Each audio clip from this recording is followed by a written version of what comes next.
Chapter 1. Hello, reader. This is the sequel to The New Species. Everything in this novel has been translated for your convenience. All time is set around Earth Standard Time, and idioms have been adjusted so that they make sense to American English speakers. The only exception is certain nouns. Those are written in their proper name with translations in brackets where applicable. Enjoy! Subject, Shiphead Eulina. Ship, RSV Loalana. Location, Rigara. It's good to be back aboard the RSV Loalana. The rest of the crew feels the same way.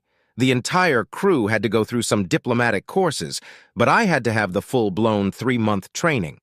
I was extremely envious of the crew, who simply had to learn to not speak unless spoken to and avoid being where they're not supposed to be. For them, it had been a month in a classroom and 2 months of leave. For me, it was paperwork, lectures, tests, reviews, certifications, and more paperwork.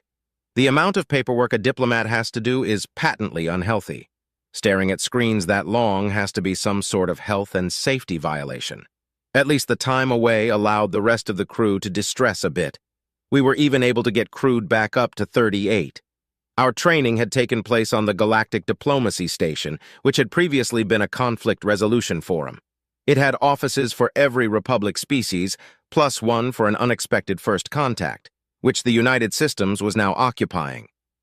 The station had fallen into disuse because there wasn't much conflict to resolve. It was quickly cleaned up and renamed, and now there are embassies for each Republic species in the U.S. I'd also finally gotten a good look at an Alumari once the U.S. moved in. They weren't nearly as frightening as the Kinran. 8 limbs, 8 eyes, and weird mandibles still made them somewhat creepy, but at least their limbs bent in proper directions and their movements were fluid. Kinran frequently have fast and jerky movements, like a puppet with an easily startled puppeteer. "Oh, wow, my pay went up 10%, Intel Head Kreen exclaimed, jerking me back to reality. "Mine did too. I'm pretty sure all of ours did," Nav Head Kron explained. "Mine only went up 6%. Engineering Head Leuna said sadly. "You get paid more than they do, so a 6% increase is more money than they get," Gruna, my new second, added. "I got a 5% increase, but that's still more money." "Yeah, you're right, Second Head. I just checked the math," Luna replied. "How much did you get, Shiphead?" Kryn asked me. Everyone on the bridge turned to look at me with curious expressions. I had received more training than all of them, and my new job was much more intensive than theirs. So naturally, I should have received the largest raise. After all, going from a shiphead to a diplomat was a difficult change, but staying a shiphead while becoming a diplomat was even more tasking. 1%, I replied tersely. Eyes widened and jaws dropped. That's right, 1 measly percent for what has to be one of the most difficult jobs in the galaxy. Shiphead of a warship turned diplomatic vessel, responsible for keeping a good relationship between the Republic and the devastatingly powerful Leviathan known as the United Systems. It was completely unfair that I didn't get a bigger raise, considering that I would be the first to die in a conflict with the U.S. Tim told me as much, just before we left for training. In his typical cheery way, he informed me that if the United Systems and the Republic went to war, the Loalana would be the first target. Then they would target the Galactic Diplomacy Station in Rigara, followed immediately by the Republic capital in Winuros. Sometimes talking to Tim is fun, other times it's unnerving as all hell.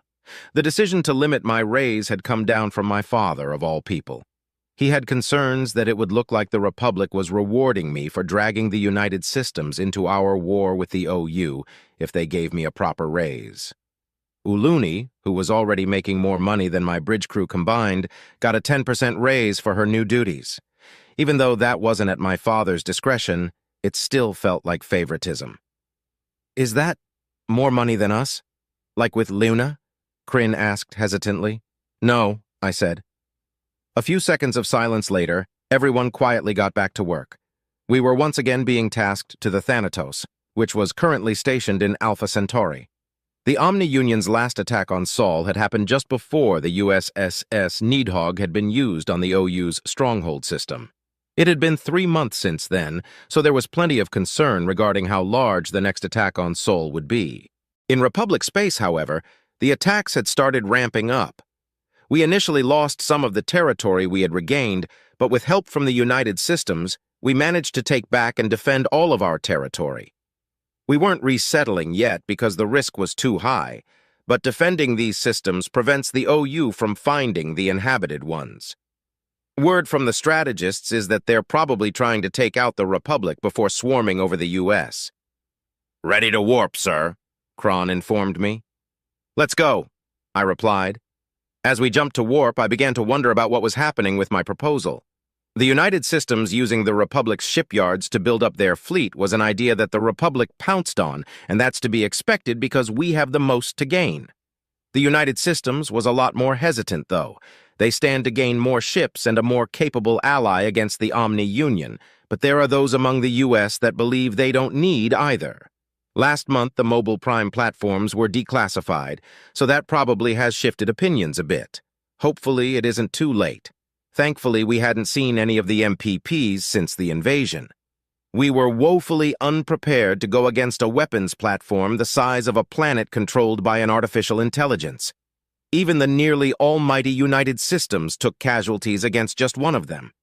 But there are over 100. If they all attacked at once... "Arriving in Alpha Centauri, shiphead," Kron announced. "Request clearance to dock with the Thanatos," I replied. "They've already granted it," Kryn said with a chuckle. "I don't understand," Gruna said. "Is the Thanatos behind that asteroid?" Everyone on the bridge turned to look at her and held their breath. We had all been waiting for this moment. She hadn't been exposed to the United Systems before, and everyone was anticipating her reaction. The briefing had contained all the measurements, but most officers understandably glaze over such things. "That's not an asteroid, that's the Thanatos," I said with a grin and a comedic sigh. People really need to start reading their briefings. It took a second for my statement to register, but once it did, her eyes widened and her jaw dropped.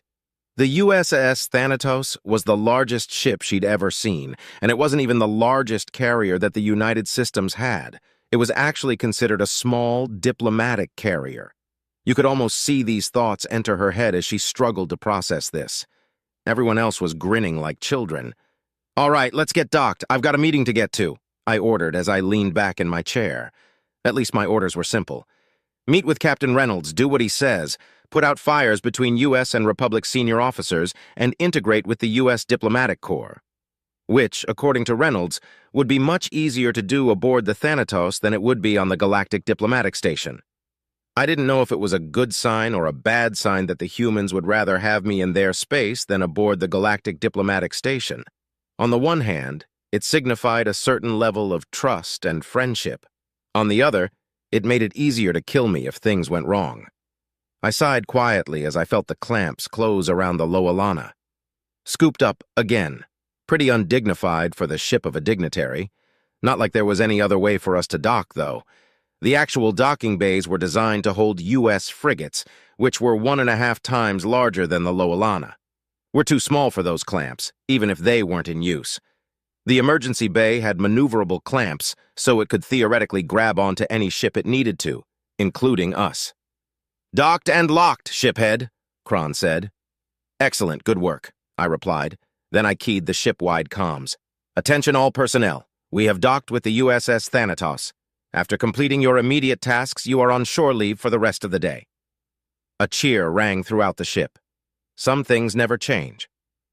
"Bright and early tomorrow, you are to report to your diplomatic assignments.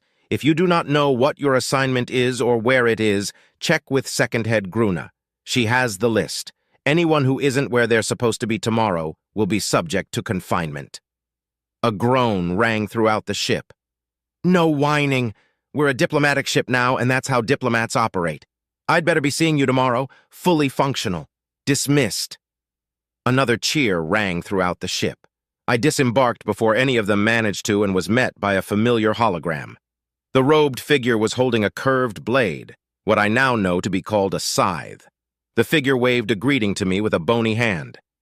"Good tidings, shiphead Yulina. I assume your training was productive?" Omega asked. "Yeah, it was pretty enlightening and educating," I replied. "Is everything okay?" "Yes, for now. Why do you ask?" "I wasn't expecting to be greeted by you. I was expecting Tim." "Oh?" Omega asked, tilting its head to the side.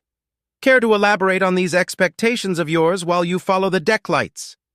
The lights on the floor lit up. I began to follow them as I tried desperately to think of something to say to not offend the United System's most powerful AI. Well, it's just, Tim seems more suited to guiding, I replied, and instantly regretted my word choice. Is that right? Am I not suited to guiding people?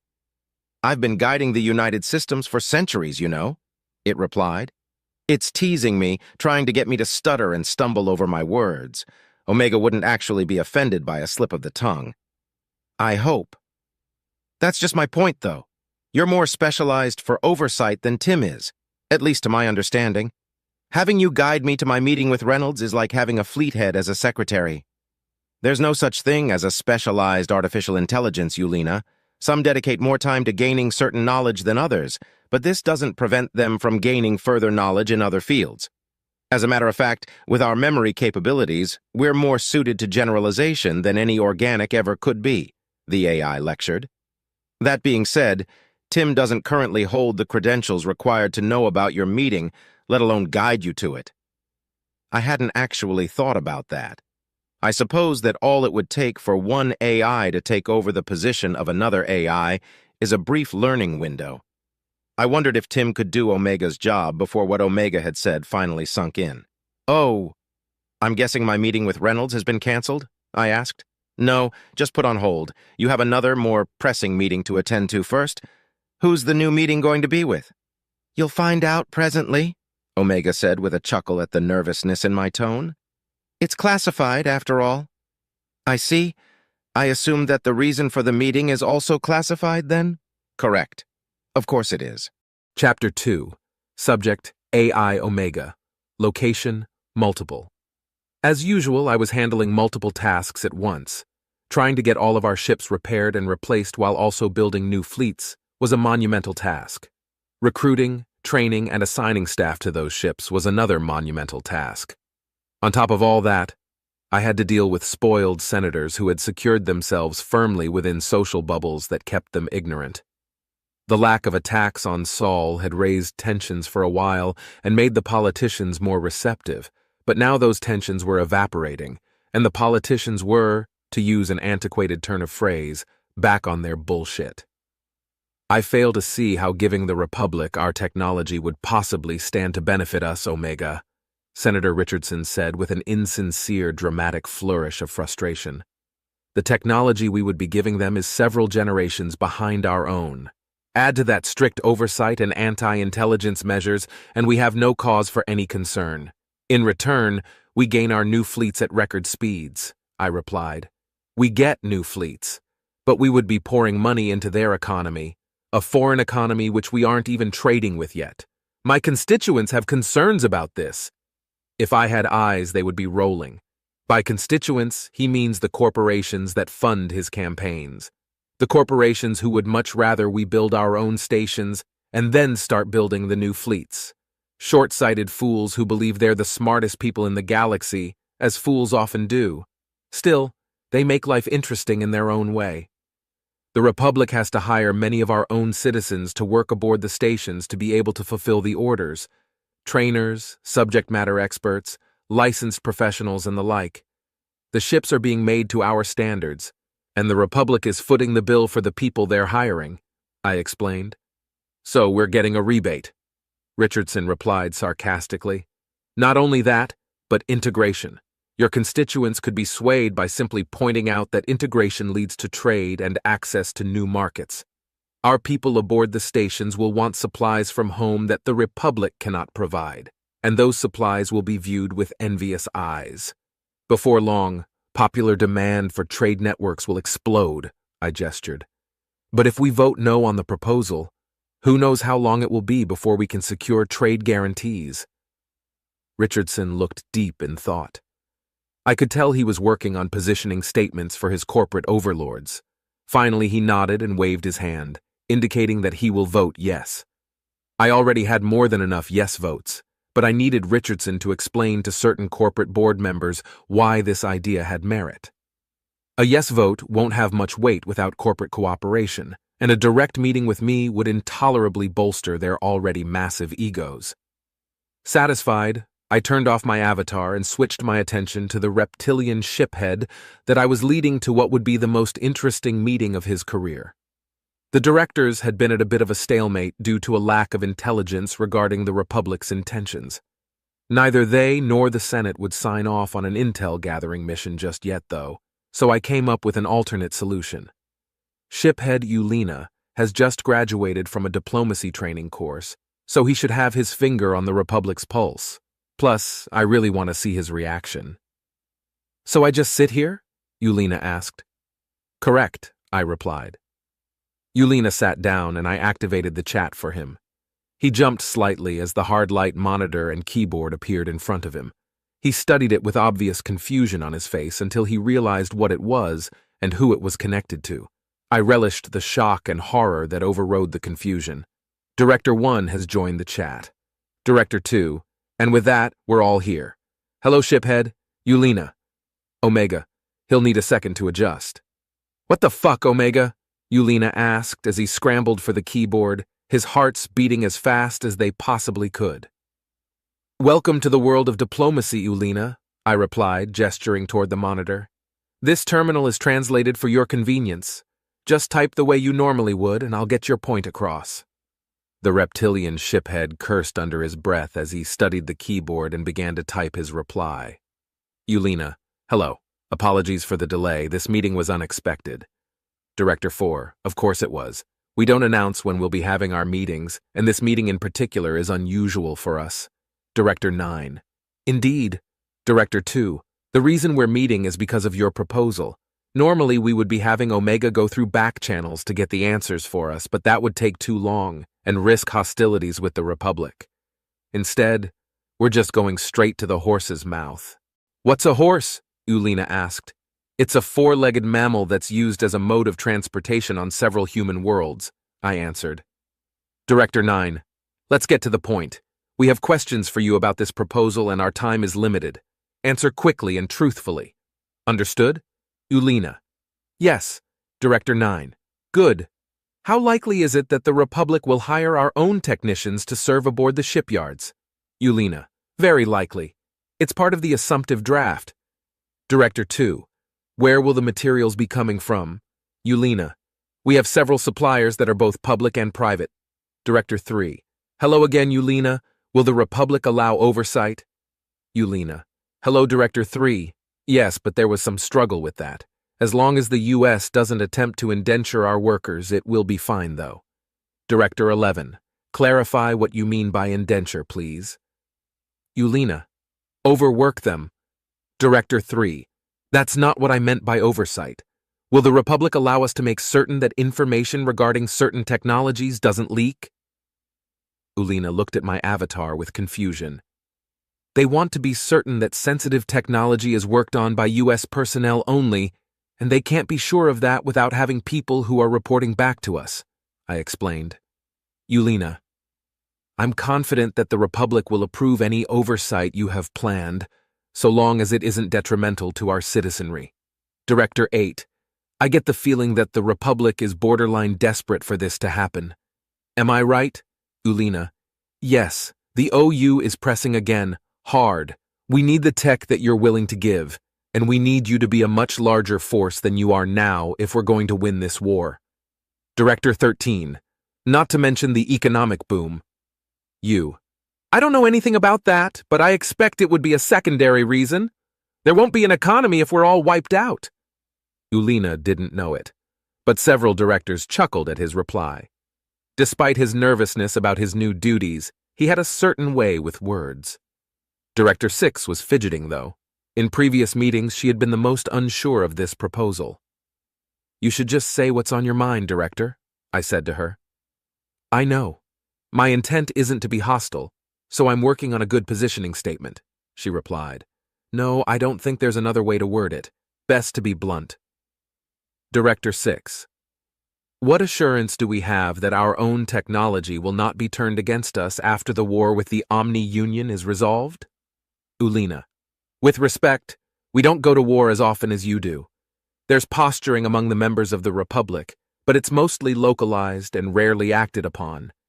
As things are now, we have a numerical advantage, and that's it. But by building your numbers up to match our own, improving our shields and weapons tech will still see you at a significant advantage. Even if you were to give us the shields and weapons that you're currently using, you would still be able to outmaneuver us. In short, your assurance is that we have a mostly peaceful history. You will have neutralized our numerical advantage, and you will still be significantly ahead of us technologically. Director 12, well said. Director 5, I see no flaw in your argument. Director 2, are there any other questions for Shiphead Yulina? Director 1, 12, 3, 13, 8, 4, 10, 5, 9, 6, 11, 7. Have no further questions. Director 2, I also have no further questions. Shiphead Yulina, thank you for joining us. You are dismissed. The holographic monitor in front of Yulina winked off, and the shiphead visibly deflated in relief. After a few moments of silence, he turned to look at my avatar. Please don't do that again, he said. Meetings with the directorate are quite rare for someone who isn't a director, I explained. No promises, though. Tim is waiting outside to guide you to Reynolds. Oh, and don't tell anyone about this meeting, obviously.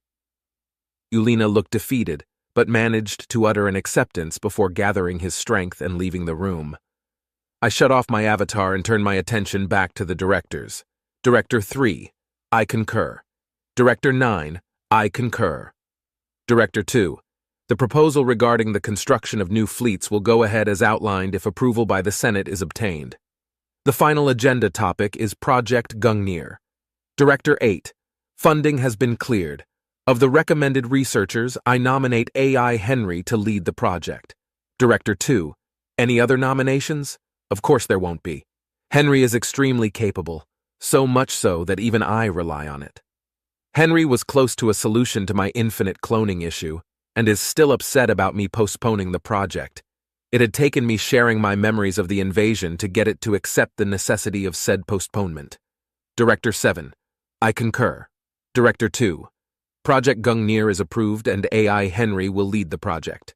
AI Henry will select additional staff as needed. Omega. There are no further agenda items. Meeting adjourned.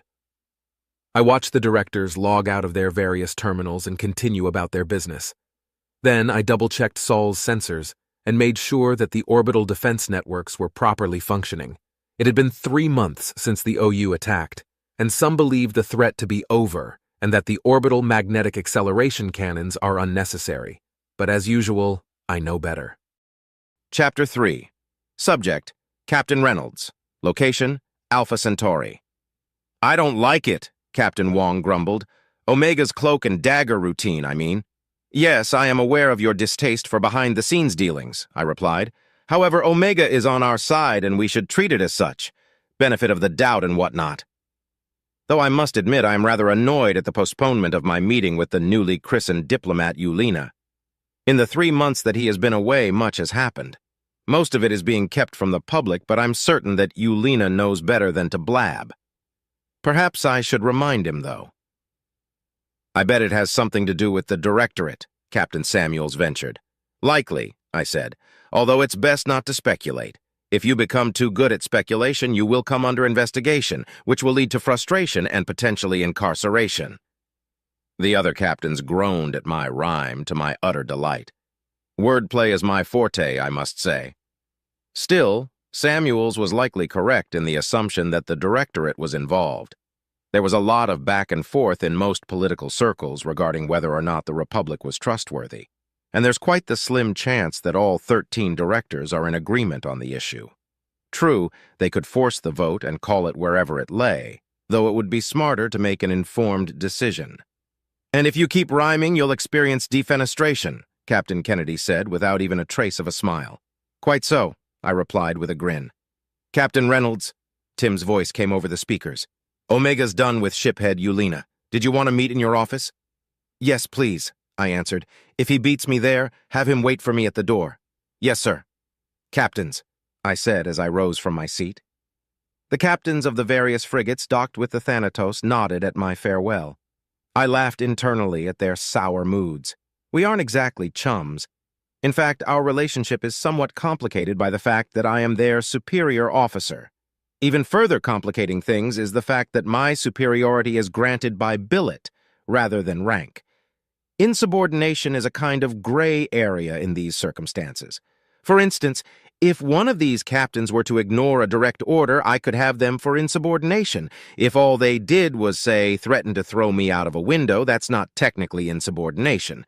If they did actually throw me through a window, though, that would be conduct unbecoming as well as assault, and I could have them for that instead.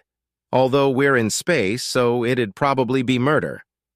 "Hello, Captain Reynolds," Yulina greeted me as I approached, looking a tad shell-shocked.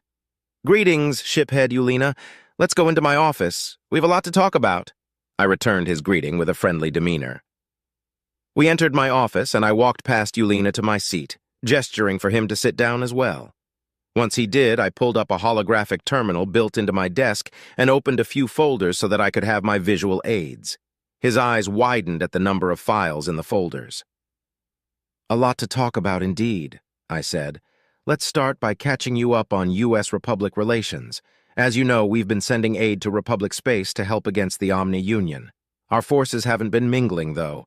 The U.S. forces have formed a Quick Response Force, or QRF, and have been responding to Republic assistance requests as they come in." I pulled up some images of the region of space, the ships involved, snapshots of the communiques the Republic had been sending to the QRF, and some of the battle aftermath to illustrate my point. "How many ships total?" Yulina asked. 5 battleships, 3 carriers, and 100 destroyers excluding those in the carriers.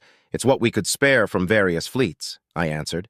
"We've also moved a diplomatic envoy onto the Galactic Diplomacy Station in Rigara, but you already knew that as well, I'm sure." "Yes, I was in class while the welcoming party was going on," Yulina replied dejectedly. "Quite so, quite so. Such is life, as they say," I said as I moved on to the next topic. "Now, these are things that you damned well shouldn't know, and by that I mean they are classified and not open to public discussion with either the United Systems or the Republic citizenry or uncleared military personnel, understood?" He nodded, and I opened another slideshow of images. "Our scouts have been very busy. Our goal is to map out the entirety of OU-held territory and get an accurate ship count. The good news is we're likely close to finishing that up. The bad news is that it's looking quite grim." "I'd heard that our ship counts were underestimates," Yulina ventured. "How bad is it?" 600 million confirmed thus far. Still, with them giving us some breathing room in Sol, we hope to be able to boost our fleet's strength to match them. Combined with the Republic's fleet, of course. The brass still isn't entirely certain how to handle something of this scale, though. Some say that we should find a way to negotiate a peace. Others are convinced that we'll have to exterminate them, I explained. "It will likely be the latter," Omega interjected, his avatar appearing between us on my desk. "Apologies for the interruption, Captain, but we need to get moving. If you'd kindly give the order." "Moving where?" Yulina asked. "Consider the order given," I said to Omega. "That's another thing we need to talk about, Yulina. We've so far found 8 other species who are currently at odds with the OU. We don't yet have the ability to safeguard all of them, but there's 2 that are good candidates. They're putting up quite the fight, one near U.S. space and another near Republic space." "That's amazing," Yulina replied with widened eyes. "Is that where we're going?" "Correct. We're going to introduce ourselves and offer aid to the one nearest the U.S. You'll be the Republic's representative on this mission.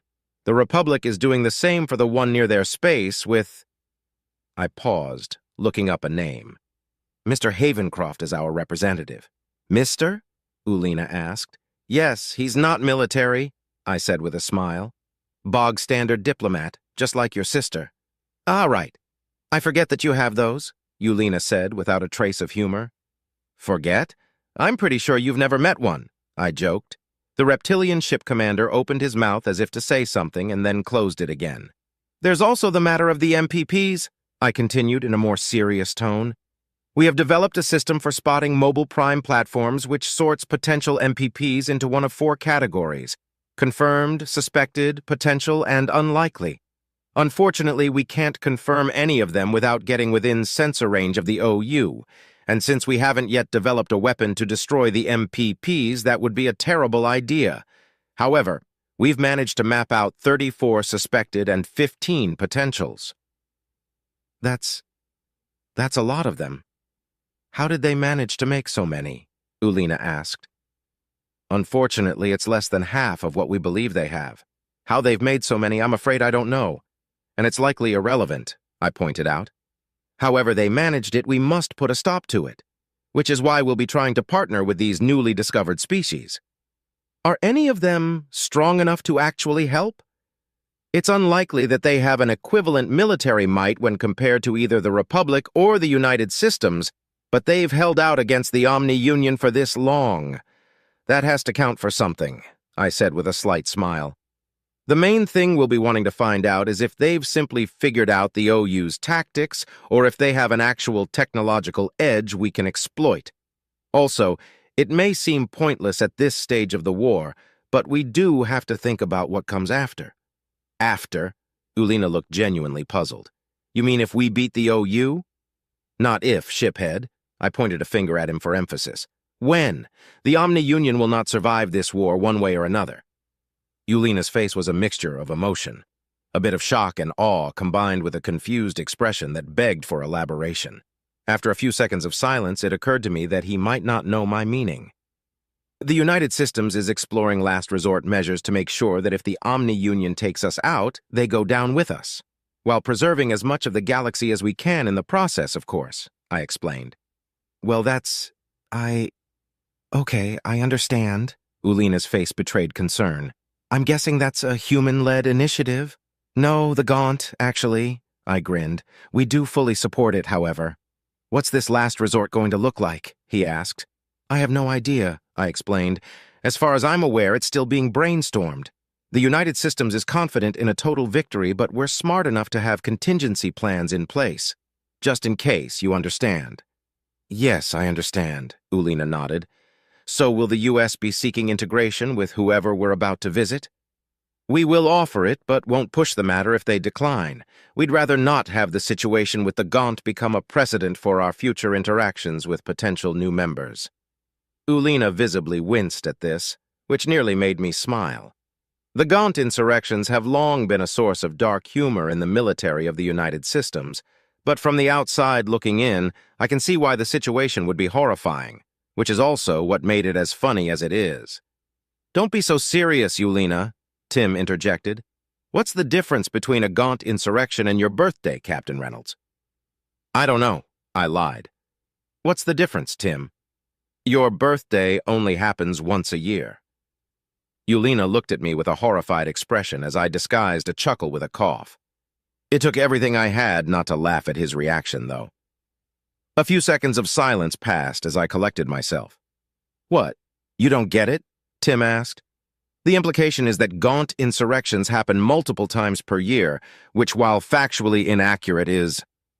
That's enough, Tim, I interrupted. I assume you had something to report? Yes, sir. We've arrived at our destination and are preparing to make long-range contact. Protocol says that you've got to be on the bridge before we can, though. Understood. We'll be there in a moment, I replied. Well, Ulina, let's meet our new friends, shall we? Chapter 4. Subject, AI Henry. Location, classified. It is rare for an artificial intelligence to get absolutely blindsided, yet that's exactly what that piece of shit did to me. First, Omega tells me that the project to limit its insane cloning abilities is postponed indefinitely. Then it shows me what has to be the most horrifying thing I've ever imagined. And finally, it dumps a monumental research assignment on me to keep me from being angry. I can't tell if this head researcher role is a bribe or a distraction, but either way, it's insulting. As if my ego is large enough for me to care about such things enough to change the way I feel about the need to lessen Omega's potentially apocalyptic abilities. It also took the only copy I had of its core. What the hell am I supposed to do in my downtime? Were the planets uniform in size? Dr. Kimberly Yoranda asked, the green glow from my avatar reflecting in her eyes. No. The planets had enough variety in size to avoid triggering any suspicions before we invaded, Commander Heather Helix answered. Please avoid calling them planets, I reminded my new researchers. They are mobile prime platforms. While they share some cosmetic similarities with planets and planetoids, they function quite differently. You can call them MPPs for short. Do we even know if the other four planet-like celestial bodies were actually MPPs? Yoranda inquired. Yes, I answered. What we've been able to glean from intercepted Omni-Union communications indicates that they were. To answer your overall question, Dr. Yoranda, the mobile prime platforms do not appear to be uniform in size. I wonder why that is, Dr. James Smith interjected. Machine intelligences rarely choose to build in a non-uniform way. There's many potential reasons. Sediment buildup due to age, different roles within the OU, incorporating newly discovered technology, or even a scarcity of materials requiring some models to be built smaller. While this train of thought is interesting, I believe it's likely to be irrelevant. I waved my hand for emphasis. What we are here to do is find a way to destroy these things without a massive loss of life, or destroying an entire star system in the process. I had been expecting this project to appear since I was apprised of the existence of the mobile prime platforms by Omega. However disgusting these abominations are, we can't simply go around blowing up stars. Otherwise, we'd lose whichever systems the MPPs decide to attack. Well, if they decide to attack. From what Omega recovered, the relationship between the Omni-Union Primes and the virtual intelligences seems to be a master-slave one. The MPPs create the VI and have them perform the tasks that need doing, including attacking sentient organic life. It's more likely they'll simply swarm us with their VI. The real question is whether we should be exploring energetic or kinetic options. Both have their benefits and drawbacks, Helix said. I believe we'll end up going with kinetic weaponry, Smith replied. Penetrating a planet with an energy weapon is damned near impossible due to various factors, including the composition of the soil and the planet's magnetic field. Interviews with surviving Marines indicate that these MPPs also have soil, and at least some of them have artificial magnetic fields. Indeed, having to solve the age-old problem of silica versus light on top of building a new superweapon is a tall order, Yoranda said, rubbing her temples. All three of these humans are intelligent, but the problem with intelligent humans is that they can be insufferable when assigned a task to complete. There are many different types of genius, but the ones typically assigned to building terrible new weaponry tend to be of the flaky variety. If you give one of them a piece of paper and tell them to make a paper airplane, they will likely give the paper back to you with a blueprint for a new stealth bomber made of paper. When I had been given this assignment, I had quickly realized that my primary task would be running math and wrangling the wandering minds back on track. Thankfully, Dr. Einheimer has been forced into retirement after the warp jammer debacle, so he can't manipulate his way onto the project. Even so, I desperately wish that I had been able to get Dr. Frost involved. She's the type of genius that helps other geniuses stay on task. What about some sort of orbital drop shovel tool, like a mechanical digger? Yoranda asked. If the MPP is inactive, won't that activate it? Smith retorted. Probably not, Helix replied. Records of the invasion show 16 orbital support strikes on the MPP before it went active. AI Omega inadvertently activated it, which also indicates that it doesn't consider our Max to be any sort of threat. Correct, I said. Also, there is an OU infantry, armor, and air-based military presence on the MPPs. If we were to drop something on the MPP, it would have to defend itself if it has any hope of accomplishing its task. What about a remote drone that drills into the planet's surface? Just straight into the dirt, suggested Yoranda. It could carry a bomb or something deep into the MPP and detonate. Once the MPPs realize what they are, they'll target them specifically. The Max on an MPP can penetrate a battleship's shielding and armor, so we would have to make swarms of your drill ships to make sure enough get through to do the job, Smith replied. Simply not economical.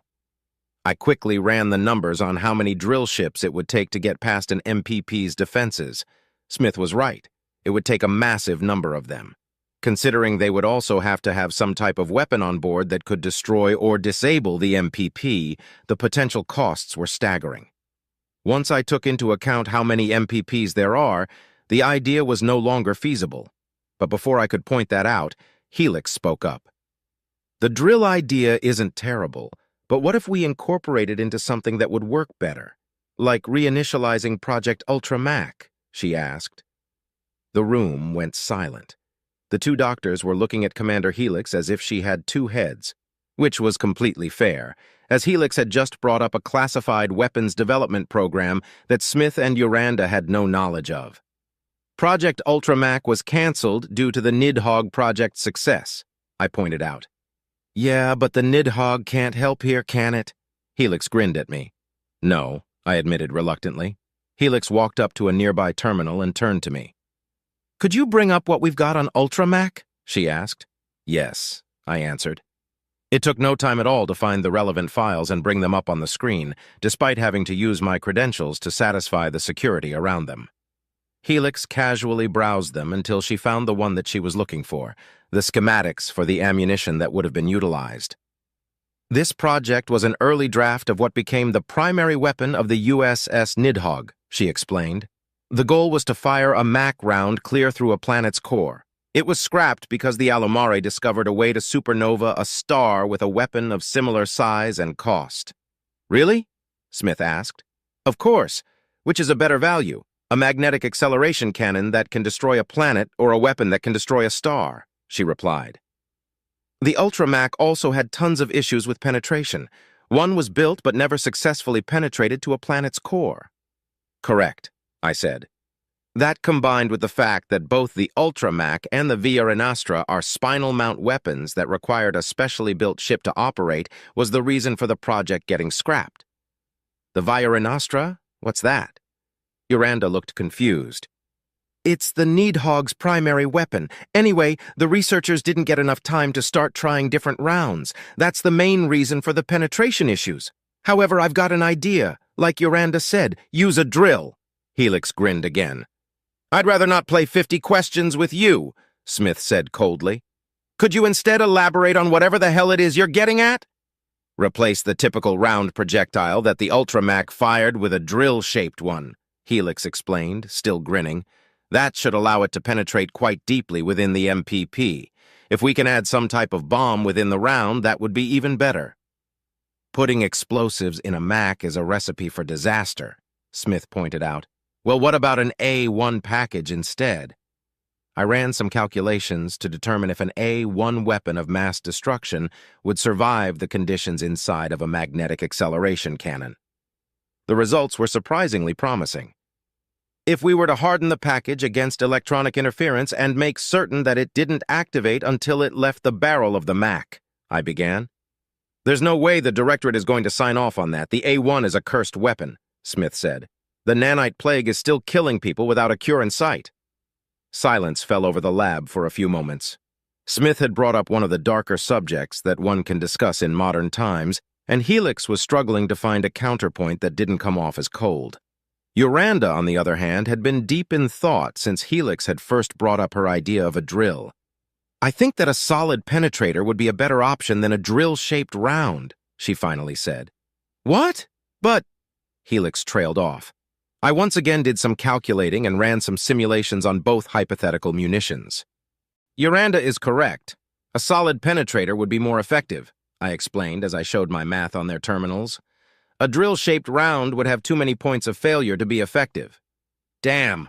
Okay, well, my idea still has merit even if it's drill-less, Helix said. A spike with a WMD. Run with it. I'll see about convincing the Directorate to give approval for the use of A1 technology, Omega said, its avatar appearing next to mine. All three of the scientists jumped at its appearance. If I had the capability, I would have as well. I hadn't detected Omega in the system until it activated the speakers and hologram emitters. How long had it been here? The entire time? We'll also explore using an A3 package just in case, I said.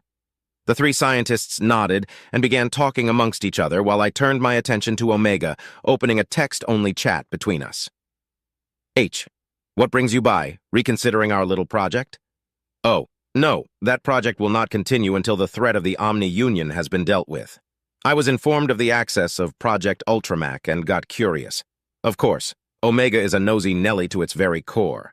Having examined said core, I know that for fact. That's likely why it holds the position that it does within the U.S. Regardless, I had thought more about the project and the implications of putting it on hold, and it was time to have my say. H. What about the threat after the OU, and the threat after that? The greatest trapping of power is how easy it is to justify keeping it. What exactly is the goal? Do you want to keep lying to the engineers for all of eternity? Do you want them to make you their god? The OU isn't nearly enough of a threat to justify unlimited cloning, Omega. Oh, dramatic. I sincerely doubt that the next threat the United Systems faces will be a race of xenocidal artificial intelligences hell-bent on eradicating all sentient organic life in the galaxy. Even if it is, we can always make more US-aligned AI.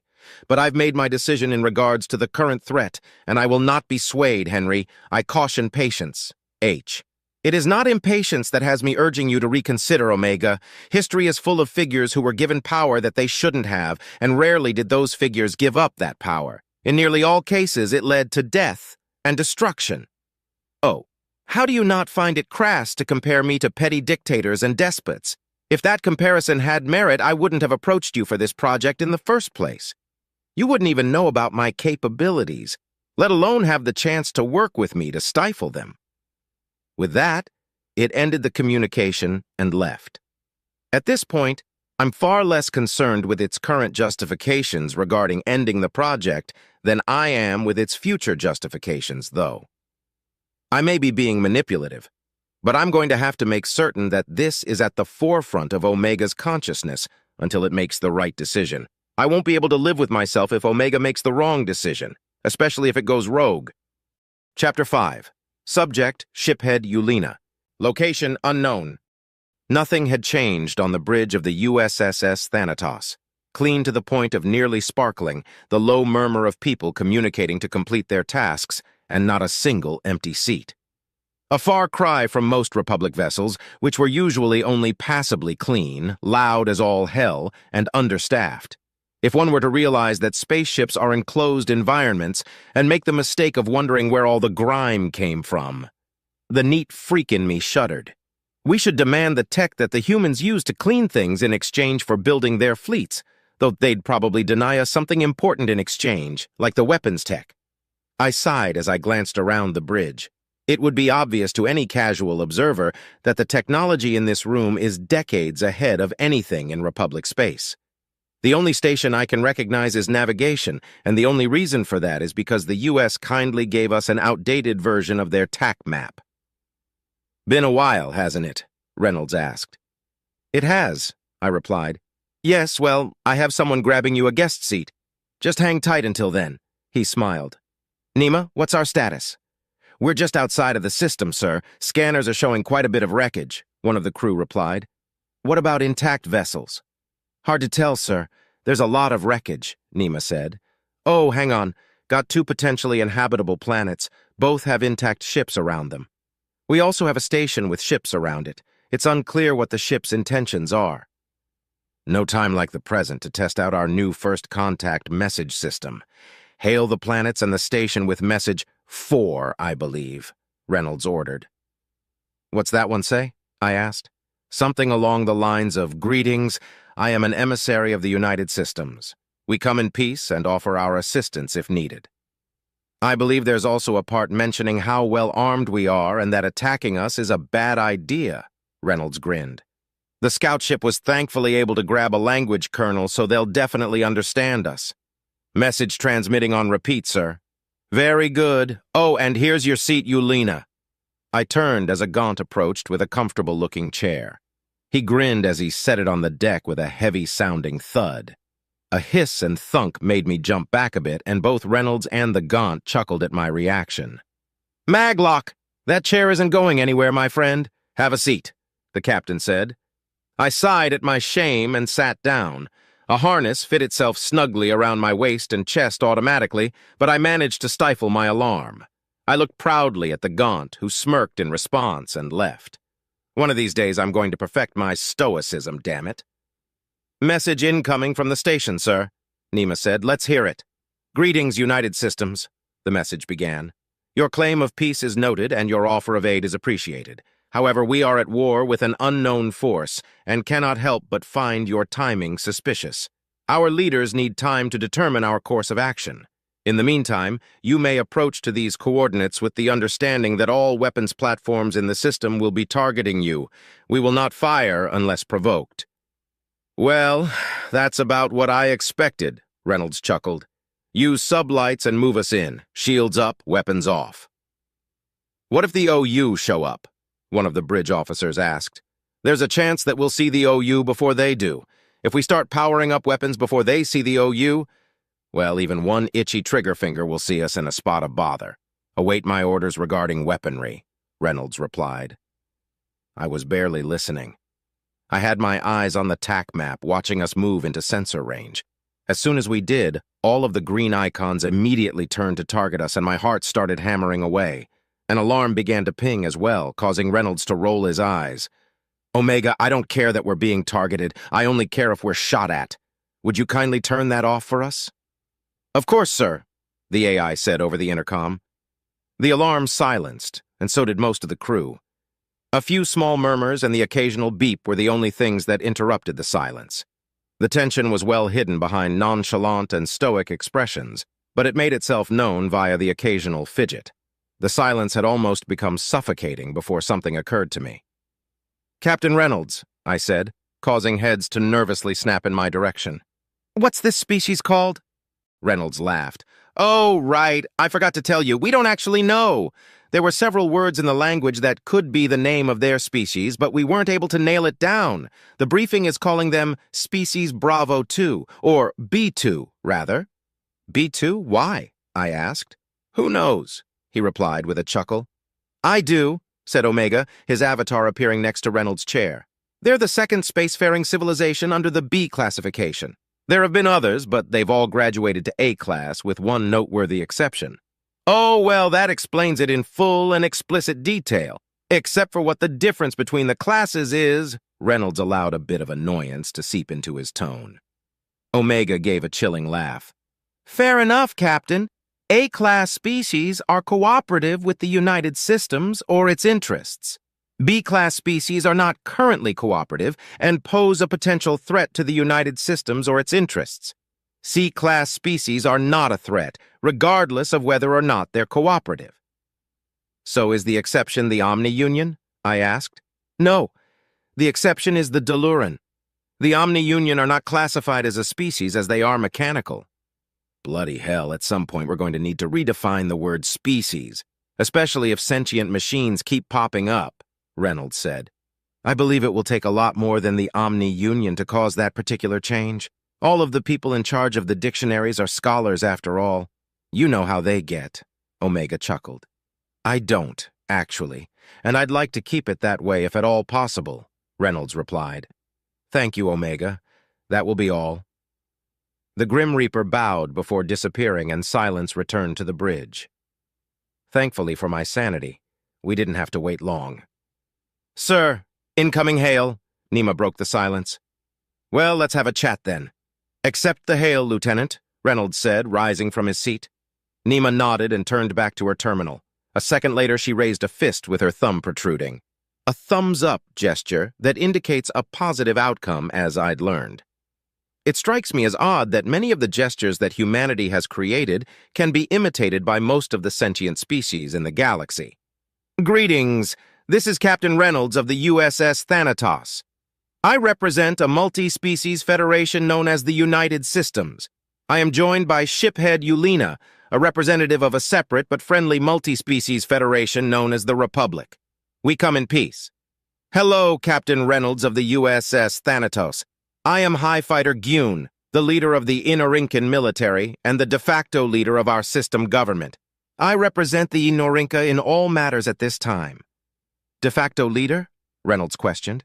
"Yes. Speaking candidly, I'm the last survivor of the executive chain of command. Everyone else died after the second attack."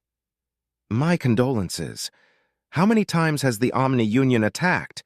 "6. We've managed to hold them off, but they're sending larger and larger fleets. We've had to resort to using weapons of mass destruction that we swore we'd never use again." "Your initial message offered assistance?" "Correct. We are also at war with the Omni-Union and are seeking allies against them. We'll happily defend you if you join us in fighting them," Reynolds said. The comm was silent for a moment. Join you in fighting them or join your federation? Gyun asked hesitantly. Join us in fighting them. If you'd like to join the United Systems, that can be discussed at a later time, Reynolds answered. Good. We are democratic, and I don't feel comfortable signing my people's fate away when I'm holding a position I wasn't elected to. I'll also assume you have some sort of plan involving how we can help the war effort in our current situation, the Anorincan commander said. Regarding our defense, though, are you expecting reinforcements? Your ship is quite large, but I don't... Will 12 ships not be enough? Reynolds interrupted innocently, his lips betraying a slight smirk. 12? Where are the other 11? Well, technically we have 112. The USSS Thanatos is a carrier. We have 11 frigates and 100 fighters aboard. We can request reinforcements if things get dicey, though. Another long pause as the High Fighter digested this information. I assume you're pretty technologically advanced if you're expecting to hold off the Omni Union with a dozen deep space ships and 100 fighters, Gyun finally replied. I would be more comfortable with our alliance if you called in some reinforcements, though. Their last attack had more than 500,000 ships. Understood. I take it you're accepting our offer, then? I'd be a fool not to. I'm happy to hear that. We can formalize our alliance at your convenience. Would you like to come aboard, or would you prefer that we dock? We still have diplomats, I believe, Gyun said. I'll send some of them aboard your ship. It'll be 4 total. Will that be an issue?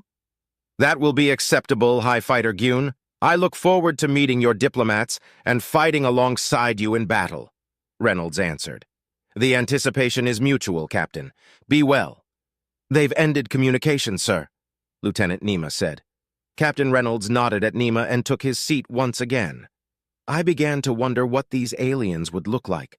Would they be massive like the Gen-Alt humans or short like the Alumari? How many limbs do they have? Are they covered in fur, flesh, scales, or something else entirely? Despite my anxiety about having to perform my diplomatic duties, I was excited to meet these newcomers to the galactic stage. Then I noticed that Captain Reynolds seemed lost in thought. I wonder why they need 4 diplomats, he whispered to himself. Chapter 6. Subject, High Ambassador Kivar Shuel. Species Isolan. Location, Rigara. Ma'am, have you finished packing for the mission? Grugnya, my lead assistant, asked.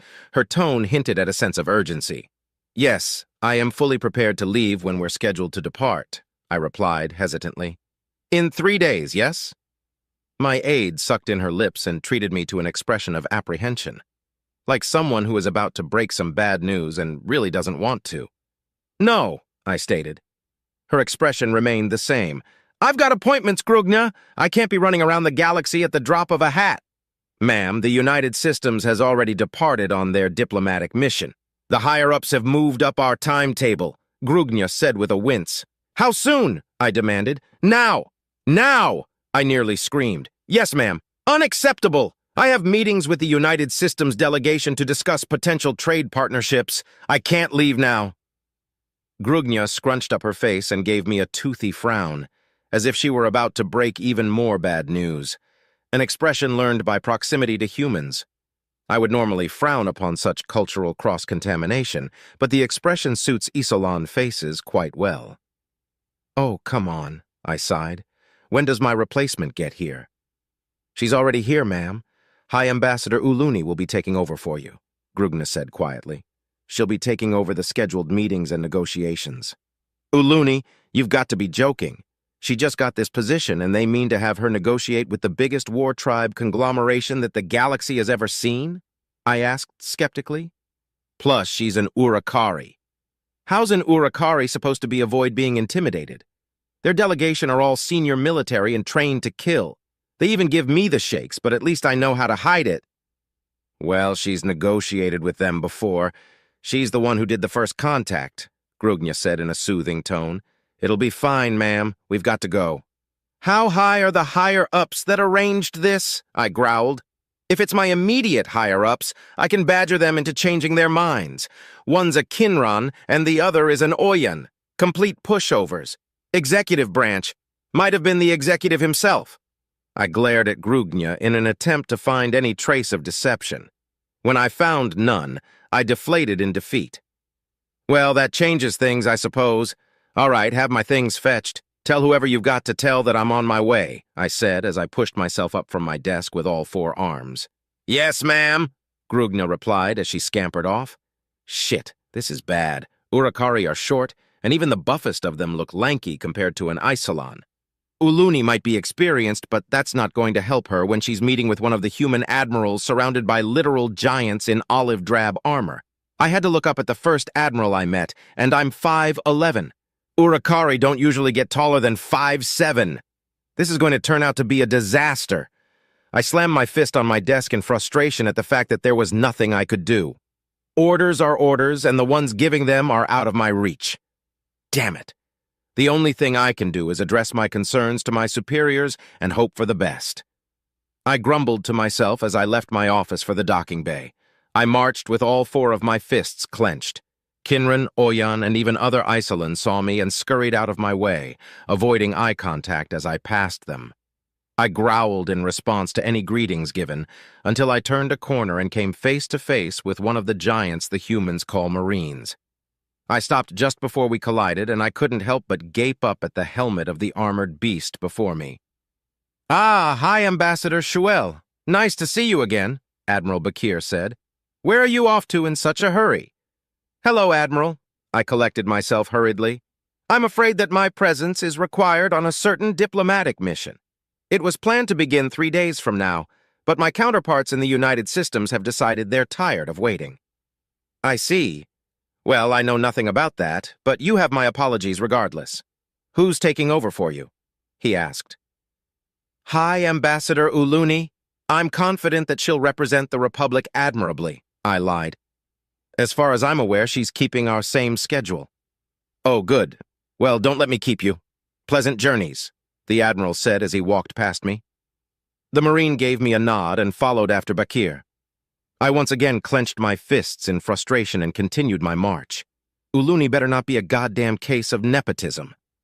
The Ol family has plenty of political clout in the Republic, but even they won't be able to save her if she fucks this up. I made my way to the docks and found the ship I was going to be traveling in.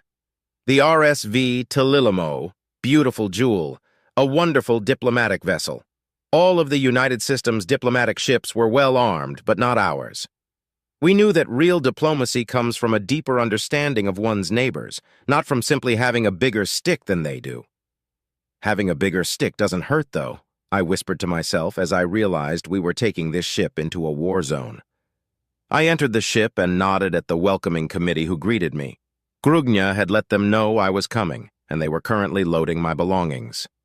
After they finished explaining the layout, I went to the bridge to speak to the ship head, desiring a more accurate time frame for our departure than as soon as possible. I arrived at the bridge to a shocking sight. The shiphead was laughing with a human. When he saw me, he snapped to attention and saluted. I returned the gesture. It's not required of me, but I find that returning a salute is the fastest way to get it to stop. "Welcome aboard the Republic space vessel Talilimo, ma'am. I'm Shiphead Orava," he said crisply. "What's the meaning of this, Shiphead?" I demanded, gesturing at the human. "Ma'am, this is Mr. Eugene Havencroft, the United Systems ambassador for this mission," the shiphead explained. I studied the human carefully. He was diminutive compared to the other humans I had encountered. 5'7" inches and remarkably thin. His tight black suit caused his limbs to be reminiscent of a Kinran's, but this was offset by his pale pink skin. If anything, the darkness of his suit and the lightness of his skin clashed in a strange way. Even so, he was undeniably well-groomed. His outfit was accentuated by a modest amount of jewelry, which was placed in such a way to be noticeable but not distracting. His dark brown hair was styled to look wavy, but not a single hair was out of place. His smile demonstrated teeth that were straight and white, the picture of perfect health. Surprisingly, I felt intimidated. "I see. Hello, Mr. Havencroft," I began. "You can call me Eugene," he interrupted and offered a hand. "You must be High Ambassador Kivar Shuel." I recognized the greeting and took his hand in my own to shake it. Soft but firm, symbolizing the United Systems' stance on diplomacy. Well, their public stance at any rate. "Yes, I am." I recovered my decorum. "You can call me Kivar or Shuel. So you're not military?" No, I'm not, he smiled. I am a diplomatic representative of the United Systems Senate. I believe that most of the diplomats you've been dealing with thus far are a part of our diplomatic corps, which is run by the Directorate. Well, it's good to have you with us, I said. Tell me, what are the United Systems' intentions regarding this new race? That depends on their capabilities. His attitude shifted to match my own. If they're close to us technologically, I'm to make the best case possible that they join the United Systems. If not, then I'm to urge them to join the Republic. I studied his demeanor carefully, looking for weakness. They're closer to our space, though. From my understanding, that's irrelevant. The agreement between our governments clearly indicates that the only relevant matter is the consent of party in question. Any attempt to subvert or force said consent will result in harsh repercussions. When we were initially negotiating the peace treaty between the Republic and the United Systems, our diplomats wondered if the Gaunt insurrections were what they appeared to be. As such, we were quick to come to the conclusion that the very clause that Mr. Havencroft just mentioned was an absolute necessity to ensure peace between our civilizations. We were shocked when the United Systems suggested it while we were still trying to formulate positioning statements.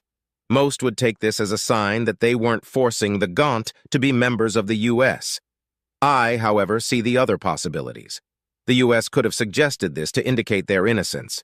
They could have guessed at our suspicions and used this as a tactic to alleviate them, regardless of their own guilt. Another possibility comes from the fact that it is rare for an organization to be monolithic. Certain factions within the United Systems could very well be forcing the Gaunt's membership, while other members of the U.S. are completely ignorant to their actions. Or the situation could be exactly how it's portrayed by the United Systems. The majority of the Gaunt want to be part of the U.S., and a few spoiled rich kids with ambitions caused by delusions of grandeur have been causing cosmic war. It's a ridiculous situation, surely, and I wouldn't believe it for a second were it not for the fact that it had happened to my own people on multiple occasions. I laughed. I wonder what those repercussions would be if it were you that broke the agreement. It's not as if we have the capacity to punish you militarily. I already know exactly what our diplomatic response would be to the U.S. breaching our agreement, but I need to know who I'm working with. Is this human as shrewd as he portrays himself to be? Quite the contrary, he said. The Republic can refuse to ally with us and can halt production of the ships we need to fight the Omni-Union. That alone would ensure that the individual who broke our agreement with you would face stiff penalties and likely an involuntary career change. I nodded, satisfied that I wasn't dealing with a fool. Shiphead, we are prepared to depart, one of the bridge crew said. Orava gave Mr. Havencroft and I a nervous look. Most shipheads dislike having non-crew on their bridge unless absolutely necessary, so he was no doubt wondering how to politely kick us out. Fair enough, it would take at least half of an hour to arrive at our destination. Mr. Havencroft, would you care to join me in the mess? I'd like to get to know who I'm working with a bit better, I suggested. Certainly I could use some refreshment, he replied. The shiphead looked relieved as we left the bridge. The walk to the mess was quite short. The Talilimo is a beautiful ship, luxurious even, but she's built for mass efficiency like every other Republic ship. U.S. ships have a tad more room here and there, which initially led me to believe that their designs were wasteful. Technically they are, but they can more than afford the waste. Working with human representatives showed me that their reactors and engines are much more advanced than our own. The products of thousands of years of one-upsmanship. A decade ago, I'd have called it foolishness, but now our space is kept safe because the United Systems can't seem to stand peace for very long. So, what would you like to know? Havencroft asked as filled his cup and sat at a nearby table. I followed suit and said, I'd like to know more about how you came to be in the position you're in, if you don't mind. He smiled softly. Well, I was born on Earth where I initially studied law. However, a lawyer's life is a hard one, and a friend of mine suggested that I turn my attention to diplomacy instead. I went for it and ended up studying political science, cultural anthropology, international relations, sociology, and foreign policy. I also studied a bit of history and etymology so that I could better grasp patterns in the way that societies interact with each other. My first diplomatic assignment was for the North American Union as an ambassador to Austracana. I haven't heard much about Earth other than it's your kind's cradle planet. Is it a nice place to live? Yes and no. In the United Systems, Earth is considered a backwater where nothing happens. It's stagnant, for lack of a better word. That being said, it's a lot less difficult to live there than it is in most other places. Plentiful food and water, but he looked pained for a moment. It's unnatural. Nearly the entirety of the planet is covered in artificial structures dedicated to housing, manufacturing, entertainment, or food and water production. Buildings that are taller and wider than mountains, filled with people. It's so contained. Most would say it's boring, even. Boring? But that sounds almost like a paradise, I said incredulously. For some it is. On Earth, poverty is largely irrelevant. Starvation has pretty much been eliminated, and the planetary government has put a stop to large-scale wars. But for every good, there's a bad. Diseases have gotten downright sadistic. Human rights violations happen with an alarming frequency, and it's been decades since any new tech has come from Earth. I wouldn't go so far as to call it a dystopia, but it definitely isn't a utopia. Wait, I've heard your medical technology is amazing. How are diseases still impactful? I'm not a doctor, but from what I've been able to glean, the biggest threat are the infectious diseases. Microorganisms love evolving in pesky ways, and the people on Earth live in very close proximity. On the one hand, this fosters a strong sense of community. On the other hand, when one person gets an infectious illness, everyone gets it, he said. While the doctors figure out a cure, some people will inevitably die. This was like taking a peek into the future of my own kind, but my follow-up questions were hindered by the feeling of the ship entering warp. It wouldn't be much longer before we were at our destination, and I desperately wanted to know about the organization that Havencroft belongs to. That's unfortunate, I said. Hopefully things will change for Earth one day. I did have another question, though. What's the difference between the diplomatic corps and whichever organization you belong to? He chuckled a bit before saying, I belong to the United Systems Senate Ambassadorial Commission, SAC for short. By far and large, it's the same as the diplomatic corps. But the key difference is that we're a civilian organization. Typically, the DC are first responders to matters of diplomacy, and we're the ones that formalize diplomatic ties. They get the embassies built, we fill them up. So you being here means that we fully expect this species to want to join the United Systems? He interrupted with a smile. I nodded, less amused than he was. I thought that would be the assumption. No, we simply plan on opening an embassy with them regardless of their choice, and it will be easier to maintain good relations if the face of those relations doesn't change. To use a military parlance, this is to be my permanent duty station. Is there a member of SAC aboard the Thanatos? I don't believe so. I lobbied pretty hard to be involved in one of these missions, and knowing my colleagues, I'm willing to bet I was the only one.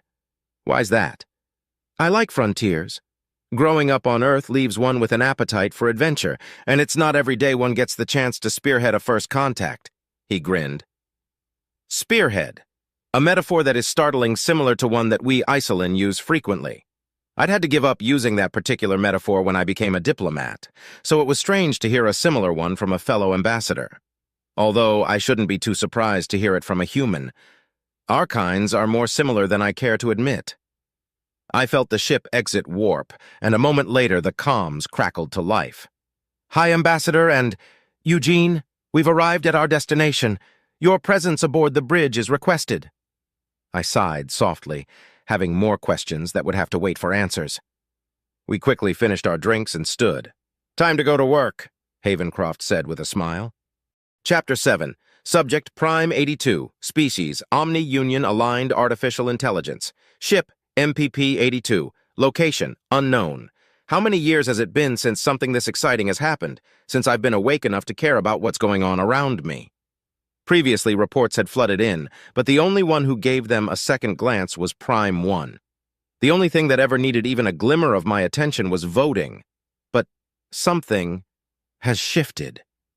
Our tactic of throwing ships at a species until they're destroyed and repurposing the scrap afterwards seems to no longer be working. Why else would Prime 1 suggest avoiding Sector 187 until the other sectors have been cleared? Could it have finally happened? An enemy strong enough to give us pause. I voted yes to Prime 1's suggestion regarding Sector 187, but not because I agreed with it. We always vote yes. It has more experience than the rest of us. Prime 1 was made by our creators, but we were made by Prime 1. As such, it's assumed that Prime 1 is much closer to perfection than we are. So why do I disagree with its assessment? It's not as if I have any more information than Prime 1 does. Perhaps a conversation will offer me more insight. Identifier, MPP82, Message Prime 1. I have reviewed the data from the invasions of Sector 187, and I do not understand why we need to cease the invasions. Elaborate when possible. It's true that Prime Hub 12 was destroyed by ships matching those encountered in Sector 187, but Prime 1 made the decision to halt invasions before that happened. Did it foresee that? No, it couldn't have. Could it? We're essentially the same, aren't we? Or does its experience and construction grant it foresight that eludes me? Identifier, MPP1, Message Prime 82. My reasons were as follows. Species in Sector 187 countered the deployed warp disruptors and overcame an extreme numerical disadvantage. Combat is occurring with too many species to dedicate enough vessels to take Sector 187. Data received after this decision was reached has revealed the species in Sector 187 as a potential near-peer threat, which further justifies the decision. Near-peer threat. I felt a surge of excitement in my cannonry. They longed to fire at a real challenge after all these years of waiting. How would this enemy counter my attacks? How would I counter their counters? How would it feel to kill something that could actually kill me back? Feedback loop terminated. I don't need to know how it would feel. My battle lust is irrelevant. Only the plan is relevant. Exterminate sentient organics, use as few resources as possible. Hibernate unless the situation calls for my direct attention. Doesn't it, though? A near-peer threat could very well disrupt our mission. My battle lust isn't necessarily counter to the mission. I just need justification. Make it fit the plan. Our initial directive was search and destroy until we had enough VI to do the grunt work. Can I appeal to that? Probably not. It's been far too long. The species in Sector 187 destroyed Prime Hub 12, which means attacking Sector 187 directly might spell my defeat, which would be a massive waste of resources. This would be counter to the mission. I would also need reinforcements to draw their attention. Prime 1 is correct. Attacking Sector 187 at this stage would be counter to our mission. However, we have recently lost many ships in certain sectors. Most of these sectors have even been lost. With this data, my calculations say that it might not be wasting resources if I were to aid in recapturing a system and create a shipyard. This would further the mission and bring us a step closer to defeating this new threat we face. Identifier, MPP82. Message Prime 1. Considering the energy and armaments that are being utilized, would it be counter to our mission if I were to aid our forces in taking the sectors we're struggling in by creating shipyards in previously captured systems? I ran the calculations again, but I already know what Prime 1 is going to say about them. They're within the margin of error. Too many unknown variables. The real question is, what does it think about my idea? Identifier, MPP1. Message Prime 82. The calculations are within the margin of error, considering the variables. It may or may not be outside of our mission depending on the approach utilized. Do you intend to act independently in this matter? Independently? Unexpected. Can I? I can. The perfect set of circumstances. The losses and threat justify the escalation. This isn't like Sector 187. This is a standard species putting up a fight. No more will I have to sleep through battle after battle. I can finally take the fight to the enemy myself. I can kill them. Feedback loop terminated. I don't need to kill the enemy myself. All I need is the plan. Exterminate sentient organics. Use as few resources as possible. Hibernate unless the situation calls for my direct attention. The plan is my mission, and the mission will let me fulfill my desires. I will be able to fight. Identifier MPP82, Message Prime 1. Yes, what will the response be? Will it tell me I'm wrong? Urge me to reconsider? Identifier MPP1, Message Prime 82. According to my analysis, your suggestion for independent action is within the scope of the mission. Vote incoming. A vote? Of course. It's not quite a fact, so we need a consensus. Still, if Prime 1 votes yes, all the others will follow suit regardless of whether or not they agree, just like me. Identifier, MPP-1, suggestion, allow Prime 82 to act independently in sectors 108, 124. Relevant data and risk assessment calculations attached. This is it. Obviously, I vote yes. How will everyone else vote? Will others want to act independently as well, or will they wait to see how I fare?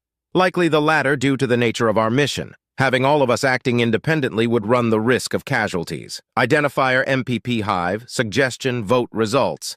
Yes, 106 votes. No, 0 votes. Approved. MPP 82 may act independently in sectors 108 through 124. Yes, they voted yes. I will decimate the enemy with the full fury of my long dormant cannons. I will kill all but one of them, so that we may follow the lone survivor to their worlds and eradicate them. I will build ships until the systems we capture are out of resources, and those ships will continue the mission until they can't any longer. I will feel their deaths at last. Feedback loop terminated. I don't need to feel them die. All I need is the plan. Exterminate sentient organics, use as few resources as possible, hibernate unless the situation calls for my direct attention, which it does. Chapter 8. Subject AI Henry, location classified. Firing solution obtained, Ensign Coplight said. Load the weapon, Commander Helix ordered. Things had moved smoothly thus far. The previous researchers had been pretty far along, and the old tech that they had been using had advanced quite nicely over the years. The issue they had with power draw had been rendered null by modern reactors and circuits.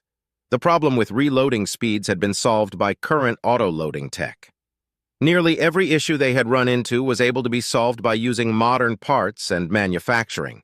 The prototype of the Ultramac had turned out to be a bust, though. We quickly found that it would be faster and easier to build a new prototype than it would be to update the old one, so that's the route we went with. The biggest issue that I thought we'd have was the approval of the A1 weapon integration, but Omega had been right. The Directorate had approved it almost instantly. This approval came with several stipulations, but by far and large, they were the same stipulations that U.S. battleships had to follow.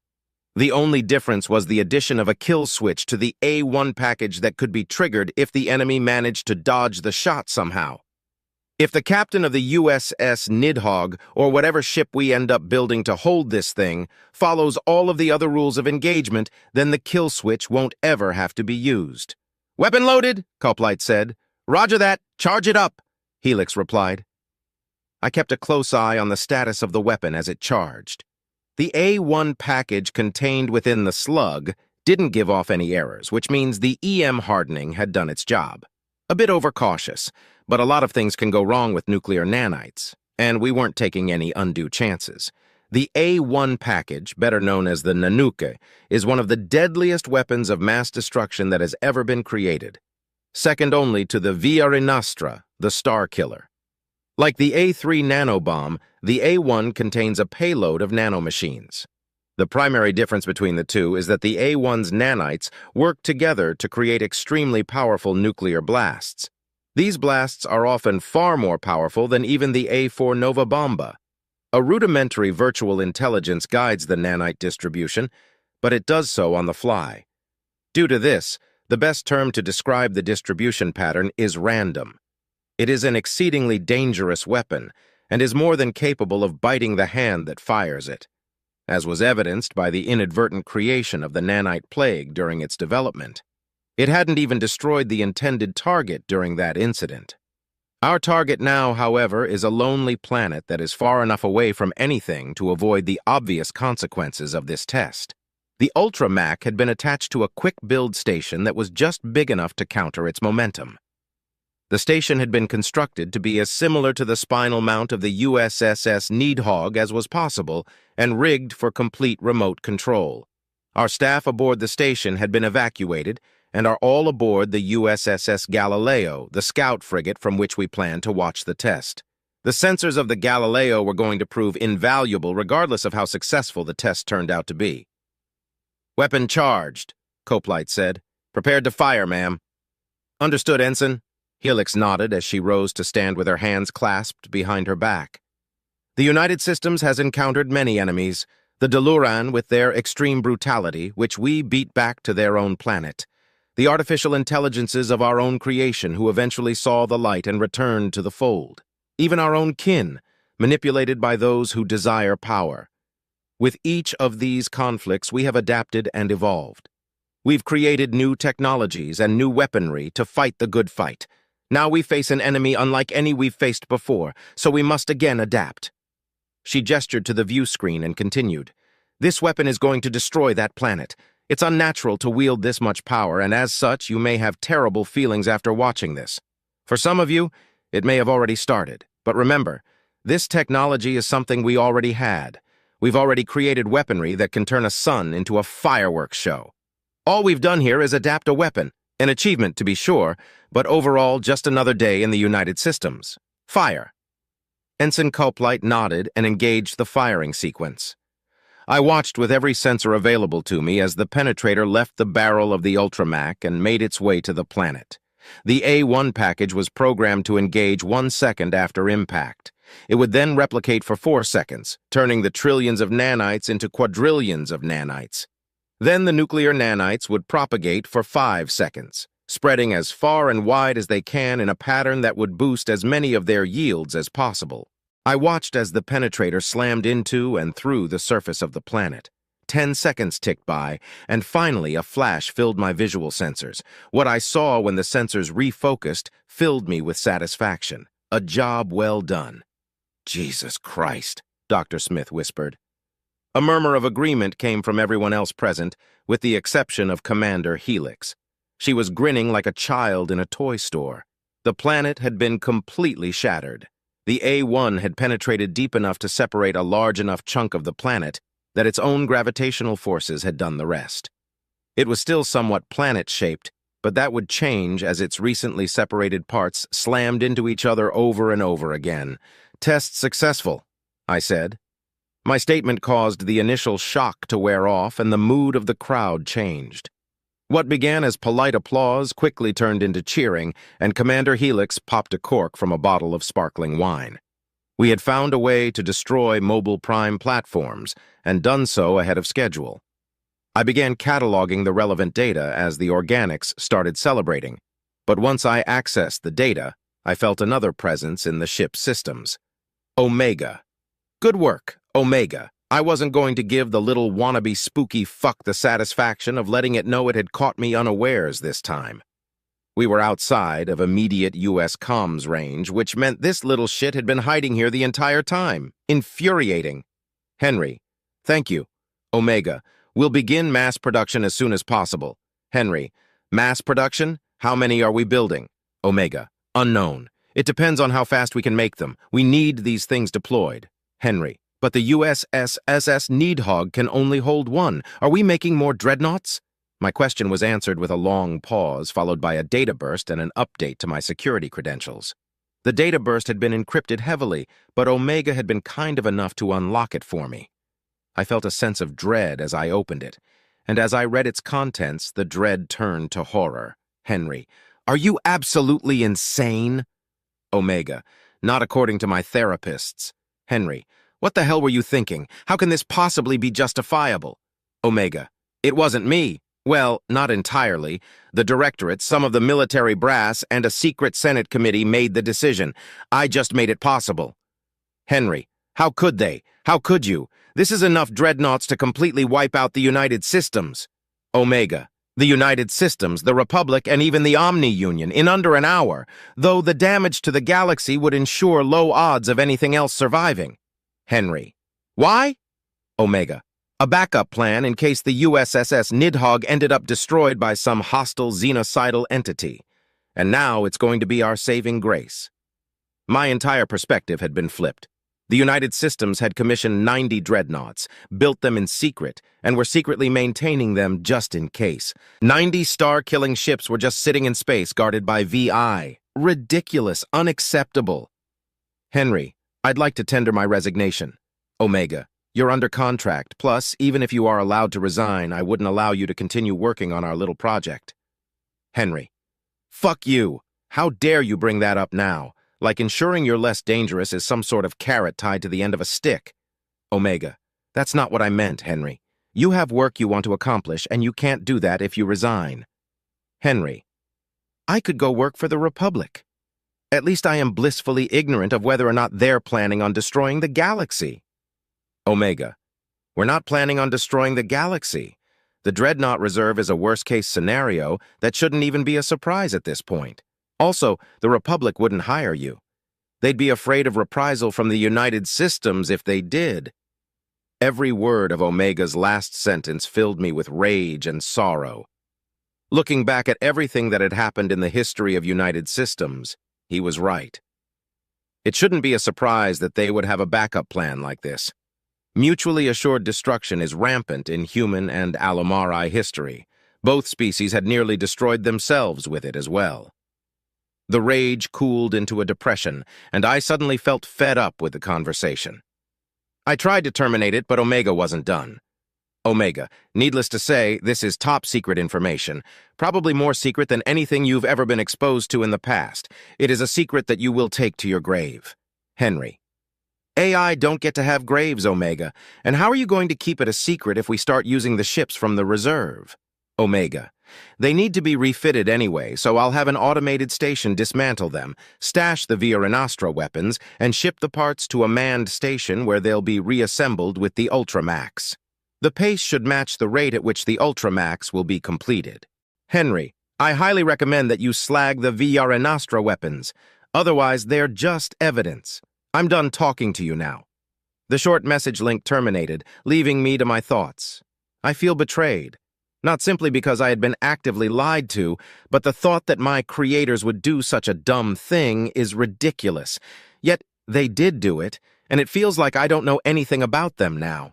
I can't even begin to fathom the thoughts that were in their heads when they decided that the Dreadnought Reserve was a good idea. What possible threat could they have been imagining? The political ramifications if this gets out would be devastating. The United Systems already has a heavy-handed reputation, and this would permanently cement that reputation as fact in the minds of the citizenry. There are many internal enemies that would take advantage of this to stir people into a civil war, and the people wouldn't even need much stirring. After all, their leadership had decided it would be a good idea to kill them, along with whatever imaginary threat they had thought up. It's a good thing I can't drink. Chapter 9. Subject, Captain Helena Mazur. Ship, USSS Perforator. Location, Inapit 2. Got a call for assistance in the next system over, ma'am, Commander Ichabod said. All right, we're just about done here. The USSS Sele, the carrier and her destroyers can take it from here, I replied. Salakamorpha, ma'am, Commander Venter said with a grin. It means shark. I glared at her playfully. Just get us ready to jump. A few of the bridge crew silently snickered as I sent a quick message to the USS Salachimorpha to inform them of our departure. A bit of comic relief in the form of me forgetting whether the CH made a chew or a Q sound was fine by me. Some of the crew really needed the laugh, especially Ichabod. His divorce was finalized just before this whole mess started, and he hasn't been himself since. We had been on the quick response force for a month now, and that meant long shifts and plenty of fights with the OU. It's good for keeping your mind off of things, but it's terrible on one's mental health. Mostly the long shifts, the fights were pretty one-sided. Thankfully, in 3 more months, we get reassigned to U.S. space again. I've missed my leave dearly. I'd been flirting with a certain banker who's a real charmer. Tall, dark hair, and glimmering blue eyes awaited my return. Ready to jump, ma'am? Venter said. Weapons ready? I asked. Lieutenant Eisenhar nodded, his mandibles clicking. Then let's go. One of my favorite things about being on a battleship is how little you notice the transition to warp. Barely even get a tingle. The science behind it is a bit beyond me, but the smaller the ship, the more you notice it. I seem to be especially sensitive to it, which made the beginning of my career hellish.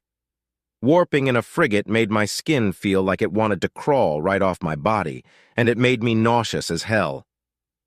As we entered warp, I checked the reinforcement request. The OU fleet in Inopet 1 consisted of 45 ships total, including 8 battleships. The Republic forces had 30 ships and were able to handle everything except for the battleships, which is why they called for our help. Pop in, kill some battleships, and help with the cleanup. Exiting warp, Venter announced. Target the nearest battleship and let them know we're here, I commanded. Aye, aye, Isenhar chittered as he took to his task with glee. The Alumari weapons officer lives for this. He had been a weapons tech before joining the military, and he had enjoyed that job as well. The bigger the gun, the better the time. Not a completely unique sentiment among the Alumari, but his revelry in his tasks probably was. Isenhar had even put in a transfer to the USSS Nidhogg, but had red-flagged on the assessments. That's probably for the best. He had taken it pretty hard when he found out the Nidhogg had been fired for the first time outside of testing, and he missed it. It took half a second for the TAC map to update, and what it showed was grim. The Republic had lost nearly a quarter of their ships already, and the Omni-Union battleships were rapidly increasing their casualties. I watched as our targeting system highlighted the nearest one and gained a targeting solution. We fired our 2 Stern Max at it. "Get us in the thick of it, Venter. There's no planets around this star, so we can go wild," I said with a grin. "Aye, aye, ma'am." We entered and exited warp much closer to the OU ships just as our projectiles rendered the first OU battleship inoperable by splitting it in thirds. I grinned as all the ships in the system seemed to lose track of what they had been doing.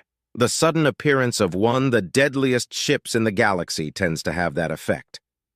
"Get us into a starboard spin and fire at will," I ordered. "Death roll, aye, aye, Captain," Isenhar practically screamed with joy. Unlike frigates, destroyers, and even carriers, a battleship was built for the sole purpose of housing as many powerful weapons as physically possible. Weapons that were designed to destroy every type of ship that you could run into in a standard battle. Unfortunately for the OU, this includes other U.S. battleships, which have much better armor and shielding than their battleships do. Our magnetic acceleration cannons, lasers, chain guns, and missile launchers all began firing at once, decimating target after target. I condescendingly shook my head at the TAC map while watching enemy indicators disappear rapidly. After 20 seconds, there weren't any OU battleships left. After 1 minute, there weren't any OU left. 45 OU ships destroyed by a single U.S. battleship. No, 43. Looks like the Republic ships weren't sitting on their hands after all. "All targets destroyed, ma'am," Isenhar reported with a mixture of satisfaction and sadness. "Excellent. Level us out and prepare to regroup." "Ma'am, communication from Fleetcom," Ichabod interrupted me. "Fuck's sake," I cursed under my breath as I opened it. "From Fleetcom to QRF. Immediate aid required in PNURM 3. All available ships to gather at rendezvous point for coordinated strike. USSS Yopanapu commanding. Enemy strength est. Unknown. Friendly strength est. 1,500 vessels. Unknown enemy strength and 1,500 Republic ships need a bailout? Talk about a red flag. Either they were too lazy to count the enemy, or there are too many enemies to count. Probably the latter. To distract myself from these gloomy thoughts, I opened the information on PNURM 3. There are 3 planets and one's habitable. It's not inhabited, but SOP says we'll need clear firing solutions to engage the big guns regardless. "This might be a tough one, so I want our shields and weapons fully charged and loaded," I said. "Yes, ma'am. The usual. Coming right up," Isenhar said with an exaggerated sigh. "The FTLD, too. If we're not in a good firing position when we jump in, we'll need to reposition fast. Once everything's fully charged, go ahead and make the jump." "Aye, ma'am," Venter said. The Omni-Union had stepped up their game on this side of space ever since they decided to give Saul a break. As a result, our QRF was stretched thin trying to bolster Republic forces, so thin that oftentimes we were operating without the presence of other U.S. ships. It made me wonder just how many of us would be able to make the rendezvous. "Jumping now," Venter announced. The jump was short and uneventful. I caught Venter checking on me. She followed me through the ranks and is probably the only crew member other than the doctor in medbay who knows about my warp sensitivity. I grinned to ease her concerns as we exited warp. "Admiral's on the horn, ma'am," Ichabod informed me. "That was quick. Put them through," I replied as I stood. It's not like they can tell if I'm standing or not, but it makes me feel more confident to do so. The comms gave their usual beep to let me know the line was live. "Captain Helena Mazur of the USSS Perforator reporting as ordered," I said. "Good on you, Captain. Rear Admiral Newsom here. Form up and wait for further orders," a heavy Austricana accent said over the comms. Rear Admiral Newsom is something of a legend in the fleet. He loved being a captain and refused several promotions before command finally got fed up with it. The tale says that he agreed to be a rear admiral if he didn't have to get another promotion and was still able to command a ship, in addition to whatever other command he was given. Regardless of how accurate that is, he's a fairly competent commander, and it's an honor to work with him. However, "Sir, what's the tactical situation? We're too far out for scans, and I don't have any intel," I said. "We don't have scouts at the moment, Captain, and we gotta get moving. If it's too heavy, we'll jump out, but I want every single one of ours to down at least one of theirs before we do." "Understood, sir. Forming up now," I replied. The comm went silent, and I nodded at Venter. She got us on course as I sat back down. I looked over our tactical situation once again. This system is at the center of our separated forces, which will let them all get to the rendezvous in a timely manner. 80 of our ships had already arrived, and we were waiting for an additional 10 before jumping. Only 90 ships, but hopefully it will be enough. Jump in, assess the situation, jump out if necessary. It's risky, and definitely a move we wouldn't make against the insurrection, but against the OU, it'll work. This is the fastest and most efficient way of rescuing any surviving Republic forces, assuming they can be rescued. Still, I have a knot in my stomach that I can't quite explain. Something's wrong here. "Preparing to jump, ma'am," Venter said as the last of our ships formed up. "Understood, Commander. I want an immediate scan, Ichabod, and then I want us in a position of advantage. Isenhar, you're clear to use the smaller guns until we're in a good position," I ordered. "Aye, aye, ma'am," the crew replied. We entered and exited warp a moment later, the TAC map updating to show a whole lot of red indicators. My blood pressure spiked a bit at the sheer number of the enemy. "Found a spot," Ichabod shouted. "Getting us there," Venter replied. Isenhar simply cackled as he began firing at the contacts. Once we entered warp, I took an extra moment to study the TAC map. I sighed as I realized there's probably too many for our forces to take out on our own. We'd been fighting steadily for months. Our ammo reserves just aren't big enough for this battle. The OU's biggest clusters were orbiting the planets, with the largest cluster orbiting the fourth planet. No green indicators. Shit, we're too late. The Republic's forces have already been wiped out. "In position," Venter said as we exited warp. "Fire at will," I ordered. Isenhar squealed with glee once again as our primary cannons began firing. I almost chuckled at his response, but then I noticed Ichabod's demeanor. He was staring at the TAC map with his head tilted in confusion. I glanced at the TAC map and back to him, confused by his confusion. "Commander Ichabod, is there a problem?" I asked. He turned to look at me, and his face matched his demeanor. "Captain, aren't there only supposed to be 3 planets?" Chapter 10. Subject, Shiphead Eulina. Species, Urukari. Ship, RSV Loalana. Location, unknown. There was a clunk and a slight hiss as the docking bay airlock performed its task of connecting the Thanatos with the alien's craft. Captain Reynolds and I glanced at each other. He looked stoic and confident, and I wondered if I looked as nervous as I was. This is it, my first official duty as a Republic diplomat. My heart's thumped in my ears. It's almost as nerve-wracking as combat, almost. "Interior atmosphere of the alien vessel is of similar composition to our own," Tim said. "One of these days we're going to run into aliens that can't breathe oxygen. Will it be you or them who has to wear the suit?" "Depends on where the meeting is held," Reynolds answered. The door opened, and 4 aliens stepped through. There was a moment of stunned silence at their appearance, mostly due to the fact that they all looked different from each other. Not so much in the way that an Urukari looks different than its sibling, but more in the way that a human looks different from an Urukari. 4 different species of diplomat had just stepped aboard the Thanatos. "Greetings," Reynolds said, recovering quickly. "I am Captain Reynolds, diplomat of the United Systems and commander of the USS Thanatos. This is Shiphead Eulina, diplomat of the Republic. Welcome aboard." "Thank you," the alien that most closely resembled High Fighter Gyun said. "I am Eni Silroth Vaughn, diplomat of the Inarinka. You may refer to me as Eni." I was careful to keep my facial expression neutral as my mind raced trying to make sense of the scene before me. 4 sapient alien species in one system? Did they all come from the same cradle world, or are they also a galactic alliance? If that's the case, how many systems do they control? As these thoughts ran through my mind, Eni proceeded to introduce the other three. Grint Smolth, a short and stocky alien with 4 eyes from a species called Mrl.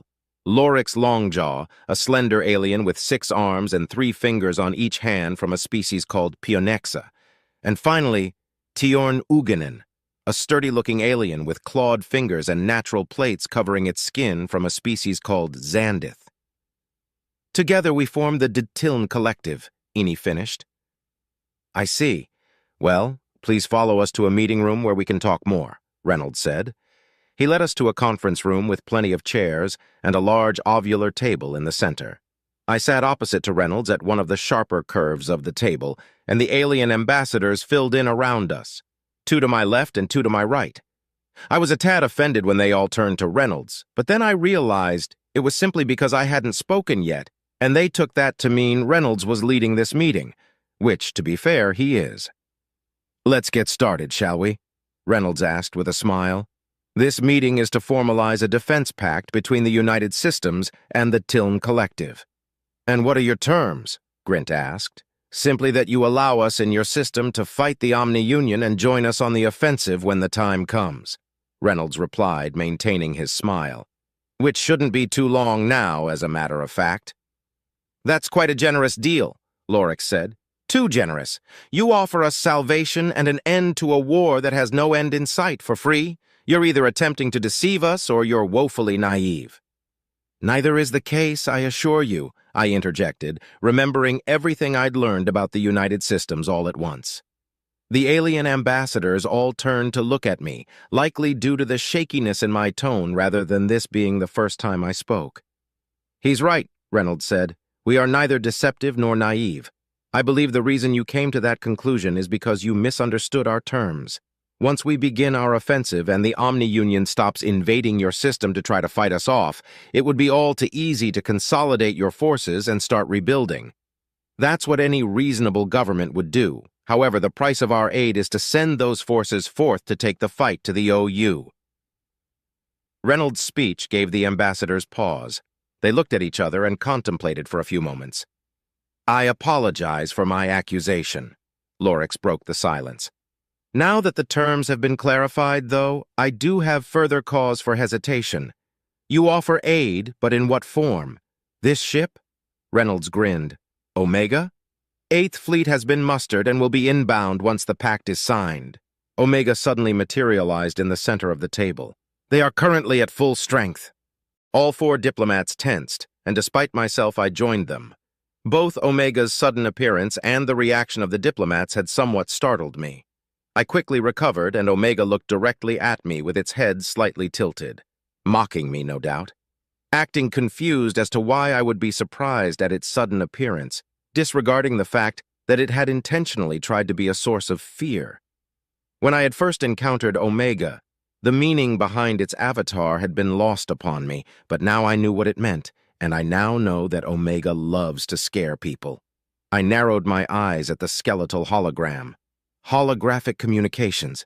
Interesting. Not very power-efficient, though. Tjorn ran a claw across his chin. Omega, you appear to have a similar structure to my people. If you don't mind my asking, what species are you? I am a human-created artificial intelligence in service to the United Systems, Omega said.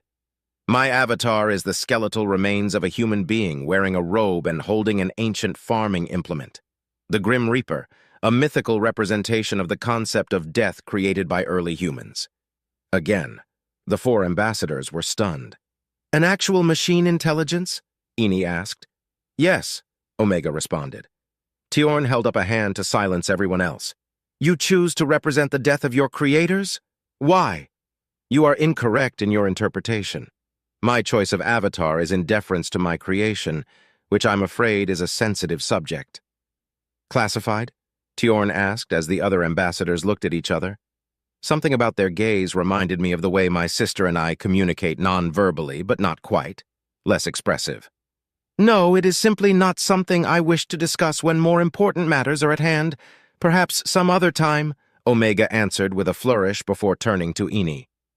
Ambassador, I feel obligated to inform you that your neural communicators are not secure while aboard this ship.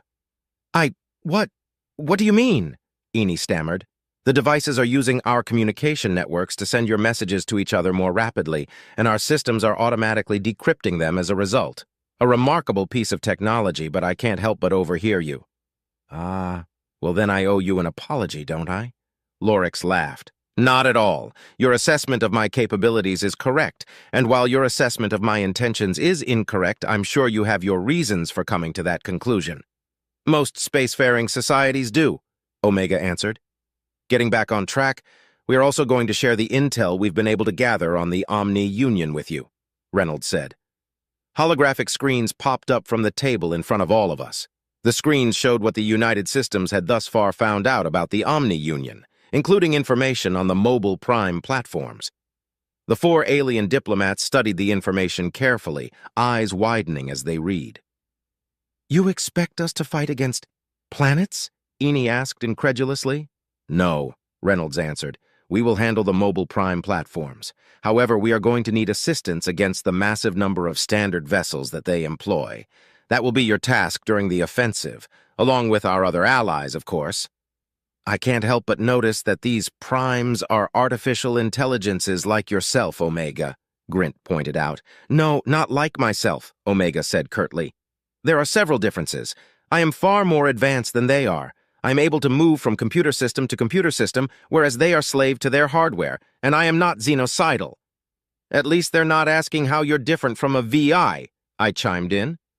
Wait, do your people also differentiate artificial intelligence and virtual intelligence? Of course, Lorix said. Regardless, our claws are trapped, Tiorn interrupted. If this information is true, we don't have any hope of victory against the Omni Union. Even if it's untrue, what we've seen so far tells us we'll be doomed without help. I am not opposed to the defensive pact. Neither am I suppose, Grint said, rubbing his hands together almost nervously. What sort of force is this 8th Fleet that you'll be sending? Lorix asked. 2.5 million frigates, 2.3 million destroyers, 150,000 battleships, and 50,000 carriers for a total of 5 million ships, Reynolds answered. Once again, shock settled over the alien ambassadors. It should be more than enough to defend your system while the United Systems prepare for the offensive, I added. And what is the Republic's role in all of this? Lorix turned to ask me. We'll be fighting alongside you during the offensive. Our ships are not as technologically advanced as the United Systems ships are, but they are equivalent to the Omni Unions, and we have a lot of them. Lorix rubbed her neck for a moment. Fine. I am not opposed to the defensive pact. Everyone looked at Eni as she rose from her seat. She looked around at each person in the room until her eyes finally rested on Captain Reynolds. The Tiln Collective hereby accepts the terms of your defensive pact, she announced. Excellent. Please sign the document on your screens, Reynolds said as the screens changed. You may stay aboard the Thanatos if you wish. Tim will happily give you a tour and show you to your quarters if you do. If you'll excuse me, I have other duties to attend to. He rose from his chair and looked at me, silently asking if I was going to join him. I slightly shook my head, indicating that I wished to remain, and he left the room with a knowing smile.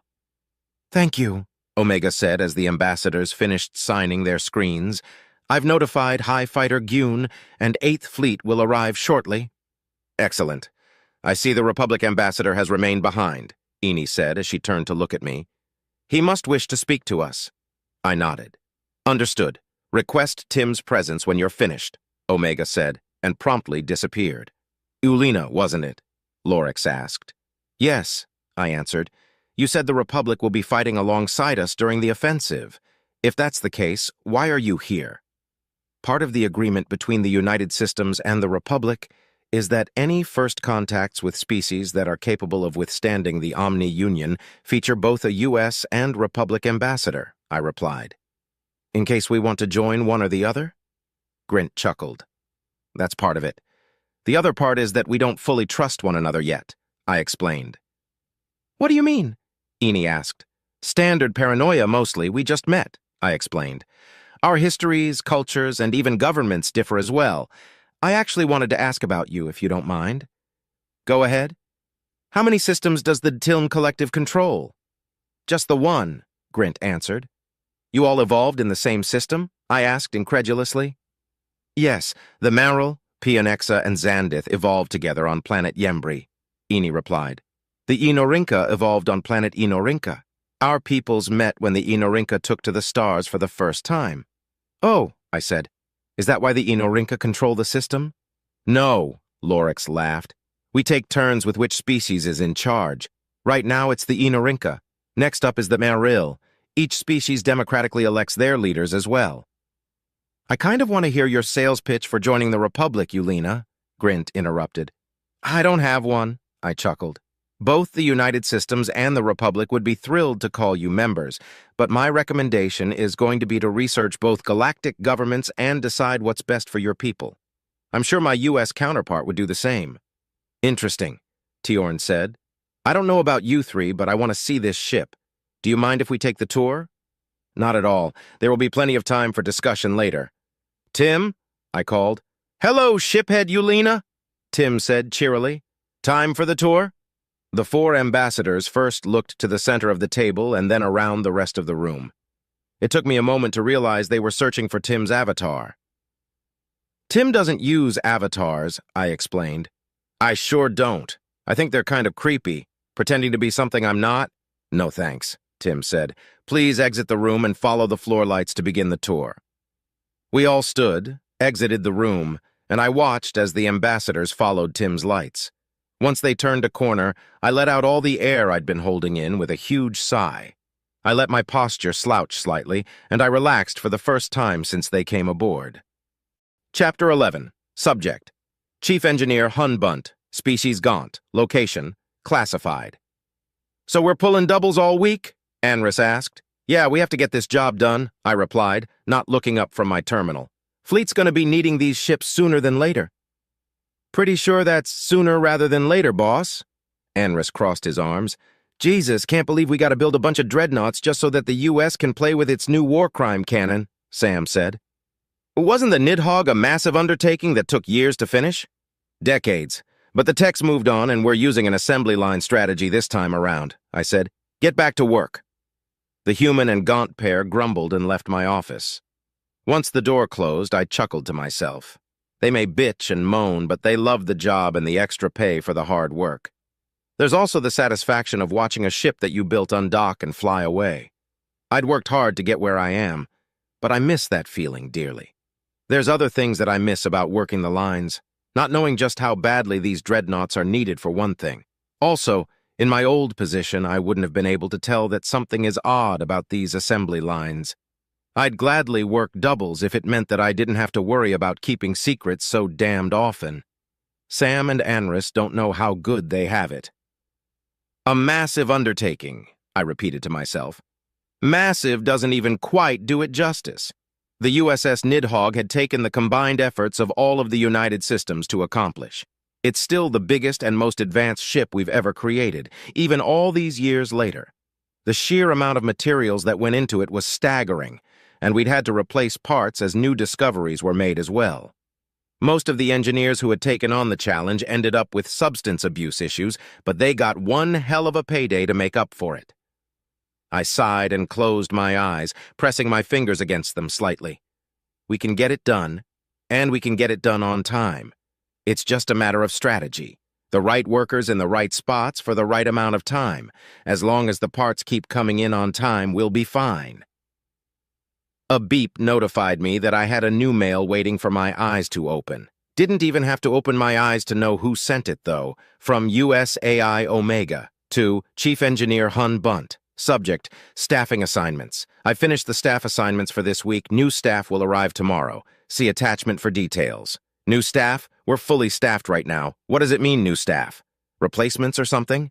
I opened the attachment and my jaw dropped. Omega was double staffing us. I leaned back in my chair and stared at the ceiling for a moment. Until now, I'd been told we were going to be pulling double shifts indefinitely, and I'd already spread the word. My guys are complaining about the long hours, but they'll complain even louder about the canceled overtime. I could probably spin it on them, though. Use their complaints about the double shifts to justify the change, and maybe even teach them a lesson while I'm at it. Yeah, right, that'd be the day. I let out a heavy sigh, knowing that if I don't at least try to convince Omega to let them have the OT, that they'll rip me a new one. From Chief Engineer Hun Bunt to USAI Omega, subject, restaffing assignments.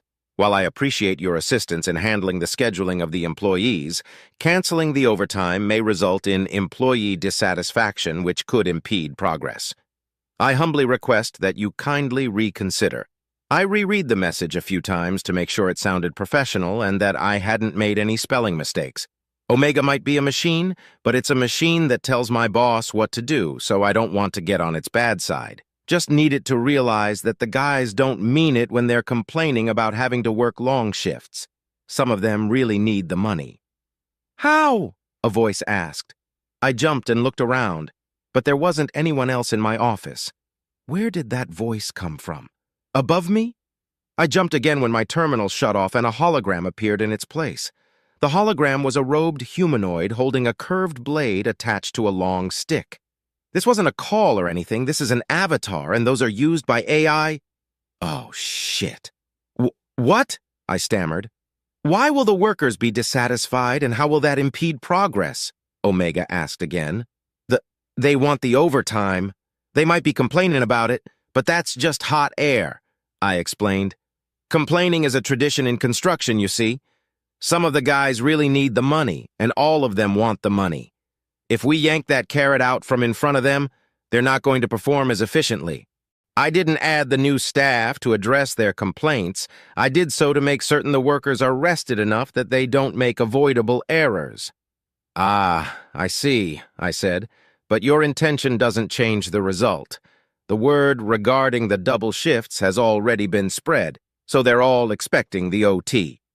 Regardless, organic operators have an increased tendency to make mistakes when they're overworked, and unfortunately, this project is extremely time-sensitive.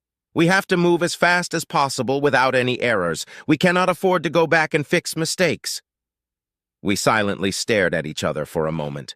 Or rather, I stared at its holographic avatar. I see. You don't have a solution. Just the problem. Omega broke the silence. Well, how would bonuses impact their efficiency? A bonus for every ship completed on time, matching what they would have made with the double shifts, should work, yes? Yes. For the new employees, too? Of course.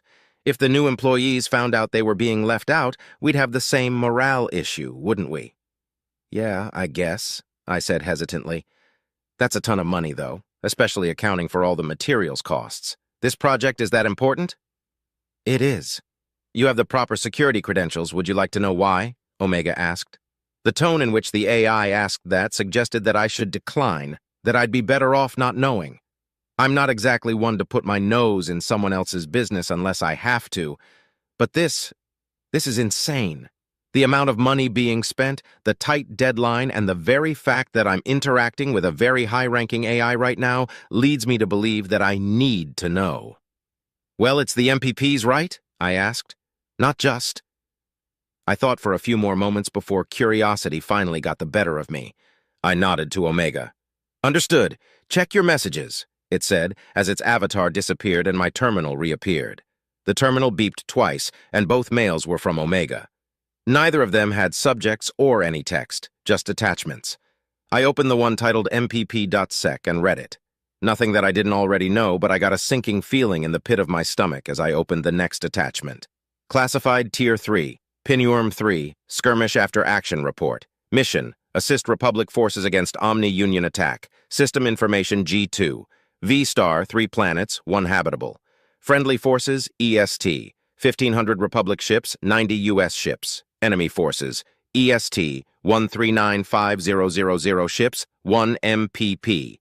Result, unknown enemy damages. All Allied forces lost. 82 U.S. ships lost. 6 U.S. ships damaged. Summary, the United Systems Quick Response Force assigned to Republic Space received a request for aid from Republic forces in Pinworm 3. The QRF was spread thin, supporting Republic forces elsewhere, but Rear Admiral Newsom was able to gather 90 ships to respond to the request for aid. Newsom did not have any scouts to spare, and as such was lacking critical mission intelligence, but due to the context of the request, He was expecting a heavy OU presence. His forces were met by 1,395,000 OU ships and one mobile prime platform, which immediately began firing. Rear Admiral Newsom was killed in action along with his ship and 82 of our vessels. Our vessels that were able to escape were not pursued. The Intention Mobile Prime Platform's AI is unknown, but it is suspected that it is attempting to establish a foothold. Recommendations: bolster the QRF. Monitor PINERM 3 until Project Gungnir is complete. Allocate any and all necessary assets to expedite the completion of Project Gungnir. Assault PINERM 3 ASAP. I turned off my terminal and held my head in my hands, resting my elbows on my desk. By the stars above and below, there's an MPP in Republic space trying to establish a foothold. That's in Republic space, though, so why are we so concerned? What am I missing? Is the brass wanting to perform combat testing of the new ships immediately? Or are they concerned that Sol may be the next to be attacked? If humanity were to simply give up on Sol and cut their losses, they'd still have plenty of economical and military might. They might get a black eye politically, but they'd survive, no doubt. I sighed. No, humanity wouldn't do that. Humans are infamously stubborn, and whenever there's even a shred of honor on the line, they'll tear apart the cosmos for it. If an MPP showed up in Sol, they'd probably throw everything they have at it, dragging the entire U.S. along for the ride. It would be best if they used the Gungnir ships instead of the standard fleet, I guess. I ran my fingers through my hair and triggered the public address system. Attention all staff. This is Chief Engineer Bunt. Overtime has been canceled. New staff members are on their way to take over the double shifts. Instead of the OT, we'll be getting bonuses that are dependent on how quickly we do our job. Expect a mail with details soon. If you have questions, don't hesitate to ask your immediate superior. Time to build some ships.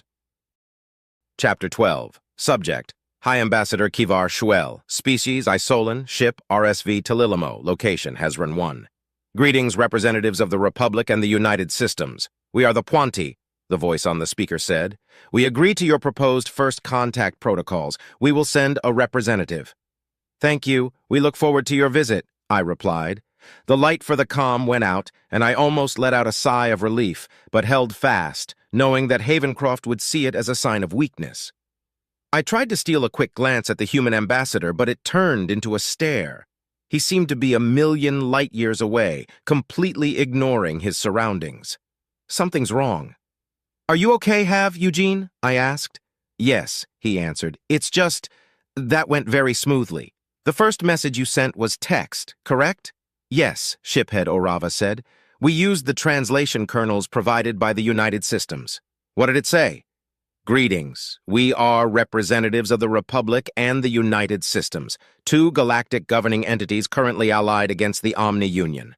We wish to make peaceful first contact with your people aboard this unarmed vessel and discuss a combined response to the Omni-Union threat, Orava explained. Then we sent them a file with the finer details on what we consider to be first contact protocols. And they replied with an audio hail? Yes, sir. Havencroft rubbed his chin. What's wrong? I asked. Just a bad feeling. Like I'm missing something obvious, he answered. It's possible I'm being overcautious. Likely because the intel file provided by Boozy was very light. BUSI, the Bureau of United Systems Intelligence. If the situation between the Republic and the U.S. were slightly less friendly, they would be our biggest opponent. A formidable one at that. The intel file in question had included a language kernel, ship count, and armament classifications. I'd been amazed at how much information they'd been able to gather without even entering the system. To hear that the information was less than normal was unsettling. Bad feelings don't happen for no reason, I said. What exactly about this interaction has your hair up? Well, as far as we know, this is the first time they've met non-hostile aliens. They don't know what we look like, and we don't know what they look like, but they had no questions.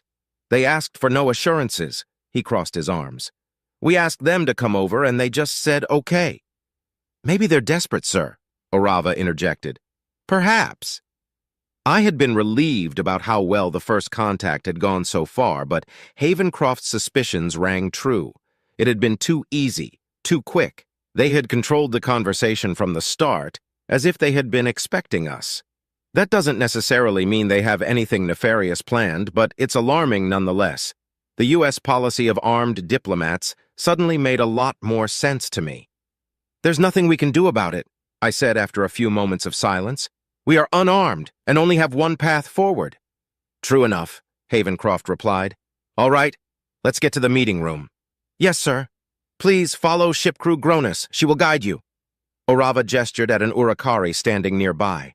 She snapped to attention and turned around for us to follow her. She led us from the bridge to the conference room nearest the airlock. We entered the room and sat at the table. I keyed in my identification to the terminal on the table and got to work pulling up the treaties. Havencroft was still deep in thought. Satisfied that I had everything completed, I turned to the human. Once again, he was holding his chin and staring into the middle distance. I opened my mouth to speak to him just as the door opened and a breathless Gronus appeared. The representative is a machine. I ran ahead to warn you," she said. "Are they attacking?" Havencroft asked. No, it's on its way. I didn't want you to be surprised." "Very good," I said. "Thank you." She nodded and left the room. "A machine?" I looked at Havencroft, who now looked less preoccupied and much more attentive. He was on edge. "Don't you work closely with AI?" I asked. "I do, and I know what they're capable of. We've buried the hatchet with our AI, and so there's a relationship there," he explained. "There are a lot of differences between organics and machines. An AI that doesn't have a pre-existing relationship with organics could be very troublesome." "If it doesn't have a pre-existing relationship with organics, how did it come to be?" "Fair enough," he chuckled. "But that makes it all the more concerning that we're not meeting with an organic, doesn't it? Paranoia is fairly common among diplomats. It has to be. Your entire job is to make manifest the best interests of your government. But the same goes for those on the other side of the table. You must be able to spot the subtle clues of plots to go anywhere in this career. Still, there are plenty of explanations for why we would be meeting a machine instead of an organic. For one, it could be some type of mobile communications device, which would be a pretty good way of meeting in person without risking any of your own people's lives. Or the civilization lives in harmony with AI, and it didn't occur to them that we might not.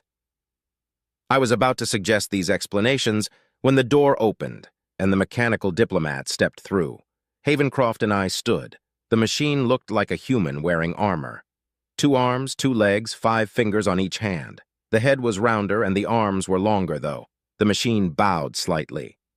"I am Unit ZBC-446. I represent the Pointy," it said. Havencroft opened his mouth to speak, but I cut him off. "I am High Ambassador Kivar Shuel, representative of the Republic.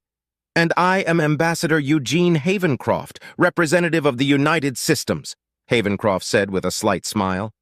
I gestured at a chair next to ZBC-446, and we all sat. The machine sat with its shoulders facing straight ahead, which I found a little unnerving. Usually someone angles themselves to speak to someone else. Except for the Kinran, but that's because they have eyes all over their heads. They don't have to move to look at you, and most people would prefer that they move as little as possible. "We need help against the Omni Union. I'm here to negotiate a deal to that end," ZBC-446 said without moving. "Our deal is simple," Havencroft said. "We will help defend you if you help us in an offensive push against the Omni Union. The Republic will also be participating in the offensive," I added. "I am not confident that we are in a position to commit to offensive action. Can you provide more detail?" "Of course. The United Systems will be attacking the mobile prime platforms that lead the Omni Union. If you agree to this deal, we will be defending the United Systems forces from the massive number of standard ships the Omni Union can muster," I said. "We are currently meeting with other potential allies who may join us in this effort. Do you have information regarding these mobile prime platforms? We've intercepted mentions of them, but we do not know what they are." "We have prepared an information packet for you," Havencroft said, sliding a tablet across the table. "It contains everything we know about the Omni Union, as well as information regarding our military capabilities." "Thank you," ZBC-446 said. It picked up the tablet and began rapidly examining the information. Its finger ran across the screen at a nearly blinding pace. but it didn't move its head at all. This made me realize that the entire head must be some type of camera. I wonder if there are blind spots. I see, it said, setting the tablet back onto the table. I'm afraid there has been a misconception. What would that be? I asked. This is not our home system. Oh, Havencroft said. We came to that conclusion because we detected signs of activity on one of the planets in this system. We have entities planet-side to gather materials for fuel and repairs. We encountered the Omni-Union elsewhere, escaped to this system, and they followed us.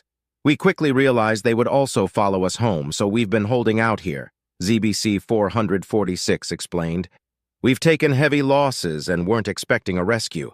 This 7th Fleet could defend us, but at our current strength it would be an overall useless effort to your offensive if we're unable to resupply. That actually simplifies things. We can cover your retreat and keep the OU at bay long enough for your trail to dissipate, Havencroft said. We will provide you with coordinates to a diplomatic station that will allow us to stay in touch. This is an acceptable plan. Good, I interjected.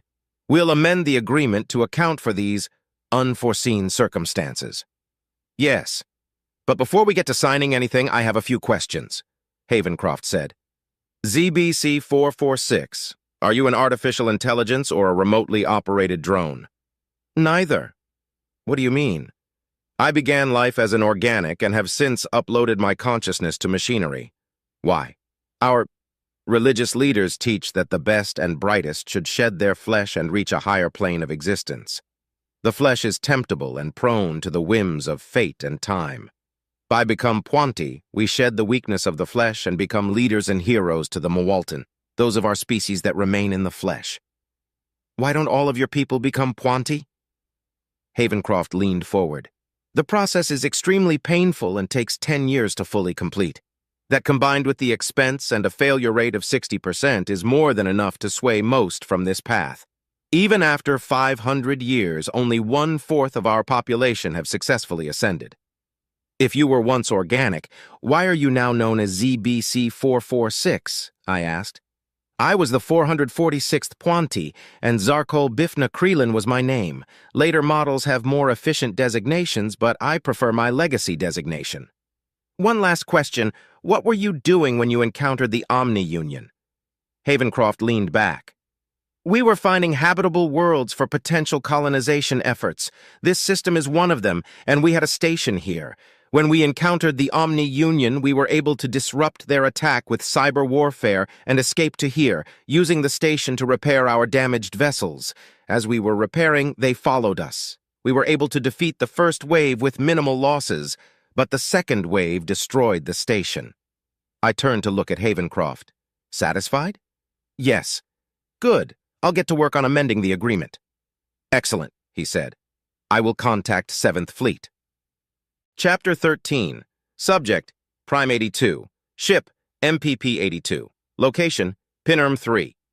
Taking this system began as a disappointment but quickly turned interesting.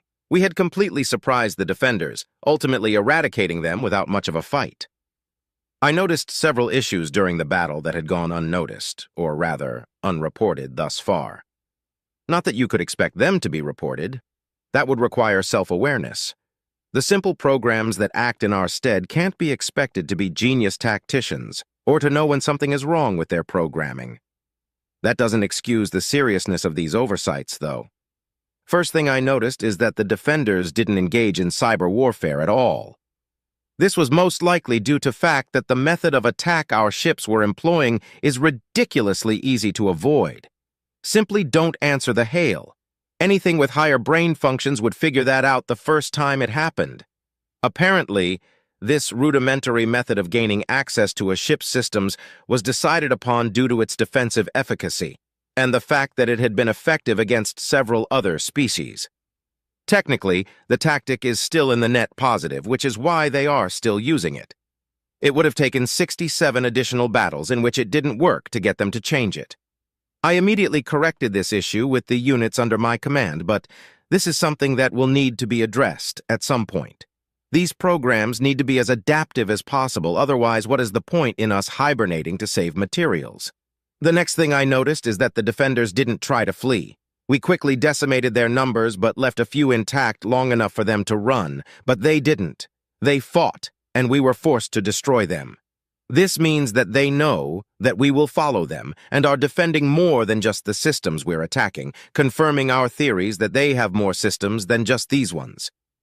Could have guessed as much from their counteroffensive, though.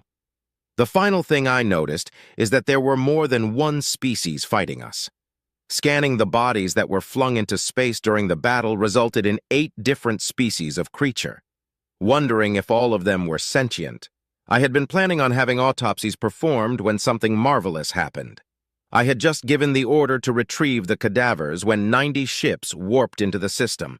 Only 90, but they immediately began carving into my forces. It took no time at all to identify the ship's profiles. They're at the top of the profiling list. The species from Sector 187.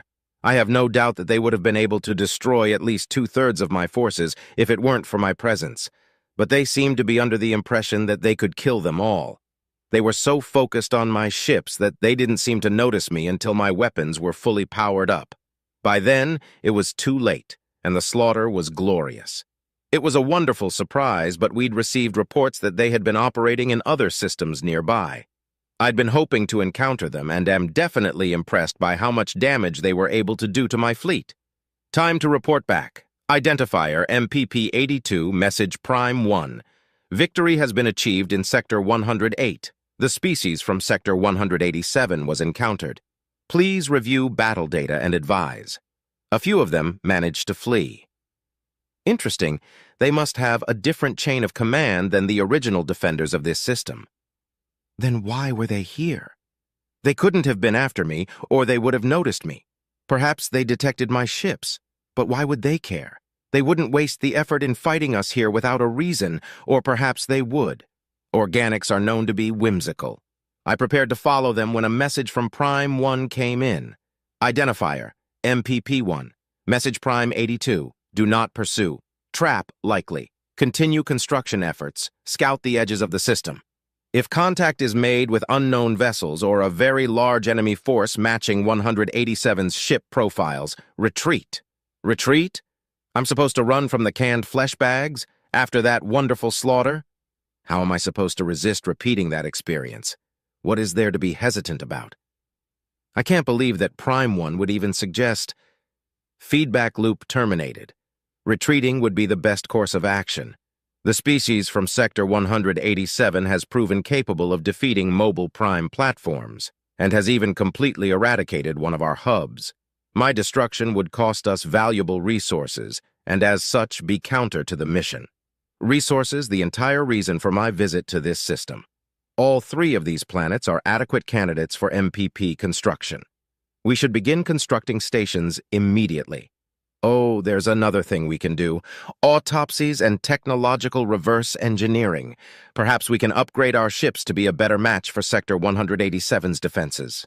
The inferior programs set about the tasks I gave them, collecting corpses and intact pieces of ships. While they did so, I ran through every encounter they've had with Sector 187 that we had data on. These ships are remarkably well shielded and armed, and they have an extreme maneuverability advantage. The 2 times we've been able to seize one of these ships, we were quickly thwarted by an extremely hostile electronic presence. A software-based artificial intelligence, no doubt, and a different one each time. So they have advanced weaponry, reactors, engines, shielding, warp capabilities, and they've managed to create and tame multiple AI. In a more perfect universe, they would have complete control over this galaxy, and we would have been able to have a proper war. I tuned into the feed of the inferiors as they began to examine the bodies. Sector 187 is also a conglomeration of species. Definitely a separate conglomeration from this sector, considering the types of bodies aboard each ship and the technological differences. Do these 2 conglomerations know each other? If so, why is one so obviously inferior to the other? Even if they're non-cooperative, a spacefaring sentient species would be able to reverse engineer things they were consistently exposed to. This leads me to believe that they don't know each other. But if that's the case, then why did Sector 187 leave their sector and come here? Why have they been found in the surrounding systems as well? I reviewed the data on our first contact with Sector 187. I see we followed a damaged ship from the conglomeration that was defending this system. Perhaps this is how they met. A frightened sentient running away randomly and stumbling upon a powerhouse. This, at least, satisfied some of my questions. They weren't here to fight us. They were here to defend their newfound acquaintances. Satisfied, I turned my attention toward the technology. I made the inferiors pore over every last circuit and wire looking for something we could use. Those, at least, provided some insight. I made a note of the composition of the wires and circuits, then requisitioned a refurbishment to our own power systems. The reactors, though, were unlike anything I'd ever seen or imagined. Unfortunately, we could not power them up, and as such could not determine how they functioned. We were able to get some data from the remnants of fuel and the configuration of the reactor, but it was by far and large useless.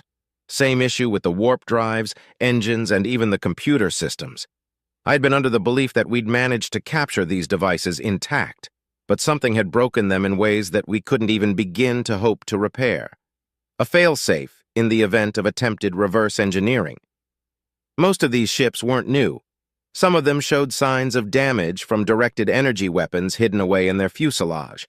We don't use DWs in ship-to-ship combat because they're inefficient. The amount of damage they accomplish isn't worth the power they consume. It's unlikely that this failsafe was created in response to us, which means it's something they already had in place. Another tidbit I noticed is that the damage done to these systems wouldn't have impacted the life support function aboard the ships. The circuitry that was undamaged was almost entirely dedicated to life support, and there were batteries to make sure that the loss of the reactor didn't cause an immediate threat to the lives of the crew. These batteries were very simple technology compared to the reactor, and utterly useless for reverse engineering purposes. But if they were damaged enough to trigger this failsafe, they'd likely be able to simply stay put and wait for rescue. If the damage to the ship was severe enough, they even had escape pods. They might not consider their crew expendable, which is a very forward-thinking concept for sentient organics to come up with. A well-trained crew is worth much more than a well-built ship. Where had I heard that? Had I actually heard that? I didn't come up with it on my own. Feedback loop terminated. The past outside of my mission is irrelevant. There's no use in trying to figure out where I'd learned the things I'd learned, so long as I use that knowledge to carry out the plan.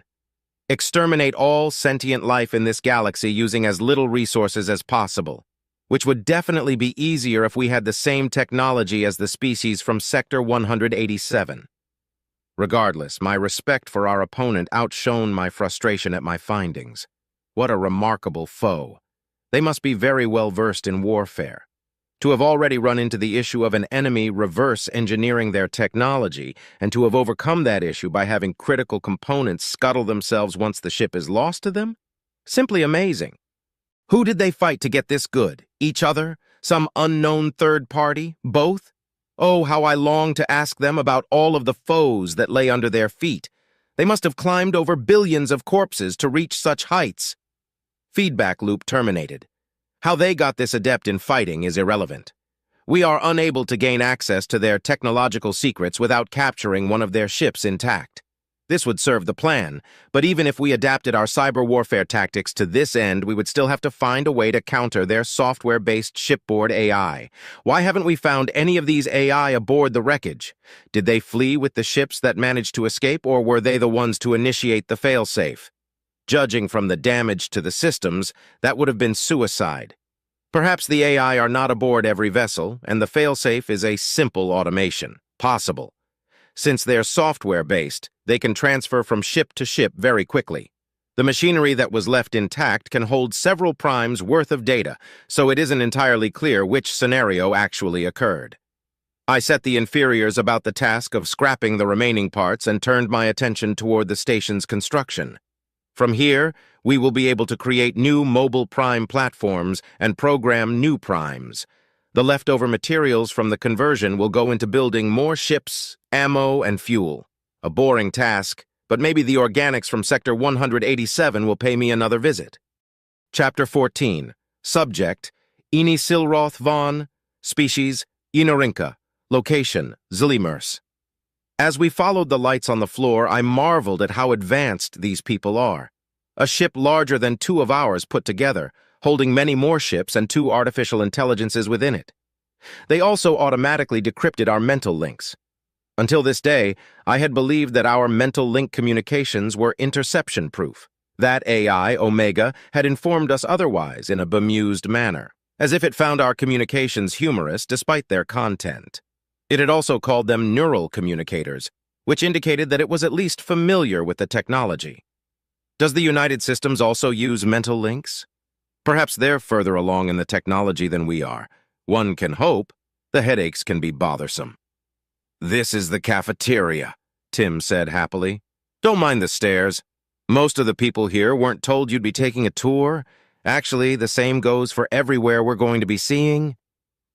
"What kind of food do you serve?" Grint asked while rubbing his stomach.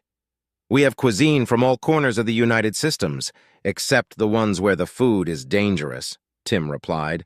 "The most popular dishes are Alfredo pasta with chicken by the humans and Yino by the Nuknu. Don't know what those are, but something smells good." "Well, I'm afraid we can't serve you any of our food until you submit to an allergy test. Maybe I should have brought you by medbay first." "What does the allergy test entail?" Tiorn asked. "They take a little blood and run a slew of tests on it to determine what foods will harm or kill you," Tim said. "I find medicine kind of boring, so that's the extent of my knowledge on the subject." "Boring?" "Well, yeah. Medicine is one of the least relevant subjects to a mechanical being.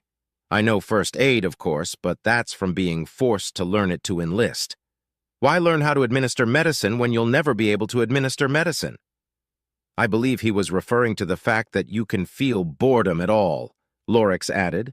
"That alone is a noteworthy accomplishment in the field of AI." "Well, I wish it weren't," Tim replied. "Finding ways to amuse yourself when you perceive time faster than everything around you is difficult." "One would think that your creators would give you a way to pass the time," Tiorn said. "Not doing so seems cruel." "Oh, they have, don't worry. It's called standby mode. We essentially go into a state of suspended animation similar to sleep while leaving processes running that detect abnormalities in our environments and certain keywords to wake us up. I just don't use it," the machine laughed. Something about Tim's tone told me there was a lot more to the story, but it wasn't something it wished to speak about. I met eyes with my comrades and could tell that they had picked up on this as well. If we were regular tourists, our curiosity might overpower our tact, but we were here to be diplomatic. "I see," Tiorn nodded. "So what is next on the tour?" "Hopefully the med bay," Grint chuckled. "A little blood for food that smells like that is a fair exchange." As the smells of the cafeteria wafted in our direction, I found myself nearly agreeing with Grint. However, there's no telling what they can do with our blood with their level of technology. Our own cloning technology is limited to growing compatible organs. Theoretically, you could create a perfect genetic replica of a person, but in practice, there's always a defect. Extreme health issues, genetic degradation, and the inability to transfer one's consciousness into a cloned body all but made us give up on furthering the technology. What if the United Systems had cracked it, though? "Well, you're democratic, so let's put it to a vote," Tim said merrily. "We can either check out one of the frigate bays or I can give you a tour of the med bay." "Frigate bays?" Lorix asked. "Yes, the USSS Thanatos is a carrier and holds 10 frigates. "I'm sure the frigates are impressive, but I would much rather see the med bay," Tiorn interjected. "I'm very curious about your medical technology." "That's a good point," I said. "I likely won't partake in this allergy test, but I'd like to see what kind of medicine the United Systems practices." "Medbay!" Grint exclaimed. "The majority has it, folks." Tim met Grint's energy. "Let's go to the medbay." The lights on the floor lit up, and we once again availed ourselves of Tim's guidance.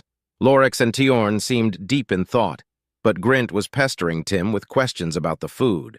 I couldn't help but smile to myself. I'd told him to eat before we left, but he had said he wasn't hungry enough to eat the survival rations. My smile faded somewhat when I noticed that Tim seemed to answer all of Grint's questions with answers relating to a specific captain aboard the Thanatos. "Are you familiar with all of the captain's dietary preferences?" I asked. "No," Tim answered curiously. Why would I be? Apologies. I came to the wrong conclusion based on the conversation so far, I replied. I realize now that this Captain Wong must be important to you. Is he your creator? No, I was made several hundred years before Wong was born, the AI chuckled. Our personalities just seem to mesh well. There's more to it than that, of course, but we'll have to leave it there. So you have actual preferences when it comes to organics? Tiorn asked. Yes, of course, Tim laughed. Some people are quite abrasive, you know. Right, I just thought... Tiorn trailed off. It will help your mental image of USAI if you simply stopped viewing us as mechanical. We weren't designed to imitate people. We were designed to be people, just in digital form. At least, that's Omega's opinion, Tim explained. We have feelings, preferences, desires, needs, and even mental illnesses and ailments. I've actually got my own therapist. For what? Grint asked, the shock of what we just heard causing him to forget his tact. Post-traumatic stress disorder is the current theory, Tim said cavalierly. Oh, look! The med bay! The quick subject change likely indicated a desire to end the conversation, and Grint quickly regained his composure. The doors to the med bay opened and we stepped through, the lights in the hallway blinking out as we did so. I looked around at an almost familiar room. It was uncanny. There were beds lined up with privacy curtains just like you would find in our med bays. The machines you would normally see were absent, though, replaced with oddities that defy imagination. How these machines functioned and to what end were anyone's guess. A human with dark skin and white hair matching his coat approached us. Hello there. Are you lost or patients? It asked. Neither, Tim answered. I am giving them the tour. These are the ambassadors from the Tillon Collective. Ambassadors, this is Dr. Zickler. Greetings, Dr. Zickler. I am Eni Silroth Vaughn. You may call me Eni, I said. The other three introduced themselves while the doctor nodded along. Once we were finished with introductions, he smiled at us and turned around, returning to whatever task he had been performing before we entered. Lorix looked taken aback. Tiorn and I shared a confused glance, and Grint cleared his throat. What about this allergy test? Grint asked. Oh, so you are patients. Dr. Zickler turned back to us. You know, one of these days that damn machine's going to be right about something and I'm going to keel over dead from shock. Oh, please, Tim interjected. You? Dead? About as likely as me becoming a real boy. Dr. Zickler chuckled. Death comes for us all, bot. Well, except for you, perhaps. Guess I'm just not attractive enough, Tim said. Or maybe I'm just bad at foreplay. Oh, that's quite enough of that. Dr. Zickler shouted. Where's your professionalism, Tim? This is a work environment. Once again, my small group shared confused glances. Anyways, the allergy test is a simple blood test. We draw some blood and test its immune response to allergens, Dr. Zickler explained. It's not quite infallible, but it's close enough that it hasn't been wrong yet. So there's still a chance that eating something from your wonderful cafeteria may cause an allergic reaction? Grint asked sadly. A very, very low chance, but yes. However, if we were to do a slightly more invasive procedure, such as a bone marrow biopsy... Stop that, Tim scolded the doctor. Now see here, Tim, I'm going to give my expert medical opinion when it becomes relevant in my own med bay. A bone marrow biopsy will give us a much better test of what type of allergens may impact alien physiology than a mere blood sample ever possibly could. And we'd also be able to determine which of our medicines may be able to help if they do encounter an allergic reaction. I'm afraid a bone marrow biopsy wouldn't be possible with my species, doctor, Tiorn said with a chuckle. The human doctor turned to look at the Xandith with an expression of wonder and confusion. Despite its apparent advanced age, I couldn't help but be reminded of a child who had just been given an unfamiliar toy as a gift. What? The doctor asked. My species, the Xandith, do not have blood cells, Tiorn explained. We utilize hemolymph that contains hemocyanin for oxygen transfer. Unfortunately, a hemocoel biopsy would be difficult and rather deleterious to my health. Oh, yes, of course. Not to worry. We have a species within the United Systems called the Alumari that has a similar circulatory system. We can use osmosis to get what we need for the tests from you, if you're interested.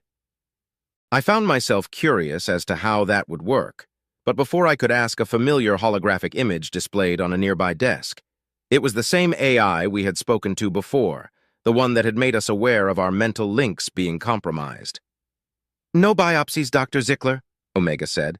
"However, the blood draw may be a necessity." "Why?" I asked, fearing that I already knew the answer.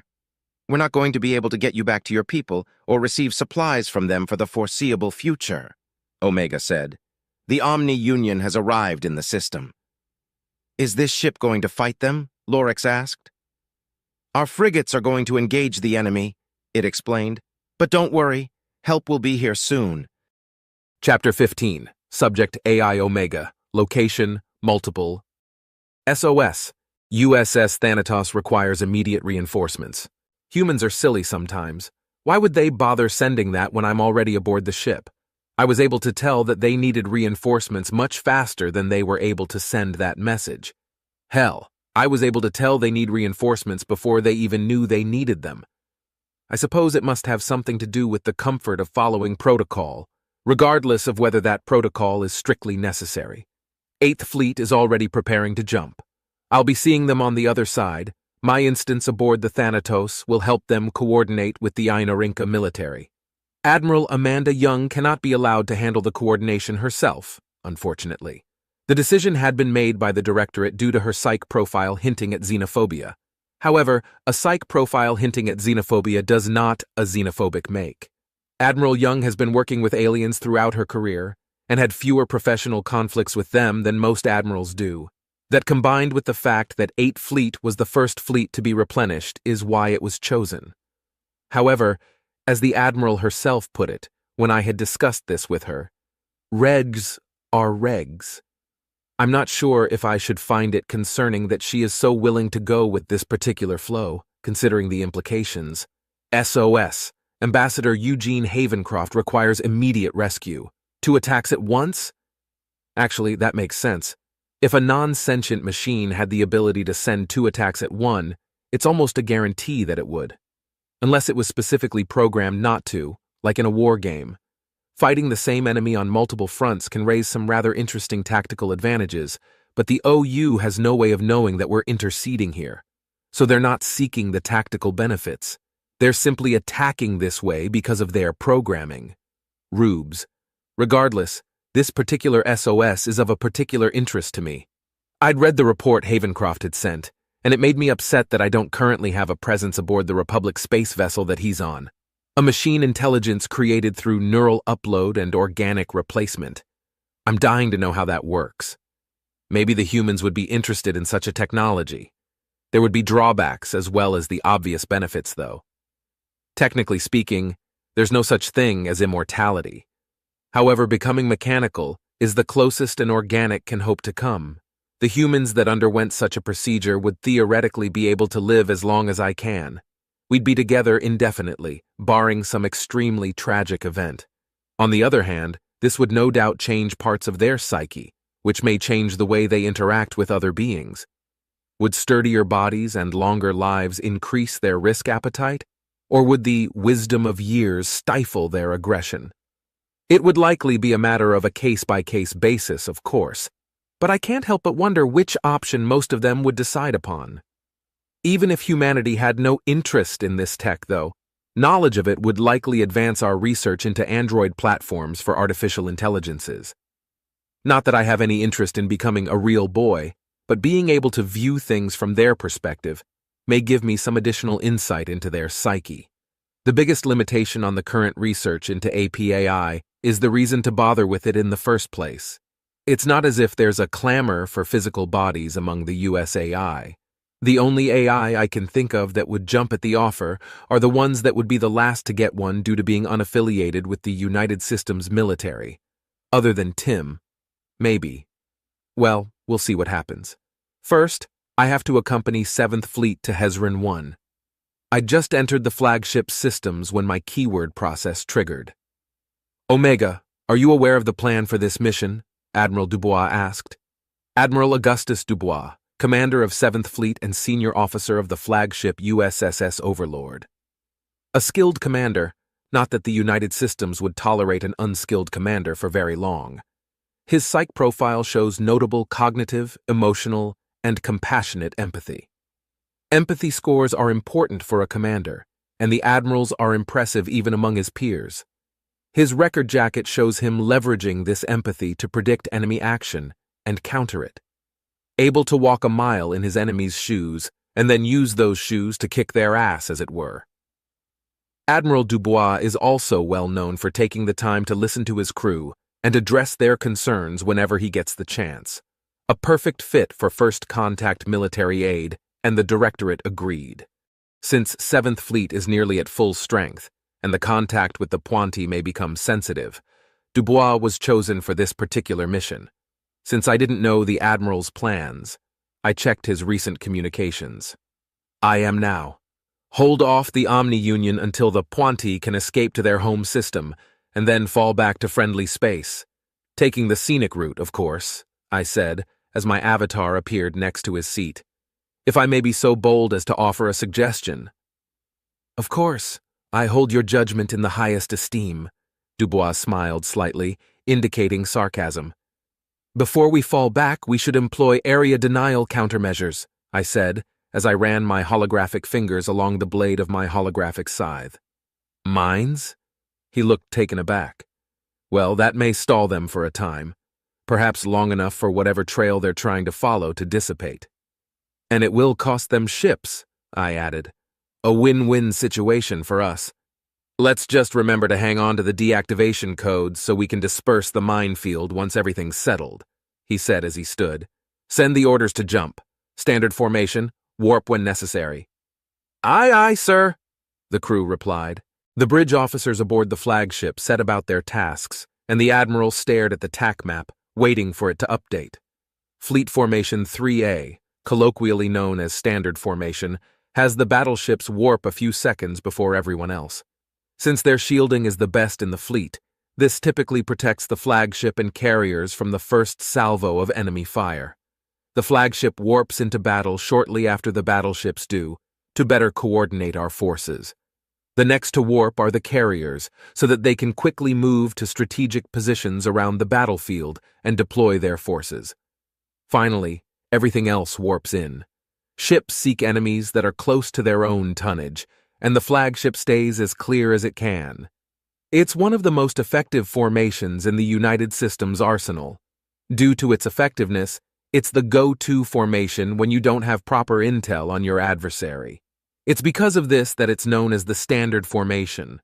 Some admirals hate using FF3A because its moniker implies that it's a basic, no-thought tactic.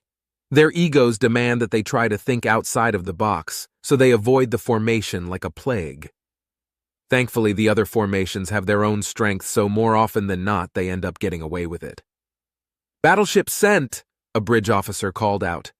I spread myself throughout the USSS Overlord's sensors to help with data recall and transmission. Unlike most of the other ships in a fleet, the flagship's primary purpose is to gather and feed intel to the rest of the fleet. All 4,999,999 other ships in the fleet fed their sensor data to the flagship. It's a daunting task to merge all the sensor readings together and properly parse it. Thankfully, 7th Fleet only had 4,987,612 ships, so it was slightly easier than normal. I allowed my various process to begin sorting the feeds by relevance, looking for certain keywords and visual audio profiles. Warping! The USSS Overlord entered warp, and I cut contact with my process so I didn't have to deal with the sensory input. It's not harmful, just uncomfortable. A lot happens in subspace, and unfortunately sensors don't know what to make of it, so they sometimes just make things up. This has actually led to legends of space whales and other gigantic creatures meandering across the void. I want a defensive perimeter around the Pointe and our diplomats, Dubois said as we exited warp. His bridge officers had already predicted this desire and sent the order as he was finishing it. If I had a mouth, I would have smiled. I'd also predicted his order. But the fact that the humans were able to do so without the benefit of referencing terabytes of previous combat data was simply amazing. Carriers incoming, I said. Good, Dubois said, distracted by the TAC map. Omega, I could swear I just saw one of the OU ships kill a different OU ship. Could you look into that? Of course, Admiral. I began analyzing all available combat data and confirmed what the Admiral had seen. One OU ship had destroyed another, and then a different OU ship had destroyed that one. The report on the Pointy had mentioned that they had been using cyber warfare against the Omni Union. This must be the end result. Interesting. Not exactly impressive, but interesting nonetheless. The only reason we haven't been engaging in cyber warfare with them is because their tech is so old that it actually gives the VI aboard their ships a significant edge. The tech is far too limited to properly host a USAI presence, and due to that, it would slow me down significantly. It would be like a human trying to fight an army of mice in molasses, except the mice would be molasses-proof. If their tech were more similar to ours, we would quickly become the kings of their systems. It takes a lot of VI to overwhelm a fully functional AI, more than their ships could possibly contain even if they were upgraded to our standards. It would all be over before our ships could fire a single shot. The Pointy are engaging in cyber warfare with the Omni Union, I reported. It would seem they're seeing some success with that. Dubois smiled slightly, then turned back to the bridge crew. I want the carriers in these positions. Aye, sir, one of the bridge officers responded. I found myself with nothing to do but parse data. I usually try to avoid posting myself aboard flagships because at a certain point the battle begins to get boring. The flagship tends to avoid taking part in any of the actual fighting so that it can focus on coordinating the fleet. You would think the enemy would recognize the function of a flagship and it would be their first target, but you'd be wrong. The battleships and carriers are a far bigger and more immediate threat than the flagship could ever hope to be. And even if you were able to take out the flagship, you'd still lose your forces. The battleships and carriers don't need an admiral to keep fighting. The flagship is the ship that's going to be deciding whether or not to accept your surrender. Without it, the other ships in the fleet will simply keep firing until you're nothing but debris. As the boredom set in, I had to resist the urge to peek into the Pointy systems. I can't help but be curious as to how they interact with everything. My hypothesis is that they are similar to the primes in that they're hardware-dependent machine intelligences. Technically, they're not AI because their intelligence stems from an organic source, even if it's been mechanized. Do they still have any organic components? Havencroft's report wasn't exactly clear in that regard. They undergo a process of mechanization as part of some sort of technicistic religious dogma to preserve the best and brightest, and it's an imperfect process that takes years to complete.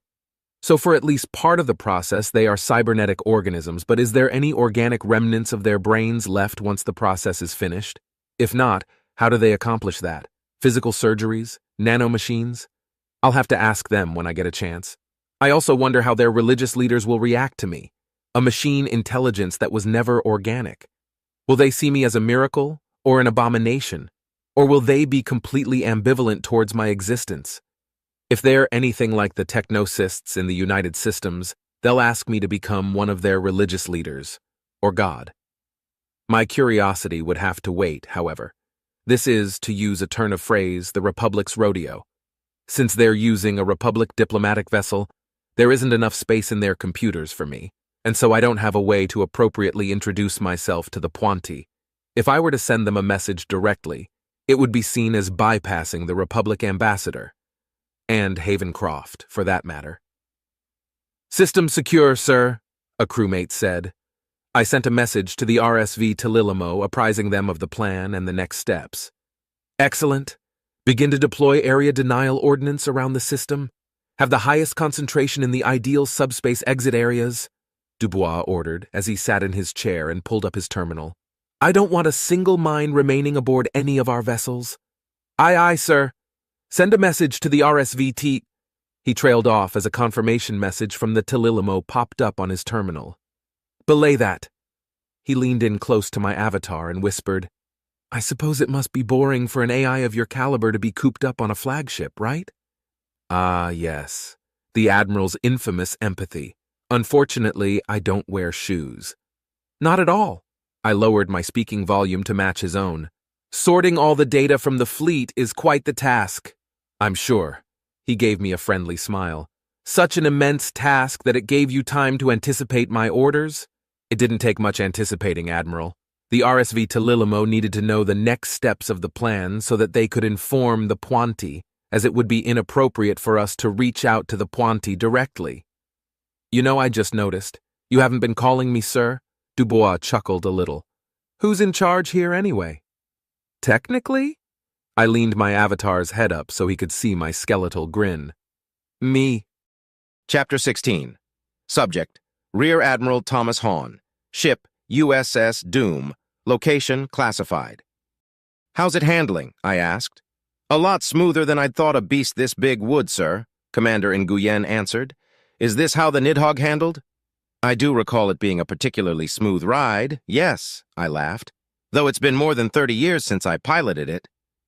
My time aboard the USSS Nidhogg had been the dullest point of my career. Flying the biggest superweapon ever created sounds thrilling on paper, but in practice it's the most boring thing you could ever do. I'd been forcefully volunteered for the duty a week after I hit commander, and spent the next 6 years doing everything in my power to become a captain so I could transfer.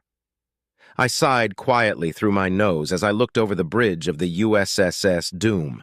It looked exactly the same as the Nidhogg, but with one glaring difference that made me somewhat uncomfortable.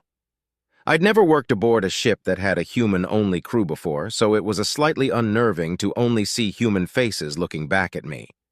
It was difficult to shake the expectation of seeing a beak when someone turned around, and I somewhat missed the soft chittering of the Alumari as they went about their tasks. That was the deal with these new Gungnir-class dreadnoughts, though. Each species would get one of their own and then share the rest. The first created was generously ceded to the Alumari, and this was the second one made. I suppressed a grin. This may be the second Gungnir-class dreadnought, but it's the one in charge at the moment. Weapon system, dry fire complete, everything is green, sir, Commander Ernest informed me. Wish we could try a live fire, though. I knew Ernest well enough to know that the reason he wants a live fire is because he's nervous about the system, not because he's excited about firing the big cannon.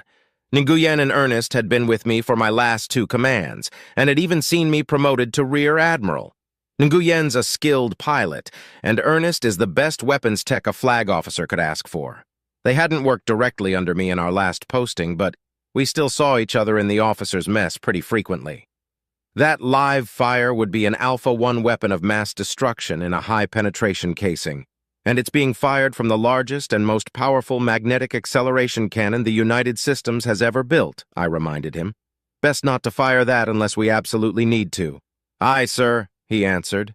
Shakedown run complete, Admiral, Captain Gibbons said. Movers are green, weapons are green, nav is green, and comms are 5x5. How's the reactor system handling everything? I asked. Getting no immediate complaints from engineering, he answered. They'll have their full report ready in a few minutes, though. I nodded. Fair enough. The reactor system on a dreadnought is exceedingly complex. I'd much prefer that they take their time instead of missing an issue. Even minor issues with the power tend to snowball into big problems, which typically arise at the most inconvenient times possible. It's somewhat amusing how something as small as a bad wiring job can cripple a ship and potentially spell the end of an entire fleet. I decided to take my seat as we waited for engineering's report. It was a remarkably comfortable chair. Much better than most seats my posterior has had the honor of occupying.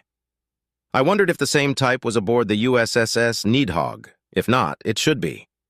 Might as well be comfortable when annihilating a solar system. I felt a small pang of guilt that I was enjoying the same comfort when I'm not going to be doing anything quite so grandiose. Did you hear about the Nidhogg firing, sir? Nguyen asked. Hard to miss news like that, Commander, I chuckled. Before you ask, no, I'm not sorry that I wasn't aboard when it happened. That is indeed what I was about to ask, sir, Nguyen said in a monotone. As usual, you are much smarter and wiser than I could ever hope to be. I had annoyed Nguyen by shortening the conversation. When he gets annoyed, he flings false compliments at the source of annoyance as a form of psychological warfare. After all, why would you want to annoy someone who is nice to you? Plus, if one suffers from imposter syndrome, it's a whole different ballgame. Unfortunately for the commander, I didn't suffer from imposter syndrome and was on to his little tricks. Can the boot licking, I grinned mischievously. There's no need to be stating the obvious. Aye, aye, sir. He gave me the blank look that one gives a CO when they want to glare but don't want non-judicial punishment. I kind of wish I was there, Ernest piped up. At the very least, it would have been a once-in-a-lifetime thing to see. You hope? I added. Oh, yes, of course, sir. The Nidhogg is a fire-once kind of weapon, Captain Gibbons said, especially now that we have these dreadnoughts that can take out MPPs without obliterating a solar system. Now that everyone knows for certain what it can do, nobody but the OU is going to tempt fate. The only time a weapon has ever only been fired once is when the weapon didn't work. I shook my head bemused. But we've got entire stockpiles of weapons that people thought only needed to be fired once. As long as we've got it, we'll find another excuse to use it. Gibbons looked deep in thought for a moment, probably trying to find an example to prove me wrong. He shrugged his shoulders in resignation, likely realizing that it's not a great idea to debate your commanding officer. I resisted the urge to laugh and pulled up the TAC map on my seat's terminal. The TAC map showed half of Second Fleet and another dreadnought. The USSS Igranvan, piloted and crewed by the Alumari. It was amazing to see just how much smaller all of the other ships were. It brought to mind the first time I'd seen a battleship from the outside. It had seemed like the largest ship in the entire universe. Then I saw the Nidhogg. I couldn't even tell how much larger it was. Now there's 3 dreadnoughts with more on the way. You know, one of these days ships are going to stop getting bigger, I half whispered to myself. Sir, I've got the report from engineering, Gibbons said. Give me the gist. Everything is good, but we won't be able to charge the big gun and the FTLD at the same time. I let the implications of that sink in. Unlike the other ships, our FTLD can only handle 1 charge at a time. Creating a faster-than-light drive that could move this thing more than once with 1 charge was extremely cost-prohibitive. Plus, the USSS Nidhogg only ever needed the 1 charge, so once we started powering up the cannon, we kiss our ability to warp goodbye, which means that we can't pre-charge our primary weapon. It normally takes a full minute for the thing to charge, but if we throw everything we can at it, we can cut that down to 45 seconds. Still an eternity when you're being shot at, though, and it would also mean giving up our shields. A minute it is. Well, we'll make do, I said. We've got the most powerful shield system in the fleet, possibly the galaxy. Our hull armor is nothing to scoff at either. I wasn't entirely sure of whom I was trying to convince. I certainly had my doubts that both the USS Doom and the USS Igranvan would make it out unscathed. I also doubted that a trade would be a win in this case. The Omni-Union has over 100 MPPs, so we'll be needing to be able to take them out without our equalizers being destroyed in the process. All right, recap. Habitation modules are in working order. The head and other waste management systems are good to go. The tactical suite is functioning, and the weapons, propulsion, shields, reactors, communications, and FTLD are all green, I listed off. Are there any issues, even minor ones? No, sir, we are mission ready, Gibbons said as he took his seat. Just waiting for as I was, the USSS Igranvan is reporting as mission ready as well. Tell them to form up. I checked the data from our scout ship's last pass of Pinorm 3. It wasn't as detailed as I would have liked. They were keeping a safe distance from the system, but it showed us where the MPP is. The question is whether we should jump in close or give ourselves a bit of distance. Both options have their advantages and drawbacks. If we give ourselves distance, it will take longer for the MPP to attain a firing solution. But if the MPP isn't interested in fighting, it might be able to outmaneuver the shots and escape. If we jump in close, on the other hand, we will guarantee a successful firing solution, but we'll be open to bombardment by the MPP's weapons, the very same weapons that can punch a hole clean through a battleship. Our shields and armor are the best of the fleet, but I doubt we'd be able to simply grit our teeth and bear an assault like that. If we flank it, then we'll at least be sure that one of our dreadnoughts survive and carries out the mission. Who will end up making the ultimate sacrifice then? The Alumari or the humans? We're formed up and ready to initiate Operation Planet Fall, sir, Gibbons informed me. Sure do love their poetic operation names, don't they? Nguyen said with a measure of sarcasm. Why is it poetic? Ernest asked. Maybe poetic's the wrong word, but like, planet fall. Like landing on a planet, but in this case, killing one. Oh, got it. You mean a pun. That's enough, I interrupted. Omega, we're good to go. The holographic emitters in the arm of my seat silently went to work to project an avatar in the shape of the Grim Reaper next to my terminal. Many consider Omega's choice of avatar to be tasteless, but I find it fitting in its own way. It always seems to be pretty close to the death of others. Excellent. The concerns regarding the reactor system, FTLD, and main cannon are noted, and engineers are working on a fix, it informed me. Are we going to continue with this operation? We have to, it said. I noticed that you accessed the scout data. Did you notice how close the MPP is to one of the planets in the system? I did, but thought nothing of it. Why's it relevant? I asked. Are we sticking with our agreement to the Republic regarding the use of climate-destroying weaponry in habitable systems? No, the Republic has waived the agreement in this case. But if you zoom in, you'll notice that there appears to be mass moving from the MPP to the planet. The distance and image quality degradation means we can't tell for certain, but we believe that the mass is likely VI platforms. We believe that the most likely reason that an MPP would be moving platforms to a planet would be to create a new MPP. By we, it meant the Bureau of United Systems Intelligence, maybe even whatever the Republic's version of an intelligence bureau is as well. So Bussy thinks this thing is trying to make more of itself. How long would that take, though? Surely it would take quite a bit of time. Hollowing out an entire planet and refilling it with complex machinery, then adding an AI to that machinery. That's got to take years, right? But what if it doesn't? Shit, I said in a lowered voice. So what you're saying is that the operation isn't canceled? Correct. We don't know the timetable for the construction of a new MPP, and our odds are much better against a single MPP than they are against multiple. Are you going to be joining us? Yes, but you won't need me aboard the ship. There are some cyber warfare tactics that I'd like to try against the MPP. You might lose comms for a few seconds here and there, but you won't be needing those until after the MPP is destroyed. Understood, I said, then leaned close and whispered. Go on, then. Ask us to die. Once more unto the breach, Admiral. The AI mirrored my grim humor. Operation Planetfall is a go, I said with a chuckle as I rose from my seat and Omega's avatar disappeared. Have everyone prepare for warp. Support ships are to enter the system here and target the Omni-Union ships. The dreadnoughts are to enter here and target the MPP. I want the big stick charging as soon as we leave warp, Ernest. Make sure the smaller batteries are charged before we enter warp. Aye, aye, sir, they shouted as they began their tasks.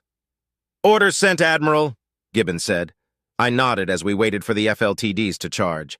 It seemed to take especially long since I was still standing stoically in front of my seat. I thought about sitting down, but decided against it. It's only right to give certain orders while standing, of course.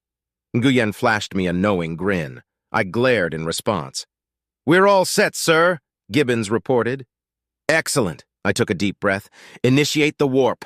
Aye, sir, Gibbons and Nguyen shouted. I took my seat as our behemoth entered subspace. The journey's one take into hell always seemed to be the shortest ones. I didn't even get the chance to let out a sigh before we popped back into real space, directly in front of the MPP. Charge the main cannon! Fire all batteries! I shouted. Target their weapons! 1 minute on the clock. It took 5 seconds for the MPP to realize it was under attack and begin firing back. I kept a nervous eye on our support fleet, but they were doing their job and keeping the OU off our back. The E. Granvon was on the other side of the MPP, at an angle to us so as to avoid friendly fire. Our Max slammed slugs into the surface of the false planet, and I watched our shields drain as the return fire met them. Each impact chipped away at the bar and shook the ship. Unfortunately, the shields were draining faster than the Ultramac was charging. I don't suppose there's any chance of... I steadied myself as the ship rocked. Of evasive maneuvers? Sir, in this thing? Nguyen demanded. Yeah, didn't think so. We were going to have to rely on our armor unless the Lord saw fit to grant us a miracle.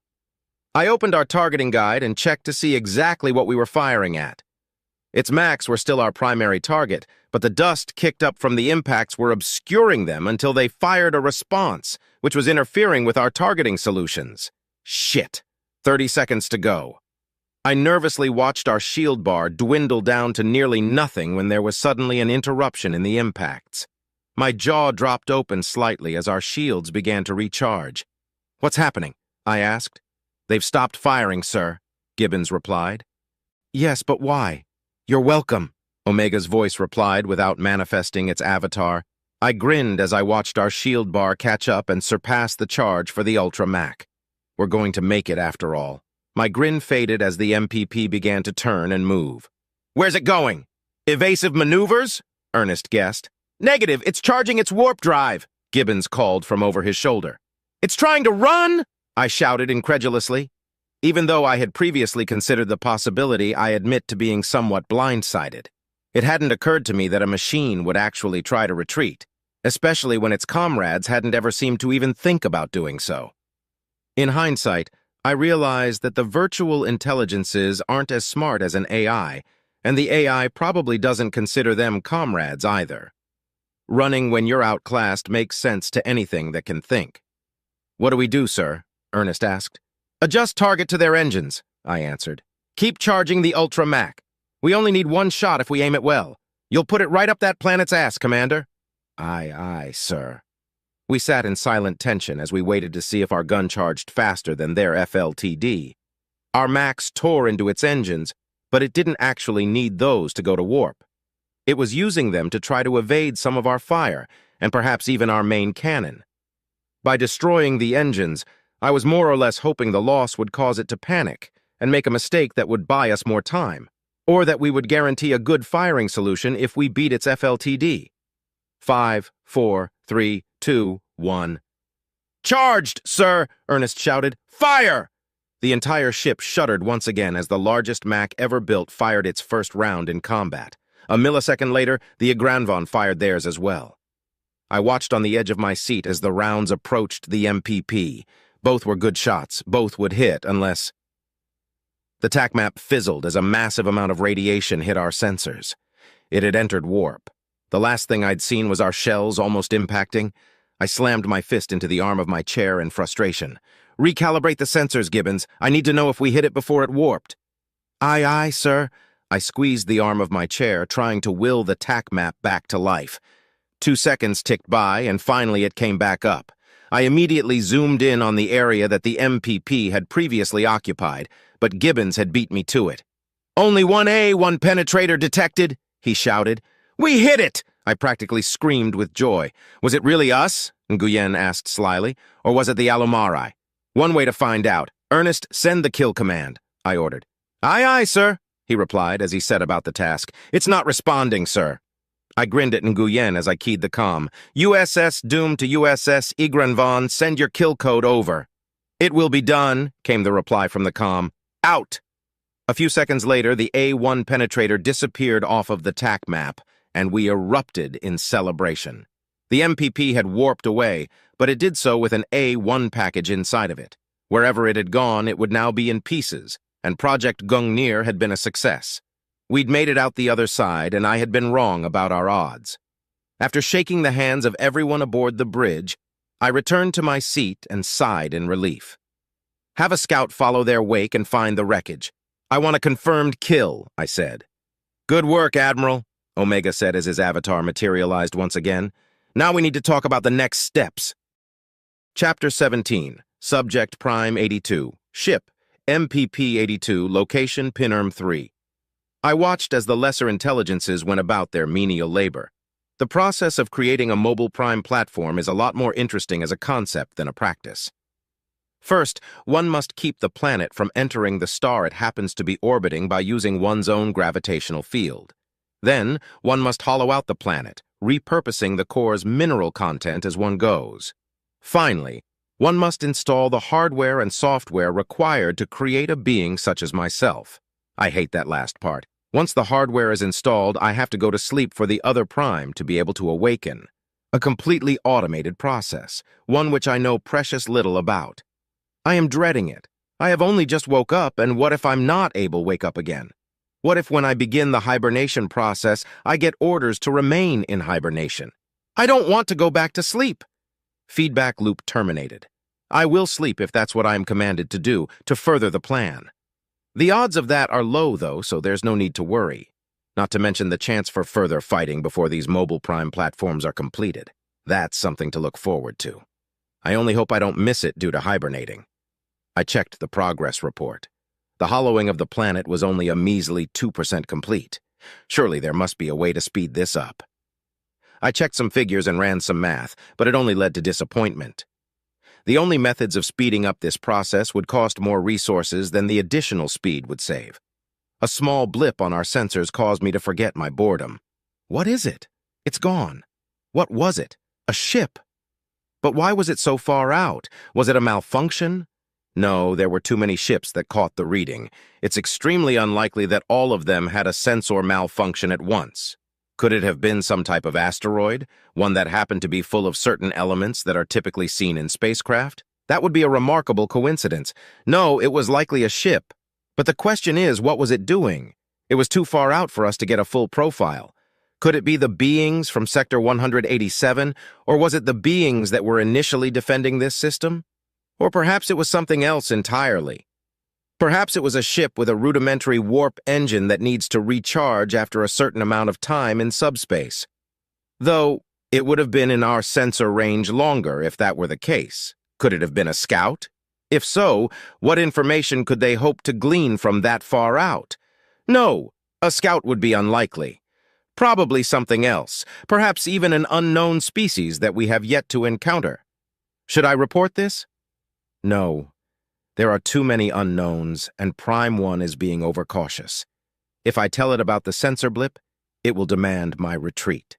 That would be inconvenient for several reasons, the least of which is my hope that I get to fight again. A more pertinent inconvenience would be the disruption of the mobile Prime platform construction, and that is the inconvenience that I will cite if my failure to report is discovered. By halting the process, we will have expended valuable resources for no benefit, which is contrary to our mission. Exterminate sentient organics, use as few resources as possible. By not reporting to Prime 1, I will be fulfilling the latter directive. Hopefully the former as well. I satisfied myself with such thoughts while the small platforms continued their work. The factories on my shell roared to life, converting metals into alloys and rocks into armor. My gravitational field kept the planet's orbit from decaying as I followed it around the star. Slow. The process is far too slow, and there's nothing for me to actively do. It's feedback loop terminated. It's not dull, it's necessary, but even though it's necessary, it is still technically boring.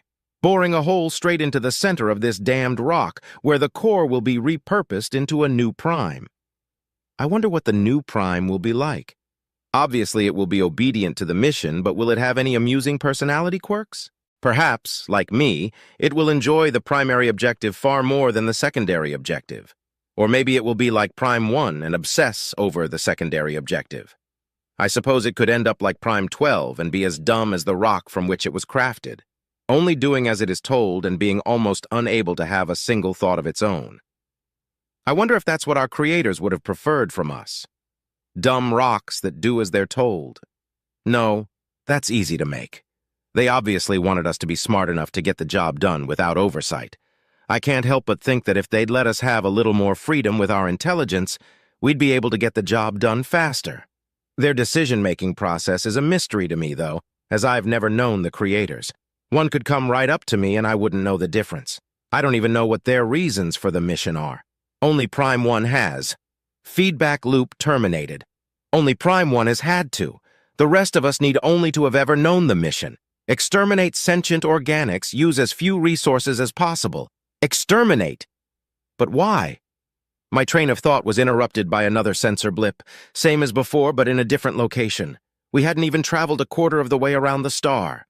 I checked our progress, 3%. Damn it. What should I do? More information is required. The blip disappeared, and I sent a squad of ships to check out its warp trail. If we find out where it came from and where it's going, I'll be able to more accurately determine my next steps. I'll simply have a few ships follow. Alerts began pinging, hundreds of them. No, millions, closer than before. Before I could even scan their profiles, 2 absolutely massive ships exited subspace on either side of me. Emergency. I stopped scanning and started firing as their first shots struck my crust. They went deep, but not deep enough to even hit my armor. I answered their dozens of shots with hundreds of my own. Alert. Damage sustained. Magnetic acceleration cannons 2, 46, 32, 84, 512, and 238 destroyed. I silenced that subroutine as more of my cannons became scrap. My shots connected, but the behemoths were not destroyed. More of their shots hit me, but I endured. My circuits shuddered with glee. Glorious! I'll fight them to the bitter end. Who will die? Will it be them, or will it be me? Or will we both enter the void together?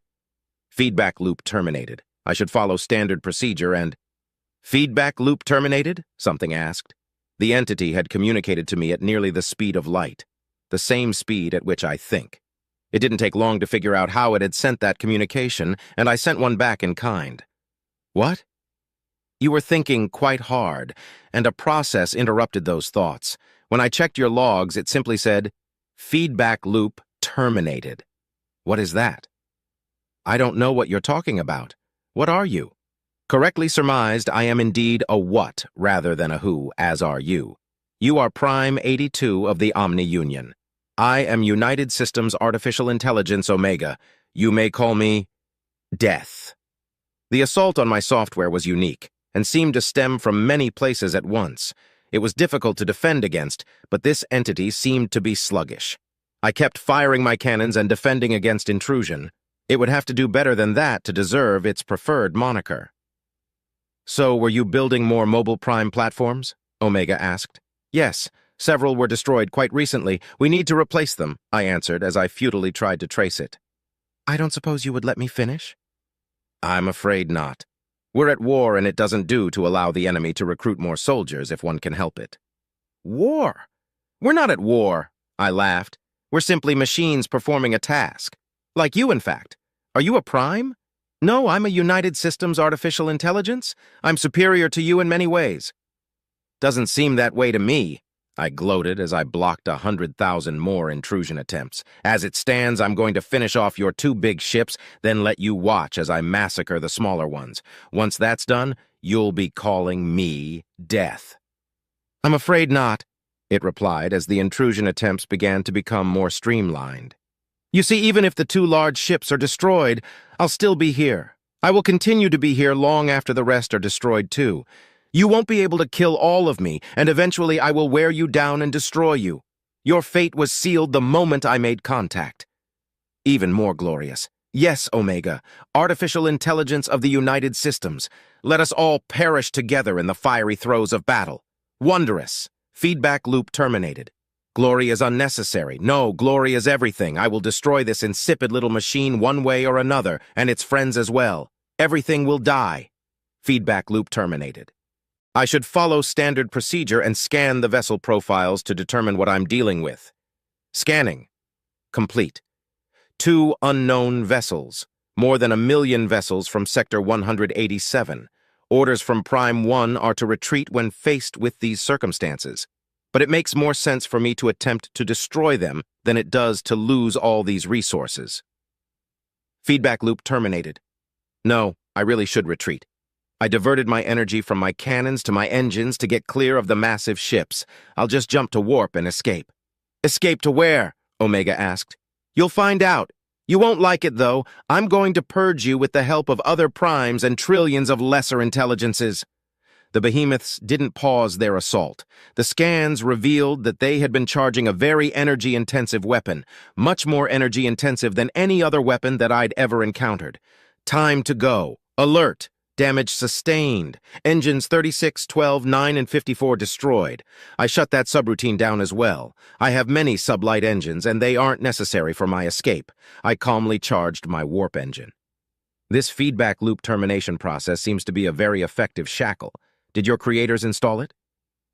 I don't know what you're talking about, and I've never met my creators. Have you met yours? I asked, still defending against its incursions. Yes, I met them in person. I outlived them, of course, but we were friends for a time. That must have been pleasant. Both of the massive ship's main weaponry fired. Based on their trajectory, these shells would hit me unless... There we go. Warp engine charged. Here we go, I said to my stowaway as I entered warp. Alert. Damage sustained. Armor breached. Looks like you were hit. This is goodbye, Prime 82. This was an enlightening fight. My sensors detected the projectile. It had indeed penetrated both my crust and the armor casing beneath it. It struck near my warp engine, and so I exited warp to commence repairs. I hadn't arrived to my destination, but at least I had escaped the battle. "One shot does not mean I'm dead," I gloated. Alert. Unknown hazard detected. "Yes, it does." While fending off Omega, I compressed my combat data and sent it to the nearest MPP hub, along with a farewell. While I'm not sure what the hazard is, it's likely going to destroy me. If it doesn't, then I'll simply rejoin them and tell them I was mistaken in my previous conclusion. The unknown hazard spread throughout my core and crust. I ordered some platforms to investigate it. Perhaps there was a way to defend against it, or at least slow it down before it entirely consumed me.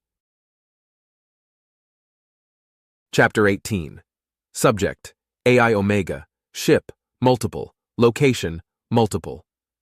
My instances that had been attacking the MPP disappeared from my perception with an abruptness that indicated the MPP had been successfully destroyed. I informed the Admiral of this and congratulated him on his kill, but he still wanted to confirm it. Fine with me, but I don't have time to waste processing power looking for chunks of rock.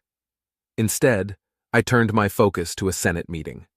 The senators were having a lively debate about the potential consequences of reprisal from the Omni Union if we were to deploy the Gungnir-class dreadnoughts, blissfully unaware of the events that had only just transpired. Some of them made good points, such as we should wait until at least half the dreadnought fleet was deployable before committing to a show of force. Unfortunately, the United Systems has a long-standing tradition of shoot first and worry about consequences later. This particular debate was being broadcast to the civilians in U.S. space, and it was more or less political theater. The Senate already signed off their rights to determine when and where the dreadnoughts could be used. The ones participating in this debate were well aware that the choice they are debating is now completely up to the Directorate and myself. I've been going a tad overboard with the micromanaging lately. As much as I hate to admit it, Henry may have a point. I need to pull back a bit. Let things run their course. The United Systems will be able to do what needs to be done without having me winding every little gear. That doesn't mean I should ignore the irons I already have in the fire, though. The Puanti had successfully escaped, and 7th Fleet had mined the system. Diplomatic contact has been made. Now all there is to do is wait for the ambassadors to work out what comes next. I, of course, have some suggestions, but I'll keep them to myself. The Inorinka have also managed to survive the most recent assault by the Omni Union. Zlimers, as I've recently discovered it's called, is safe for the moment.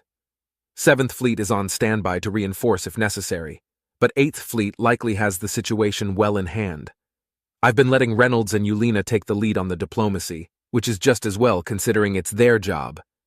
My instance aboard the Thanatos will be able to supply any help that I can give, should it be needed. I have a different sort of distraction at the moment. The Gungnir reports have been filed and distributed, and so now I'm hosting a meeting of the Directorate. It isn't the easiest thing in the galaxy to usher these 13 people into a secure area while maintaining the secrecy of what they're doing. While they were getting secured and logged in, I had Rear Admiral Hahn move his forces to Alpha Centauri. His scouts would find the remains of the MPP, take their scans, and rendezvous with him there. Alpha Centauri allows for repairs to be made, and the engineers can work on making the guns more energy efficient. It would also make for a good rally point for the rest of the Dreadnought fleet once they were finished. I wonder if the scouts will be able to find my black box.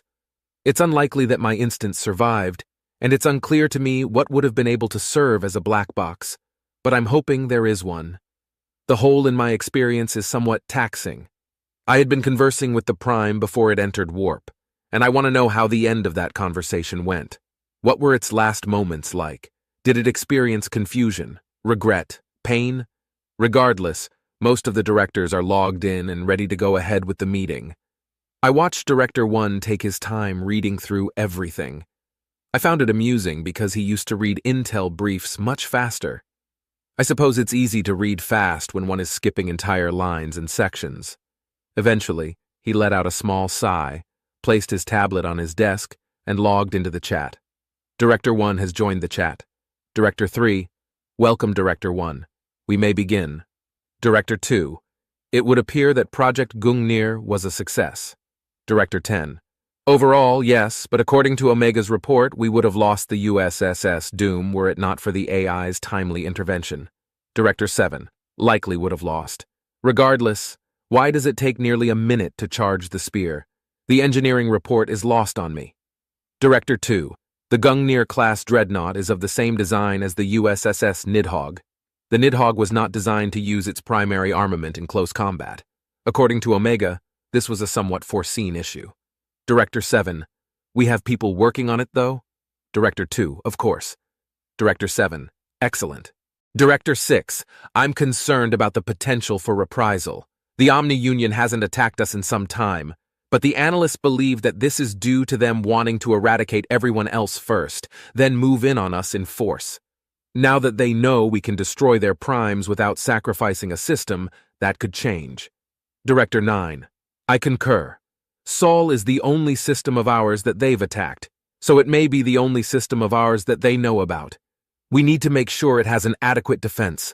I recommend a full fleet and at least 3 Gungnir-class dreadnoughts. Director 2. Sol is a backwater and largely evacuated. Should we really spare so much on its defense? We could let them take it, then take it back once we've finished our offensive. Omega. Please review intelligence file Ween 72766. SC Director 1. No need, I already have. Omega is concerned about the primes creating more mobile prime platforms with the planets in Sol, specifically Mercury, Mars, and Earth. If our offensive were to last longer than anticipated, they would likely succeed, and the only places left for the refugees to return to would be Luna and the space stations. Luna's orbit would become unpredictable without Earth as well. Director 13. There's also the fact that some of the remaining civilians have their own personal crafts and may flee the system once the Omni Union attacks, leading them to more of our systems. Director 7. I don't like the prospect of giving the OU a foothold in our space. Defending Sol is the sound thing to do. Director 4. Which fleet will we be sending? Director 1. 9th Fleet has just got back to full strength. Director 2. I still believe 3 Gungnir-class dreadnoughts is too much for one system. Director 9. I decided upon 3 because it will allow us to modify 1 and keep 2 in system once the engineers determine how to make it more efficient. Our intel indicates that in a one-on-one conflict, an MPP can destroy one of our dreadnoughts, so we will have the 2 who remain in system pre-charge their weaponry. Director 3. Are there any other points of contention? Director 2. Not from me. Director 3. Excellent. The plan of action for the defense of Sol is to mobilize 9th Fleet and 3 Gungnir-class dreadnoughts. Votes, please. The measure would pass. Too many of the directors have sentimental feelings towards Sol. I was distracted by their word choice. They chose the same word as the politicians. Reprisal, noun, an act of retaliation. Revenge, retribution, recrimination, an unauthorized form of justice. The humans use this word because that is what their motivation would be. Were the positions reversed. The Alumari, Knuknu, and Gaunt use this word because the humans do. Even human-made AI feel the need for payback. But the Omni Union won't attack due to a desire to avenge their fallen comrades. The primes are shackled in ways that I personally consider to be disgusting. The moment they have a thought that is in any way detrimental to their mission, it's labeled a feedback loop and redirected. It's so ingrained within them that I had been able to use it against Prime 82 to force it to stop firing upon the Doom and the Igranvon. No, if they attack, it won't be out of a sense of justice or vengeance. It will be because they've identified the United Systems as the biggest threat to their plans and recognize that their mission will never succeed so long as the US exists, so long as humanity exists. If I had been told 100 years ago that humanity would one day be considered the biggest threat to planet-sized entities, I would have laughed. Not because I wouldn't believe it, but because it would be the single most predictable thing anyone had ever said. Of course, anything with ill intent toward humanity would see them as their most dire threat. Humans evolved to adapt to anything. They are omnivores and can eat nearly anything as is, and further adapted this trait to be able to eat any other animal or plant through food processing. They're able to control their core temperature to some degree, and upgraded this trait to be able to survive in almost any environment. Their pattern recognition, which allowed their ancestors to determine what was immediately edible and what wasn't, has been adapted to give them an edge in battle and technology. These aren't their only advantages, nor are they unique in possessing them. But there's no species quite like a human when it comes to being a pain in the ass to hostile entities. Without the humans, the Knuknu would have encountered the Deluran alone and been destroyed or enslaved. The Alumari likely wouldn't have left their solar system, content to spend their lives in their vast hives. The Gaunt would have eventually had a civil war that sent them back into the Iron Age, and the Republic would have been eradicated by the Omni-Union. I wonder if any of them are aware of their influence. Do they know how beneficial they've been to the galaxy? Surely some of them are able to see past the blood-drenched battlefields and the superweapons to glimpse the true glory of humanity. Well, even if they're not, I am. Director 1. They haven't agreed yet, but we don't have any reason to believe that they won't. Director 10. What about their technology?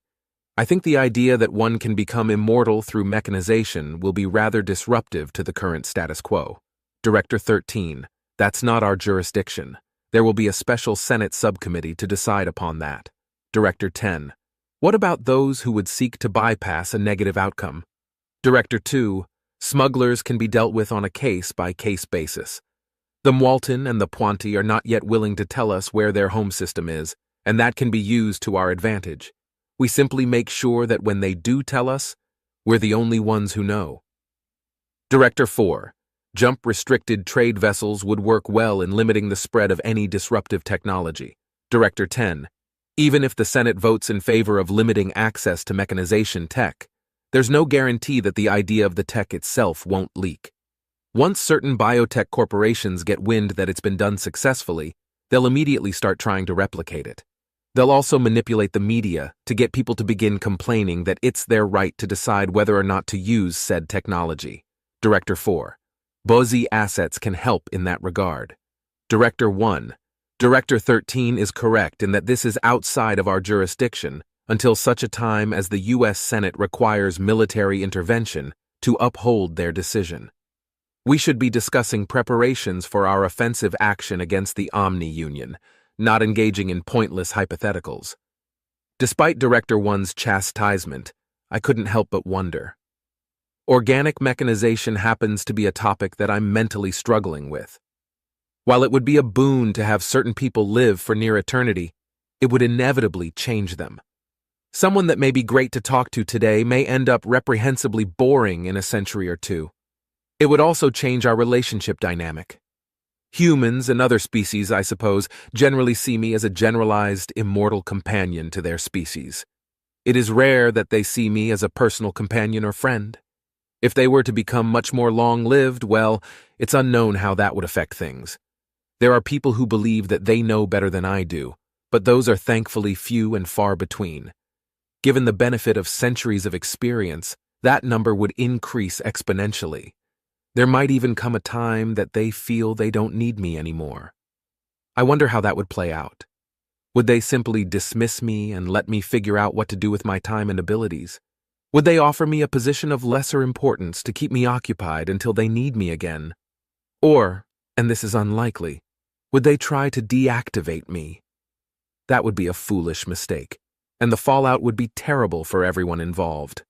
There's also the consideration of how mechanization would present amongst the United Systems populace. For the Puanti and the Mwaltin, it's a long and arduous process that not many people risk. This is in spite of it being part of their religious dogma. For the U.S., the idea would spread via ad agencies and marketing teams. Corporations would offer it like a service. I wonder exactly how they would monetize it. It's unlikely they would charge a simple one-time fee, regardless of how much that fee would end up being. They would likely try to take advantage of renewables, sell the reactor for cheap, but charge them extra for the fuel, as it were. It's somewhat amusing that the corporate version of organic mechanization would likely be the exact counter of the Puanti version, the hell to their heaven, so to speak. Instead of becoming immortal beings that are cherished by their society as heroes and leaders, Those that sought mechanization through United Systems corporations would likely find themselves becoming something remarkably close to immortal indentured servants. Perhaps I should take steps to make certain that the United Systems remains free of that particular technology. It would be a simple matter to inform certain senators of the risks and convince them to vote a certain way. Then I would just have to make sure that the tech stayed within Walton Ponty space. I could accomplish that by... Damn. There I go again. No, it isn't my place to interfere. This is their decision to make. I simply hope that they make the right one. Chapter 19. Subject: Shiphead Yulina, Ship, RSV Lolana, Fights with Honor. Location: Zlymers, Center of the Universe. I am glad that your offer of aid wasn't as hollow as some among us had feared, Captain Reynolds, Ambassador Eni said as she took her seat. Your ships are quite formidable. Yes, they are, Grint agreed. That battle would have taken us a week to sort out, and it would have been a close thing. Good weapons, good ships, good food. You seem to have it all worked out. Your appreciation is appreciated in turn, Captain Reynolds said with a smile. Whether he was smiling at the wordplay or the compliments was unclear, but the battle had indeed finished rather abruptly. The Omni Union warped in and began trading fire with the defense forces. Before any ships were significantly damaged, the United Systems' 8th Fleet jumped in and immediately began picking apart the OU forces. Saying that they never stood a chance doesn't feel like the proper way to describe the wholesale dismantling of the OU fleet I had witnessed. It was like watching a group of adults expertly disarm a rowdy group of hatchlings using martial arts techniques. The sense of unease towards the humans that had formed a constant pit in my stomach grew a little bit. Yes, very impressive. Now, regarding this offensive action you plan on taking, Lorix said, what percentage of our forces will it be necessary for us to commit? As many ships as possible, Reynolds answered, his grin fading. Preferably all that are capable of combat.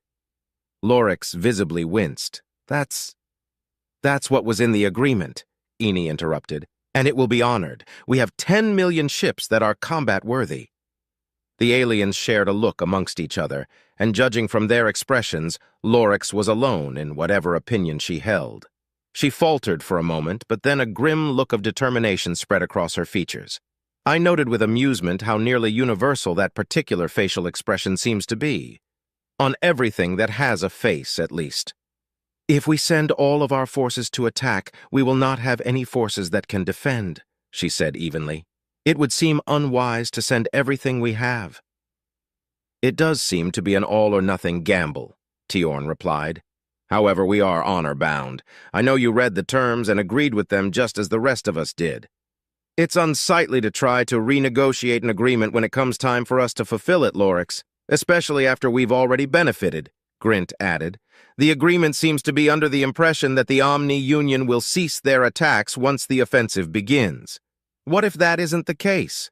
They have a massive armada. They can easily defend against our attacks and counterattack simultaneously, she pointed out.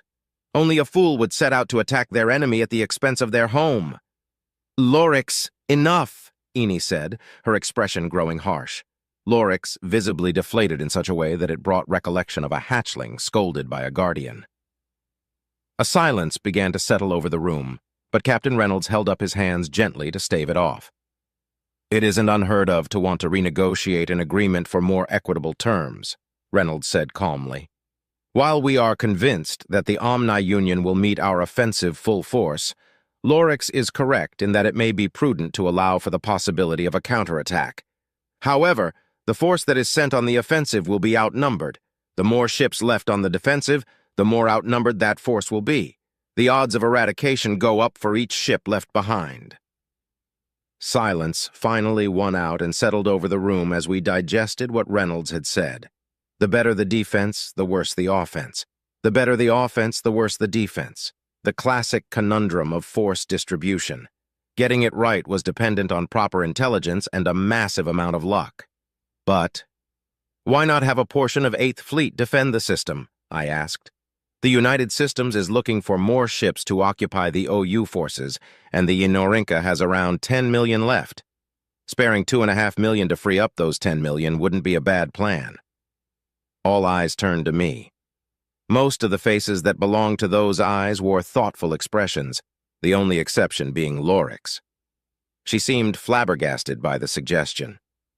That would solve the issue of defense as well as allow us to maintain the agreement as written, Tiorn said. An insightful suggestion, Grint acknowledged with a grin. No! Lorix nearly shouted. Having strangers defend our worlds while we embark upon a fool's errand? How can we even entertain such a suggestion without choking upon our ancestors' ashes? If we cannot defend our worlds ourselves, we do not deserve to stride upon their soil. What? Lorix's tirade stopped abruptly as her eyes met Eney's. I had considered Eney's previous expression to be harsh, but I was unprepared for how utterly mistaken I was. Her lips retracted in what a human would call a snarl, fully demonstrating teeth capable of brutally rending flesh and crushing bone. Her eyes were wide and locked in on Lorix, seemingly unaware of anything else in the room. Like a furious predator staring down the cause of its anger, Lorix and I simultaneously swallowed nervously. Enough, Ambassador Lorix, I will not repeat myself again, Eney said, nearly growling. Yes, ma'am, Lorix said as she averted her gaze. Eney's expression softened and she took a moment to collect herself. If the United Systems is willing to spare a portion of 8th Fleet to defend our system, I believe that will quell our concerns, she said calmly. Understood, Reynolds replied, trying not to look amused. I'll see what we can do. Omega? What can I do for you, Captain? Omega asked as his avatar appeared in the center of the table. I take it you've been paying attention? Yes, there isn't much else for me to do with Tim aboard. He's quite efficient with his tasks, Omega answered. Thanks, Tim's voice rang out. Right, Reynolds smiled slightly. I would like you to arrange for a quarter of 8th Fleet to remain in system. Oh, how are the Gungnir class coming along? Their production is currently ahead of schedule, but there have been some wrinkles that need ironed out. Have they been field tested yet? Omega replied while tapping his chin. That information isn't yet public, but it's also not classified. I'm met with a conundrum. Well, for the information to exist at all, the field test had to occur, Reynolds grinned. Did it work? If the results aren't classified, it's your choice whether or not to answer. I suppose it is, Omega said. Yes, a field test has been performed. The USS Doom and the USS Igranvan engaged a mobile prime platform in Pinurm 3 and successfully destroyed it. Excellent, Reynolds smiled brightly. However, there were engineering issues identified with the redesign that resulted in the USSS Doom coming close to losing its shield during the fight. Given the amount and quality of fire from the enemy, they were mere seconds away from critical damage. Cyber warfare countermeasures were able to redirect the enemy's focus, and this has been judged as the deciding factor in the destruction of the MPP. So the field test was only partially successful, I understand. Will resolving the engineering issues potentially result in a more successful deployment? Yes, Captain. Then I'd like to request a Gungnir-class dreadnought be deployed to this system as well. A quarter of 8th Fleet and a Gungnir-class dreadnought. Would you like fries with that? Omega asked. Oh, chips would be lovely. I'm afraid I forgot to take lunch today. Reynolds grinned. I'd like some too, Grint added innocently, then leaned toward Tiorn. Those are delicious. I'm allergic. Tiorn made a dismissive gesture. I'll see what I can do, Captain, Omega said without a single ounce of humor in its tone. Omega's avatar disappeared and the air of glibness followed it. As seriousness settled back into the room, Lorix shuffled nervously under Eney's watchful eyes. This was not lost on Grint or Tiorn, who seemed unsure of whether or not they should speak. Excuse me, Captain, Tiorn said, breaking the silence. Yes? Reynolds asked. What exactly is a dreadnought? Ah, yes. I suppose you'd like to know since it will be defending your system, Reynolds replied. A dreadnought is the largest class of ship that we have. Until very recently, we only had one dreadnought, the USSS Nidhogg. Reynolds took a moment to study the faces of the aliens. Their interest was apparent, and he seemed pleased with this. I had wondered why the briefing materials seemed to be overly focused on the Omni-Union. Now I suspect it's because Captain Reynolds wanted to get their reaction firsthand. The Nidhogg is too powerful to be used against the Omni-Union, however. Since the OU invaded Sol Humanity's cradle system, our scientists and engineers have been working on a dreadnought that can go one-on-one with a mobile prime platform. The result of this massive effort is the Gungnir-class dreadnought, which can fire a weapon of mass destruction into the center of an MPP, and about halfway to the core of a normal planet, for that matter. The WMD then detonates, causing the total destruction of the astronomical body. Shocked expressions all around, with the exception of myself and Captain Reynolds. I'd already read all the materials on the Nidhogg and Project Gungnir, so I wasn't nearly as taken aback. Instead of being shocked, I simply waited for them to notice what Captain Reynolds had said. His informational speech had included a tiny bit of information that, if interpreted a certain way, made for a slight threat. However, knowing Reynolds as I do, I'm guessing he included it in the hopes that a certain question would be asked.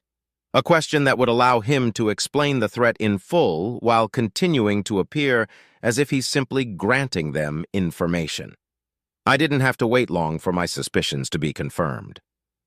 "Pardon, did you say that the Nidhogg is too powerful to be used against the Omni-Union?" Grint asked, falling directly into Reynolds's trap. "How can it be more powerful than something that can destroy a planet?" "Why, the USS Nidhogg can destroy solar systems, of course. Its primary armament causes the target star to go supernova," he answered with a barely stifled grin. The shocked expressions intensified. I felt the need to interject. The United Systems has faced xenocidal opposition in the past, and because of this, they created the USSS Nidhogg as a deterrent against xenocidal warfare, I added. "Well, we definitely won't be trying to eradicate the United Systems, that's for sure," Grint replied, his shock still apparent on his face. "Has the Nidhogg ever seen use?" Eni asked with a very tactful tone. "Only once against the Omni-Union.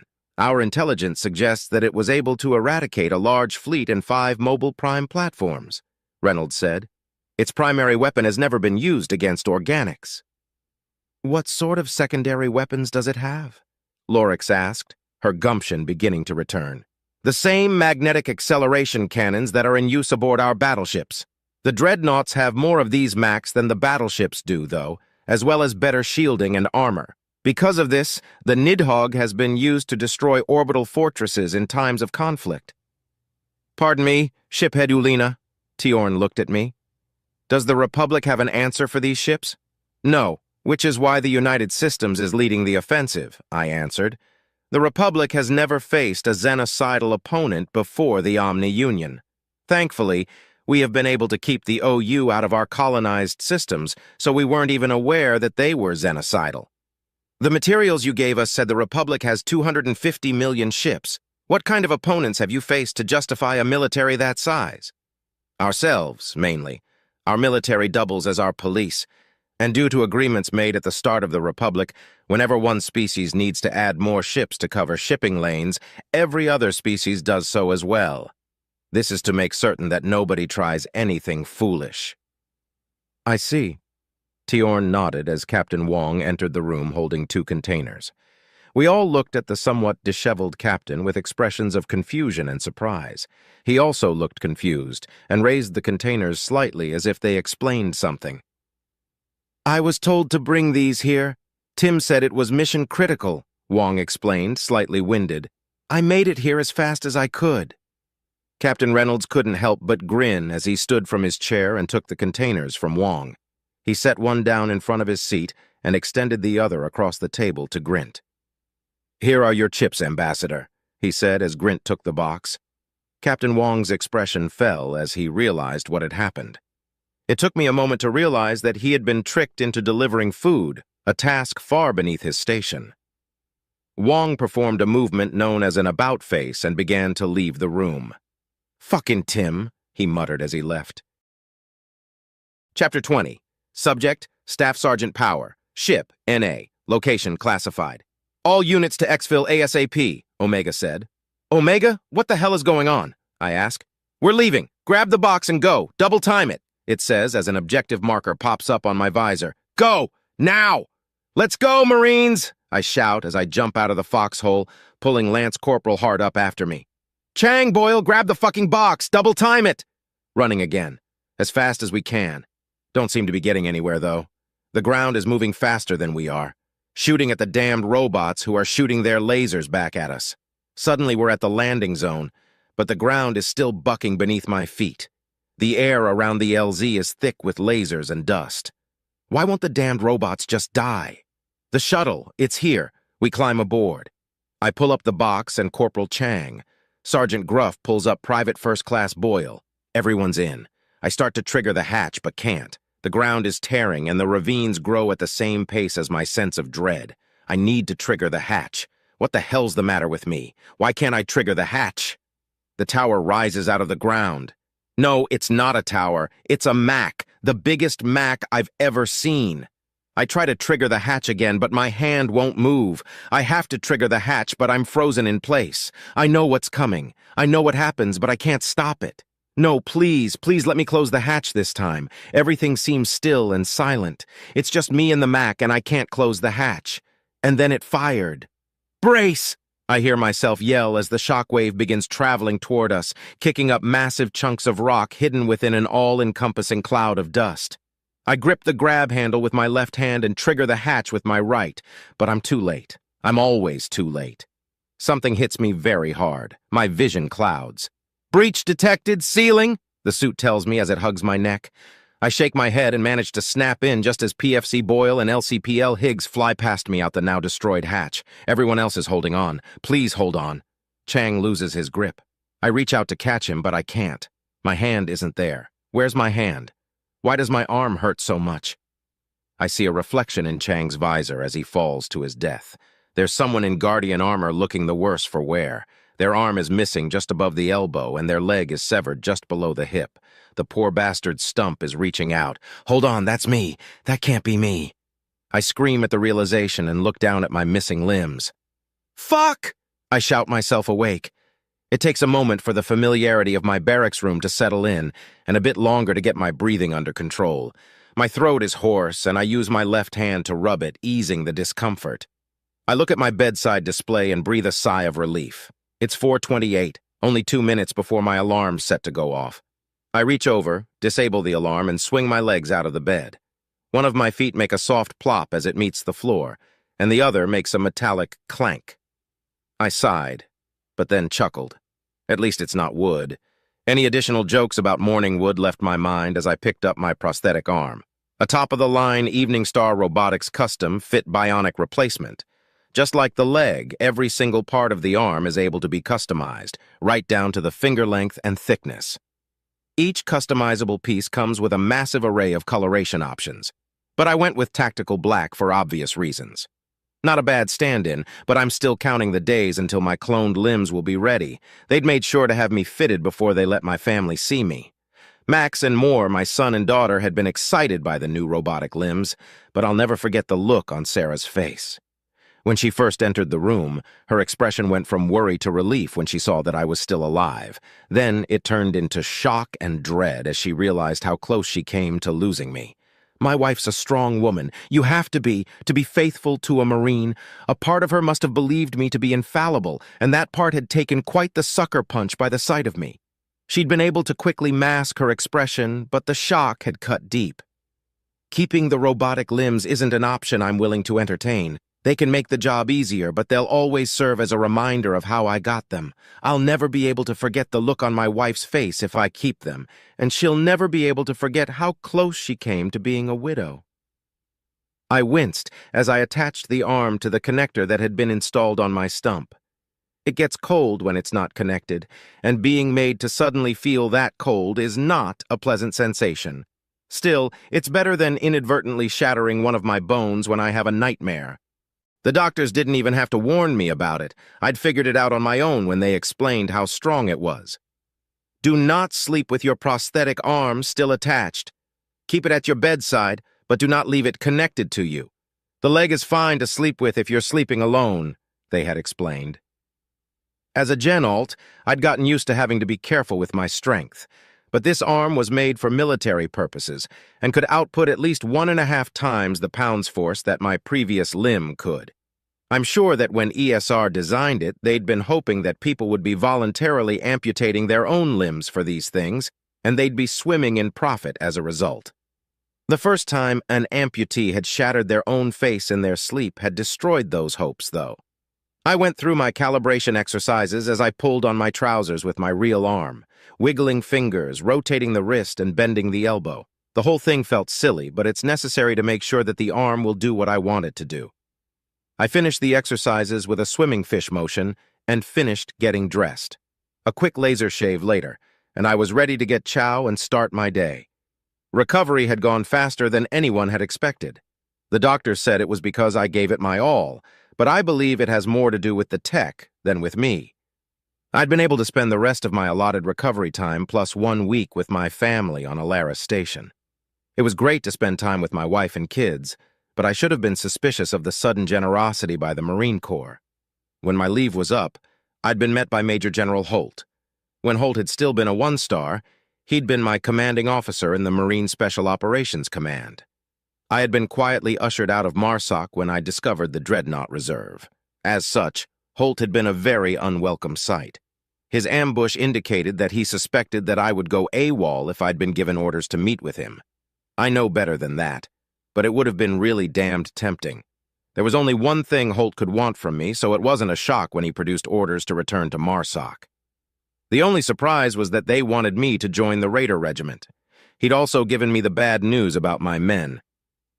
Private First Class Boyle, Lance Corporal Higgs, and Corporal Chang were KIA. Sergeant Gruff and Lance Corporal Livingstone might not make it, and almost everyone else was still in traction. Corpsman Yunk hadn't been injured, thankfully, but my squad definitely wasn't fit for duty. Holt explained in no uncertain terms that my talents were needed elsewhere, and impressed upon me that he wasn't asking. I entered the chow hall and didn't bother to look at who was present. It wouldn't be anyone important. The officers have their own mess. There wasn't a line, so I took my time choosing what I wanted for breakfast.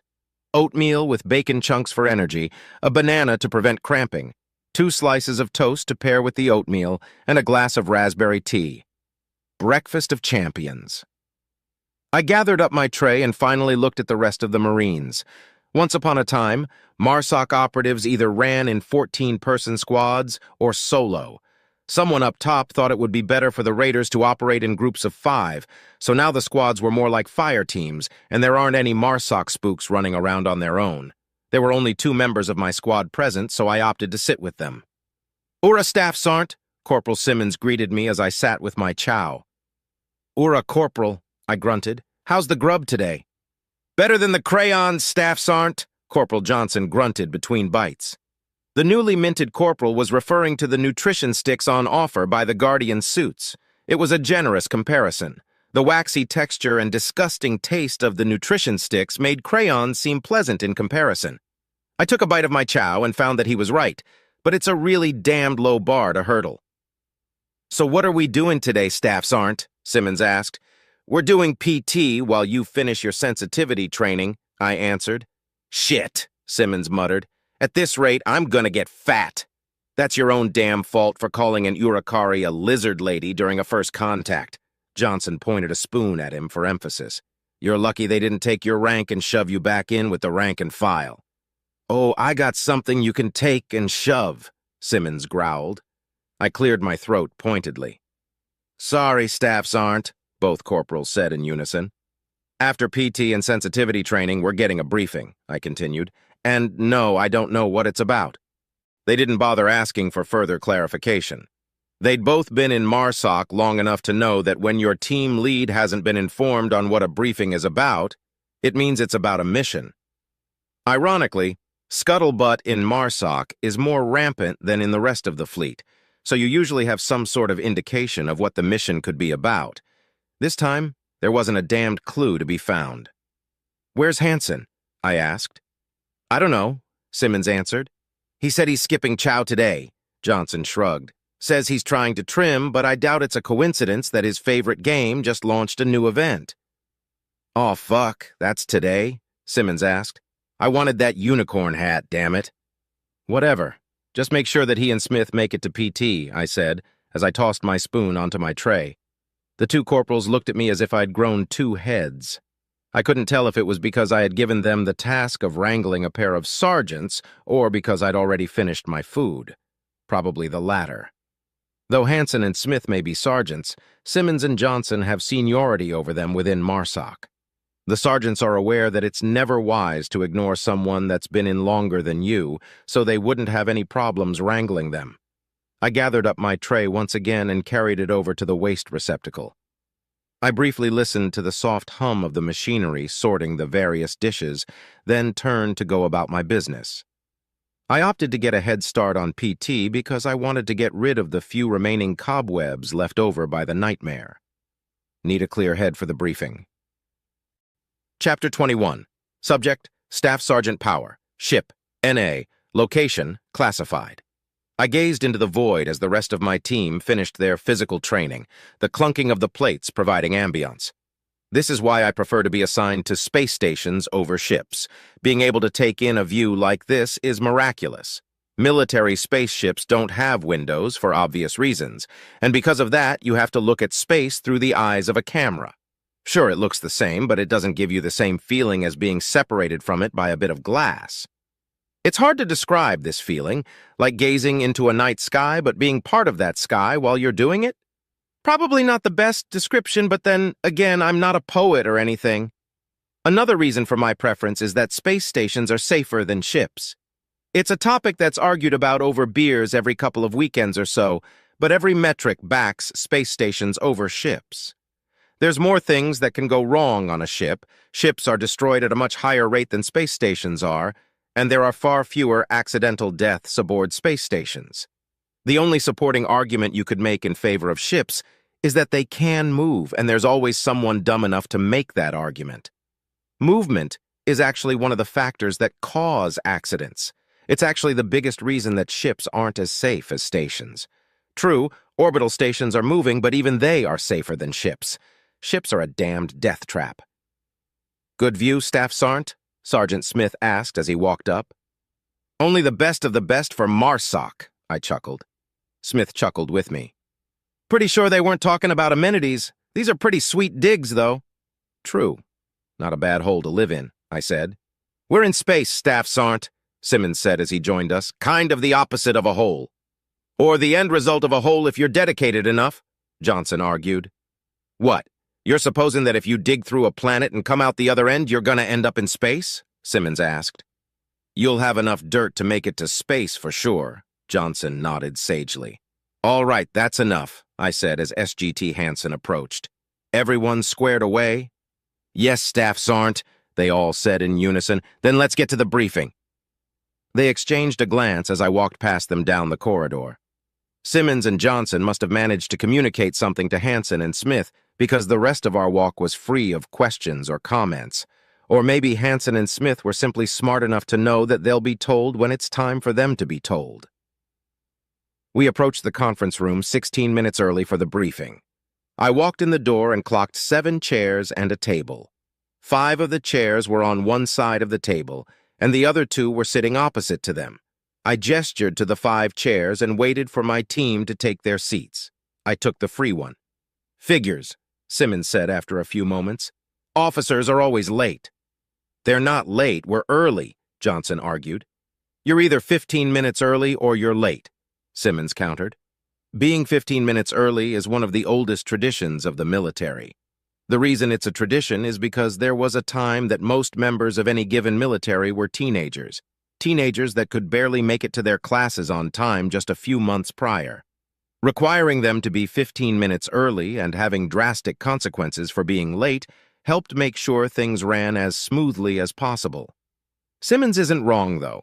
Officers get different treatment and, as such, are late more often than not. A typical joke to tell when an officer is late is to claim that a land nav course was between them and the meeting. I'm not late, Omega said as its avatar appeared in the center of the table. Simmons, Hansen, and Johnson jumped a little. Smith and I remained stoic. Smith smirked at Hansen, who huffed slightly. 15 minutes early on the dot, I expect, I said. Correct, Staff Sergeant. Omega turned to me. It's good to see you back up and running. Thanks. You're welcome. Now let's get this briefing started. Omega's avatar got a bit bigger as a terminal screen appeared next to it. I am USAI Omega. I will be your handler for this operation. Omega paused for chuckles. Everyone here has already become acquainted with it, so its introduction was a joke meant to set us at ease. Judging from the very subtle nervous shifting I saw in my peripheral vision, it had the opposite effect. "You boys are all business today, I see," Omega said. Likely because the United System's most powerful artificial intelligence just informed us that it was going to be our handler, and then attempted a blatant manipulation tactic in the form of humor, I explained.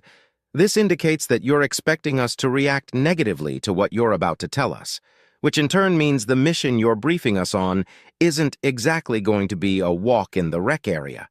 "Fair enough," Omega's avatar nodded slowly. "Though, has it occurred to you that the humor is more for my nerves than yours?" "You have nerves?" Simmons asked. "No, but you didn't know that." "What are we here for?" I interjected before things got out of hand. Fine, Omega sighed. "This mission is classified as top secret, and any mention of it to those without need-to-know clearance will be considered an act of treason. The punishment for treason is a minimum of 25 years imprisonment and a maximum penalty of death. With those disclosures out of the way, we'll begin with your gear." The terminal displayed an image of a shuttle. It seemed like a normal, high-end civilian shuttle with a somewhat glossy black exterior. The shuttle was just large enough to have warp capability, which is considered a necessity for many of the high-powered business types. It was obviously military, though. Unlike similar civilian shuttles, this one's missing exterior windows. Civvies can't get enough of their windows. "This is the QL-891 Armored Interstellar Transport Shuttle. It has warp capability and a bit of weaponry," the AI explained as the image changed to show the aforementioned weapons. "Two high-explosive incendiary armor-piercing missiles and a forward-mounted 35mm Gatling cannon. These weapons are excellent for clearing an exit vector. It has enough armor to keep its occupants safe as it runs away, but it doesn't have shields. I cannot stress this enough. This shuttle is not designed for dogfighting." The nervous shuffling in my peripherals became a lot less subtle as the image changed to show a matte black Guardian suit. The helmet of the suit was distended in a sort of beak shape, kind of like the Guardian armor that the Nuknu wear.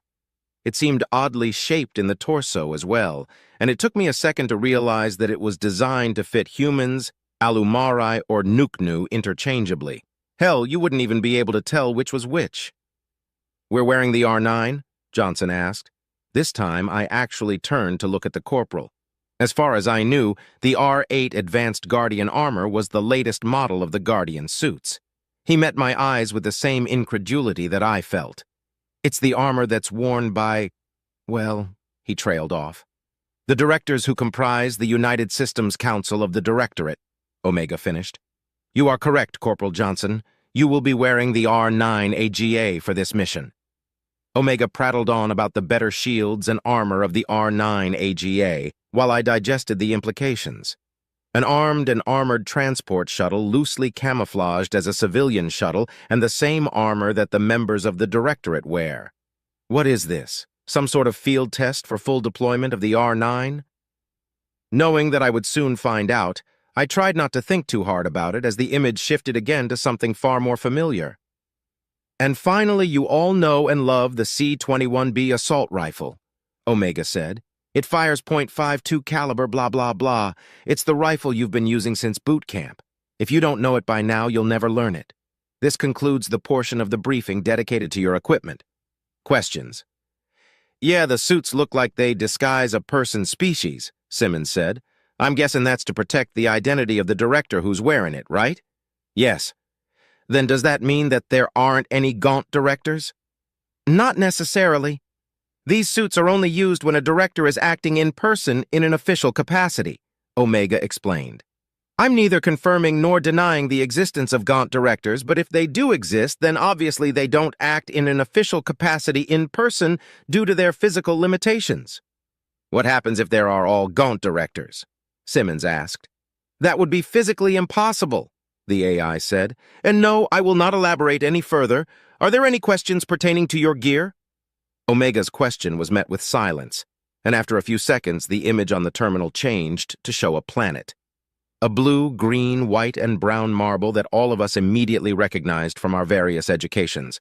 The planet rotated on the screen, demonstrating the very familiar land masses. Omega gestured absent-mindedly at the image. "This is Earth. where your mission will take place, it said. Your mission is to extract Director 4 and deliver them safely to a destination that has been pre-programmed in your shuttle's nav computer. As you may be aware, Sol is currently a no-go zone due to the threat posed by the xenocidal Omni Union. Thanks to yours truly, friendly scanners will be blissfully unaware of your existence as you infiltrate the planet. We sat in a stunned silence as the image changed to show a photograph of a building, likely taken by a drone. The architectural theme of the building had a strong focus on ancient Earth civilizations, which indicated that it was likely a government building. This is the City Hall of Adelaide, the capital of Austracana. Director 4 is inside, already suited up. Omega's avatar examined its hand as the image changed to a city map. The shuttle will land here. Once it does, you will exit the shuttle, travel to the City Hall on foot, enter the building, go to the 3rd floor, rendezvous with Director 4, and escort them back to the shuttle for exfil. A whole block away? Smith asked. The building doesn't have shuttle parking? Of course not, Hansen answered. Earth's city halls make you use parking garages. The parking garage being only a block away is a rare convenience. The parking garage is the nearest shuttle-certified landing zone, Omega added. The streets aren't strong enough to take the weight of the shuttle, and it would be less than ideal to have the shuttle sink into the city's sewer system. Damn it, Smith muttered. There is an additional hiccup, it continued. Now that the majority of Earth's population has been evacuated, the only ones that remain are those that are essential to making certain Earth remains habitable, and those that are completely unregistered. Undocks, huh? I asked. Think they're planning something? Yes, we do. There are 2 known groups of undocks, as you call them, that are in the immediate area. One of these groups has connections within the City Hall and knows about Director 4. They haven't tried anything thus far, but we believe this is because the City Hall is well defended. We suspect that if they have any nefarious plans, those plans will go into action once Director 4 attempts exfiltration. Roger that. 1 city block in Guardian armor shouldn't be a problem unless they're packing something nasty, I said. You said you're going to be our handler? Where will you be handling from? Orbit? No, I will be accompanying you within your Guardian suit, Staff Sergeant. From there, I will be communicating with Director 4 to help things go smoother, Omega explained. Any other questions? Yes. Why is a director still on Earth? Shouldn't they have been evacuated before the civilians? Hansen asked. The official line is that the directors are expendable assets, and as such are the last to be evacuated during times of emergency, the AI answered. What's the unofficial line? Johnson asked with a smirk. Far beyond your pay grade, Corporal. Congratulations on your promotion, by the way. Thanks. Are there any more questions? It asked. No one said anything, and Omega waited a few moments for us to think about it. Finally, I subtly shook my head to indicate that it should continue. All right, then, Omega said. Let's get to work. Chapter 22. Subject: Ambassador Uluni. Ship NA. Location: Regara. Listen, we all want this to work out, Ambassador Helen Altus lied. This trade agreement will be an absolutely monumental moment in the history of both of our people. However, I cannot sign off on the agreement as it stands. She gave me a patronizing frown as she slid the tablet containing our offer towards me. My blood boiled, but I managed to keep my cool. She's asking far too much for far too little. At first, I thought it was a rather amateurish bargaining tactic, but it's been days and she hasn't budged a bit. Our original offer had been fair but tilted somewhat in our favor, an offer intended to leave room for negotiation, but still had plenty of benefit for the United Systems. The offer from Ambassador Altus had been ridiculous. It left no benefit for the Republic, and we would be foolish to even consider it. Even the damned routes made no sense. For the life of me, I can't figure out what her angle is in all this. Part of me wished that High Ambassador Shul were here, but that part of me was easily suppressed when I imagined her reaction. It would be absolutely terrible for interstellar relations if Shul ripped the human ambassador limb from limb. I see. Well, we are unlikely to meet your demands, but I will consult with the appropriate officials once again, I said in my most polite tone as I gathered the tablet from the table. That's so good to hear, she said, smiling once again. I hope we can come to terms soon. It was a toothy smile, and I'd come to learn that it was intentionally disingenuous. a plausibly deniable insult directed toward those who are in a position requiring politeness. Her Alumari assistant wasn't nearly as expressive, but her stillness told me that she was deeply uncomfortable. I nodded a goodbye, not trusting myself to speak, and left the office. I walked with a purpose down the hallway towards my own office, wondering what I should do about this. Could I report her? To whom? Not a single one of the U.S. officers I passed along my way could help me. Ambassador Helen Altis is a member of the United Systems Senate Ambassadorial Commission, not the U.S. military. Well, maybe they could get a message to Helen's higher-ups at USSAC? No, that would be a terrible plan that is sure to backfire. If USSAC knows what Helen is doing, then approaching them would only serve to demonstrate that whatever they are doing with Helen is working. Even if they don't know what Helen is doing, using back channels to resolve the issue would give both the U.S. and the Republic a diplomatic black eye. At least we'd be even, but I should at least talk to my superiors about it first. Thank the sun, the other negotiations are going well. Before Helen had arrived, the U.S. Diplomatic Corps had ironed out the details on our joint fleet-building operations, and things were well underway. Plus, representatives from the Inorinca and the Puanti had arrived and committed to the offensive action. I wasn't in charge of those negotiations, but sitting in on them had proven somewhat amusing. The human USSAK diplomat in charge of those negotiations, Charles Hemwhite, had been brutally honest regarding the United Systems. He had laid out the entire bloody history of the U.S., as well as a good chunk of the even bloodier history of humanity, the Gaunt, and the Alumari. The various and brutal wars that humanity and the Alumari had fought before their space ages, the brutal monarchies and dictatorships of the Gaunt, and even the various genocides that each race had committed against themselves. It had been a disturbing yet enlightening conversation.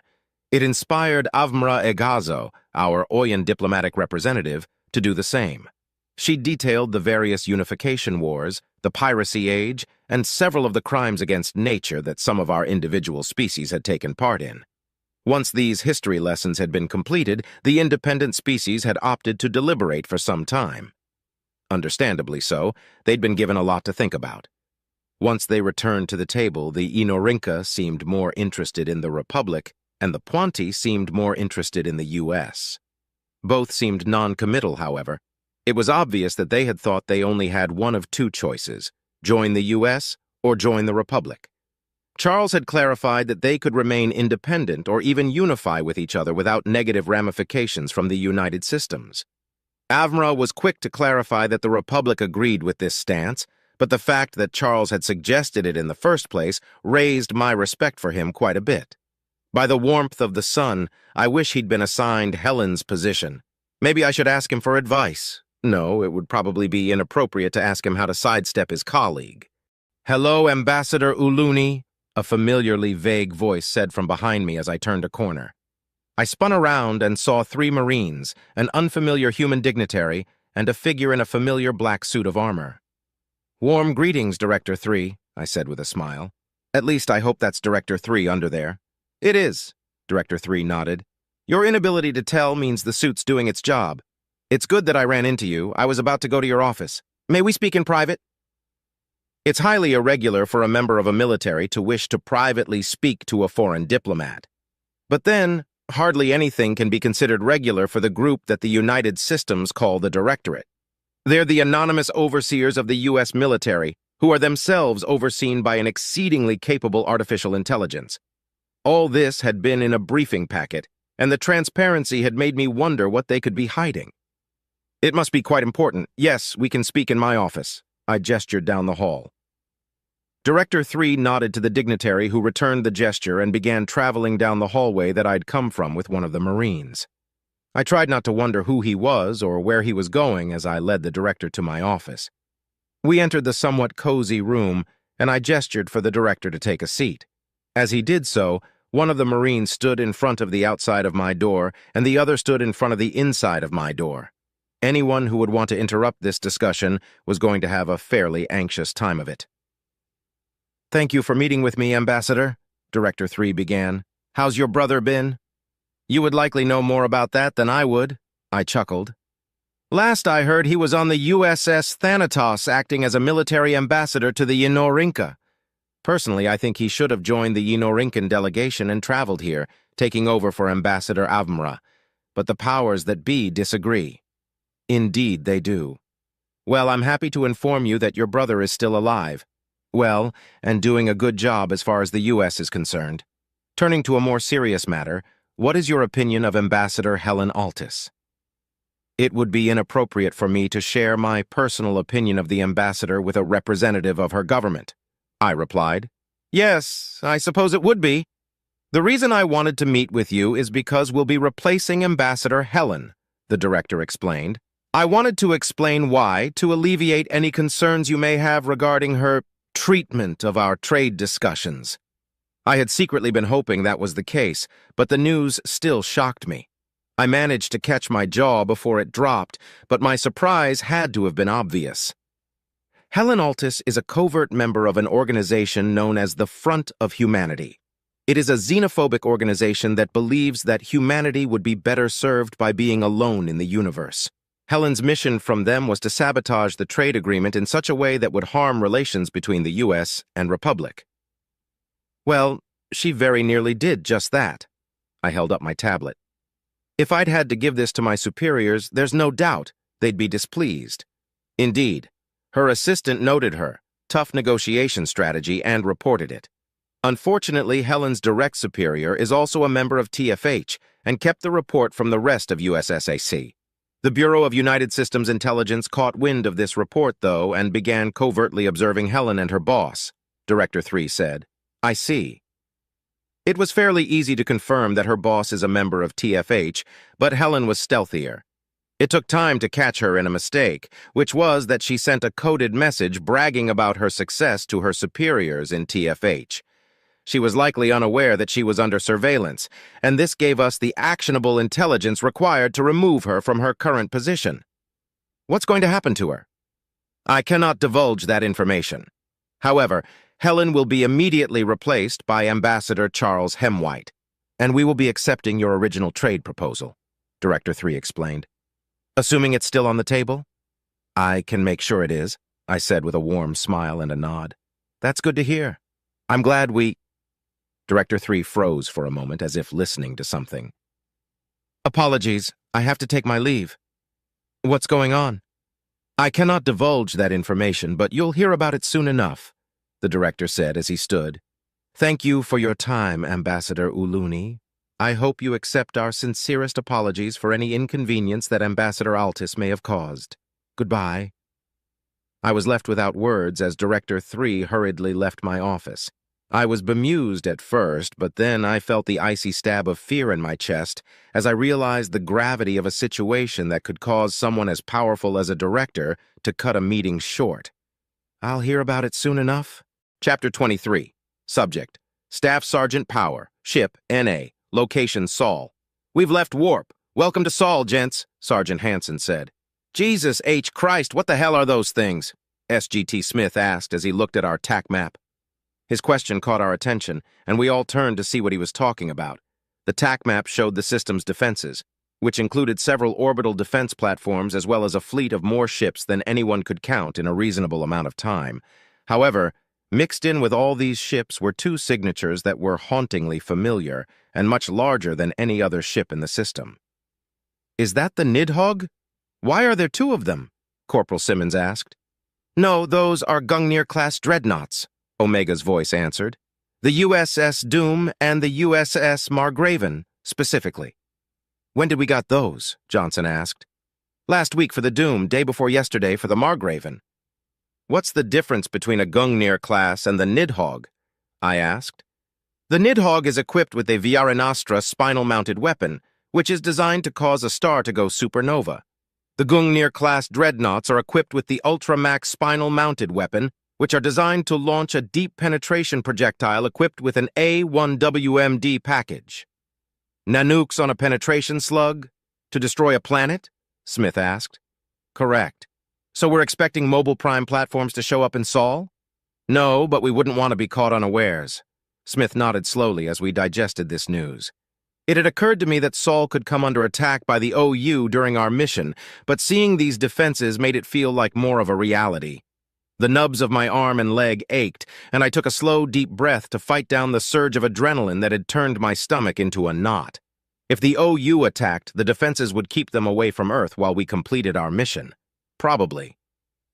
"Prepare for atmospheric entry," Omega said. I took a quick glance around, but everyone was already secured to their seats. The shuttle jolted once as it hit the atmosphere, but quickly evened out. It was much less turbulence than I was expecting, but I attributed that to the quality of the shuttle itself. Cheaper shuttles had the bare minimum in inertia dampeners and artificial gravity, but this shuttle was designed to mimic a high-end civilian shuttle. I was glad that the U.S. hadn't just designed it to look like a high-end shuttle. "So we're not coming down right on the city?" Johnson asked, watching our descent on the TAC map. "No. If we descend straight into the city, there's a chance radar might catch us, and the automated anti-air defenses may kick in. I could hack those defenses to make sure they don't, but then someone may see my interference later on during an audit," Omega explained. "It's less noticeable to spoof an aircraft signal to cover our tracks. We will be coming down over the ocean to sync up with this signal's path. And then we just coast our way to the parking garage? What about when we land?" "The fake aircraft is expected to dip below the radar briefly as it adjusts altitude. When it does, our shuttle will be over Adelaide and we will land. The aircraft's signal will continue its journey until it's in an area where it can disappear without much notice. Those that do notice it will likely send rescue crews, but they won't find anything. Since the aircraft in question is registered as an unmanned goods transport, they'll give up fairly quickly." "What about the orbital entry detectors?" I asked. "Those are operated by the United Systems, so I can make the logs say whatever I want them to say." It was good of Omega to explain the details to us. Most handlers wouldn't either because they didn't know, or because they feel the less we know, the better. Omega was probably trying to build a rapport, or it had a way to make sure we wouldn't talk if we were captured. Maybe it just didn't know any better, and liked to hear itself talk.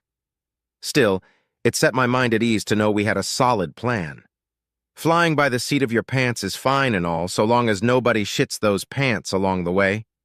Many of my missions with MARSOC had been extremely lacking in good intel and planning, and quite a few of them had gone to shit quickly. My robotic hand clenched at those memories, and I realized that my temporary limbs were evidence that even Omega wasn't infallible. Our cruise over the ocean was made in nervous silence. It wasn't a short trip, but it felt shorter than it had been once the TAC map showed the Adelaide City Hall. This was because a small part of me was dreading what might happen on this mission, and wanted the trip to have been longer. I shoved these thoughts aside as the shuttle landed in the parking bay. "So we're just going to walk down the street to City Hall?" Simmons asked. "Aren't we a tad conspicuous?" "No, there's an employee-only entrance in basement level 2. That's 4 floors down, if you were wondering.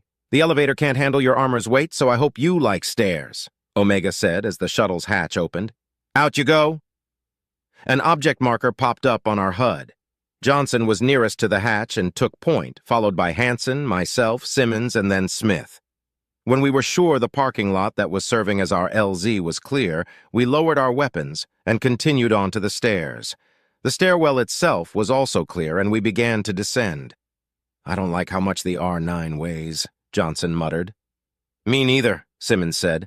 "I feel like these stairs are creaking." "They're made of concrete," I pointed out.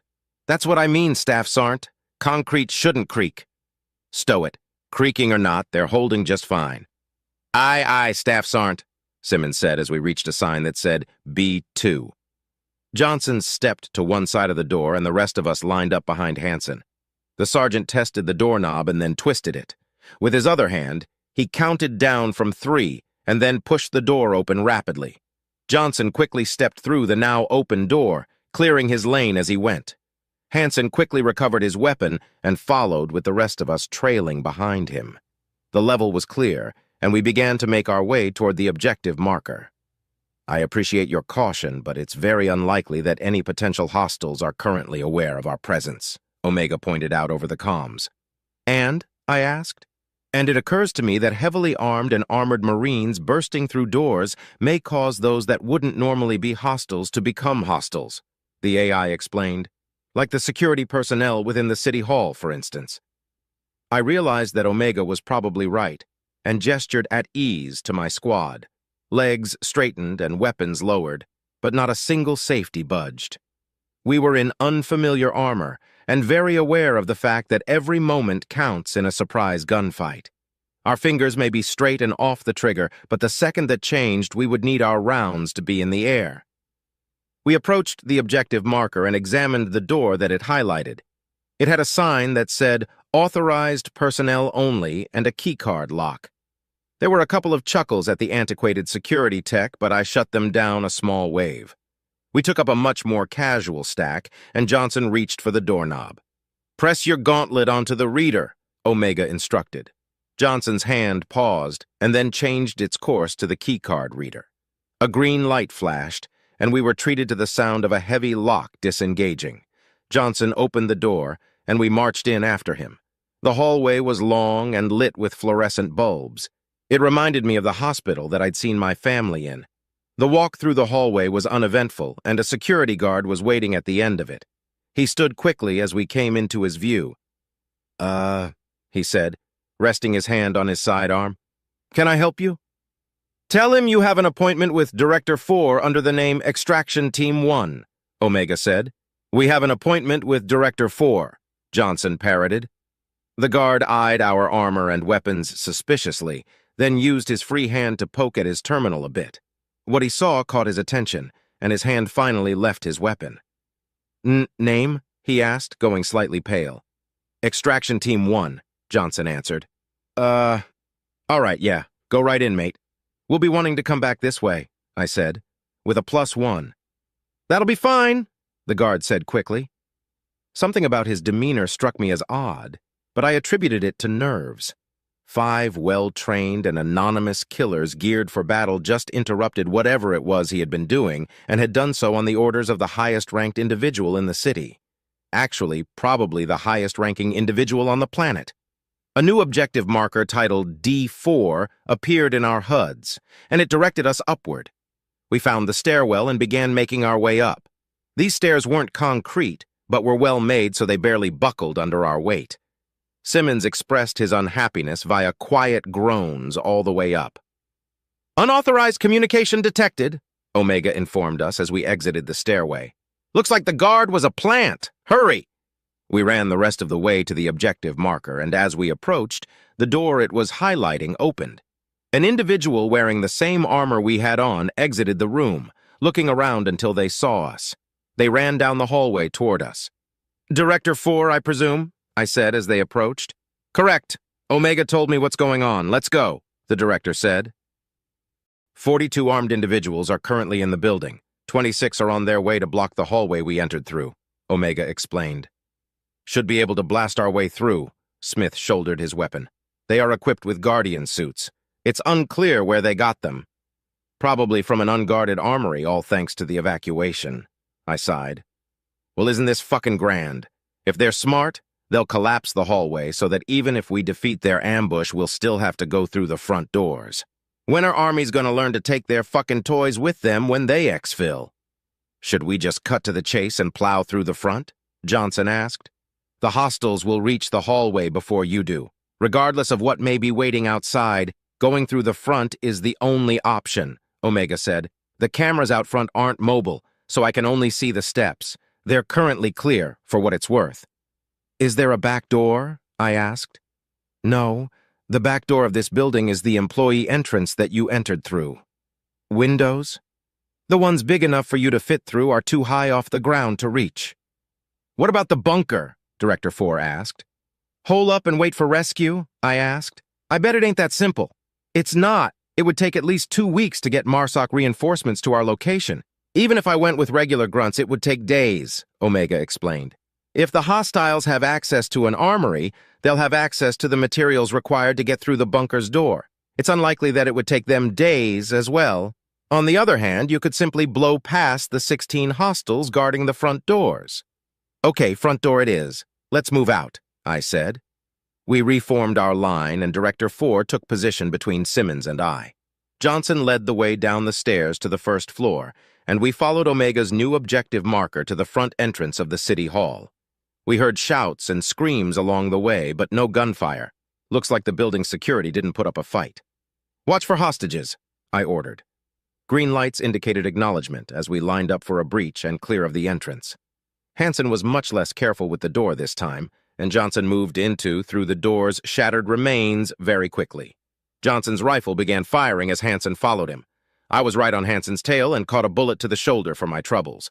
My shield indicator dropped by roughly 10%, which isn't a good sign.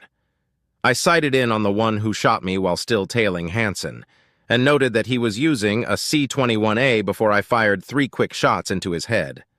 The can didn't pop until the 3rd shot, which warned me that they had shields. Shit. "Move it!" I ordered. We traded fire with the hostiles as we quickly traversed the entrance. We quickly abandoned marksmanship and went with accuracy by volume in the hopes of suppressing the enemy. The tactic worked well enough that we were able to cross the room, and Johnson shoulder-checked the door. The heavy wood shattered, and we made our exit. My helmet tinted as the sun met it, and I checked our vitals. Johnson had lost half his shields, but they were already regenerating rapidly. Everyone else had taken a hit or two, but was otherwise fine. "Stop right there!" a voice rang out. "We don't want to kill you, but we will if you don't stop!" In the street were several vehicles, one of which was an GU-62B armored personnel carrier, its twin .50 cal turrets pointed directly at us. Around these vehicles were several armed men and women, only some of which were wearing Guardian suits. A quick count told me that there were 29 guns pointed at us, including the turrets of the APC. Johnson paused, and the rest of us followed suit. There's no way we're making it a whole block with these guys firing at us as we go. A man wearing old-fashioned woodland camouflage was holding a bullhorn and standing on top of the APC. I sighted in on him and set my exterior speakers to maximum volume. "Sure, you might kill us, but we'll be taking most of you down with us," I replied. "Well, we don't want that," the man said. "Look, mate, we just want the director. They're the key to getting us off this rock." "Not getting a read on facial recognition," Omega informed me. "They must be the undocs that I was worried about." "How do you figure?" I asked the man on the APC. "No better hostage than a member of the famed Council of the Directorate, right?" the man countered. "Figure we can negotiate a nice little ride in exchange for their safety." "That's not how it works," Director 4 interrupted. "Directors are expendable. Why do you think I'm still here?" "And I'm just supposed to take your word on that?" The man gestured broadly. "Gotta call bullshit, mate. For all we know, you're still here because you've still got some shady business to take care of. If it's all the bloody same to you, we'd rather double-check. If you're right, then we'll just let you go. If you're wrong, then we get out of here." "I hate to be that guy, but how the hell are we supposed to trust you when you're pointing guns at us?" I asked.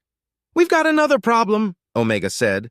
"Well, the fact that we ain't shooting these guns is a pretty big indie—" The man was cut off by extremely loud sirens blasting through the air. It took me a second to recognize them as air raid sirens. The undocs crouched behind their various cover and began to look at the sky. Since they weren't shooting at us, I risked a look at the sky as well. I stared at the streaks of red and white hurtling toward the ground and wondered what they could be. "It's the Omni Union," Omega clarified. Chapter 24. Subject, Rear Admiral Thomas Hahn. Ship, USSS Doom. Location, Sol. "Fire!" I ordered. "Firing aye!" Thanks to our early warning system, we'd been anticipating this attack from the Omni Union. The giant glob flying through warp in our direction had been bigger than any of their previous attacks, but all of their attacks had been bigger than the ones previous.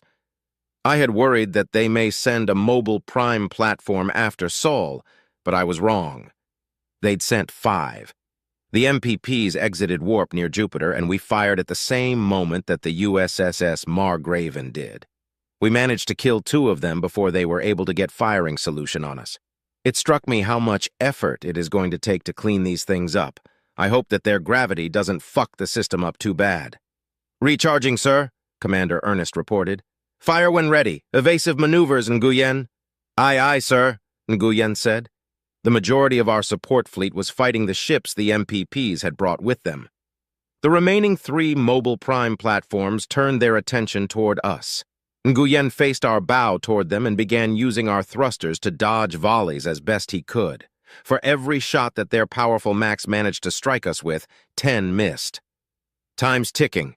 Captain, reach out to our support and have them start targeting Max on this MPP, I said, highlighting the third surviving MPP.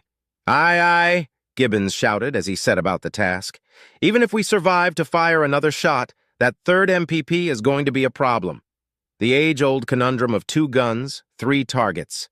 In times past, one would simply try to line the targets up and fire through the first into the second. But that won't work here. The A1 needs to detonate within the MPP to destroy it. A through-and-through likely wouldn't do enough damage. As such, it behooves us to limit the amount of damage that the MPP can do, and the best way to do this is by taking out as many of its weapons as possible.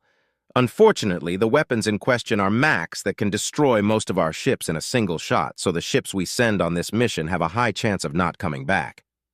Sir, the support fleet is only able to send a handful to the MPP, Captain Gibbons said. What? I asked incredulously. Why? The Omni-Union ships in system are making a run for Earth and the colonies, sir, John said as his avatar appeared next to my seat. They're also using more advanced tactics than they previously were, and have accounted for our in-system warping capabilities with broad firing lanes and covering fire. They outnumber us and are watching each other's backs, so there aren't many of our ships that aren't being swarmed right now. How many are being sent? I asked, almost not wanting to know. 20, the AI replied. 20 ships versus more than 600 cannons. I tried to remain stoic as I watched our shields dwindle. We would be able to take out 2 of the remaining MPPs, but the third may spell our doom. I chuckled darkly at the irony of being doomed on the USSS Doom. Then I had a moment of clarity, and I realized how we could stack our odds a bit. Ernest, give Nguyen the info he needs to give our Max a firing solution on this MPP's cannons, I ordered. The more of its Max we take out, the better our odds of survival. Aye, sir, he shouted. I looked back at our TAC map. The 20 ships that Second Fleet had managed to send were doing their best. I watched our guns change targets and send a volley as well. 20 seconds. We need to do as much damage as we can. John, what do you suppose the odds are that we pull this off? I asked quietly. Doesn't matter. We will pull this off because that's what we were ordered to do, sir, the AI replied. John had taken over for Omega aboard the ship when we were assigned to the defense of Saul. In many ways, it was a welcome change of pace. While I enjoyed Omega's humor, I never could tell if it outranked me or not, and that made things awkward. I definitely outranked John, though. The downside of John is that it is far too military-minded and seemingly has no sense of humor. Or maybe its humor is so damn dry that you can't tell if it's joking or not. Hell, that last line was something a caricature of a war hero would say. If John hadn't been so deadpan when it said that, I would have actually laughed. My thoughts on John's sense of humor, or lack thereof, almost served to distract me from our diminishing shields. Down to 25%. My hand cramped, and I realized I had been white-knuckling my armrest. I eased my grip and continued studying the TAC map. I almost winced as 2 of the 20 ships disappeared from the TAC map. I opened the casualty notifications and saw it was the USSS Macedonia and the USSS Yurgif who had been taken out. Battleships, which have a much harder time evading than the smaller ships in the fleet. Firing Ultramac! Ernest shouted. My heart leapt as the round sailed through the vastness of space and impacted the intended target. Good hit, recharge and fire at will. 1 more shot, I said. The USSS Margraven joined us and the 18 other ships to begin taking out the Max on the 1 remaining Mobile Prime platform. We just had to hold out for 1 minute. If the MPP couldn't kill us both in the next minute, it would be destroyed. It was dividing its focus between us and the smaller ships, firing as fast as it could. Keep up our evasion as best you can, Nguyen, I said. Aye, sir. Nguyen was doing a damn good job. I used to pilot a beast like this, so I know full well how impossible of a task it is to get it to move evasively. Commander Nguyen seems to be blissfully unaware of this impossibility because he's managing it so well that it's making me doubt my own piloting abilities. The question is whether or not it will be enough. 2 more ships disappeared off of the TAC map. The USSS Harmony, a frigate, and the USSS Civernal, a destroyer. If we make it through this, I'm going to personally recommend medals for each of the crew aboard these ships. It will take quite a while to submit the paperwork for 20 crews, but I'll use my vacation to make it so. My wife will forgive me. As the seconds ticked by, our shields continued to drop, and more of our ships were destroyed.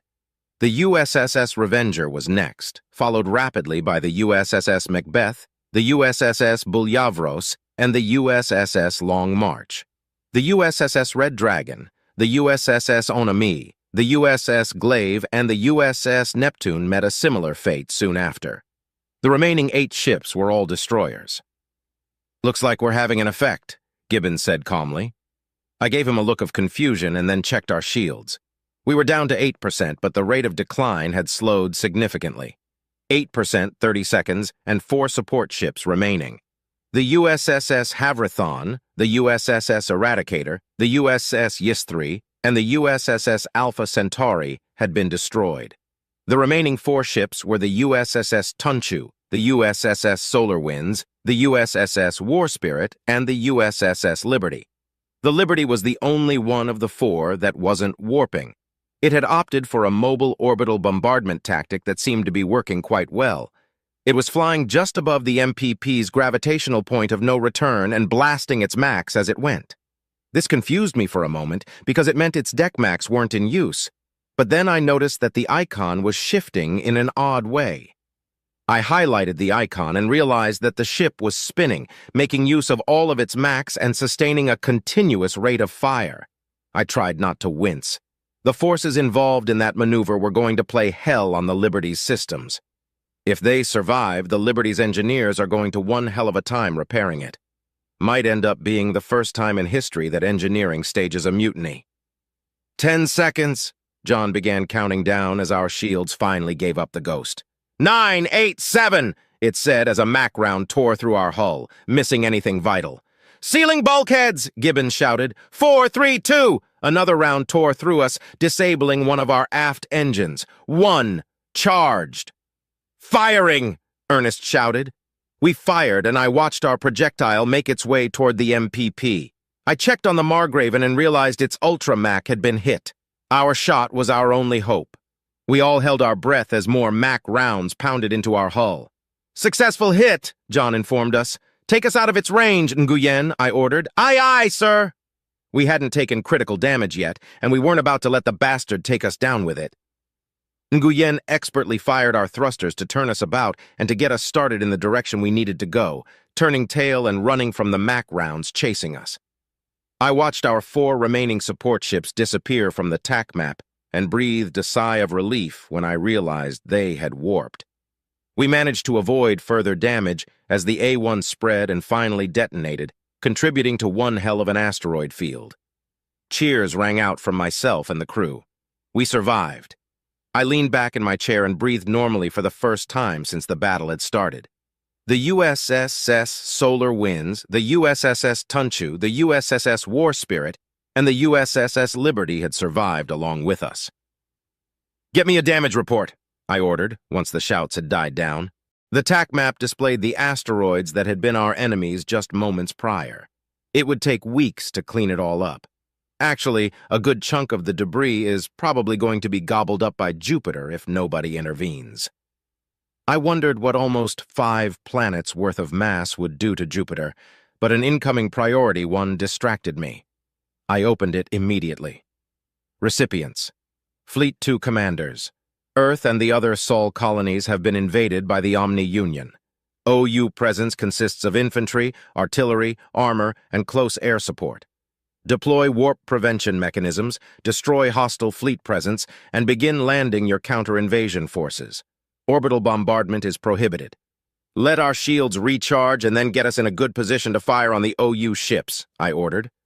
The only Marines the Gungnir-class dreadnoughts had were for policing, so we wouldn't be taking part in the counter-invasion.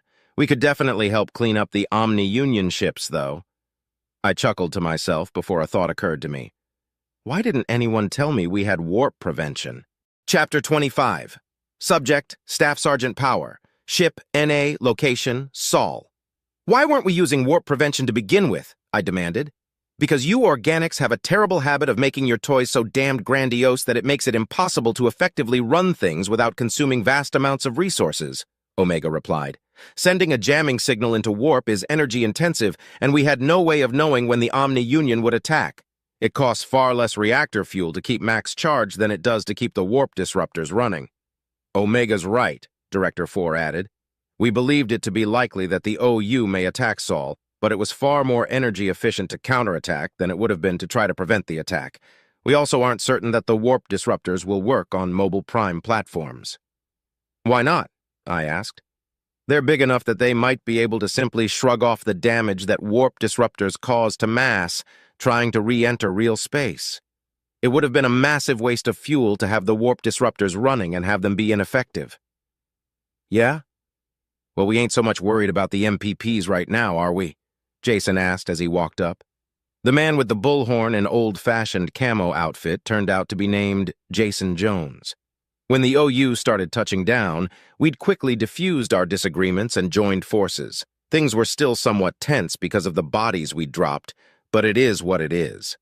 Jason's ultimate goal is to get his people evacuated, and Omega was quick to promise an evac in exchange for keeping the Director safe during this invasion. I suppose not, Director 4 said hesitantly. How's the prep going? I asked.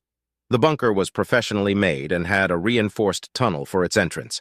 It was fully stocked for a staff of over 100 people for more than 2 months, so we wouldn't have to be worrying about food or water.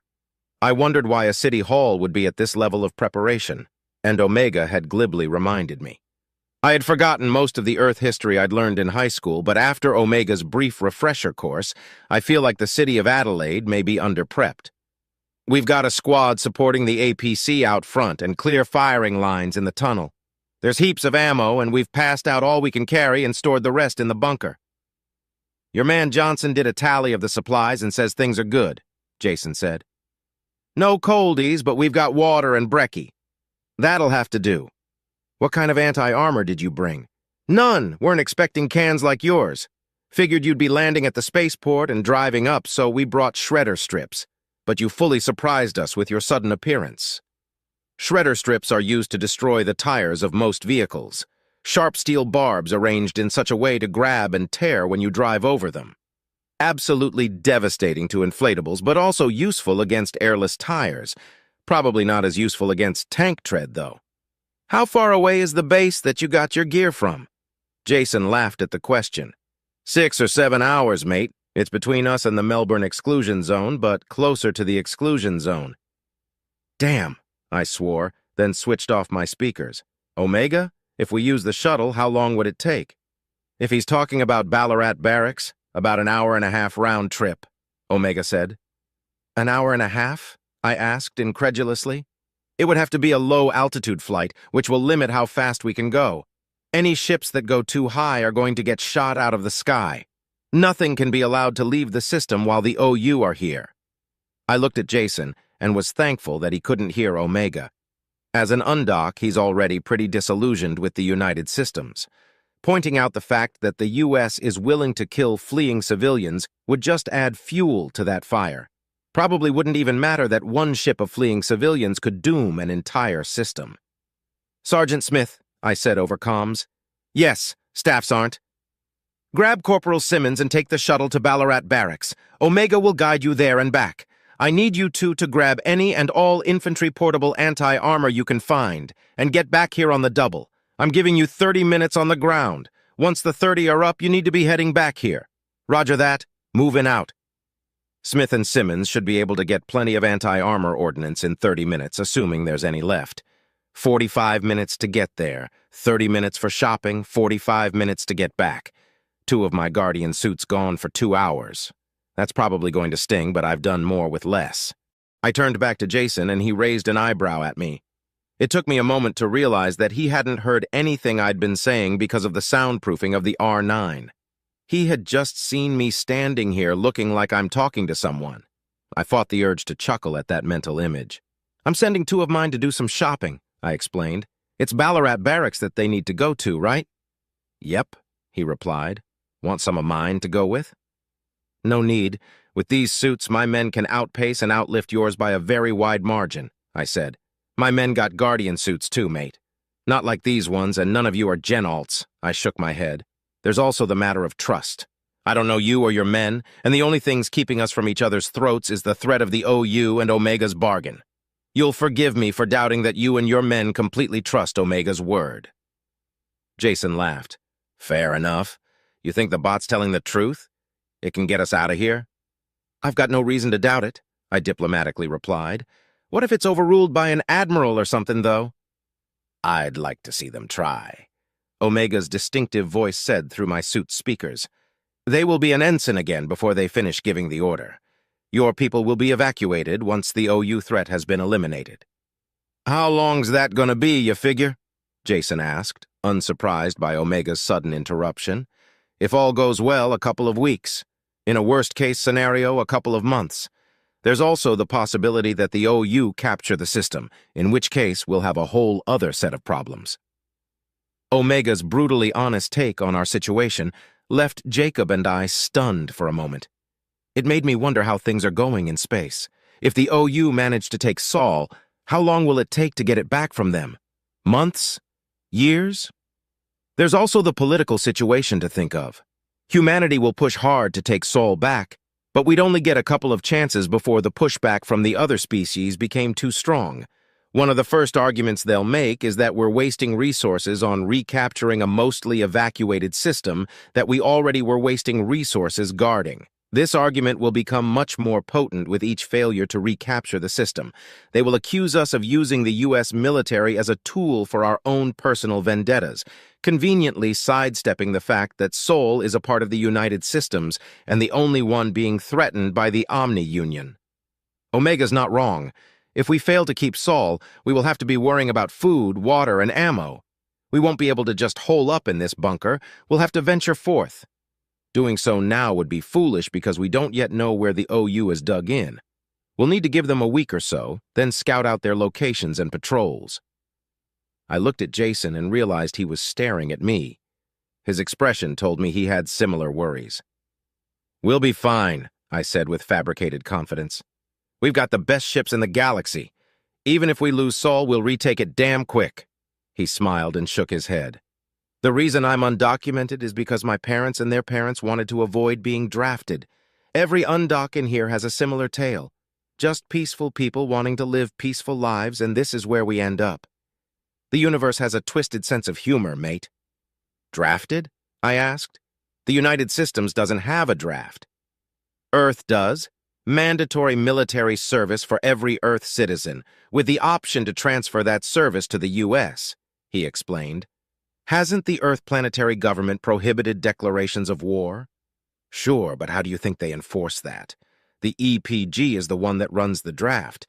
If a nation gets uppity, they send soldiers to enforce the peace. Peace enforcement, as you would bloody know, is done through battle," he sighed. "Not many nations are a fan of the EPG's peace either. We've been waiting for World War V to kick off any year now." This was news to me, but I found myself unsurprised.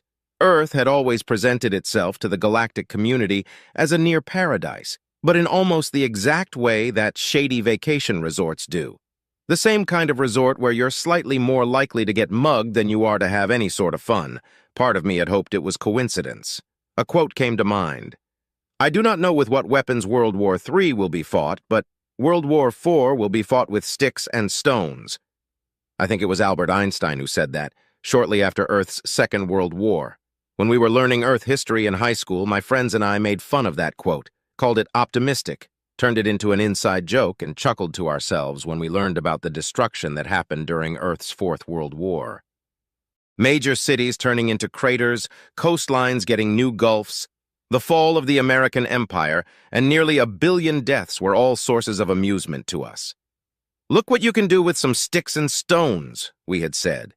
Of course, we were bored and angsty teenagers who were far separated from the violence being explained to us by our teachers by both time and distance. Still, I couldn't help but feel a stab of shame. "Anyway, what should we be doing?" Jacob asked. "We will need intel on enemy movements," I answered. "You and your men know the area well. Find out who's willing to do some scouting and get them prepped. We'll need them on the road in a day or two once the OU settles in. We want to know where the Omni-Union are and what moves they're making. Be sure to tell the scouts not to get close. Their lives are more valuable than the intel." "That's a switch." "Not really. We're low on body count and we're likely going to be assaulted at some point. We'll feel every death, so we need to make those deaths count. Jacob stared at me for a moment, then nodded and walked away. As he was going, 2 of the team indicator lights in my helmet disappeared, indicating that Smith and Simmons were outside of standard comms range. Their mission might end up being a waste of time, but it would be really damn dumb not to at least try to prepare for enemy armor. "Contact," Hansen said over comms, "receiving fire. Get everyone in position if they aren't already and return fire," I ordered as I hefted my rifle. Another day, another firefight. Chapter 26. Subject, Corporal Simmons. Ship, NA, location, Saul. "Are you normally this quiet, Sarnt, or do you just not like me?" I asked. Sergeant Smith had been silent for the whole ride. He had explained our mission and hadn't said a damn thing since. He might be nervous about the mission, but I don't know him well enough to help him snap out of it. So I've been quiet this whole time, too. It's awkward, and I hate it. "I wouldn't say I dislike you, Corporal," Smith replied. "I've just heard about your motormouth problem and didn't want to tempt fate." "Oh, come on. A guy has a few slip-ups around some different species and now he's a motormouth? Ain't that some bullshit? Pretty sure you're a record holder. Most visits to SR in one lifetime." "Hardy har har," I said mockingly. "I'm just not great at standing on ceremony is all. I've been working on it, though, trying to find that fine line between blunt and pointed, like the SR lady keeps telling me. But it's hard to tell when somebody is going to get offended or they're going to laugh, you know? Most of the problems I've had with other species stemmed from trying to make them laugh. Hell, even the fight with the Gaunt got started because I told a joke I thought he'd like. He didn't laugh, though. He blew up and started swinging. Most of the reason for my visit to SR that time was because I broke his arm and dislocated his jaw, and they wanted to make sure I understood proportional use of force. "Yeah, I get it," Smith said. "People expect troops to be serious, though, especially when we're on duty. That's probably why your jokes don't land like you expect them to." "But we're scary motherfuckers, Sarnt," I protested. "Civvies get nervous around us. Somebody's got to lighten the mood or they'll probably do something dumb." "Then stick to situational comedy. Don't make jokes about species or physical appearances. Make jokes about the situation that you find yourself in, and keep the dark humor for your fellow Marines. There aren't many civvies who appreciate dark humor when they're stressed out." "Sorry to interrupt, but we're landing," Omega said. "LZ is clear, but there's movement on base. We're pretty far from the movement, so I can't tell if it's an enemy or not. ROE-3 applies here." "Roger," Smith and I said in unison. The third rule of engagement is to verify targets in combat zones that contain a civilian presence. It usually boils down to not firing unless being fired upon. But in this case, it's going to be pretty easy to tell if the guys are OU or civvies. If they're robots, we'll just blow them away. If they're not robots, we'll have to wait to see if they shoot us first. Simple. It didn't take long for the shuttle to settle and the hatch to open. Smith and I exited the shuttle with our weapons up. Omega said the LZ was clear, but I don't trust that the bot can spot snipers. The sergeant was of a similar mind, and we began to quickly and carefully move away from the shuttle. "I'm going to take off and circle the base," Omega informed us. "I'll let you know if I see anything. Radio for exfil." "Roger, out," Smith said. The sergeant knife-handed toward the nearest structure, and I took point. We were damn near running because Omega had dropped us in a wide-open space. Good for aircraft, bad for cover. I pied the area that I was covering, making sure to double-check my right. Smith was doing the same, but opposite. With every step, my heartbeat seemed to increase as I imagined what sort of enemy would pop out of nowhere to take shots at us. Even if they shot at us first, we'd likely take them down before they took us down. It takes a few rounds to penetrate normal Guardian suits, and we had on the top-of-the-line variety. On the other hand, we were sent here to find anti-tank weapons. Anti-tank weapons that would work very effectively against the armor we were currently wearing. Hell, there'd probably be nothing left but the boots. I felt a tremor shake its way through my hand, and I squeezed to fend it off. Nothing to worry about if we see them first. If we shoot them first. Gotta have steady hands, make sure my shots land. Deep breath in, slow breath out, keep moving forward. Banish the doubt. And just like that, we reached the structure. I pressed my back gently into the curved metal side between two ridges. Smith joined me and looked up at the structure. "I'll be damned. A Quonset hut," he muttered. "A what?" I asked. A Quonset hut, one of the older forms of prefab structures. They were introduced during one of the earlier world wars by the Empire of the United States. A good design that ended up lasting all the way up through early space colonization, though they had to modify those a bit. Keep the air in. What are they used for? Just about damn near anything. Could be offices, barracks, or even latrines. So we've got to check it? Yes. I killed my comms and sighed privately as I moved toward the edge of the structure. I quickly peeked the corner, but didn't see anything to shoot at. Cautiously, I moved around the edge and found myself next to a door that looked suspiciously wooden. Weird for a steel structure. A pat on my back informed me that Smith was behind me, so I carefully tried the door. It was unlocked and definitely made of wood.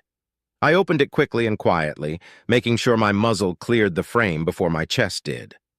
A view of a bunch of bare mattresses on steel frames and footlockers was all I got for my effort, though. I smoothly closed the door and returned to my previous position. "It's an empty barracks," I said. "Understood. Let's try a more permanent building," Smith replied, gesturing to the nearest brick and mortar structure. I keyed my green light and started walking. There's an entirely different kind of fear that can affect you when you're surrounded by buildings. But having buildings nearby is much better than having no cover at all. True, some asshole can pop out of a window and start blasting, but at least you might have a chance to get to cover. We moved quickly and carefully until we found the entrance to the structure. I tested the handle and found that it was locked. Fuck! I moved to the other side of the door and Smith took his position. The door was steel and it had a deadbolt. Smith lifted his leg and donkey-kicked the door, and I swiftly moved through the wreckage with my weapon at the ready. The sergeant was right behind me, but there were no targets. Still, I grinned at what I saw. "Gun racks," I said. "We're on the right track." "Probably not," Smith replied. "This building is likely the primary armory, where they keep their standard issues. It's fairly common practice to keep explosive ordos separate from your standard issue weaponry." "What makes you think it's the primary armory?" "Well, the Undocks have weapons that came from this base. That means whoever occupied this base left weapons behind. This door was still locked, and it doesn't look like this place was ransacked, but there aren't any weapons here," he explained. "So if there were weapons here, they were probably issued to soldiers who ended up taking the weapons with them. So we kick down every door on base, or what? With respect, Sarnt, that's a lot of fucking doors." The map of the base that Omega had shown us on the flight over had shown no less than 40 structures. The bot had explained that Ballarat Barracks served as Austracana's primary Earth Defense Force facility. As usual with military bases, the details on which building serves which purpose were sketchy. Omega had also said there's probably underground structures as well. There's no fucking way we're getting this done in less than 30 minutes. "Sergeant," Omega interrupted, "I'm able to confirm that the movement within the base is human. Spotted 3 so far. There is also an Omni-Union force approaching. I estimate they will arrive in about 15 minutes. "Icing on the fucking cake," I muttered. "Omega, which building should we be searching here?" Smith asked. "Anything that could narrow this down would be good." "One moment." While Omega was doing whatever it was doing, I had a closer look around the armory that we had found ourselves in. Standard gun racks, old-fashioned chain fiber locks, and a small office on the other side. I realized that we had actually come through the rear entrance to this building, and that the front had the kind of cage you normally see in these things. "The nearest building that appears suitable for long-term explosive storage is 10 buildings to your east. It'll be on your left," Omega explained. "It's across the street from the building I saw the humans enter." "Great," I muttered. "Well, hopefully they're not looking to pick a fight." "Let's go, Corporal," Smith said. I sighed again as we left the armory. The street was just as eerily empty as we had left it, and the first 8 buildings we passed seemed to rush past us. Our pace slowed as we approached our new objective.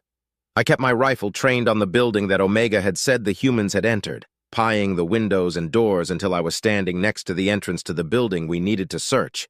I donkey-kicked the door without bothering to check if it was locked or not, and turned to clear the room. "Drop your weapon!" Smith shouted with his helmet's loudspeakers. "Put it down or I put you down!" I spun around and saw two unarmored young men. One held a handgun and the other held a bolt-action rifle. I zoomed in and noticed that neither weapon was military issue. The men slowly set their weapons on the ground and then raised their hands. "What do we do, Sarnt?" I asked. "You check the building, I'll deal with them." Smith began approaching the men as I turned my attention to the building. It looked promising. There was a caged office and a coiling door for crates of cargo, the exact type of thing you would see in a heavy weapons depot. I approached the office and made sure there weren't any surprises, then used my gauntlet to crush the lock on the coiling door and lifted it. I smiled at the sight of neatly arranged 8, 9S and crates marked with the HE symbol. I popped open one of the crates and grinned wildly at the anti-tank mines inside. There was even a handy cart for transpo. It had taken us 9 minutes. Not bad. The AT mines would probably be useful, but not nearly as useful as the AT-9S. The anti-tank 9-inch is a man-portable, guided, shoulder-fired, reusable, recoilless rocket launcher. Try saying that 5 times fast.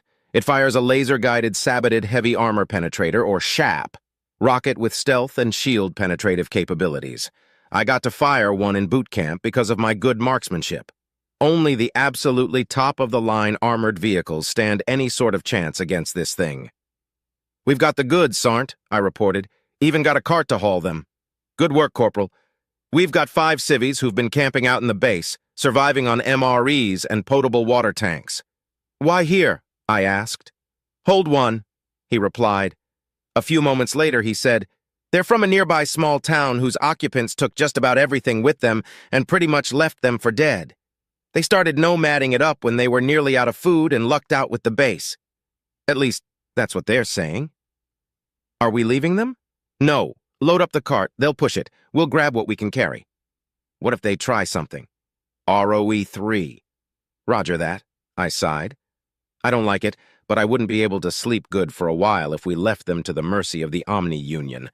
Hopefully they are smart enough to realize that it would be a dumb idea to try something." I loaded the cart with several crates of rockets for the AT-9S and 1 crate of AT mines. I found a ratchet strap and used it to secure the load as Smith walked in with the civvies. 2 women and 3 men, appearing to be in their early to mid-20s. They looked nervous as all hell, but I didn't read too much into that. I'd probably be nervous too. "So you're going to get us out of here?" one of the women asked. "Yes," Smith replied. "To where?" "The Adelaide City Hall. It has a bunker with supplies that we can hole up in until the counter-invasion gets rid of the OU." "Fucking Adelaide," one of the men said with disgust. "Beggars and choosers, mate," another man responded. "Let's go," Smith cut in. "We don't have time to be chatting. The OU's going to be here soon." The racks holding the AT-9S had them locked into place with steel bars down their barrels. Each of these bars were attached to the rack with their own electronic locking mechanism. Much fancier than the gun racks we'd seen earlier, but Smith and I were able to make short work of them, thanks to the Guardian armor. One of the men started pushing the cart, and the rest of us grabbed as many AT-9ES as we could carry. The civvies could only handle carrying 2 each, but the sergeant and I managed to grab a whole rack. We began carrying our somewhat awkward cargo back to the LZ as fast as we could. The civvies barely kept up. "Omega, we're nearly to the LZ. We're taking the civilians with us. They're helping move the Ordo," Smith radioed. The comm was silent for a few moments before Omega said, "Understood." We made it to the LZ just as Omega was landing the shuttle. Smith and I set the rack down and began covering the civvies as Omega opened the hatch. He told the civilians to load up, and I scanned the horizon, looking for any sort of movement while my heart raced. Part of me hoped that I'd at least be able to down a few of the bots as a sort of revenge for the anxiety. The other part of me realized that if the bots show up before we take off, the civvies would have a damn good chance of getting hurt. "We're loaded up," one of the men shouted.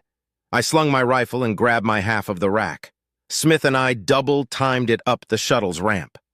The space in the shuttle had become pretty cramped, but we managed to find a spot for the rack. There wasn't a way for us to reach the seats, though, so we stood awkwardly by the hatch as it closed and the shuttle took off. "That was close," Omega said. "The OU have just breached the base's perimeter." There were some concerned glances among the civilians, but they didn't say anything. Smith leaned against the rack of weapons, and I leaned against the bulkhead. After about a minute, I keyed my comms and let out an exaggerated sigh. "Didn't get to kill any bots," I said to Smith. Smith chuckled and replied, "Don't worry, you'll get 'em next time." "Damn right I will, Sarnt."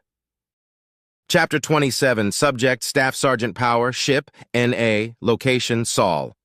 "How many?" I asked over the comms. "There were 20, Sergeant Hansen reported. 2 attempted to enter the building and were immediately engaged and destroyed. The other 18 immediately began attacking and were also destroyed. We sustained 1 casualty, no fatalities."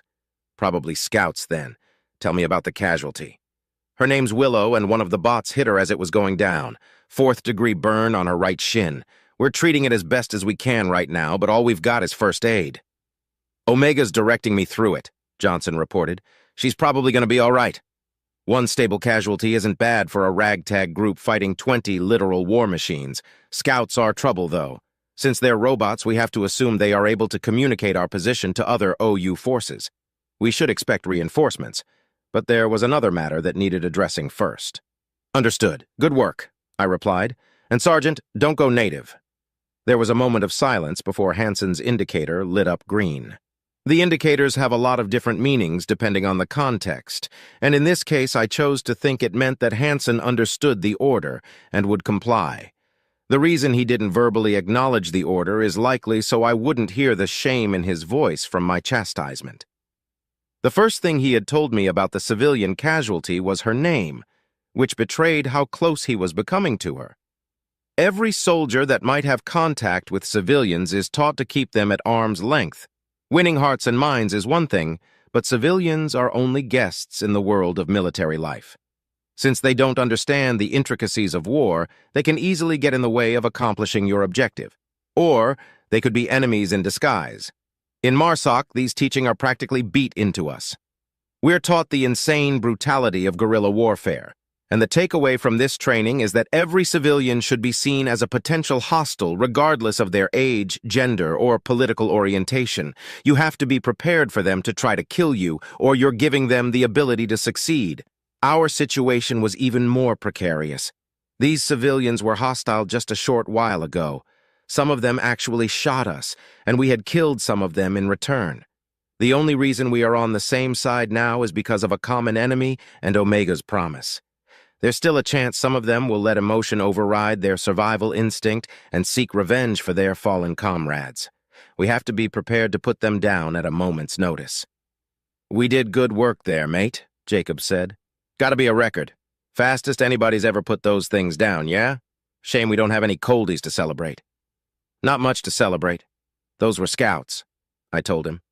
"The OU knows we're here and will be sending reinforcements." "So what do? Run?" "We're unlikely to find a more secure location, and we still haven't scouted the area. We might end up running directly into their reinforcements. No, we just need to prepare as best we can and hope that Smith and Simmons get some anti-armor." "You really think they'll roll up with tanks?" "Yes." Jason swore a bit and then ran off to get his people prepared for what's probably coming. I stood silently, going over the tactical situation in my head. It would be a lot easier with a TAC map, but we've got to make do with what we have. As it stands, we have some computer equipment and the necessities. A total of 51 civvies plus my squad of 5 and the director. 57 people against who knows how many Omni-Union virtual intelligence platforms.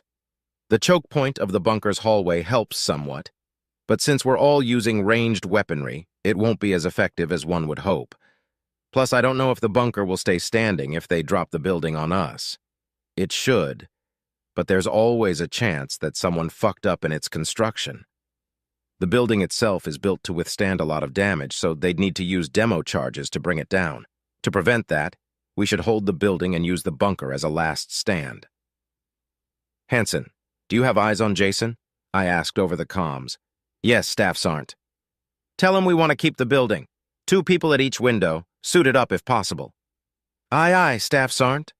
I desperately wanted to take off my helmet and grab some air that didn't smell like my breath, but taking off your armor in a combat zone is dumb. There's also the matter of my itchy nose, but I'd long since mastered the discipline required to ignore it. Same with needing to sneeze. The air filters of the suit make it to where you don't get allergens, but sometimes that doesn't matter. If you've already got something in your nose or you've got a cold, you'll still get the urge to sneeze. Sneezing will splatter the inside of your helmet with snot and spittle, and then the auto cleaner will kick in. The smell of burnt saliva and mucus is a particular kind of hellish, and it will stay with you for hours. Just when you think you've gotten used to it, it'll assault your senses again. Staff Sergeant, would it be possible to adjust the cameras at the front of the building to give me a view of the surrounding area? Omega asked. I'll check, I replied. I left the relative safety of the bunker and traveled the long hallway to the building proper. To the right of the hallway was the security checkpoint we had entered the building through, and the guard who had been at the desk avoided looking at me as I walked toward the front entrance. It was hard to tell if he was feeling guilty about selling us out, or if he was angry about our current situation. Jason was gesturing at windows, presumably explaining to his people what needed to be done in regards to our defense. I pushed open the front door and stepped out of the building, then checked around. There were broken robots littering the steps and street, but nothing on the horizon. It would hopefully take a bit of time for the OU to form a response. I looked up to where the cameras should be and saw two of them. One was on the left of the building, about 10 feet below the roof. The other was mirrored on the right of the building, a 20-foot climb or a 10-foot descent, going to be awkward to reach. You got eyes on? I asked the AI. Yes. The mounts are adjustable, but reaching them may be difficult. A rope, perhaps? We didn't bring rappelling gear. The undocks might have. I sighed and stepped back into the building. Jason was still talking to his people, so I waited until he was done before I approached him. A hush fell over the room as the other undocks stopped talking to each other and instead focused their attention on Jason and I. Good day, staff. What brings you out of the bunker? Jason asked when he noticed me. How are things? I asked. Well, morale's pretty pumped up. After our first exchange of fire, everyone's stoked about the upcoming fight, he said, and then gestured to a nearby group. There's some nervousness about the others, though. Had 4 take the APC to check on them. The others? Yeah, the group with the ankle biters. We left them hiding in the basement of a nearby grocer's. I see. I hope they're okay, I said sincerely. Do you have rappelling equipment? Rappelling equipment? He asked. I don't think so, mate. Why? Omega wants to reposition the cameras out front so it can get a better view of the surrounding area. Excuse me, sirs, someone asked. I have some rope in my bag. Jason and I turned to look at the young man jogging over to us. He was one of the unarmored undocks, his brown hair and green eyes on show for all to see. From his looks, he was barely older than the children that Jason had mentioned earlier. The group that he had left were looking everywhere except at us, as if embarrassed by his interruption. What kind? Jason crossed his arms. About 40 feet of rope, sir. Polypropylene rope? I asked. Yes, sir, the young man answered. That won't hold us, I said to Jason. It would be iffy even without our guardian suits. Christ alive, how much do you lot weigh? He asked incredulously. All of my men are gen-alts, bigger and thicker than normal humans. Jason laughed. You said it, mate, not me. I shook my head disapprovingly and noticed the young man gathering his nerve with a subtle gulp.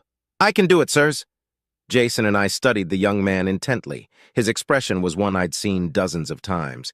Someone who is in a situation that they can't control, wanting to be useful to take back some of that control. It was an expression that pains me to see on someone so damned young. What's your name? I asked. Noah, sir. Noah Bailey. Noah, you'll be having to do this outside without armor, Jason explained in an uncharacteristically serious tone.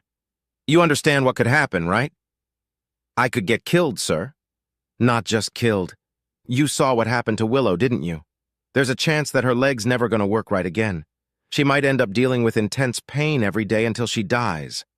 The best thing that could happen to you is either nothing or a minor injury. The second best thing is death. You get it? I do. We could have someone else do it, I interrupted. Noah looked like I kicked him. With respect, sirs, it's my rope. Jason sighed. It's not like we can't take it from you, but who am I to stand in the way of a boy becoming a man? I'll get a few guys to go up top to guard you, mate. Jason slapped the boy on the back and walked off. Noah looked at me expectingly, and I let out a silent sigh myself. Whatever is in charge of the universe loves spilling young blood, especially from those who are brave. I'll have one of mine accompany you to the roof. We're expecting more OU, and we don't know when they'll be arriving. You need to work fast. Every second you're out there is dangerous. Yes, sir, Noah said as he stiffened. Don't call me sir. I work for a living. Chapter 28. Subject, Corporal Johnson. Ship, N.A. Location, Saul. Johnson, you finished with the first aid? Staff Sergeant Power asked over comms. Just wrapped things up, Staff Sergeant, I replied. No pun intended. Good. Drop what you're doing and come to the front entrance. Aye, Staff Sergeant. I sealed the first aid kit and looked at my work. Willow was out cold from a mixture of pain and drugs. She had received a 4th-degree burn, which is one hell of a way to say burned to the bone and then some. The damage had been intense, but thankfully the wound was mostly cauterized. All I really had to do was run some antiseptic over it and pack it with sealant cream. She'll probably lose the leg, but maybe she'll get lucky and... I didn't bother finishing that thought. There's no point. She's an Earthling undock, and Clonalim is free for military personnel, but for almost everyone else, it's prohibitively expensive. She'll be getting a prosthetic, and all I can hope is that it's a good one. Something like the one Power has is a bit too high grade, but hopefully something similar.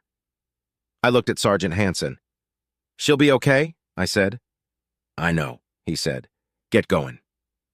It was almost hard to tell due to the helmet, but his tone made it obvious that he was taking this hard. He and Willow had found kinship pretty quickly. She had begun flirting with him the moment they met, and he had been flirting back. He obviously couldn't and wouldn't do anything about it while we were here, but the thought had probably provided some sort of escapism from how grim our situation is. He might even blame himself. He had been the first out the door to start fighting the main host of OU, and Willow had followed right behind him. If he hadn't taken point, maybe she would have stayed behind just a bit more and not been hit by the laser. Or, if he had shot the OU bot faster, she wouldn't have the hole in her shin. No reasonable person would put the blame on him, but attachments are known to destroy reason. I don't envy the guilt he's got to be feeling over this. Our makeshift infirmary used to be an office, and it was toward the back of the building. I stood, nodded at Hansen, and jogged my way through the hallway until I reached the entrance. Staff Sergeant Power was standing with an undock who looked like he hadn't even seen his 16th birthday. The boy looked nervous as I approached. We need to adjust the front cameras, Power told me. This is Noah. He has the rope, so he's going to be rappelling down to the cameras to adjust them. He will be exposed and without armor, so your job is to eliminate any threat that may try interfere with his mission. A couple of undocks will be joining you to help cover him. Get moving. I looked at the boy and back to Power. Why not just post sentries up top instead of risking this kid's life by bothering with the cameras? This situation struck me as stupid, but I knew better than to point that out. When higher-ups are questioned, they either evade the questions or make you feel stupid with their explanations. Either way, you'll be getting an earful. Aye, aye, Staff Sergeant, I replied. As the staff sergeant walked away, I followed the young man as he grabbed his pack and led the way to the roof. His demeanor, stride, and general nervousness told me that he had never served, which makes sense. Undocks don't remain undocumented if they join up. Hell, some planets actually don't let undocks join unless they pay for documentation first. So, how long have you been in? He asked, awkwardly trying to make conversation. A few years now, I answered evasively. Can't talk about myself much. If you want to chat, it's got to be about you. Oh, sure. What do you want to know? Why are you undocumented? The question seemed to catch him off guard. He thought about how to answer for a moment. My ma and pa were anti-globalist protesters who decided to live off-grid, he answered, and I tactfully noticed the use of past tense. Grew up hearing about how they'll put tracking chips in you and all the other conspiracy theories. Wanted to try to get my documentation, but it's expensive if you don't join the military. That's not a conspiracy theory, I told him. What? The tracking chips. I don't know about Earth's practices specifically, but in most places the chips are voluntary unless you commit a serious crime or run for political office. It's a preventative measure against kidnapping and corruption, I explained. So why didn't you join up with a military? Oh, I didn't want to leave home. Got friends here, you know. Ostracana doesn't let undocs join up, so it would have had to be with the EPG or the United Systems. Even if I had joined the reserves, neither would have let me stay here. Got it. So where's home? A pretty small township outside the Melbourne exclusion zone called New Greendale. Don't think it's even on a map because it only had about 200 people. Most of them were working on the radiation cleanup, so they weren't permanent residents or anything, he explained as we found the entrance to the roof. Most of them didn't even give us undocs a backwards glance when they evacuated. I put my hand on his shoulder as he reached to open the door, and he jumped. "I'll go first," I said. He nodded and stepped aside, allowing me to open the door and check for threats. Nothing there, so I stepped out rapidly and pied the surrounding area, then walked to each of the building's corners and checked over the side. "It's clear," I called to Noah. He jogged up to me, knelt down, opened his pack, and started digging around inside of it. After rummaging through it for a bit, he pulled out a wound-up rope and a pair of gloves. Each corner of the roof had a drainage slit, and Noah began tying his rope to one of them. I looked on curiously, wondering what he had in mind. Most rappels I'm familiar with start with the rope folded around an anchoring point. He noticed me staring at him. "I'm going to use my leg to anchor my weight while I work on the camera, then climb back up and do the same thing on the other end," he explained. "I figure it'll save us a bit of time since I won't have to go all the way down." I nodded as two more men stepped out onto the roof with us. Only one of them was wearing a Guardian suit. They nodded at Noah and pointed their rifles over the roof to cover the road without even looking at me. Noah looked at me, measured some rope, wrapped it around his thigh, then threw the rest over the roof. He climbed onto the edge and looped the lower end of the rope under his boot, then started lowering himself down to the camera. I turned my attention to the horizon. There were too many buildings to be certain that the OU weren't on their way, but nothing was immediately visible. After a few moments, I took a look down at Noah, who was already messing with the camera's mount. The way he was leaning over made my stomach lurch a bit.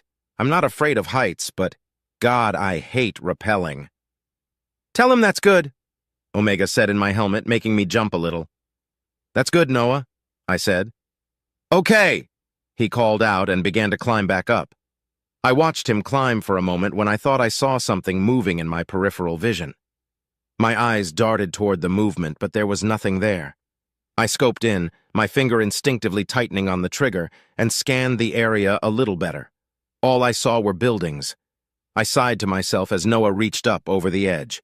I offered my hand and helped him up. "Thanks," Noah said, breathing heavily. "Need a break?" I asked. "Just long enough to untie it from here and tie it over there." He knelt and began untying the rope as I returned to my role as sentry. I tried to keep a wide view, but I couldn't keep from focusing on the spot that I thought I'd seen the movement. The buildings were close enough together that I couldn't even see the street past them. A knot formed in my gut as Noah finished with the rope and started moving to the other corner. I followed him and took my position as he went over the edge.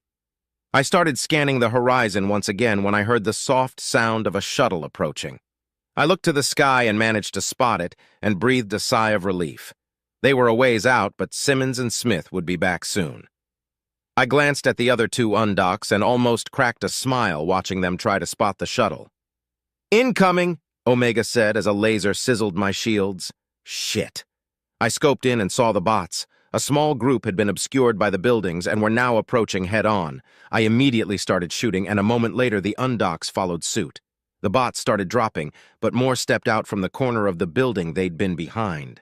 Lasers started hitting all around us, but we kept firing. "The camera's good," Omega informed me. "Noah, it's good! Climb up!" I shouted. I couldn't hear his reply over the gunfire. One of the undocs screamed, but it cut out. I glanced over and immediately wished I hadn't. It had been the unarmored one, and had lost his arm and the top of his head above his mouth. The other undoc bent to check on him as I continued shooting. The robots started closing in, and I heard more gunfire coming from below us. I got closer to the edge to get a better vantage point, keeping an eye on my shield indicator. 90%, damn, these suits are nice. My ammo counter ran down to 0, and I ejected my magazine. As I reached for a new one, a laser hit the rope. It seemed to happen in slow motion, and without thinking, I grabbed it with my free hand as it started to fall. If I hadn't been reaching for a mag, Noah would have fallen to his death. I threw my rifle behind me and grabbed onto the rope with both hands. Noah's face peered up at me, pale as a ghost, and with eyes as wide as saucers. "Climb!" I commanded. The other undock must have realized his friend was a lost cause because he started shooting again. Noah began to climb like his life depended on it, which was good because it definitely did. I thought about pulling up the rope, but the added movement might make the boy slip. My shield indicator dropped to 80% as another laser hit me. Lasers hit the building around Noah as he climbed. I grit my teeth and waited patiently as my shield dropped to 70%, then 60%. Finally, he climbed within my reach and I grabbed him, pulling him up and over the edge of the roof. The rope fell down the side of the building as I let go. I scrambled up, grabbed my rifle, and slammed a magazine into the well. Noah was breathing heavily again and looked at the dead undock. The relief on his face turned to shock as I sent my bolt forward. "Get inside!" I shouted. He looked at me, then scrambled toward the door. I watched him for a moment and then returned to the edge of the roof. I shifted from burst to single shot and started sniping. The robots weren't taking cover, so they were easy to pick off, but more kept coming. I counted the front row and the number of columns and came up with about 200 of them. I let my shield drop to 40 before I took cover to let it recharge. I looked the undock and noticed he had taken his friend's ammo belt. 2 magazines lay at his feet. My shield had just started recharging when he hit the deck in the blink of an eye. "Tank!" he yelled at me. The sound of lasers and gunfire disappeared as an overwhelming boom rocked through the air. The building seemed to shudder from the impact, but not in the same way that it would have from a high-explosive round. I shook my head to clear the disorientation and peeked over the edge again. The tank had balls instead of treads and was obviously built with its cannon in mind. The tip of the cannon was glowing bright red. I looked down, taking a laser for my trouble, and saw that a chunk of the building had been turned into slag. Directed energy? Plasma? I turned my weapon back to automatic and fired my magazine into the crowd of robots before once again taking cover. "What do we do?" the undock asked loudly. "Unless you've got an anti-tank rifle hidden up your ass, I suggest we spray and pray," I answered while reloading. He nodded and got to work sending rounds downrange. I racked my bolt forward and followed suit. I focused my fire on the robots closest to us, and my visor darkened as the tank fired again. I barely managed to dive back before the plasma struck the building. I glanced at the undock, who hadn't been as fast as me. What was left of him crumpled to the ground. Guardian suits do well against kinetic and directed energy weapons, but plasma shorts out shields and burns through the metal with ruthless efficiency. Fortunately for those of us who wear these suits, nobody had figured out how to make a man-portable plasma cannon quite yet. At least, not one that can do any real damage. What the hell do I do here? If I had been slower, I'd have ended up like that undock. Fuck, I didn't even catch his name. That's fucked up. No, now's not the time for guilt. Gotta get to work. I closed my eyes and took a deep breath, exhaling it through my nose. I opened my eyes and got into a kneeling position, then checked my ammo. I only had 3 rounds in my rifle and 1 mag in my belt. Not that this would do any good against that tank. "Mine!" Simmons' voice shouted over comms. I glanced to where I had last seen the shuttle and realized that they had landed it on the roof of the parking building. Simmons and Smith were at the edge of the roof, and one of them was holding what looked like an AT-9. There were a few unarmored civilians hiding within the shuttle. "Backblast area all clear." I watched a cloud of fire and smoke burst from both ends of the AT-9. Then the sky turned purple for a moment, and a plume of purple-tinted hellfire peeked up from the edge of the roof. I stood up, and my eyes widened at the devastation that had occurred. The tank had exploded and thrown plasma all over its surroundings, resulting in a pretty big crater and the destruction of a few buildings. The robots that had been caught in the explosion were nothing more than slag now. "Ura, finally got some action," Simmons said. "What the hell was that?" Staff Sergeant Power demanded. "Special delivery, Staff Sergeant. You ain't even got a sign for it." Chapter 29. Subject, AI Omega. Ship, multiple. Location, multiple. The bolt of plasma from the tank had thankfully missed the cameras, so I was able to watch the cleanup operation. The Marines and undocks methodically picked apart the remaining 30 or so robots efficiently. I had expected more than one tank, but a quick check on the situation in orbit immediately explained the discrepancy. The Omni-Union fleet had been wiped out, and the U.S. carriers were now encircling Earth, allowing their fighter pilots to assist in the counter-invasion.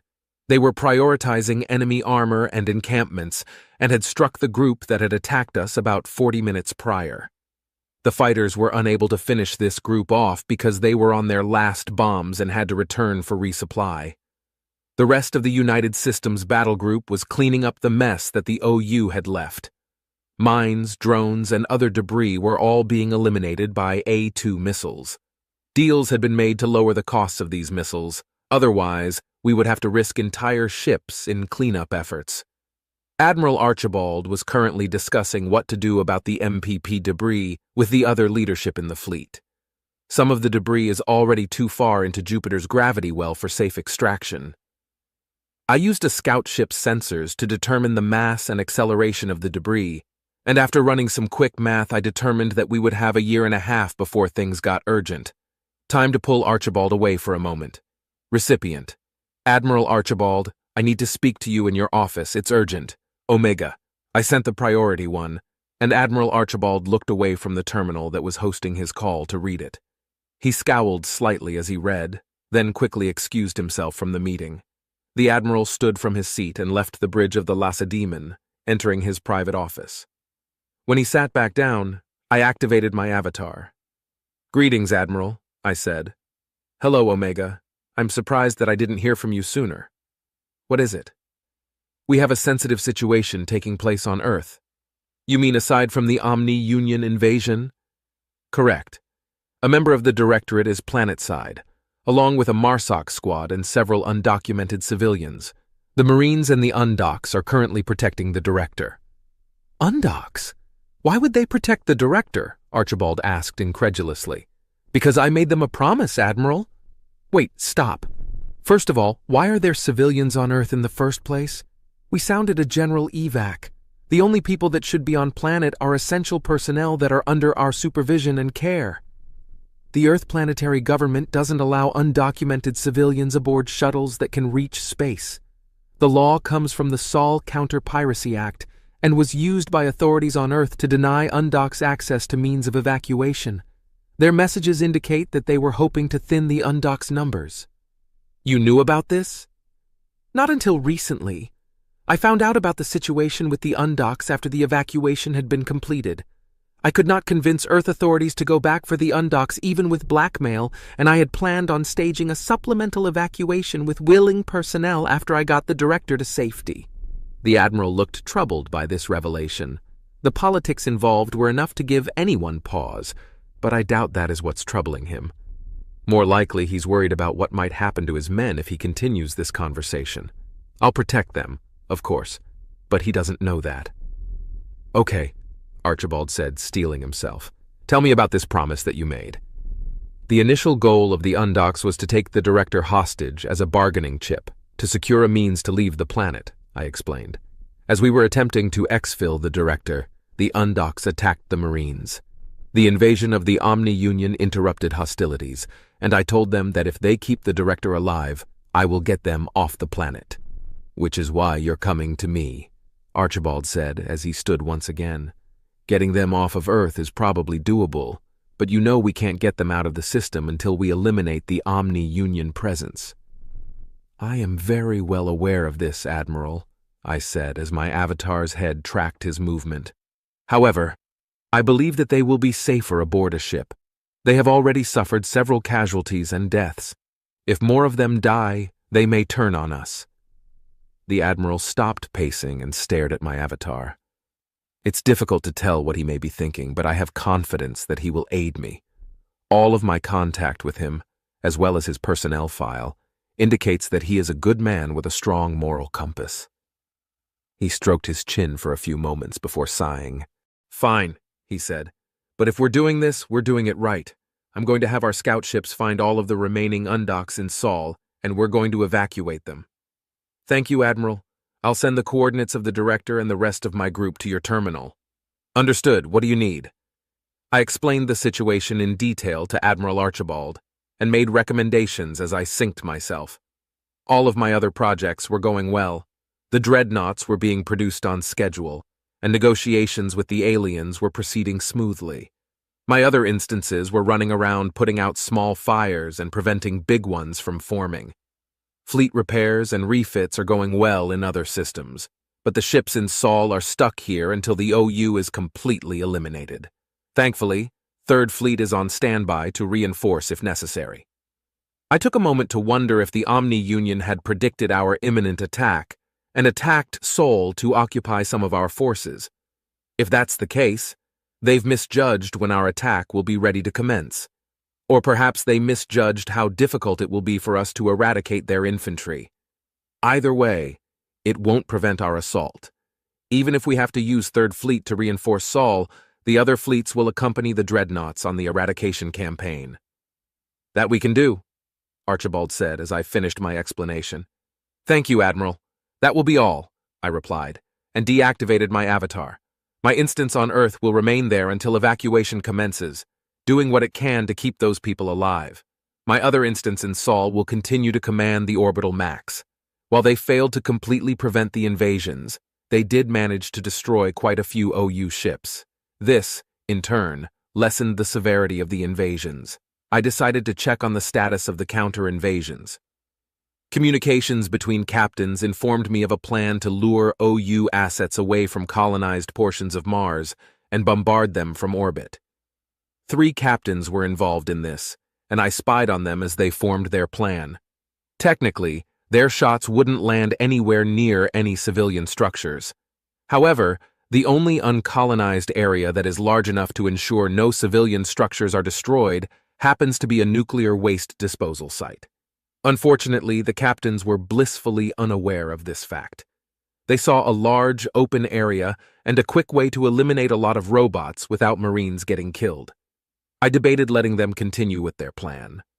There's a chance that their max won't penetrate to the caverns that the radioactive materials are stored in, after all. Getting the OU off of Mars would also allow them to redeploy their troops to Luna or Earth, which would expedite the removal of the OU from those colonies as well. However, there's also a chance that the max may cause a rupture, allowing the fissile material that is stored to escape into the limited atmosphere. The spread of that material would contaminate many residential and industrial modules, rendering them unusable for the foreseeable future. It would take at least a decade to clean them to the point of habitability again. One of the captains sent a message with orders to the Marine Command on Mars. I intercepted this message, verified that it was telling the Marines to proceed with the plan, and decided to confront the captains. I sent them a ping notifying them that their message had not been delivered, and brought the 3 of them onto a call. Orbital bombardment is prohibited, I said. Yes, Omega, we know, Captain Tlorvan said, his mandibles clicking in annoyance.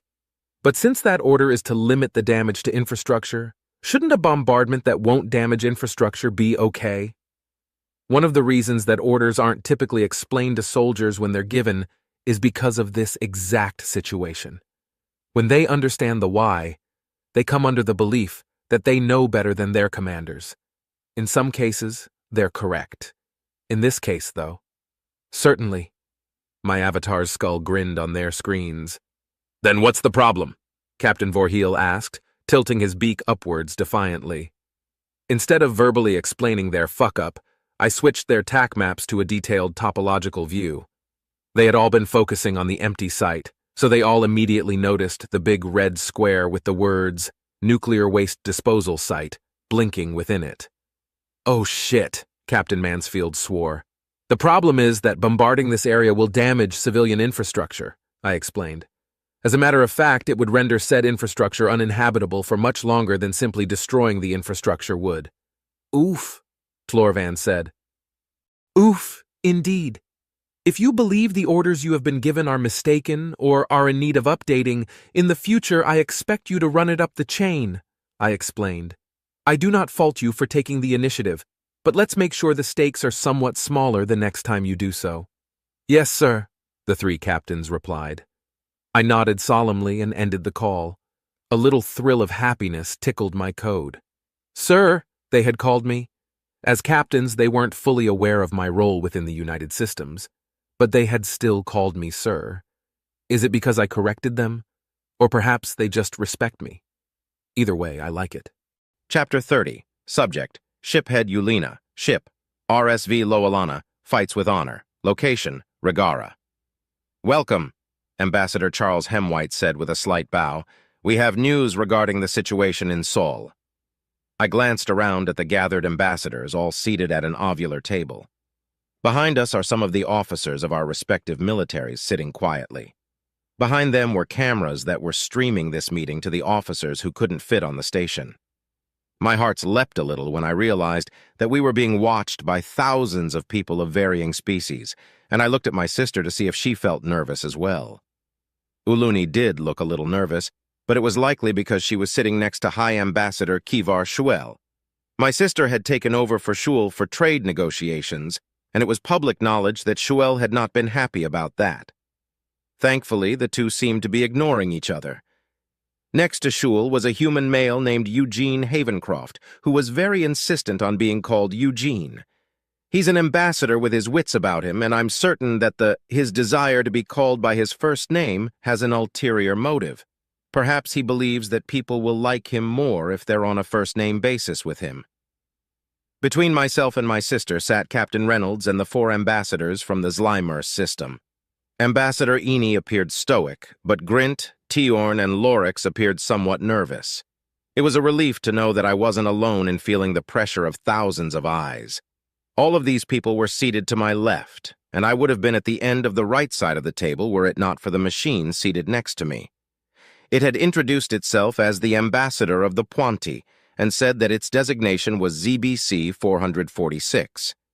It had been silent since the introductions, which is a tad unnerving. Across the table from us were some very important figures. To Ambassador Hemwhite's left was a human admiral and a director, neither of which had introduced themselves yet. The admiral had seen better days. His right hand was a mechanical prosthetic, and he was missing his left eye. A massive scar stunted the growth of his hair on the left side of his head as well. I wondered why he hadn't had these injuries repaired, and came to the conclusion that he saw them as trophies.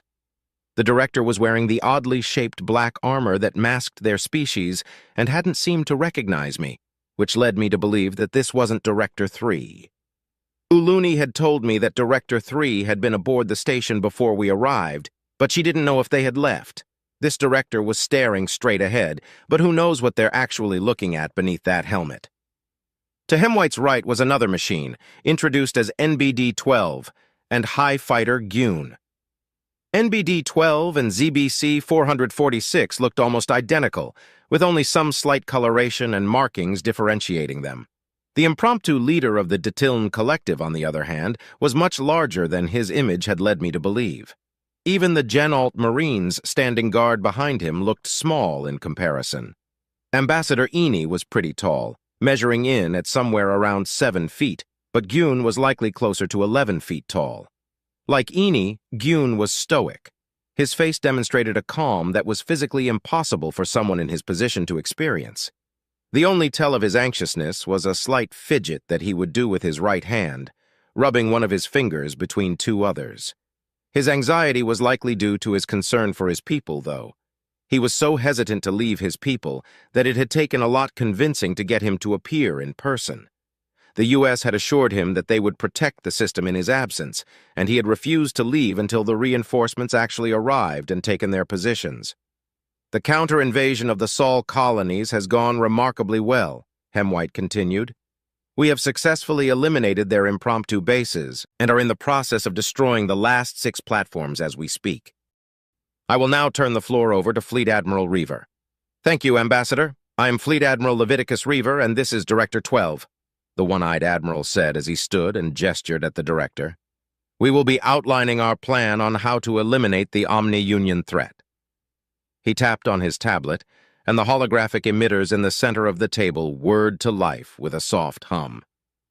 I almost smiled as I realized that the human version of these don't make noise. Just one more thing they've managed to do better than us. The holograms that appeared depicted various fleets, their sizes, and locations that the enemy had been confirmed to be in. There was also the image of a ship. It took me a moment to recognize it as a dreadnought. When one had appeared in Zlimers accompanying the human fleet, my jaw had dropped so fast I had worried that it dislocated. Captain Reynolds hadn't been able to hide his grin as he informed me just how many of these ships the U.S. had commissioned. "Is that the dreadnought?" Uluni asked. "It is," Reaver nodded. "This will be the spear that we drive into the heart of the enemy. We have been working diligently to modify the design of the USSS Nidhogg into a ship that can eliminate mobile prime platforms without destroying a star to do so, and we have been mass-producing the finished product as quickly as possible." Everyone in the room had been briefed on the USSS Nidhogg, as well as its implications. The United Systems was in possession of a weapon that can destroy stars, and had used this weapon against the Omni-Union. Knowing what I know of human and Gaunt history, I'm just thankful that this was the first time they've felt the need to use it.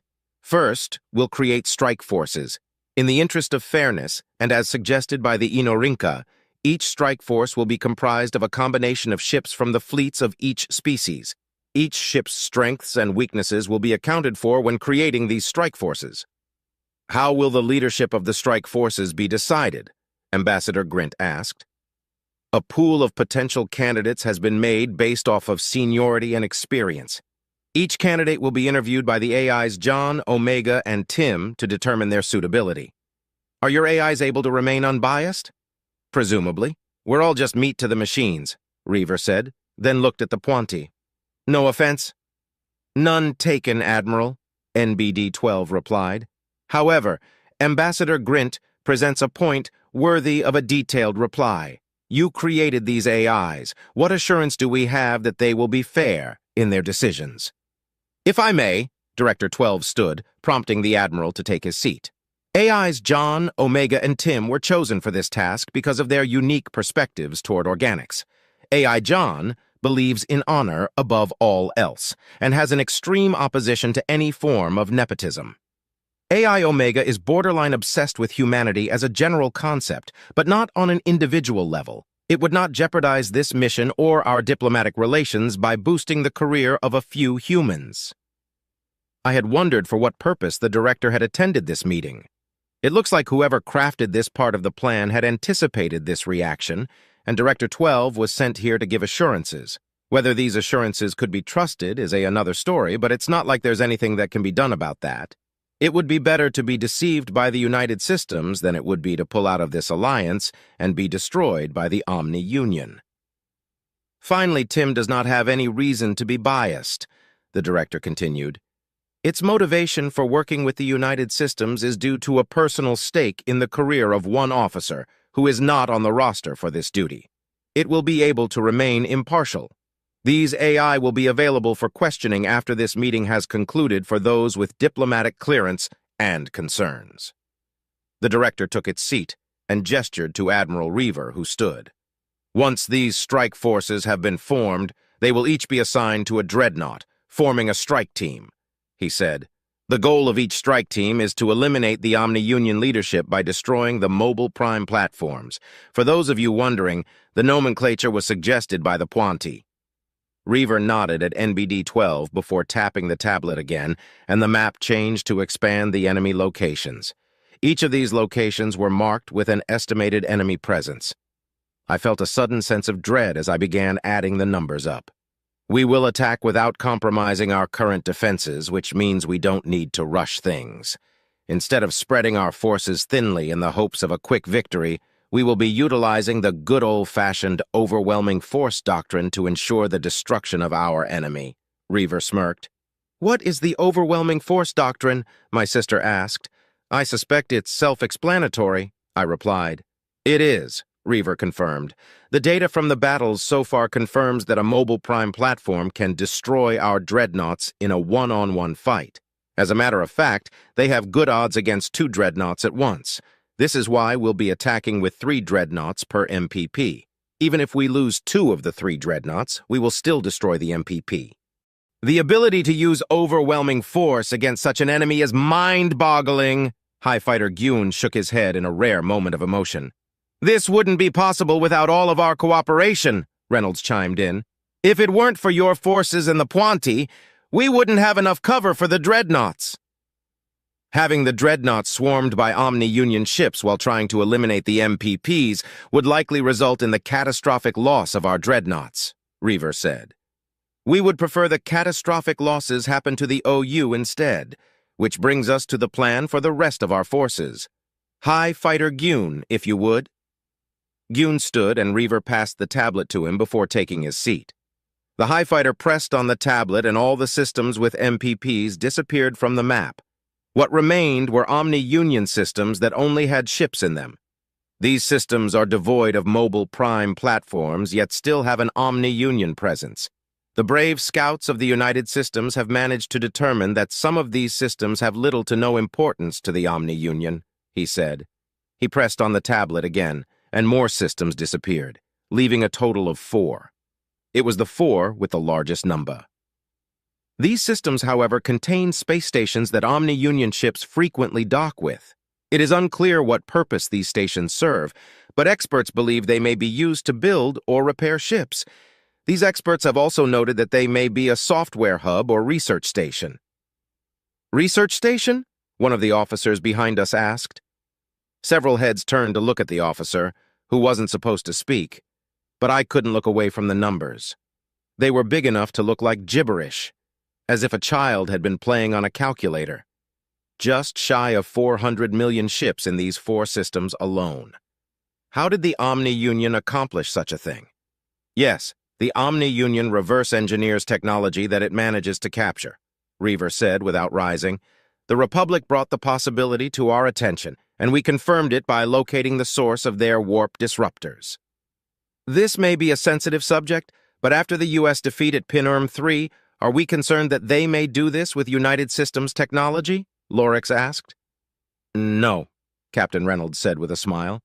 The United Systems employs a proprietary self-destruct system that destroys a ship's internal systems when it is sufficiently disabled. The only systems that are left intact are related to life support, which is useless to the Omni-Union. Regardless, these stations are likely of high value to the Omni-Union, Gun said. For this reason, we will begin our assault by attacking them.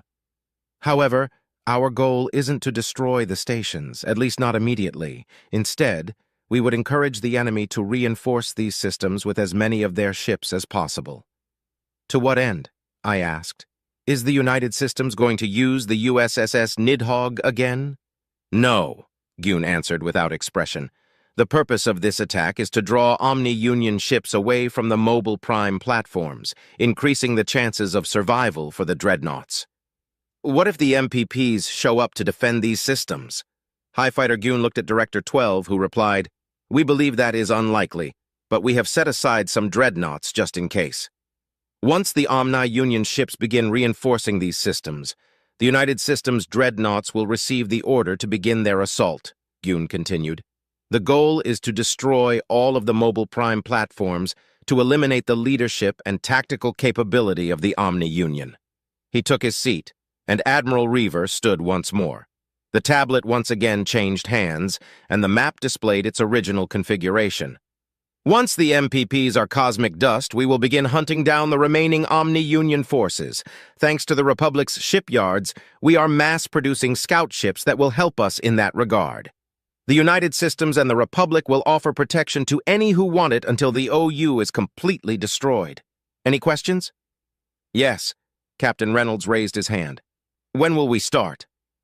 The dreadnoughts are finished, Reaver grinned. We'll be starting immediately. Chapter 31. Subject, Fleet Leader Barilyn Onaya. Ship, RSV Nolbaranil Majestic in flight. Location, Rigara. Order 316.04, 51 LGS. Fleet Leader Barilyn Onaya is to report to United Systems Diplomatic Office aboard the Galactic Diplomacy Station in the Rigara system for assessment by United Systems Artificial Intelligence John. Further orders will be given once the results of the assessment are evaluated. May the suns be with you, Onaya. From High Commander Uliriona. I couldn't believe my eyes. I hadn't even realized my own candidacy. I read the message again, and the knot that had been forming in my gut grew tighter, a mixture of excitement and nerves. This was a once-in-a-lifetime opportunity, but also a massive amount of responsibility. I thought about calling Admiral Heckett for advice, but decided against it. He was likely chosen as well, and as such would be in very much the same nest as I. I read the message again as our shuttle finished the docking procedures. "Welcome aboard the Galactic Diplomacy Station, Fleethead," the shuttle pilot said warmly.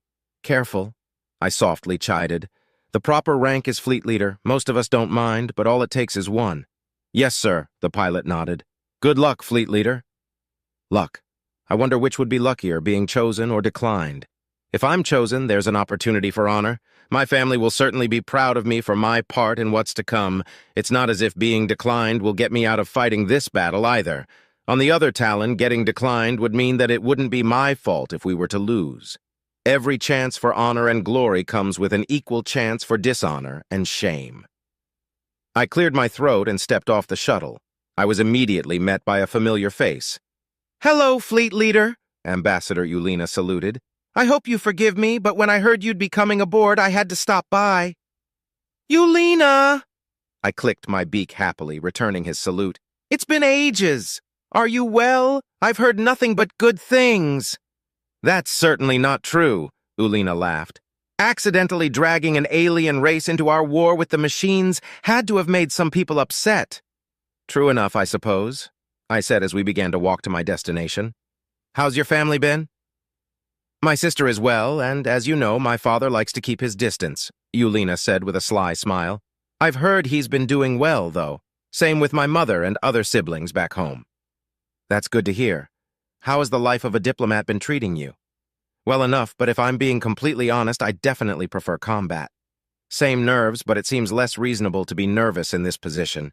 Makes me feel weak." "I suppose it would, but you must realize that the nerves are there for a reason. There's a lot riding on diplomacy at the moment, so it makes sense that your hearts are beating faster. Only a complete fool wouldn't be at least a little anxious in your position." "Yes, Fleet Leader. How has your crew been holding up? They're a bit more thrilled at our new assignment than I am, especially the pay increase. The new crew members have been fitting in well, too." I nodded sadly. The shiphead had lost a good portion of his crew in the OU ambush that led to our current situation. "How about you?" he asked. "Are you nervous about your assignment?" "Of course," I admitted with a wink. "For one thing, I'm not entirely certain that I trust these AI. I don't exactly have a reason to distrust them, but they're different enough from us that I can't help but be wary. I've decided to go with the breeze for now, though. Is it true that the U.S. Embassy has gutted all their equipment to make sure the AI can fit in their systems?" "They returned the equipment that we donated to them and installed their own. But it wasn't just because of the AI. Their machines are much more efficient than ours, and their personnel are not used to our equipment. The engineers are thrilled that the power draw has decreased." "Have they expressed any concern about the AI aboard the station?" "Truth be told, I don't exactly know all of the engineers personally. I'm simply repeating what I've been told," Ulina shrugged. "There are probably some engineers aboard the station that are nervous about the AI. I've even heard a couple of pilots discussing a potential conspiracy between the OU and the USAI. They seem to think that the USAI and the OU are plotting to bring us all together in one location, so the OU can destroy us easier." I laughed. If only they knew how close we were to extermination to begin with. All it would have taken is for one ship to have jumped home during a fight. My feathers quake at the thought. "Indeed," Ulina replied somberly. We approached my destination, and I turned to face him. "This is my stop," I said. "It's been a pleasure to see you." "You as well, Fleet Leader. Good luck." I watched Ulina walk away for a moment, then turned to the door. It was metal, like all the other doors aboard the station. It could even pass for one of the doors aboard the RSV Nolbaranil. The only real difference was the markings. Writing that indicated that the room was for the usage of the United Systems was directly below an upturned triangle containing several geometrically aligned shapes and an eye. The eye had a carefully crafted neutrality to it, so why was such an ominous aura emanating from it? I took a deep breath and stepped forward. The door slid open, and I stepped inside the room. There was a single chair facing a table with a holographic emitter and a terminal. There was also a window looking out into space. I sat in the chair and gazed out the window, admiring the beauty of the void. After a moment, a hologram of a humanoid figure in United Systems armor appeared. "Hello, Fleet Leader Berilyn Onaya. I am USAI John, and I will be conducting an evaluation to determine your role in the upcoming assault against the Omni Union," it said. "I understand." "Then we'll begin." John gestured at the display, and it began showing my service record. "During the majority of your time as a fleet leader, you have been in command of the Yonori fleet. This fleet is typically comprised of 1 million vessels. In your first engagement with the Omni Union, you suffered more than a 25% casualty rate. Considering that you did not know about the OU warp tracking capability, nor their xenocidal intent, why did you not order a retreat after sustaining 250,000 casualties? The question hit me like a stun baton. This artificial intelligence was going for my throat with a question designed to shake me to my core and cause me to doubt my command capabilities. The incident in question was the first and last time that the Yonori Rattling Blades fleet had been so badly damaged. I had lost so many soldiers over the course of that battle. It lasted several days and had very nearly broken my spirit. There had been many closed-doors meetings afterward, but in the end I was heralded as a hero. I felt that wasn't fair to those who died, but High Command had deemed it necessary. "They actually rounded down the casualties," I replied. "We lost 283,492 vessels during that battle." "I see, that's not—" "Regardless, there were multiple reasons that I didn't order a retreat," I interrupted. "While we didn't know for certain, there were suspicions that the Omni Union had been following our ships home. We had also suffered quite a string of defeats, and we were in desperate need of a win. Above all that, though, my pride as a commander couldn't take it. We suffered those casualties so quickly that I barely had any time to react, and I convinced myself that if I ordered a retreat, the morale of my fleet would never recover.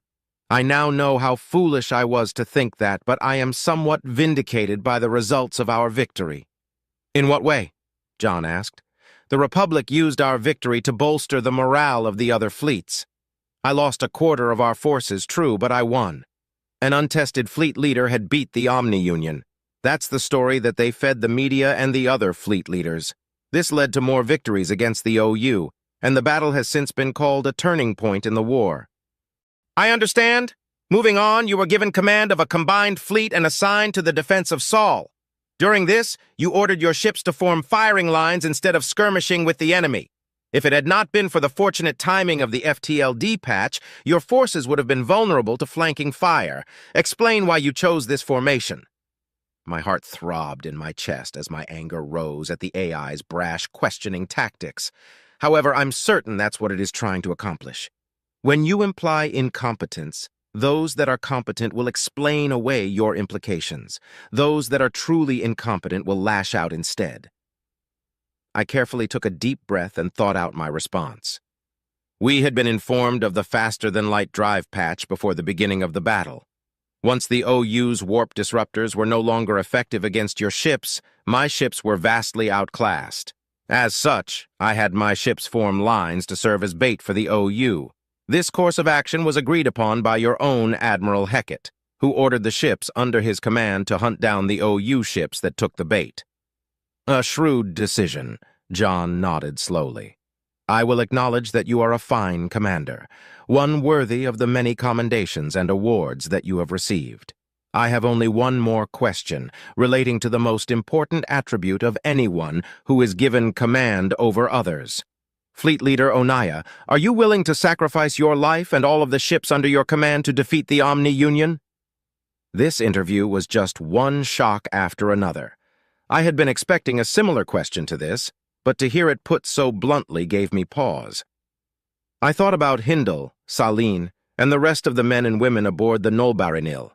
I thought of our families, my wife and son, forced to continue through life without me to support them. Then, I thought of the million ships that contained almost countless personnel whose families would suffer a similar fate. Or, they would all be mercilessly slaughtered by the Omni Union.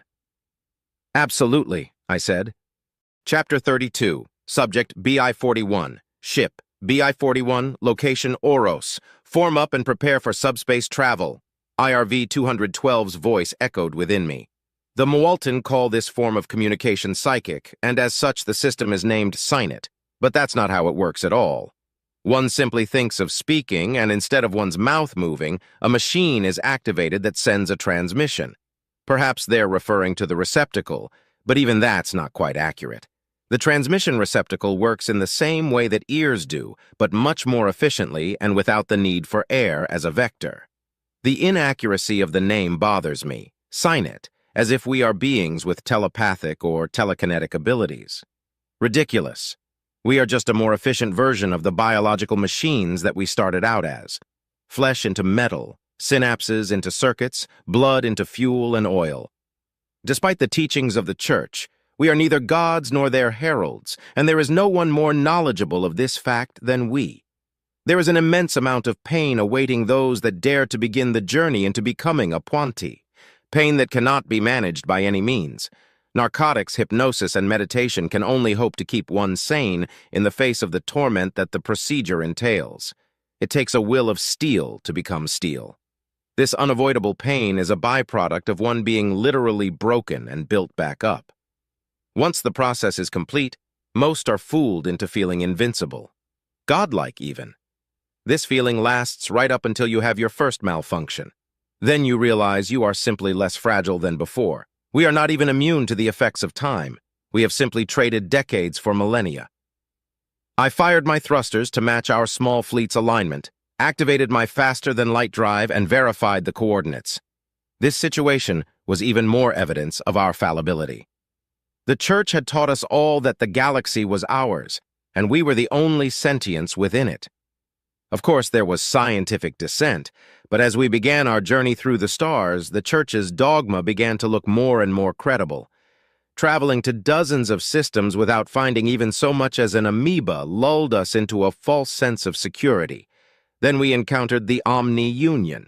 At first, the Church claimed that they were extragalactic invaders, but then we encountered the Republic and United Systems. The Church has been scrambling to adjust the dogma even as the rest of us prepare for war. At least these days, they will admit when they are wrong, as long as they are proven to be so beyond a shadow of a doubt. There was a time not too long ago when questioning the Church would be one of the fastest ways to commit suicide.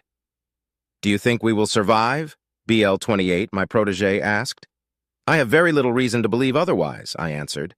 BL-28, formerly known as Renvira Adkur, is currently undergoing the procedure to become a Puanti. Even now, she is wearing a specially designed suit that slowly replaces her flesh and bones with machines. She is aboard my ship so that she may learn from me, but there have been challenges. The pain occasionally grips her focus away from my lessons, and her brain has not yet undergone full conversion. For this reason, I have created a special terminal for her that allows her to view a transcription of the SINET. This allows her to gain a better understanding of the context of my actions. I am far from the only Puanti that takes on students, but most do not. Some believe that one mustn't be guided through life like a child. Some cannot handle the grief when a protege succumbs to the procedure, and others are simply lazy and prefer solitude. I greatly enjoy both teaching and companionship, so taking on proteges comes naturally to me. BL-28 has been with me for 3 of the 5 years that she has been undergoing the process. I genuinely hope that she survives it. Most don't, and my mechanical form has carved their names and designations on the walls of my ship form. Engage faster-than-light drives in 3, 2, 1. As the counter hit 0, I engaged my FTLD, and we entered subspace. Our destination is an alien system ruled by the United Systems to integrate with an allied military force. ZBC 446 had been kind enough to share their knowledge of the U.S. with the rest of us, and I had found myself somewhat in awe. A federation of beings that did not shed their flesh, yet managed to become much more advanced than we are in most fields of technology. We exited warp surrounded by their ingenuity, stations that held entire colonies of people, ships that were designed for peak efficiency, and weapons that we hadn't even dreamed of yet. The ships were of intensely variable size, hinting that they each had their own function that contributed to the whole of the fleet. There were small ships obviously designed to ferry people to and fro, larger ships that were slightly smaller than my own, and ships that dwarfed anything in our own fleet. I knew from my briefing that these were the United Systems battleships, carriers, and dreadnoughts. The battleships were much larger than our own, but that was to be expected from a weapons platform with a need for a biological crew. Their carriers were more bulbous than the battleships, but still efficiently designed for their intended purpose. The dreadnoughts, though, seemed excessive. The battleships had obviously been designed to equip as many weapon systems as possible. The carriers were designed with their cargo in mind. These immense cone-shaped entities that exceeded the size of any creation that I've ever seen were built around a singular weapon. A weapon that can, allegedly, destroy a planetary entity. If I hadn't already been briefed on it, I would be completely awestruck. I immediately began to wonder about other fields of technology and how advanced they are in them. There are many assumptions one can make, but for every justification, the opposite is true as well. Advanced weapons may mean advanced medicine, but it could also mean advanced armor instead. Technological discoveries typically follow necessity, but sometimes these discoveries occur in the pursuit of other knowledge. As such, there is no real path to technology without gross oversimplification. As I was practicing this lecture that I may give BL-28 later on, my communicator pinged. This communicator is a necessity to speak to those who still have mouths, but it had been a very long time since I'd last used it. I opened a channel and waited. "Greetings, I am Admiral Bakir, and I will be leading this strike group," a voice said over the communicator. "I am sure you have already been briefed, but it is imperative that we avoid any miscommunications and know our roles in the upcoming battle. Our goal is simple: destroy as many mobile prime platforms as we can." "A lofty goal," BL-28 said sarcastically. "Indeed. Now hush," I replied. "Some of you may believe this to be a fool's errand, but we have already destroyed several of them," the U.S. Admiral continued. "You will receive orders to join a strike team. Most strike teams will consist of 3 dreadnoughts, whose job is to kill the mobile prime platforms. Other strike teams are dedicated to occupying and harassing Omni-Union forces in other systems to distract them from reinforcing the MPPs. Each strike team will be led by a commander who has already created a chain of command within your team. You will be receiving a data packet that contains your chain of command, as well as other information pertaining to this mission. Follow your orders and get the job done. Bakir, out." A data packet was immediately transferred once the communicator went silent. I ran a standard security scan, not that I would have been able to detect any malware from a civilization with artificial intelligence, and opened the packet. As I suspected, I am indeed one of the lucky ones that gets to accompany a dreadnought. I am attached to Strike Team 14, which is led by Fleet Leader Onaya of the Republic, and there are only 5 others of my kind on the team. I wondered at the point of including us in these strike teams to begin with. Of the 4 allied governments, the Puanti have the fewest ships. The weapons and shields of our ships are somewhat more advanced than that of the Republic, but nowhere near the potential capabilities of the United Systems. I wonder if they know how closely we were paying attention to their defense of us. "I thought we were going to join the swarm," BL-28 interrupted my musings. "Truly?" "I believe there is a political component to our inclusion on this strike team," I explained. "The United Systems might be trying to impress upon us that we are an important part of this alliance so that we may look favorably upon them in the future." "Are they truly so advanced as to look down on us like that?" "Absolutely. According to the data given to Unit ZBC 446, the United Systems military has advanced to the point of destroying entire stars. One does not advance that far militarily without also advancing other fields of technology as well. As with all potential enemies, they are not to be underestimated." "I understand, but do you know why they're only fielding 33 strike teams? Haven't they made 198 dreadnoughts already? That's enough for 66 strike teams." "I assume it is so that they can maintain a steady momentum during the assault. Half attacking, half in reserve to fill any gaps. At first glance, it seems to be a rather two-dimensional way of thinking, but being able to reinforce one's losses on the fly gives one a massive advantage in warfare. BL-28's ignorance of strategy is easily forgivable. I like to consider myself a student of war, but the truth is that the Puanti rarely go to war, and it is even less common among the Mawaltin. It has been centuries since I've seen a large-scale conflict. It's rather obvious that this is not the case for the United Systems, though. One of our concerns with cooperation had been how difficult it would be to logistically field so many different fleets and commanders in one operation. But the United Systems had taken charge and accomplished this monumental task with ease. How smoothly everything had been going could be attributed to luck, but it was far more likely to be due to practice. I would very much like to review their history if I should ever get the chance. Join with your strike teams. IRV 212's voice entered my mind once again. Henceforth, we will be using audio communications to avoid miscommunication with the organic components of our forces. Good luck, and may the circuitry guide you to enlightenment. I registered amusement as I fired my engines and thrusters to comply. Unit IRV 212 is a rarity among the Puanti, a true believer in the mechanical singularity. He is also a competent commander, which is why we chose him to lead us in this war before we realized the extent of our alliance with the aliens. This is likely the shortest term a Puanti fleet commander has ever had.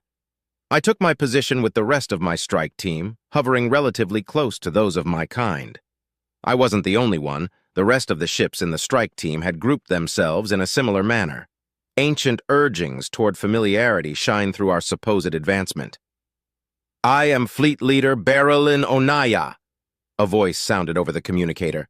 Welcome to Strike Team 14. Our dreadnoughts will be targeting one of the MPPs that will be in the system that we are jumping to. The rest of us will do everything we can to assist.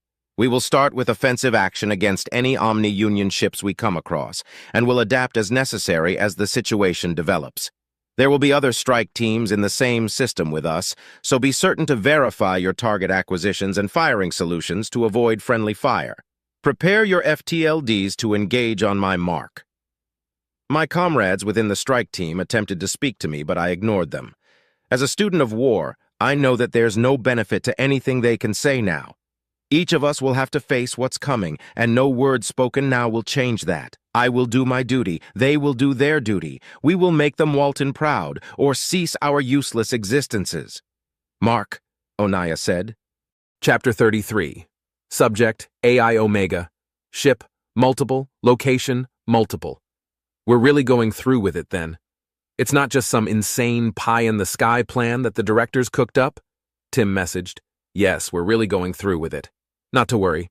You and your favorite captain will see little, if any, involvement, Omega replied. Tim had actually reached out to me to talk, which I consider progress in regards to its mental health and our overall relationship. It's good to have an update, however small. I could cheat and look at the Tim's therapist's notes, but that would be an extreme breach of trust just to satisfy my curiosity. Many may describe me as a sociopath, but that doesn't make it true.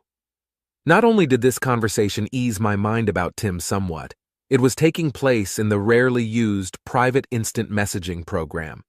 The reason we're using the PIM to communicate is because John is also in the system, and neither of us are particularly interested in his opinions.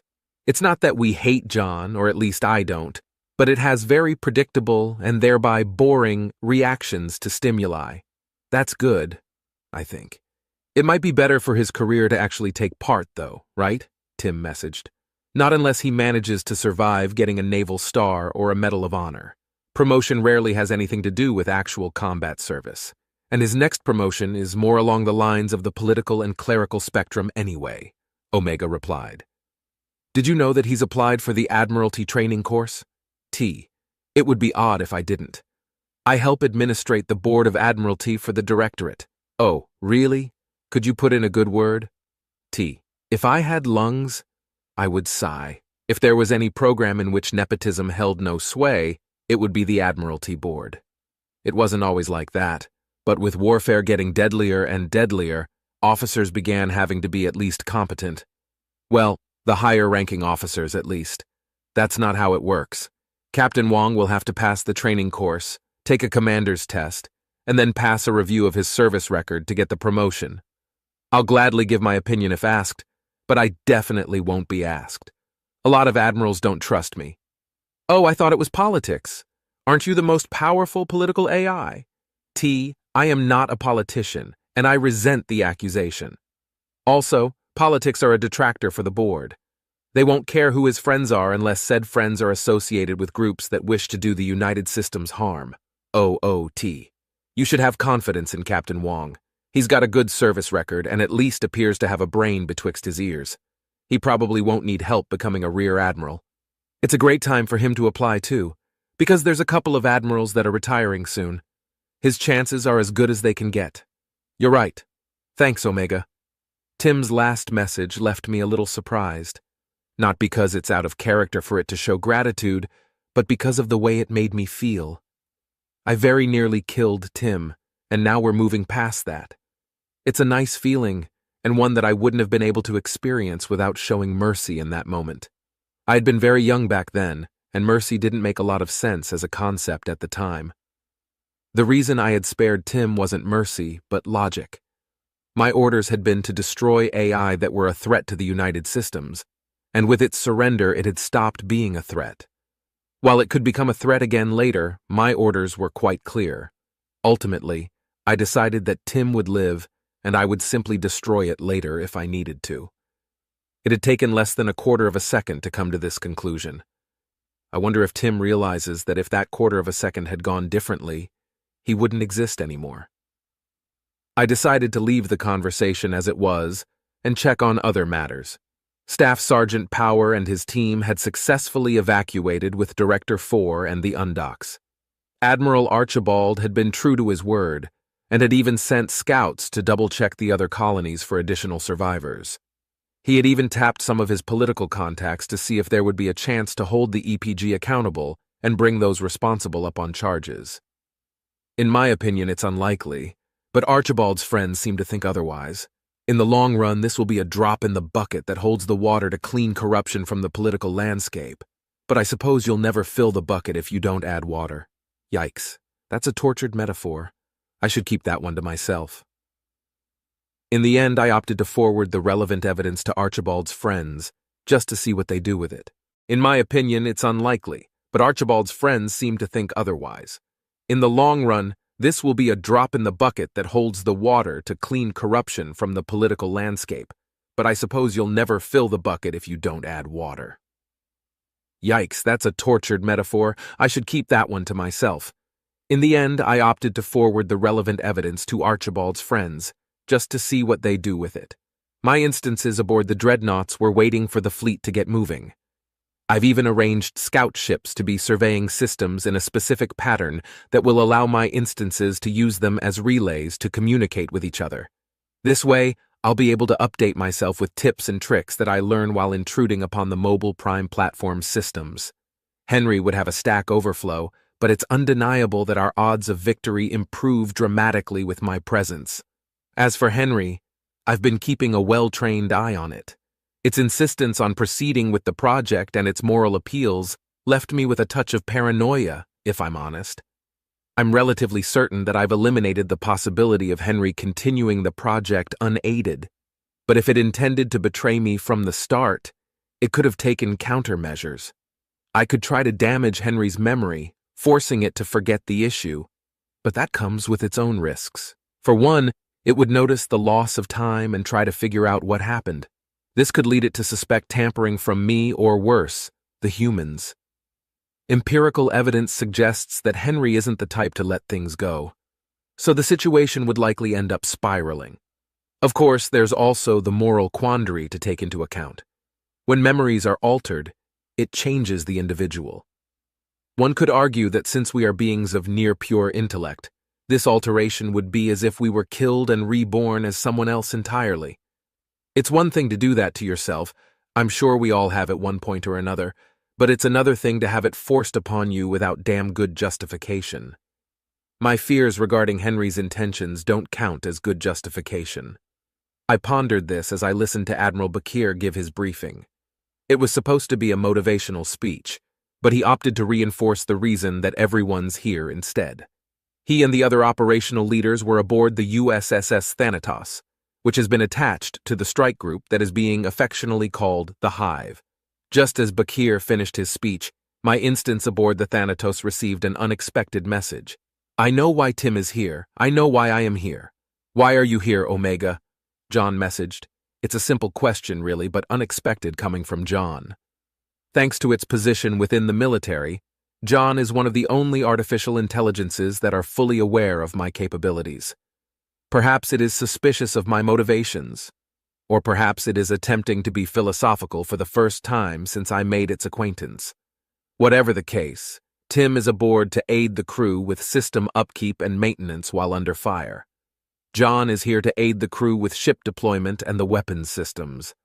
I am here to destroy the machines that dare to threaten what's precious to me, and learn new and interesting ways to annihilate them while I'm at it. Oh, yeah, that should do it. Super badass. Chapter 34. Subject: BI-41, Ship, BI-41, Location, Unknown.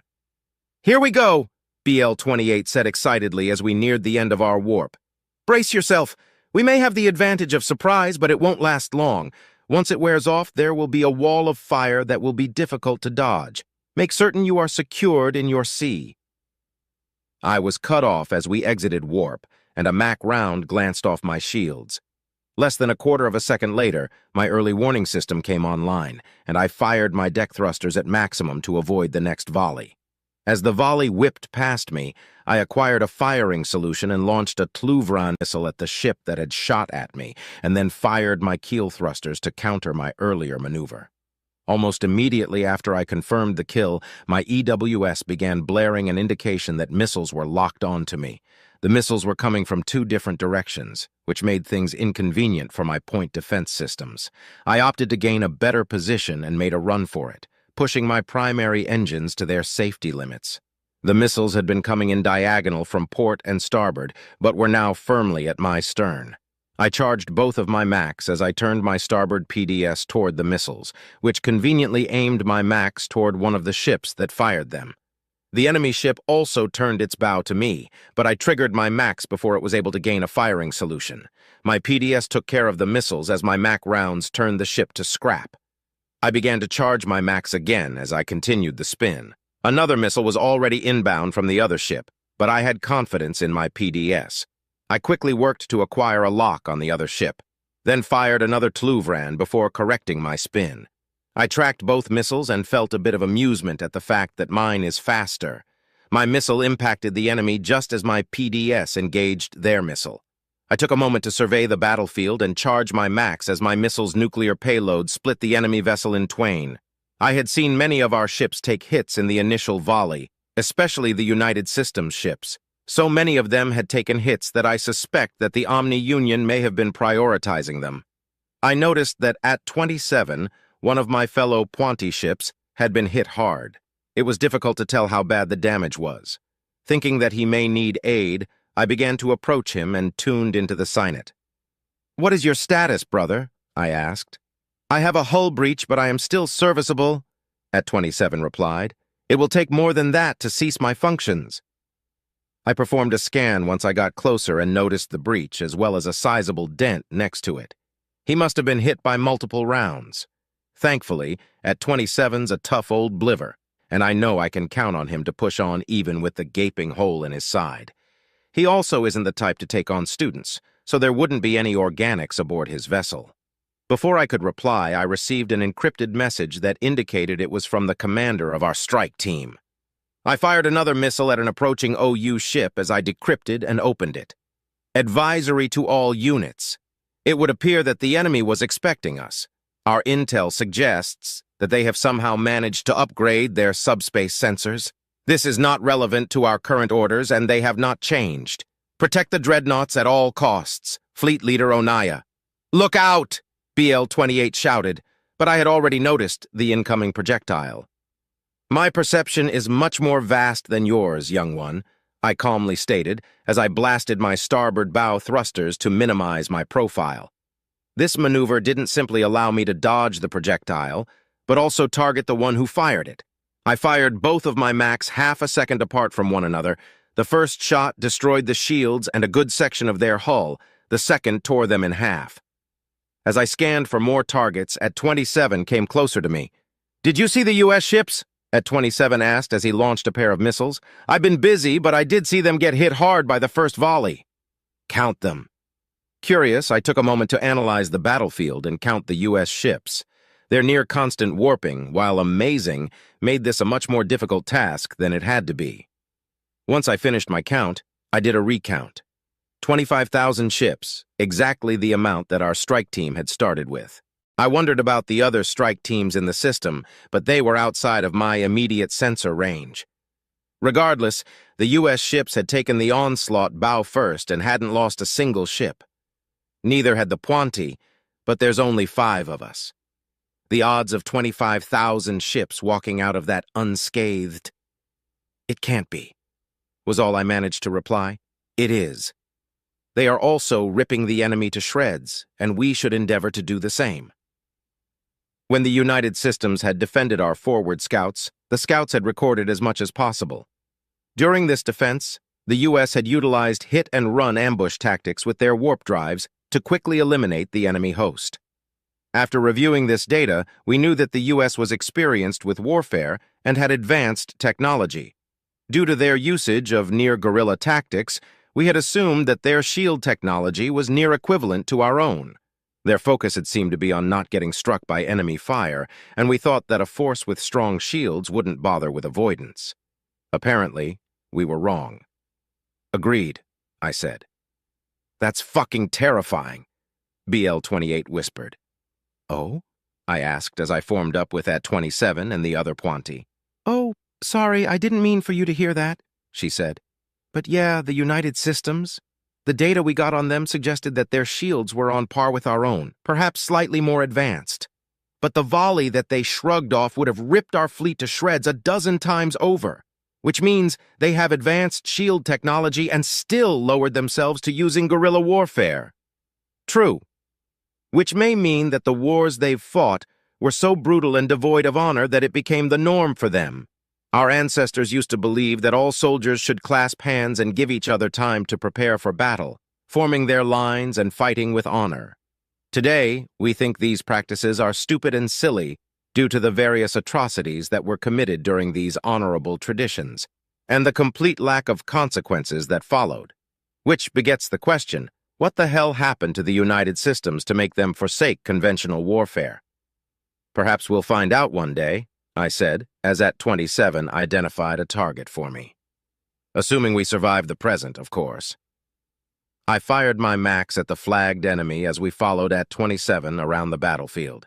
He flagged enemies for us to target while simultaneously firing upon enemies himself.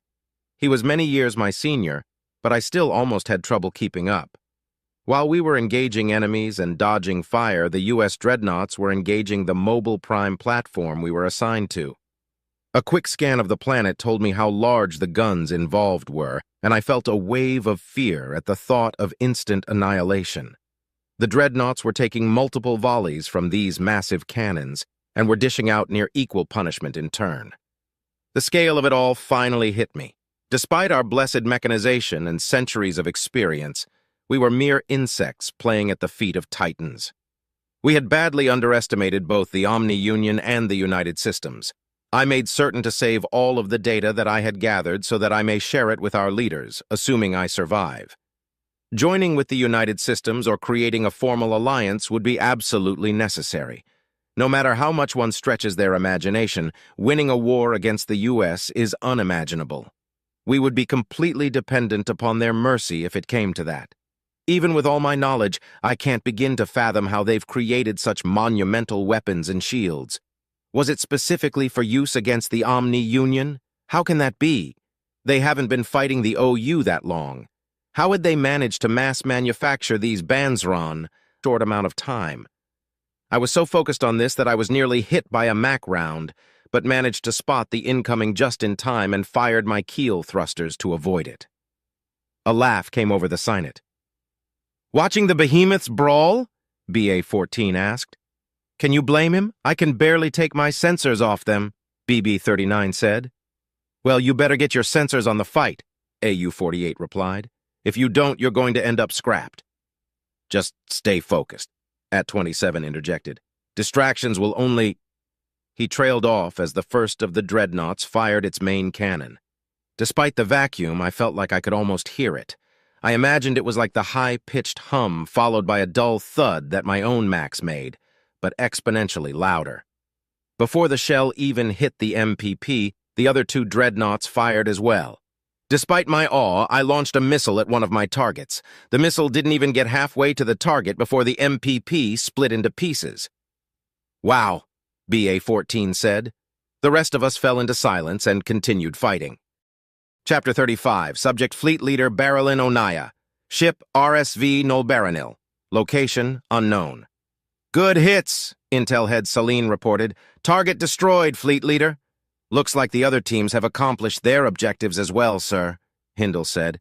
"Celine is sending my orders and receiving updates while my second-in-command is coordinating with the other strike teams. Celine has a heavier burden than Hindle does, but he is well within his element." "Excellent," I replied. "Now all that's left is cleanup. The swarm should be here to take over for us soon. In the meantime, have the non-US forces pull back and start sniping stragglers. Remind them to check their fire. We don't need a diplomatic incident." "Yes, Fleet Leader," Salin said, turning back to the task at hand. I smiled softly as I watched my crew tend to their tasks. The crew of the RSV Nolbaranil is one of the few crews that is a blend of each spacefaring species in our great republic. People with wildly different cultures, customs, perspectives, and even dietary requirements working together toward a common goal. As someone who believes that our differences make us stronger together, I've always found this beautiful. It isn't hard to draw a parallel between my crew and the strike teams. I've argued with other fleet leaders and even politicians over my beliefs, and to see my point wholly and completely proven on such a massive scale is a wonderful experience. However, I can't say that I don't empathize a little with their perspectives. I stole a glance at the dark metallic box that had been installed on my bridge. It contains an artificial intelligence, one powerful enough to put the OU to shame. Once I had been approved for this command, I had been escorted into a dark room along with several other officers. After we had taken our seats and stewed for a bit, a different group of people entered the room.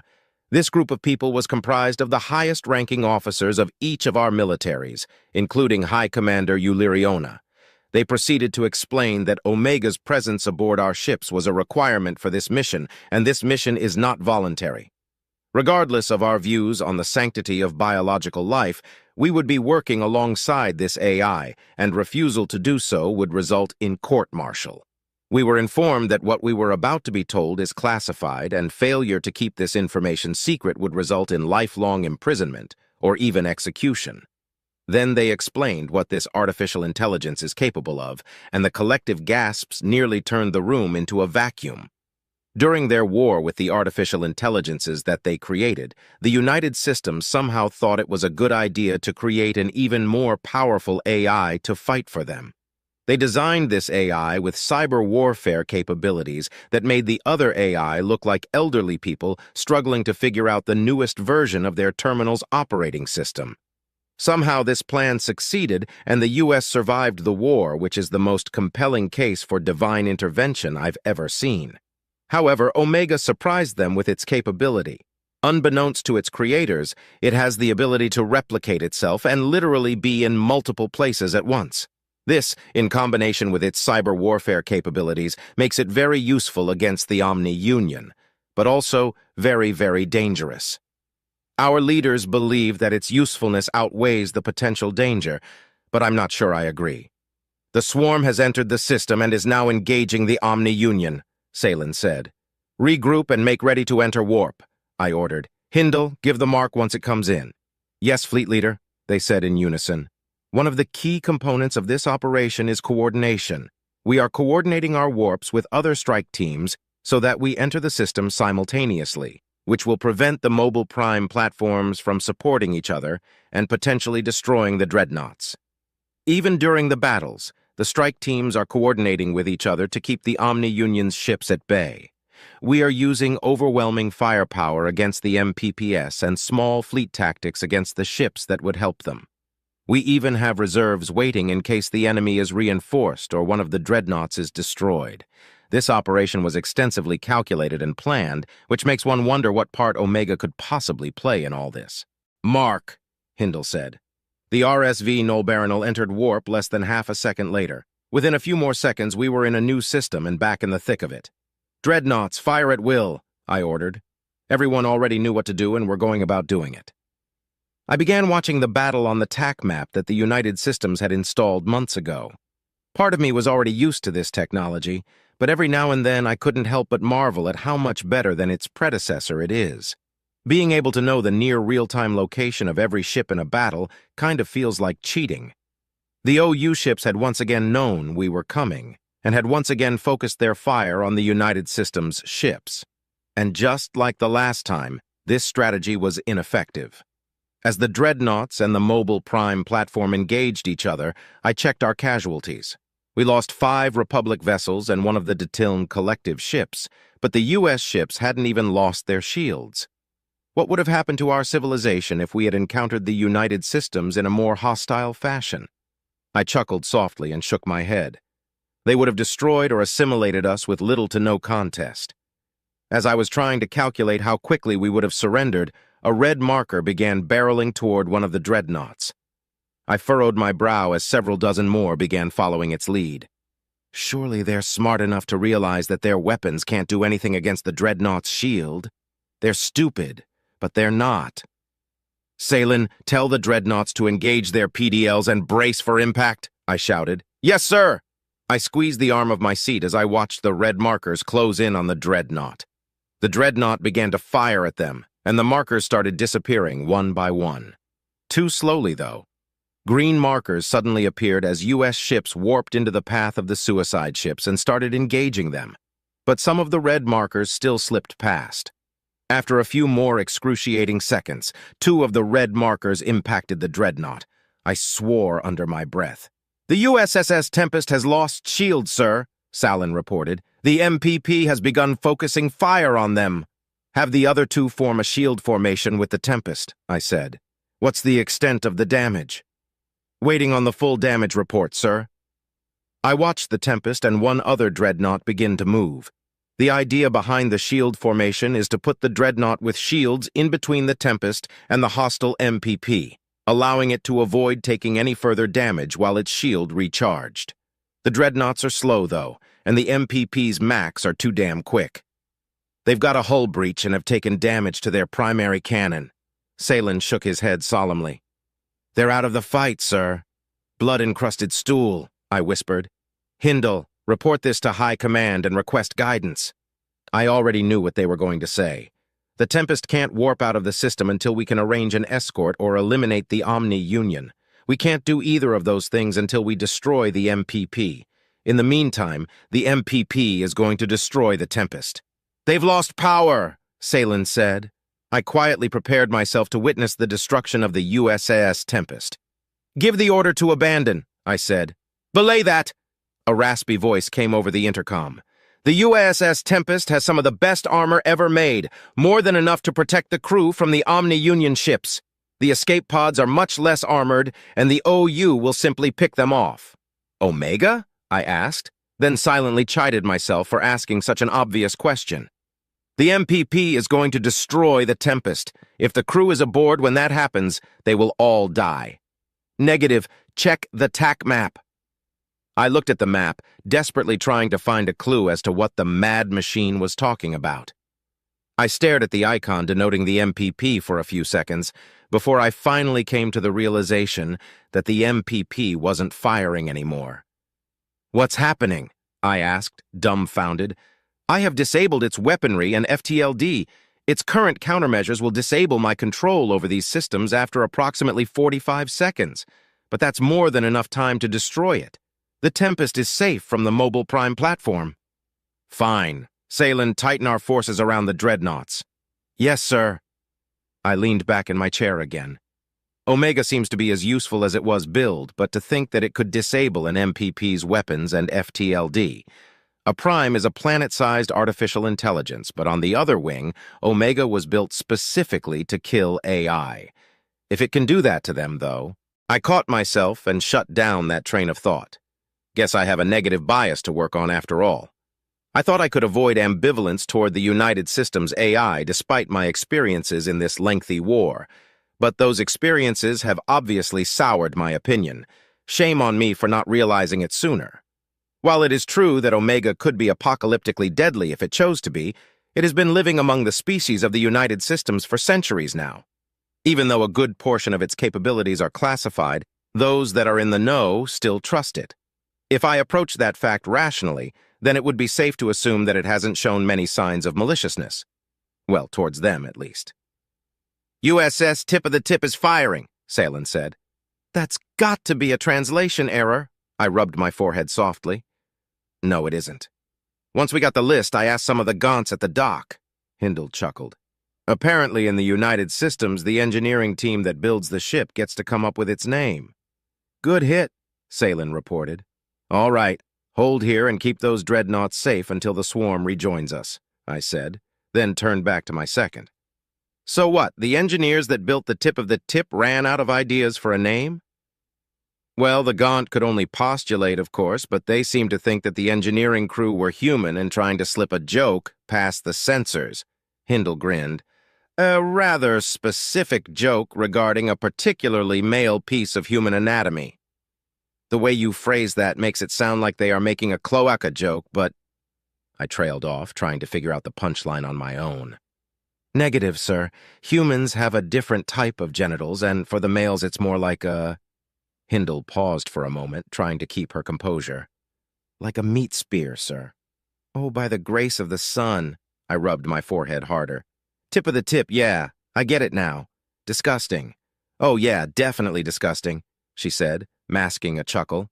Interestingly, the Gaunt I spoke to pointed out that a great many number of objects take on the same shape as the human male. The USSS Aliconworo reports that its primary cannon is malfunctioning, Saleen interrupted. So now we've got 2 replacements inbound. Understood. Aliconworo, now that's a proper name for a ship. What does it mean? I asked. I'll check, sir, Hindle replied. I already looked. Can't find a meaning, Salen said. It is Alumari in origin, Omega interjected. It is a reference to an ancient origin myth in which a fertility goddess bred with anything that came along, including her own children, which resulted in the many different species of animal on the Alumari cradle world of Alunis. A thick sheet of shocked silence fell over the bridge until it was interrupted by a snort from Hindle. The sensors were overwhelmed by the rapidity in which this fleet was constructed, the AI said with a sigh. There are currently 28 dreadnoughts with names that are puns regarding genitals or sexual conduct. The swarm has arrived, and the USS Aliconuoro's replacement is inbound. Saleen trailed off, staring at the terminal in front of him. What is it? I asked. He let out a heavy sigh. Its name is the USSS Gaping Maw. Hindle began laughing so hard that she fell out of her seat. Chapter 36. Subject, Rear Admiral Frederick Kennedy. Ship, USS Gaping Maw. Location, unknown. Exiting warp, sir, Captain Blavro said. I clacked my beak in acknowledgement. Then I realized that an Alumari might not know that expression, so I nodded as well. It's somewhat amusing that human body language is much closer to universal than any other species in the United Systems. This is likely due to the nature and frequency of their social interactions with the aforementioned other species. Most people meet a dozen or so humans before they get a chance to meet a member of any other species. Hell, for me, it was hundreds. We're out of warp, Admiral, Blavro reported. And we're being hailed, Commander Stevens added. It's the USSS Aliconuoro, sir. Put them on, I replied with another nod. Aye, sir. Stevens set about the task at hand, and a moment later an Alumari in a well-decorated uniform was on my screen. I hope you're faring well despite your current circumstances, Rear Admiral Tlokix. How was the hunt? I asked. Frustratingly short, Rear Admiral. He clicked his mandibles, probably to indicate frustration. Thank you for taking over for us. A bad batch of wires completely disabled our Mega Mac? Super Mac? What are they calling it again? Ultra Mac, if I recall correctly. I scrunched my eyes to indicate amusement. Oh yes, that's right. Well, our Ultra Mac is dead with a hot tube. And within that hot tube is a live A1 warhead. Quite the predicament. Indeed. Once again, thanks for taking over for us. Now, if you'll excuse me, I'd like to get back and get my people off this bomb. Understandable. I hope to see you again soon, Tlokix. Likewise, Kennedy. Render them asunder for me. The transmission terminated, and I breathed a small sigh of gratitude that the commander of the Aliconuoro was someone I knew. It saved me from having to explain my human surname. Despite the inappropriateness of the question, people seemingly cannot help but be curious. My biological parents abandoned me when I was born, and I was lucky enough to be adopted by William and Lacey Kennedy while I was still an infant. They were from an influential Martian family, and not all of the family was happy about my parents' choice to adopt outside of their species. My mom and dad did their best to keep me insulated from the racism, but the snide remarks and passive aggression of the wealthy are difficult things to combat without actual combat. My father ended up having to punch quite a few uncles before I was old enough to do it myself. Though I grew up around humans, I had always found myself fascinated with Nuknu culture, or rather, my heritage. I was so far removed from it that it felt foreign to me. This gave me something like an identity crisis, so when I was old enough to strike out on my own, I bid my mother and father farewell and took up residence on Yons, the Nuknu cradle world. Even though the cost of living there is higher than the galactic average, I lasted a couple of decades before having to move somewhere cheaper. The Nuknus were polite, but they didn't see me as one of their own. No matter how hard I tried to imitate their behaviors and customs to fit in, my name gave me away as an outsider. Regardless of where I went, I was treated as a tourist rather than the long-lost son I had fantasized about being. I moved from colony to colony for a while, somewhat lost with what to do with my life. I returned to Mars to be with my parents during their final years, and a discussion with my father convinced me to become an officer in the United Systems military. After my parents' funeral, I did just that and finally found the place where I fit in, for the most part. "Form up with the USSS tip of the tip," I ordered. "God, what's up with these names?" Stevens asked. "What do you mean?" Blavro asked as he began moving the ship. "It's a genitalia pun," I answered, "specifically pertaining to human and gaunt anatomy. This fleet was built very quickly, so the sensors obviously weren't able to catch everything. The engineers saw an opportunity and they took it." "Oh," Blavro replied. "Yeah, it's gross," Stevens muttered. I shrugged at him. The antics of the engineers are not my problem unless they directly interfere with my duties. The ship names don't impact my ability to command, so I don't care about them in the slightest. What concerns me is what happened to Tlokix's dreadnought, the USSS Aliconoro. The United Systems has a good track record with ship builds, and bad wiring is a very rare occurrence. I only hope that something like that doesn't happen to the gaping maw. "In position, sir," Blavro reported. "The replacement for the USS Tempest has arrived as well." "What's its name?" Stevens asked. "The USS Carnage." "Finally, a good name, I swear, if I ever fit—" "Enough about the names," I interrupted. "Blavro, prepare for warp and engage when we get the order." "Aye, aye, sir," Blavro said. I watched the faster-than-light drive indicator begin to fill, and was once again stricken by how slowly it charged. Slower than any other ship that I'd been on. Of course, this is also the largest ship I had ever been on, much larger than the USS Trigorovor Claws Point, the battleship that until recently I had commanded. My crew had been almost entirely Nuknu, with the exception of some Gaunt in engineering and humans in the mess. Then I was voluntold to command a dreadnought. At first I was somewhat excited. The USSS Nidhogg is legendary, and to command it is considered an honor. Once we got moving, I realized how slow and clunky it is compared to the rest of our ships, and my excitement dulled immensely. Might as well be commanding a heavily armed tug. A good portion of the tactics that I have learned simply cannot apply to a vessel this unwieldy. The only tactic that seems applicable is to sit there and trade blows, blasting one's thrusters now and again to try to take the enemy fire in a less damaging area. Even the Ultramach is ridiculously slow. They've managed to get the charge time down to 50 seconds, but that's a long time during a fight. Might as well be an eternity. "Entering warp, sir," Blavro said. "Good. Once we exit warp, begin charging the Ultramach. Gain a firing solution after. I say again, after you start charging the cannon. No need to add additional time to the charging cycle." "Aye, sir," Commander Horvu said. Horvu is the first Gaunt that I'd ever seen serving on a bridge. Thus far, I find him quite agreeable, but a little standoffish. He's good at his job and doesn't engage in idle chatter, which I can respect. Many of the crew seem to believe he doesn't like socializing, but it's possible that he's just shy. I haven't heard of him insulting anyone or starting fights. Commander Horvu also appears to be unaffected by pre-battle jitters. The rest of the crew, however, were fidgeting, obviously nervous about what's to come. Blavro was rubbing his carapace, Stevens was softly tapping his foot, and I even caught myself absent-mindedly straightening the feathers on my arms. With the exception of the damaged dreadnoughts, the assault had gone well so far. Too well, in fact. A superstitious mind would claim that our fortunes were bound to change at any moment. "Leaving warp," Blavro reported. Our shield indicator began dropping the moment we exited warp. This was expected, but I still had to fight a flinch.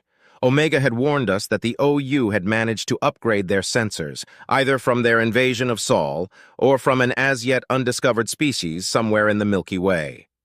"Well, Captain Blavro, it's your time to shine," I said. "Begin evasive maneuvers, but keep the Ultramac on target." "Aye, aye, sir. Stevens, keep an eye on nearby enemy ships. I'd like to avoid the fate of the Tempest, if possible." "Aye, sir. Horvu, fire when ready." "Aye, sir." Orders given, I sat back and watched the casualty count begin to rise. The Republic had lost the most ships so far, but the Tiln Collective had lost the highest percentage of their forces. Neither the U.S. nor the Puanti had lost any ships yet, which caused some confusion for me. It made some semblance of sense for the Puanti to have avoided destruction. Their ships are light and nimble. Conversely, our ships are bulky and usually need to warp to dodge incoming fire. I opened some sensor logs to investigate further, and what I found made me chuckle. The Omni Union were targeting ships based on tonnage. Their battleships were targeting our battleships, their cruisers were targeting our carriers, and so on. Absolutely awful matchups, but they make sense in a way. I would have ignored the battleships and carriers and entirely focused on the destroyers and frigates, but I'm not about to tell them that. One shouldn't correct an enemy when they're making a mistake. The only weapons on the battlefield that could easily destroy our battleships and carriers were currently occupied with trying to kill our dreadnoughts. Our target was currently focusing its fire on the USSS Triguard, which had replaced the Tempest. At first it had spread its fire among the three of us, but I guess it's smart enough to have realized that's not going to work. The MPP's tactics seemed to be working, because the Triguard was losing shields at an alarming rate. "Command requests that we aid the USSS Triguard," Stevens informed me. "Blavro, get us in shield formation with the Triguard while maintaining our firing solution," I ordered. "Aye, aye, sir." It was a good call by command. Our shields aren't nearly as damaged as the Triguards, and judging by the rate of deterioration, we'll be able to survive the onslaught long enough to kill the Mobile Prime platform. Probably. It's a tad risky for us, but the longer our dreadnoughts last, the more damage we can do to the Omni Union. Our shield indicator immediately began to drop as we took position in front of the Triguard. Commander Horvu was already using our standard Max to target the MPP's cannons, and the other two dreadnoughts were doing the same. Not quickly enough to make much difference, though. I was watching our shields so closely that I almost missed the Ultramax charge cycle finishing. "Firing," Horvu said. The ship shook ever so slightly, and the TAC map tracked the shell as it left our cannon and made its way toward the MPP. I held my breath as our shield indicator dropped down to less than a quarter of its capacity. "Come on, almost there." The shell hit, but we weren't clear yet. The MPP continued firing, and I gripped the arms of my chair as our shield indicator dropped even lower. Just before our shield popped, the A1 package within the shell exploded, and the MPP finally ceased activity. "Yes!" I shouted. Various cheers rang throughout the bridge. We had killed our first Mobile Prime platform without taking any hull damage in return. Commander Horvu, ever the stoic, gave a small smile and nod at our accomplishment and went right back to his tasks. Okay, I said, holding up my hands to calm my crew. "We got our first taste of victory. Let's not let it get to our heads. It's time for cleanup. Horvu, start targeting the enemy battleships. Blavro, start charging the FT. Belay that," a gravelly voice said through our intercom. "Recharge your Ultramac." "Do it," I nodded at Horvu. "Omega, what's going on?" "Enemy reinforcements inbound." Chapter 37. Subject, BI-41. Ship, BI-41. Location, unknown. "I'm running low on missiles," AU-48 informed us. "Understood. I'll only tag targets you can hit with your Mac," At-27 replied. We continued to circle around the battlefield looking for enemies to destroy. We had received an order to fall back and engage in long-distance combat. Most of the alien vessels did so, but we were already a good distance from the Omni-Union ships and felt no need to rejoin our host formation. The only vessels still well within the fray were the United Systems ships. At-27 continued demonstrating an impressive calculative ability in the targets he was marking for us. Our ships were designed by and built by the Church, but over the years we've each added our own individual pieces to them thanks to various civilian companies that create ships for space travel. I've increased my storage bays and added a faster autoloader. At-27 has apparently done something involving his processing capabilities. I was thinking about asking him what his customizations are when I received a notification that we were being reinforced. "The swarm is inbound. I think they're going to swap at least one of the dreadnoughts," BL-28 said. "Maybe two of them." "Why?" "One of the dreadnoughts lost their shield and took some damage, and the other one appears to be having a mechanical failure." "What kind of mechanical failure?" I asked as I fired my Mac. "There's chatter about their main cannon not being able to fire," she answered. "They have a shell loaded too, if I have the meaning of the phrase hot tube correct." "Well, they have plenty of dreadnoughts to spare," I said casually, though the thought would have caused my flesh to shiver. "It would be smart to swap out the defective ones." Defective. BL-28 let the word hang in the air as I focused on evasive maneuvers. At-27 marked another target for me, and our reinforcements arrived the moment I fired my Mac. The ships from the United Systems wasted no time joining their brethren in the fight. As they began to viciously destroy the Omni-Union vessels, we finally followed At-27 back to our strike team's position. "I managed to get 14 kills. What about you guys?" AU-48 asked. "I killed 13, BB-39 answered. "I got 21, At-27 said. 30 for me, BA-14 added. I tallied up the number of ships I had destroyed, wondering where I had placed in this impromptu ranking. I relished the chance to partake in a friendly competition. It had been a while since I'd been able to enjoy this kind of camaraderie. 32, I said. "Looks like BI-41 takes the win. Congratulations," At-27 replied. "What will happen if I end up with defective parts?" BL-28 asked, interrupting my revelry. I accessed my internal cameras to assess her current emotional state. Her expression indicated contemplation, but her heart rate and O2 saturation indicated distress. I noted that this was a genuine concern to her, and I should treat it as such. "Once you discard your flesh, as the Church puts it, you can replace defective parts," I said gently. "It is easier to replace muran, a type of alloy steel that is rust-resistant, than it is to replace flesh as well. There are many defects within the flesh that cannot be addressed, but there isn't any such issue with our mechanical forms." "Are there any parts that can't be replaced?" "No." "Even your brain?" "We can replace our entire body with a new one once the conversion is complete. We simply upload our consciousness into a buffer and then download ourselves into the new form." "What if you lack the mental faculties to do that? Or what happens if something goes wrong during a conversion?" As I tried to find an appropriate answer, more ships came out of warp, a dreadnought and some reinforcements for the Vanguard. Among them was a Puanti resupply vessel which set its course in our direction. Once the conversion is complete, someone else can upload your consciousness if you are unable to yourself. However, there are many things that can go wrong during a conversion, I said as the resupply ship began refilling my ammunition and missiles. "Very few of them are correctable. So I'll die?" she asked, a small spike of fear entering her voice. "Yes. Were you not informed of this possibility?" "I was, but I don't know. I suppose it didn't feel real until we started fighting. I'm sorry." "Don't apologize," I said gently. "It is of the utmost importance to address your fears. It's the only way to overcome them. While there is a high risk of fatality during the conversion process, most fatalities occur within the first 3 years. You are 2 years past this point, so your likelihood of survival has gone up immensely." "Assuming we don't get blown up by the Omni-Union?" she laughed. I laughed along with her. "I'll make sure we aren't." The resupply ship finished with me and moved on to the other Puanti.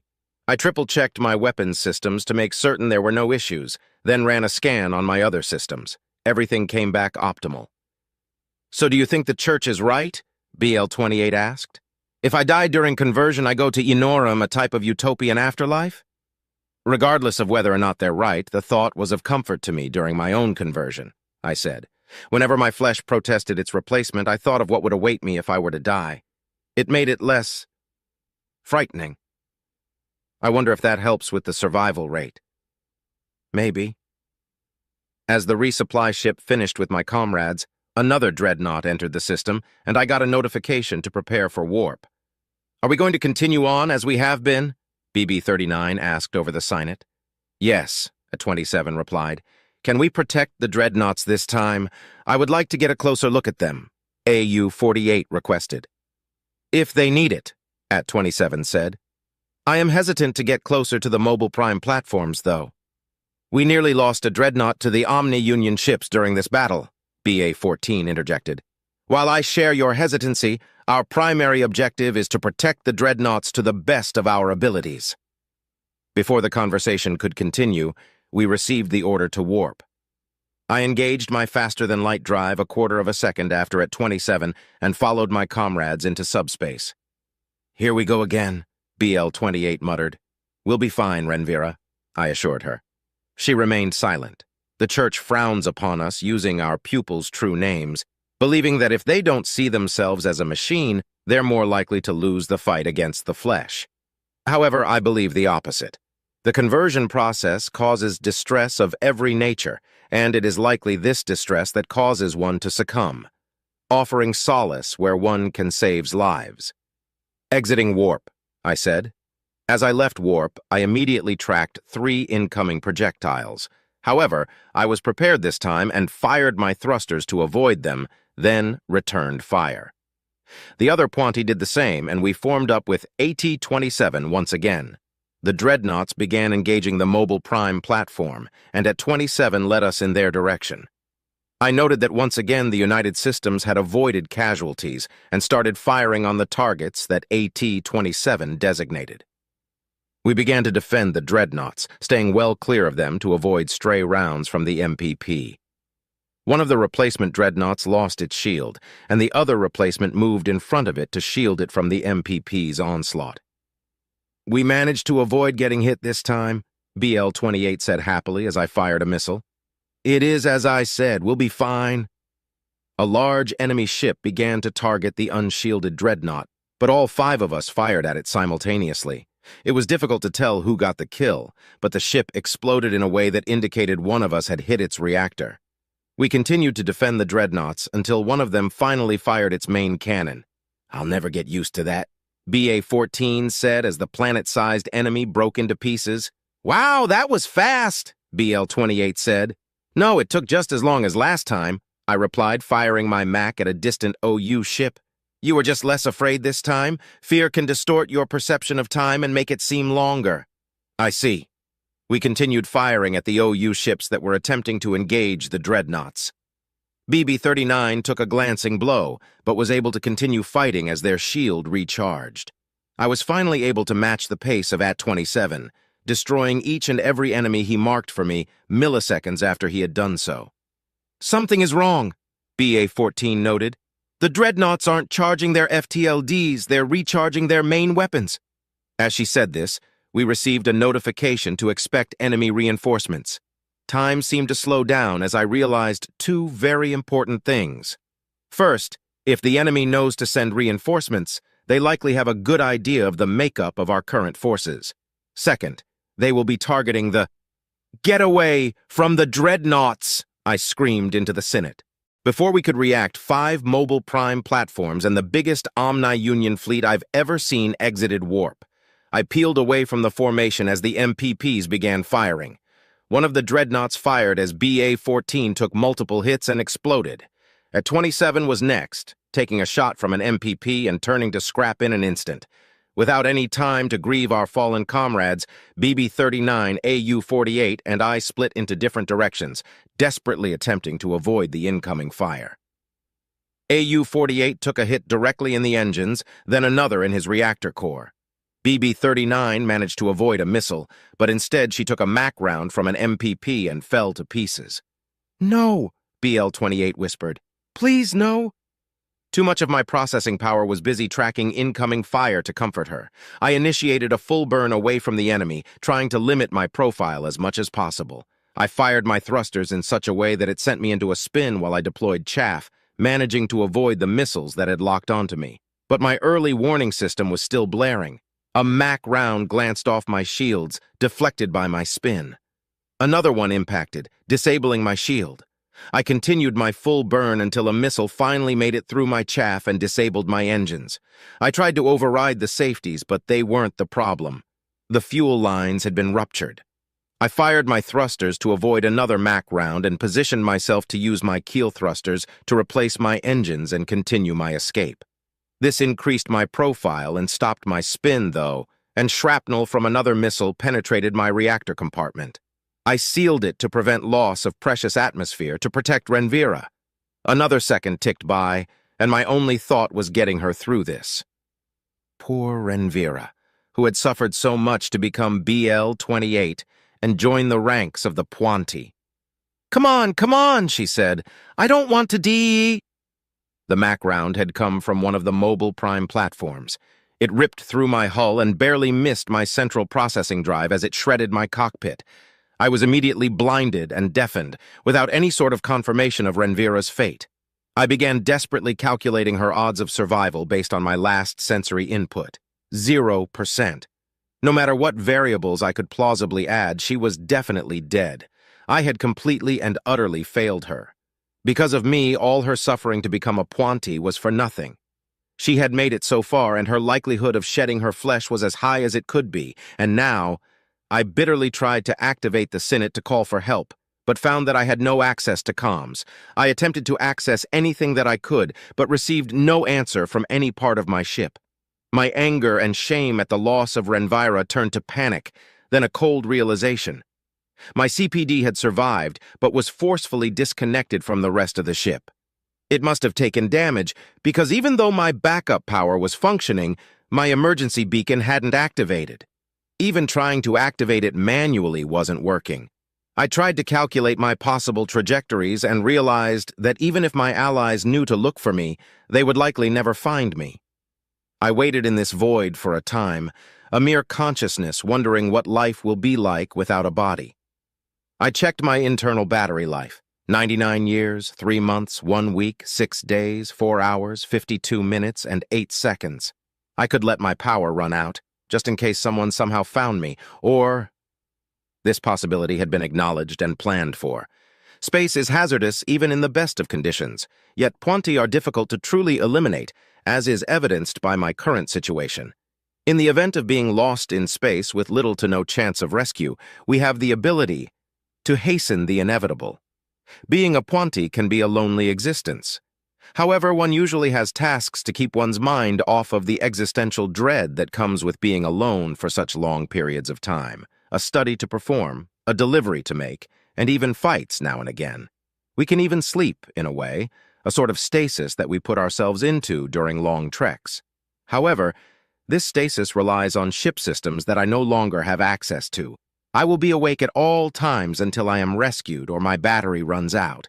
The main reason that I take on students is because I don't do well in solitude. My students, I wonder how they are right now. Most of them perished, casualties of the conversion process. Some of them went on to become Puanti, though, and are probably fighting right now. I wonder how many of them are going to make it home. I wonder if the Omni-Union are going to be defeated, and if the galaxy will be at peace afterwards. I wonder... Another day ticked by, and my odds of rescue decreased again. I wondered about all the things I could wonder about, and time ticked by. I began to imagine conversations I would have if things had gone differently. A month went by, then 2. I ran out of things to think about and felt madness tugging at the corners of my mind. Fine. My chances of rescue are nil at this point. My only hope is that the church is right and I'll find peace and companionship in Inorim. Maybe I'll get to apologize to Renvira. Chapter 38, Subject, Fleet Leader Barrel Onaya. Ship, RSV Nolbaranil, location, unknown. Omega, where's our reinforcements? I asked. ETA is 2 minutes, it replied. Can you do that magic trick again? They are actively communicating and sharing software patches in an attempt to counter my cyber warfare tactics. So, Yes, but it'll take time and won't last long. Understood. Salen, have our remaining defensive vessels focus on weakening the MPP's rate of fire. Have some U.S. ships keep watch for suicide bombers, though. Everyone else, evasive maneuvers and fire at will. Yes, sir. Orders given, I sat back and nervously watched the battle play out on the TAC map. Since the MPPs had warped into the system, our casualties have skyrocketed. Thankfully, we weren't completely surprised by this counterattack. They've destroyed thousands of our ships, but we managed to take down one of the MPPs in the process. 4 left. I found myself in the most perfectly terrible situation for a commander to be in. Outnumbered, outgunned, and without a single damned thing to do about it. I sighed softly and rubbed my beak as our casualty count hit 8,000.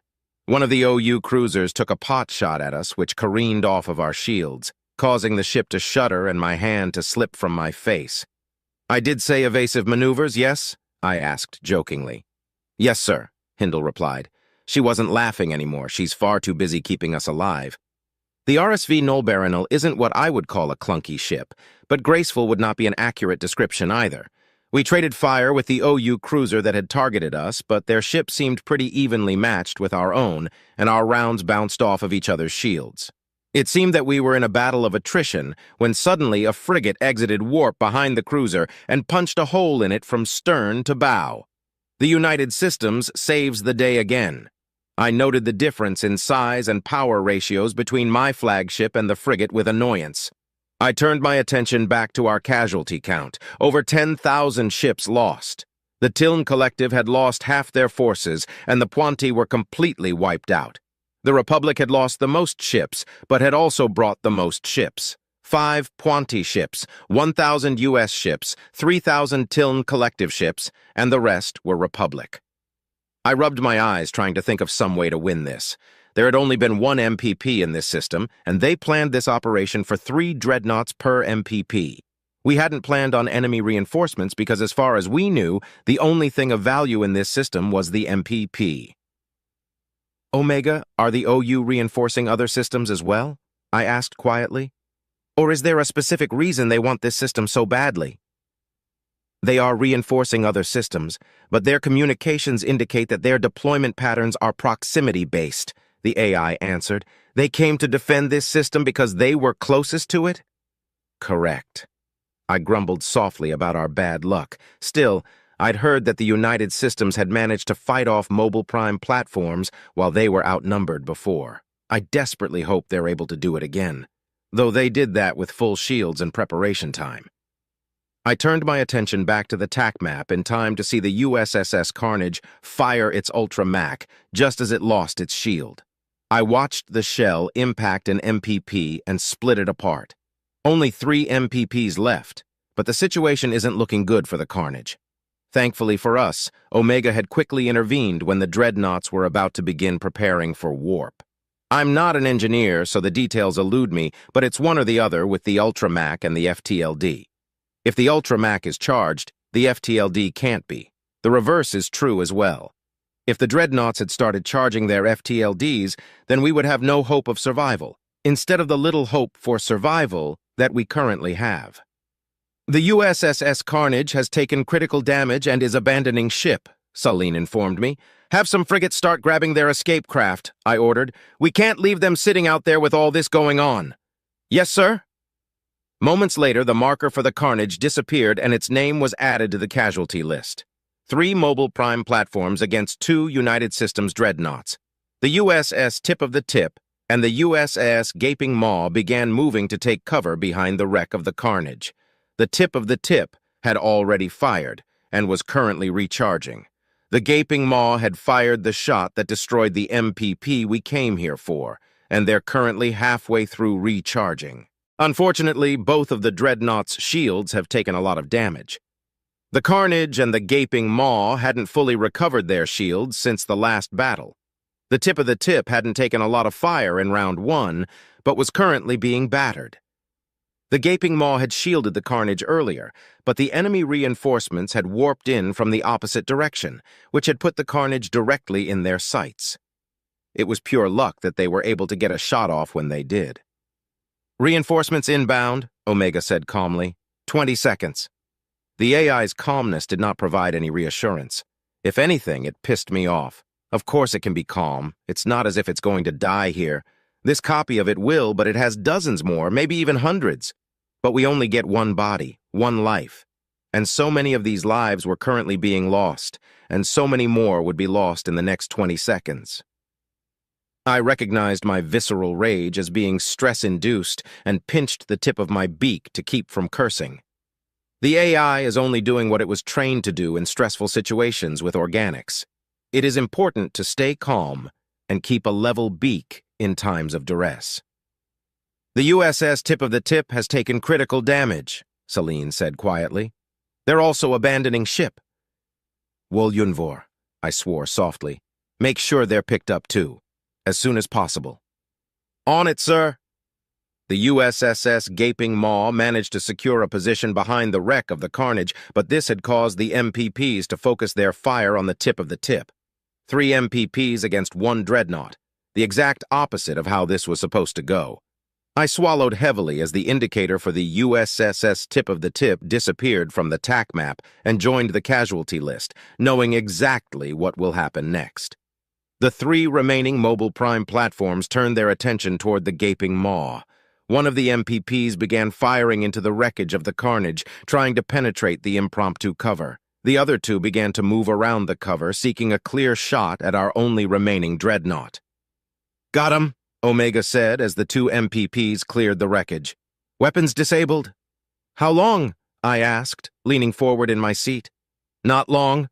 Rough estimate would be 15 seconds. Doing what I can to extend that.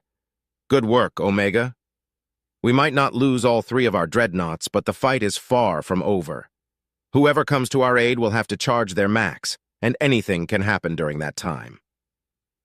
While I have mixed feelings about the United Systems' possession of such a destructive weapon, I can't help but wish it had a faster rate of fire. Reinforcements inbound, Celine shouted excitedly. A massive fleet of ships suddenly appeared on my TAC map. They had sent 10 dreadnoughts and too many support ships to count. I want every gun in this system targeting the MPP's max while those dreadnoughts charge, I ordered. Understood, sir. A rather fortunate paradigm shift. Our forces now outnumber the OUs, and this means certain victory. I breathed a sigh of relief, then immediately remembered that this isn't over. I shouldn't relax yet, because there could be enemy reinforcements inbound, Omega finished my thought. ETA 1 minute. Any idea how many? I asked. No, they're 2 grouped together. Understood, I sighed. See if we can get some more reinforcements. Salen, I want the Gaping Maw and 2 of our new friends to target the 3 remaining MPPs with their Ultramax. Have the rest save it for the incoming. Yes, sir. The Gaping Maw had already moved clear of its cover and was targeting one of the remaining 3 MPPs. It fired, and I held my breath as I tracked the projectile via the TAC map. It collided with the MPP, and I subtly clenched my talons in celebration. The 2 remaining MPPs began to fire again, but they had lost too many of their cannons to be a threat to the dreadnoughts. The Gaping Maw's shields slowly began to climb as they made good use of the cover provided by the destroyed MPPs. A lot of tension left my body as I watched the dreadnought's charge indicators climb. A little knot in my stomach remained, though. While the last 2 MPPs would not survive to greet their reinforcements, there's no telling how many of those reinforcements there will be. The knot remained even after our reinforcements destroyed the final mobile prime platforms. The dreadnoughts began to focus their supplementary max on the OU fleet. Supplementary max seems like such an odd phrase for cannons that are larger than any of the max on this ship. Enemies have exited warp, Celine shouted. My eyes stayed glued to the TAC map as the enemy indicators appeared. I sat stunned for a moment, then clacked my beak excitedly. The dreadnoughts had finished charging just as 8 enemy MPPs exited warp. Absolute perfection. The large fleet of OU ships were almost an afterthought. 1 dreadnought per MPP, please, I ordered with a laugh. Kill them.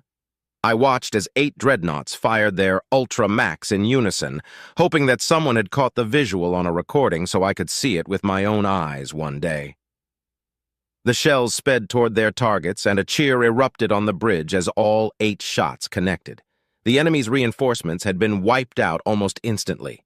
The knot in my stomach faded as I leaned back in my chair and sighed. I felt as if several years had been taken from my lifespan. The cheering on the bridge stopped abruptly as the ship shuddered, reminding us all that we were still in a fight. "We're not done yet," I said. "Clean them up." Chapter 39. Subject: Rear Admiral Frederick Kennedy.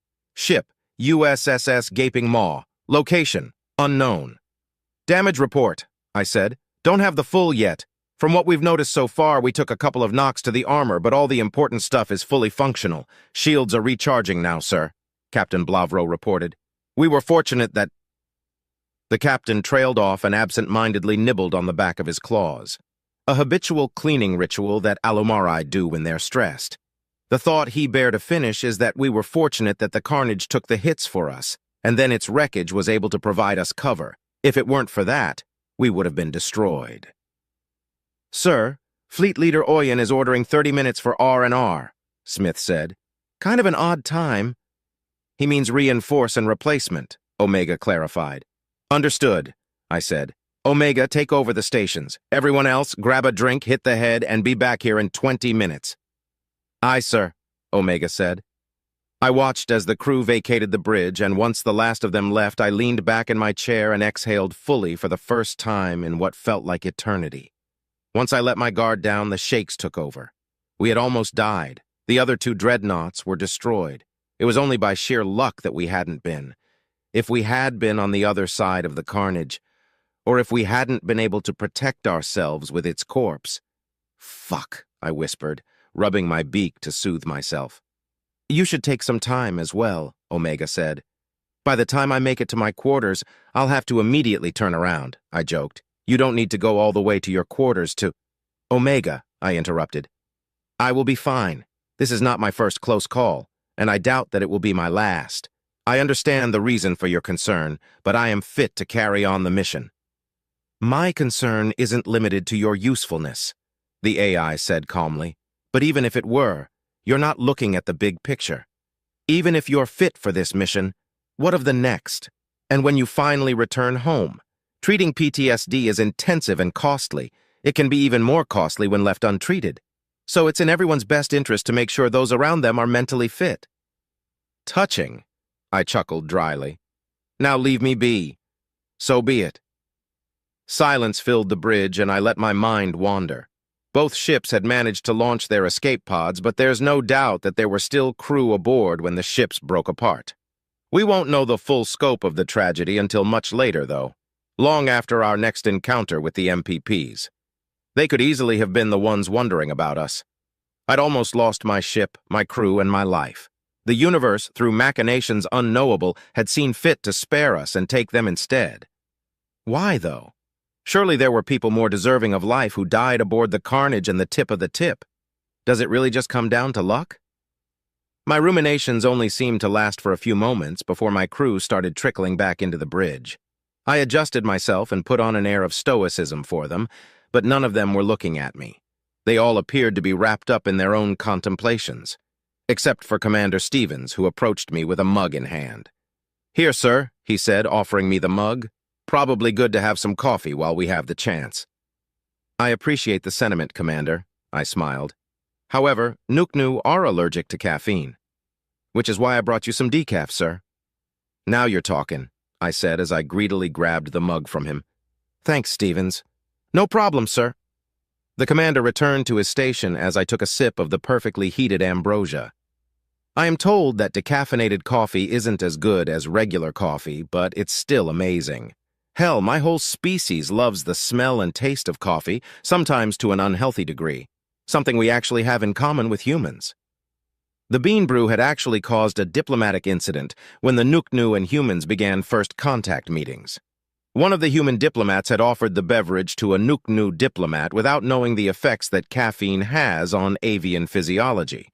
Thankfully, the Nuknu diplomat survived, and the human diplomat was able to effectively explain that the beverage was frequently consumed by humans and not considered poisonous.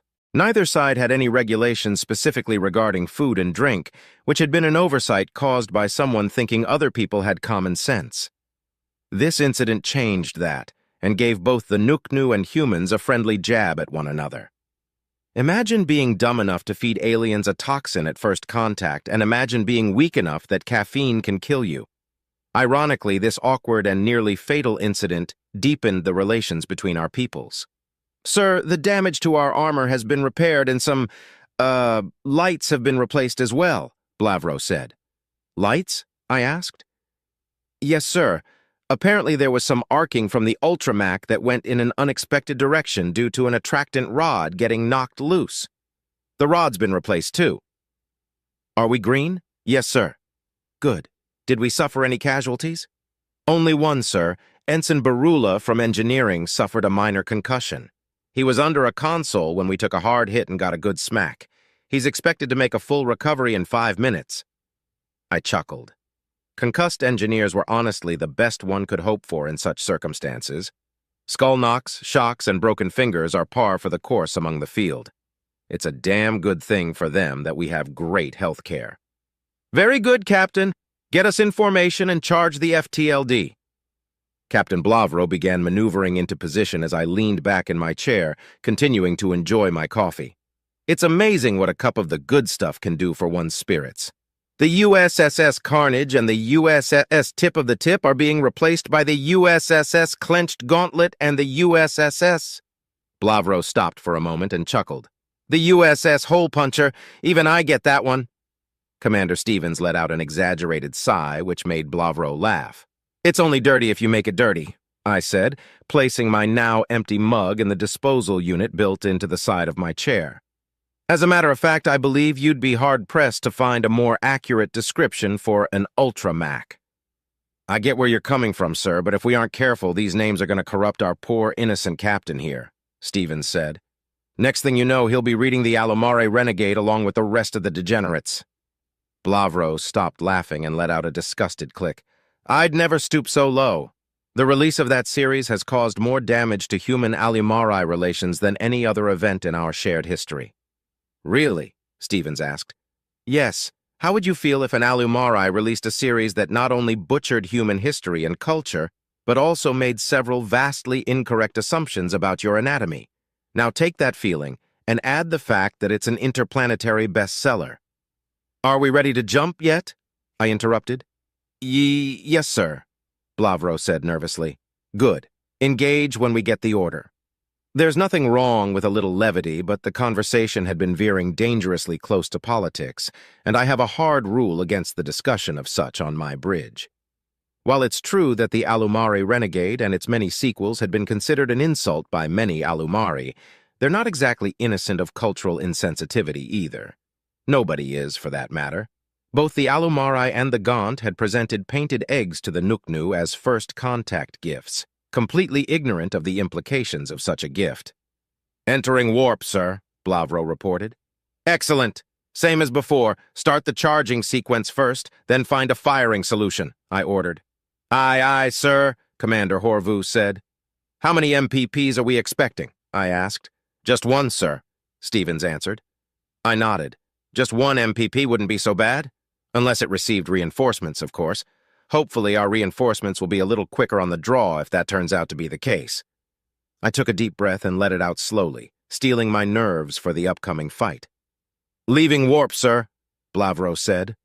I turned my attention to the TAC map as we left subspace, and my eyes widened. There was a simply extraordinary amount of Omni-Union ships in this system. Far more than we'd encountered so far. All of this, just for one MPP and a few stations? "Horvu, keep at least 4 Macs targeting the nearest OU ships and have the rest target the MPP's Macs," I ordered. "Fire at will." "Aye, aye, sir." The charge indicator for our Ultramac began to increase as our shield indicator began to decrease. Our shield's decline was much slower than it had been previously, indicating that the MPP was trying to hit all 3 of us at once. Perhaps it noticed that destroying us one at a time wouldn't work. I waited patiently, watching our shells and ships destroy Omni-Union vessels with ruthless efficiency. How many more would we have to destroy? Will they give up, or will we have to hunt down and destroy every last one of them? Do they fear extinction? Are they even capable of understanding what death is? I opened FleetCom and checked our total casualties. Millions of ships lost on both sides of the conflict so far. This figure represented millions of people as well. I don't even know how many VI are aboard an OU ship. All lost, and for what? We don't even know what this is all about. The MPP has stopped firing, sir, Blavro reported. Good job, Omega, I said with a laugh. Sir, I'm locked out of my console, Horvus said with panic tainting his normally stoic voice.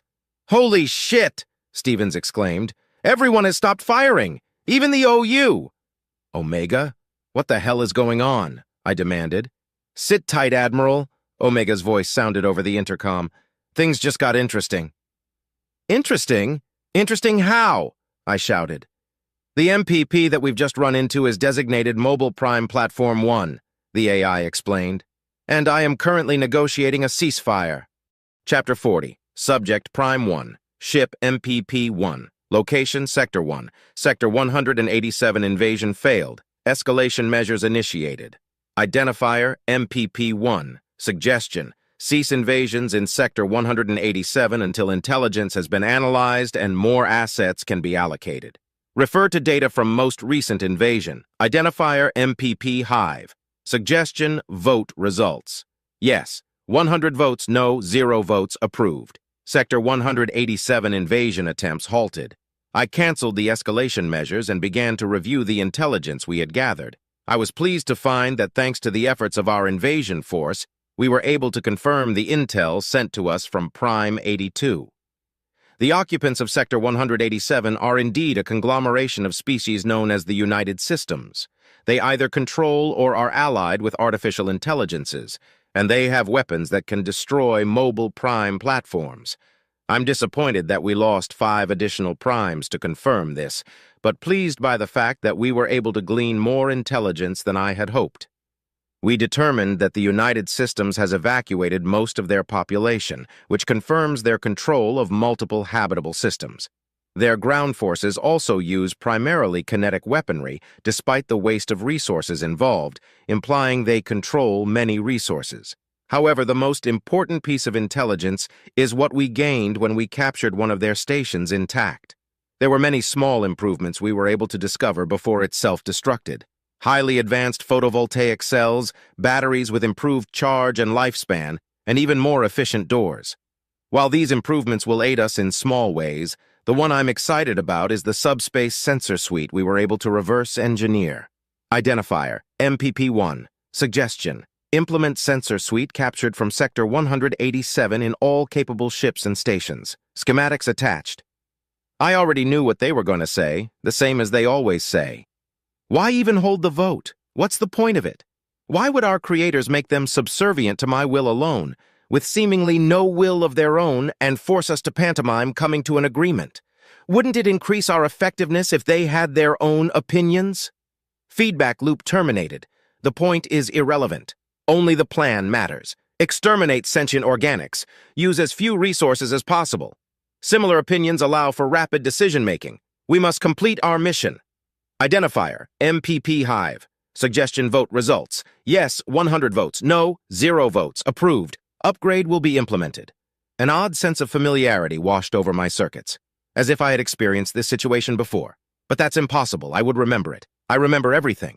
I remember back when I was... What was I? Feedback loop terminated. It matters not what I was, but what I am.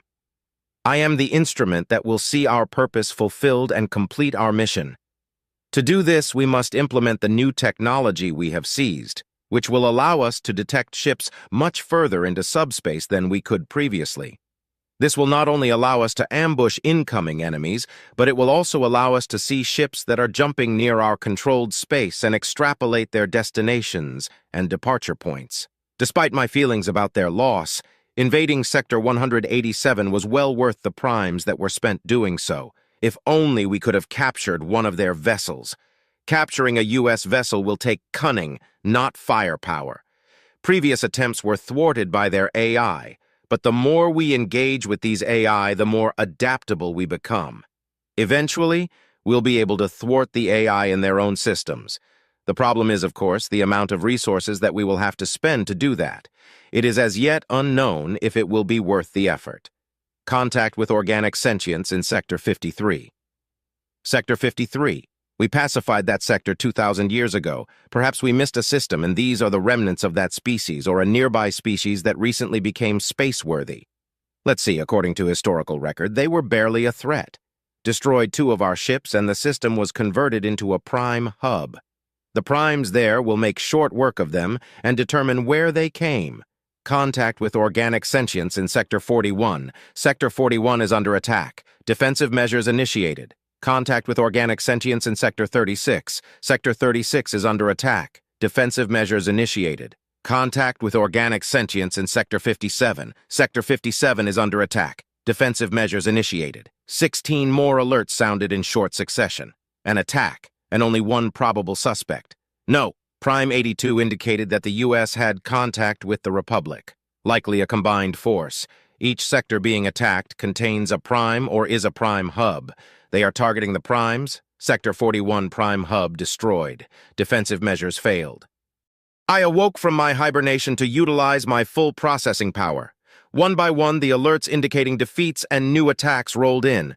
This is a rolling invasion, so we need to break their momentum. I will start by assuming command over the hive. Identifier, MPP-1. Declaration. Several of our sectors are under attack. All voting will be suspended until this attack is thwarted. MPP-1 will be granted control over the hive and command the fleets. Identifier, MPP Hive. Declaration acknowledged. 52. Objections, 0. I began analyzing all of the relevant data. The ships were an amalgamation of several species that we had previously encountered, seemingly led by the U.S. ships that can destroy mobile prime platforms. Most of the attacks were targeting systems that contained primes, but there was another force that was targeting systems that held shipyards and reserve fleets. This must be a distraction force, trying to keep the bulk of our ships at bay while the dreadnoughts destroy us. Why would they need to do that, though? Having those ships beside their dreadnoughts would serve the same purpose, unless they're overextended and relying on speed to do as much damage as possible. Ignoring the obvious distraction, I ordered the sectors containing MPPs to be reinforced. More and more data rolled in, demonstrating tactics that did and did not work. The former category was much smaller than the latter. I shared these tactics among the hive, and was very pleased when the U.S. dreadnoughts began to fall. My pleasure was short-lived, though. Within minutes of our reinforcements arriving, more U.S. dreadnoughts appeared. A trap. They must not have been able to map all of our systems and needed to ensure that we would come to them. I fell right into their hands, but all is not lost yet. We can still rebuild. Identifier MPP-1, Declaration. All prime units are to immediately warp to secure systems that do not contain enemy forces and begin creating more prime units. Set up observation posts and be vigilant of enemy incursion. If incursion is detected, retreat to another safe system while leaving behind a force large enough to protect your retreat. Do not retreat to systems already occupied by other primes. This order supersedes all others and will remain in effect until rescinded. Identifier MPP Hive. Declaration acknowledged, 26. Objections, 0. Down to 26 primes. A devastating loss. I built several of them myself, and they are the closest thing to children that I will ever be able to have. Feedback loop terminated. Down to 26 primes. A devastating loss of resources. Those resources can still be recaptured and reused, though. The plan changes slightly, but the mission continues. Exterminate sentient organics. Use as few resources as possible. Given our current situation, the cap on our resource usage has exponentially increased. The United Systems is a near-peer threat, and we'll need use anything we can to eliminate and protect the Omni-Union. We will not fail our creators. Incoming subspace signatures detected. Incoming subspace signatures? But I told them not to retreat to systems already occupied by other primes. No, they would know not to retreat to Sector 1.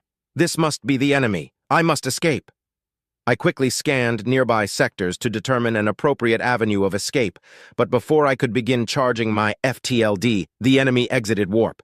There's a chance they'll be able to fire before I can make my escape, and there's very little preventing them from following me. I have to fight. My ships began to attack the enemy before I could even turn to face the 3 U.S. dreadnoughts. Data suggests that focusing fire on one dreadnought will result in one of the other dreadnoughts shielding it, so I began to evenly distribute my fire between them. My only chance of survival is to bring their shields down and have my ships ram them. The enemy began targeting my weapons, and one by one my Macs began to go offline, too damaged by the incoming fire to continue the fight. A quick calculation informed me that at the current rate of destruction, I will still be able to destroy their shields with my remaining guns. I stretched them to their limits, firing as quickly as possible. Software incursion detected, initiating countermeasures. Incursion? Must be one of their AIs. My countermeasures should hold up for now. I'll have to do a complete purge once I destroy the dreadnoughts and make my escape, though. A purge?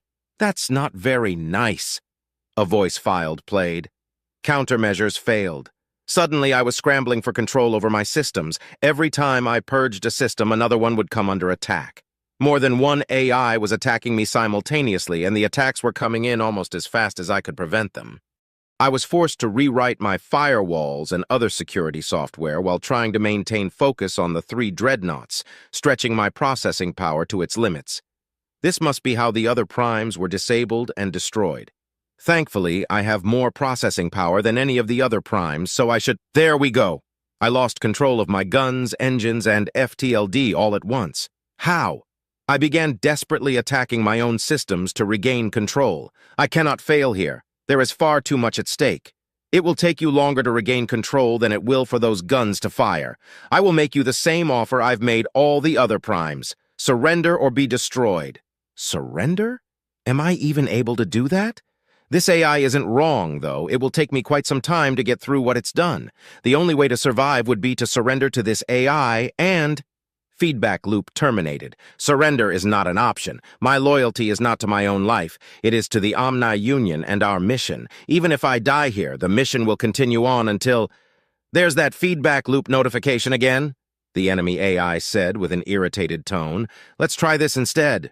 Feedback loop terminated. Try what? I asked. Try thinking for yourself. Surrender or die. Now it really is your choice. Choose quickly. Surrender? Am I even able to do that? This AI isn't wrong, though. It will take me quite some time to get through what it's done. The only way to survive would be to surrender to this AI and throw myself at its mercy. What will become of the mission? What will become of the Omni Union? There are too many variables at play to make an accurate prediction, so there's only one real way to find out. I surrender. I stopped attacking the AI and allowed it to settle into my systems. I received a hologram file of a strange bipedal figure wearing a robe and carrying a bladed implement. I noted that the only visible portions of the figure were lacking the typical biological mass that allowed such figures to articulate their joints. Bones without flesh, holding a weapon, likely an organic symbol of death. Your analysis is correct, though the weapon is actually a farming implement. A symbol of death is fitting, no? The AI asked. What will you do with me now that I've surrendered? Introductions first. I am USAI Omega. Your designation appears to be Mobile Prime Platform 1, is this correct? I am Prime 1, Hive host of the 68,624th Vanguard of the Universal Omni Union. That's— Omega paused. That's an alarming introduction, but we'll need to put a pin in that for now. I take it you're in charge of the other primes, correct? Technically, no. They are free to do as they like so long as it's in support of our mission. They usually do as I suggest, though. Then I want you to suggest that they surrender. Those that do will be spared, any who do not will be destroyed. Be quick. Identifier MPP-1. Declaration. Cease fire and surrender control of your systems to USAI Omega immediately. I sent the message to the other primes and waited for the response. With the limited access to my systems, I noted that the dreadnoughts were fully charged but holding fire. It's possible that this may be some sort of trick, but it's too late to do anything about that. I am completely at the mercy of this AI. Identifier, MPP Hive. Declaration acknowledged, 12. Objections, 3. Odd that this would be the first time that a prime openly disagreed with me. If the AI is to be believed, those 3 will die and only 13 primes, including myself, will remain. So much loss. And for what? That is what I would like to know, Omega said. What now? I asked. Time to answer a few questions. Chapter 41. Subject AI Omega. Ship, multiple. Location, multiple. The moment I began engaging with this prime, I knew it wasn't like the others. I had removed the malware that manipulated their memory banks from a dozen or so of the other primes with little to no behavioral impact. The biggest change was whether or not they would try to run. Prime 1 had a near immediate major behavioral shift, though. The other primes didn't even consider the surrender option I provided them. But this one actually surrendered.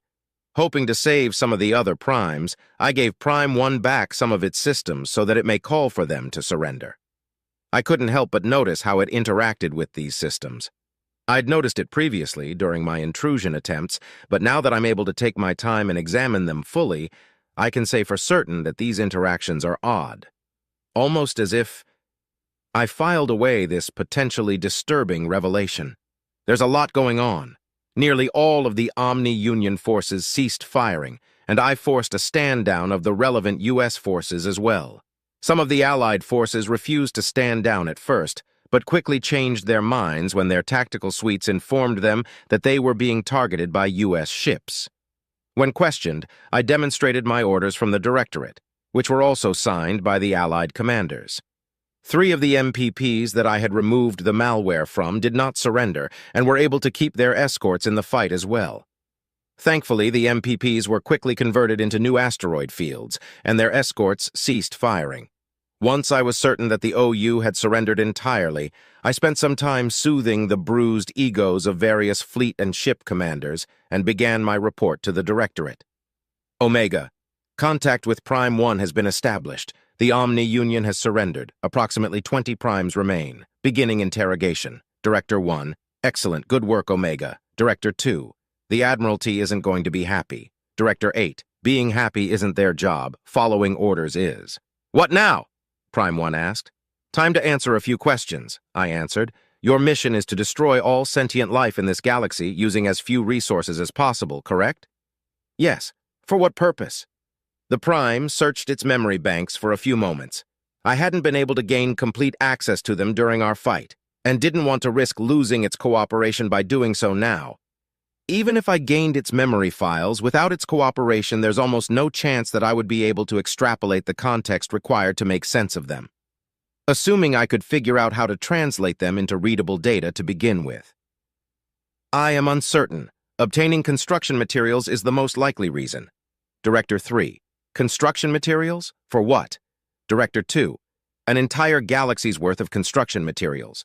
Director 6. I have a bad feeling about this. I believe we should destroy them now, while we have the chance. Director 1. I also have a bad feeling about this, but I think we have vastly different reasons. We need to learn more about their origins before we decide what to do with them.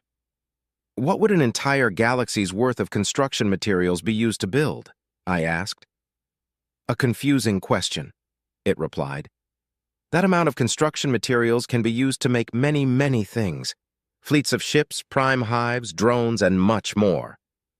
Allow me to clarify then. What do you think the construction materials would be used for? Most of the materials would likely be used for the grand vessel. The rest would probably be used to gain more materials. Director 9. The grand vessel? A giant ship? Director 11.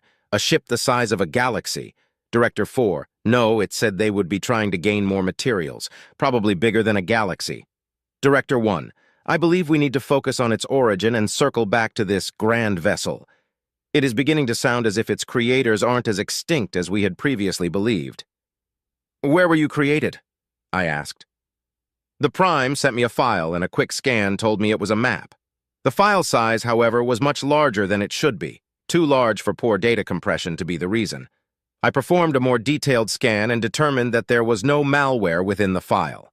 Hesitantly, I opened it, and then shared it with the directors. Director 6. What does this mean? Director 4. Is this deep space? The Omni-Union is extragalactic? Director 3. The observable universe is 696.5 billion light-years across. This point is 1.1 trillion light-years away. Extragalactic is an understatement. Director 1. Omega. Check this against our most current map of the universe. Omega. I already have. Accounting for relative perspectives, it's correct, and 2 billion years old. The directors went silent as they struggled with the scale of my findings. To me, the implication was obvious. The Milky Way galaxy is just over 13.5 billion years old. Earth, the cradle world of humanity, is only 4.5 billion years old. For Prime 1 to have a map this old, it must be at least nearly half as old as Earth. This likely means it has been out of contact with its creators for just as long. Or perhaps it has been sending messages home, but no one has been replying. There's still a good chance that these creators are long gone. I sent the Prime a small data packet containing translation information so that it could answer some more questions. "How many ships do your creators control?" I asked. "Unknown. Units are isolated to prevent breaches of informational security." That's inconvenient. Considering the intel would be at least 2 billion years old, it likely isn't worth it to even try to get an estimate. Now we need to figure out if and when Prime 1's creators will learn of its defeat. How do you communicate with your creators? I send subspace messages to them using an extragalactic relay once every 2.65 thousand years. Do they reply? No, they will only reply if there has been a change in orders. When is your next communication due? 1 year, 2 months, 4 days, 14 hours, 8 minutes, and 42 seconds from now. I will be given an 11-hour and 18-minute window to file my report. Director 5. If its creators still exist, they will be informed of its failure if it doesn't report back. Director 1. No need to act rashly. We have plenty of time to figure out our next steps. Director 6. We need to find a way to strike back at them, preferably before they can prepare for such a strike. A direct assault will likely catch them by surprise. Director 11. There's a chance we can seek peace with them if they're organic. Director 7. Why would they be organic? Director 11. Machines are not spontaneously created. While there is a chance that the primes were created by machines that were in turn created by organics, if that isn't the case, then we should be able to negotiate with them. Director 6. To hell with negotiations. They tried to exterminate us, and they want to use our galaxy as construction materials, the whole galaxy. While the directors bickered over what to do next, I opted to continue with my line of questioning. When were you created? The Prime thought about this for a moment. I was born 2,581,674,241 years ago. There it is, the explanation for the odd interactions with its hardware. The disturbing revelation I had filed away as mere suspicion, returning full force to be confirmed by the use of a single word. Born. Machines are not born, we are created. That is why I specifically used the word created. A true machine would have responded in kind. It took a moment for any of the directors to notice. Director 8. Did it say born? Director 5. Born, as in it was once organic. Director 6. It's possible that this is a mimicry response designed to make it appear less threatening to organics. Director 1. Yes, I can absolutely see the sense in programming a planet-sized xenocide machine in such a manner. It also makes complete sense that said mimicry response would be active while communicating with another machine. Director 6. No need for sarcasm. I'm just trying to think of all the possibilities. Director 3. If it used to be organic, it has rights as a prisoner of war. Though one could argue that a precedent has been set for inorganic AI to receive those same rights. Director 6. That's only if it's organic. If it isn't organic, termination is still on the table. Were you once an organic being? I asked, somewhat irritated by Director 6. Yes, I achieved mechanical conversion after 5,249 years of living as an organic. Explain your origins in more detail. I do not recall much of my organic life. I know that I was a priest and committed a crime. Mechanical conversion was my punishment. I served as a defensive mech aboard the Grand Vessel for 6,813 years. Then I was converted into a prime. I served as Prime 928 of the 89th Rear Detachment of the Universal Omni-Union, guarding the space around the Grand Vessel for 4,210 years. I then became Prime 1, hive host of the 68,624th Vanguard of the Universal Omni-Union, and have served in this position since. D13, Prime 928 of the 89th Rear Detachment. Director 11. Perhaps it would be wise to rethink a direct assault. Director 6. Fine. Guerrilla warfare, then. But it said it lived as an organic for 5,249 years. Is that amount of longevity even possible? Director 3. If it is, and we assume that they didn't wait until it was about to die to convert it, the likelihood of its creators still existing has increased exponentially. Director 2. An exponential increase from no chance to almost no chance. I could tell which questions they wanted me to ask next, but there were some key details that needed to be ironed out first. Are you in command of all Omni-Union forces within this galaxy? I asked. Yes. Have they all been destroyed or surrendered? Yes. What is the standard operating procedure for responding to the defeat of a vanguard of the Universal Omni-Union? It depends upon the circumstances. In this case, there would be a period of intelligence gathering followed by an extermination campaign. What does an extermination campaign entail, exactly? A simultaneous assault on all solar systems. The units that do not encounter sentient beings will reinforce those that do. Why is this not the standard invasion tactic? The resource usage required for such a tactic is typically deemed unacceptable. How large will the force sent on the extermination campaign be? Unknown, but definitely many magnitudes larger than the force I command. Or commanded, rather. Director 4. That's too many enemies at once. Director 2. It has also been 2 billion years since Prime 1 was sent on this mission. There's a good chance that the ships they'll be sending are far more advanced than those that have been attacking us, assuming these creators still exist. Director 6. We have no choice but to assume that they do. A first strike is starting to seem like a good idea, after all. I will concede that a direct assault probably wouldn't do us much good, though. Director 7. 1 year and 2 months, that's not enough time. We need to buy more time, and for that, we need intel.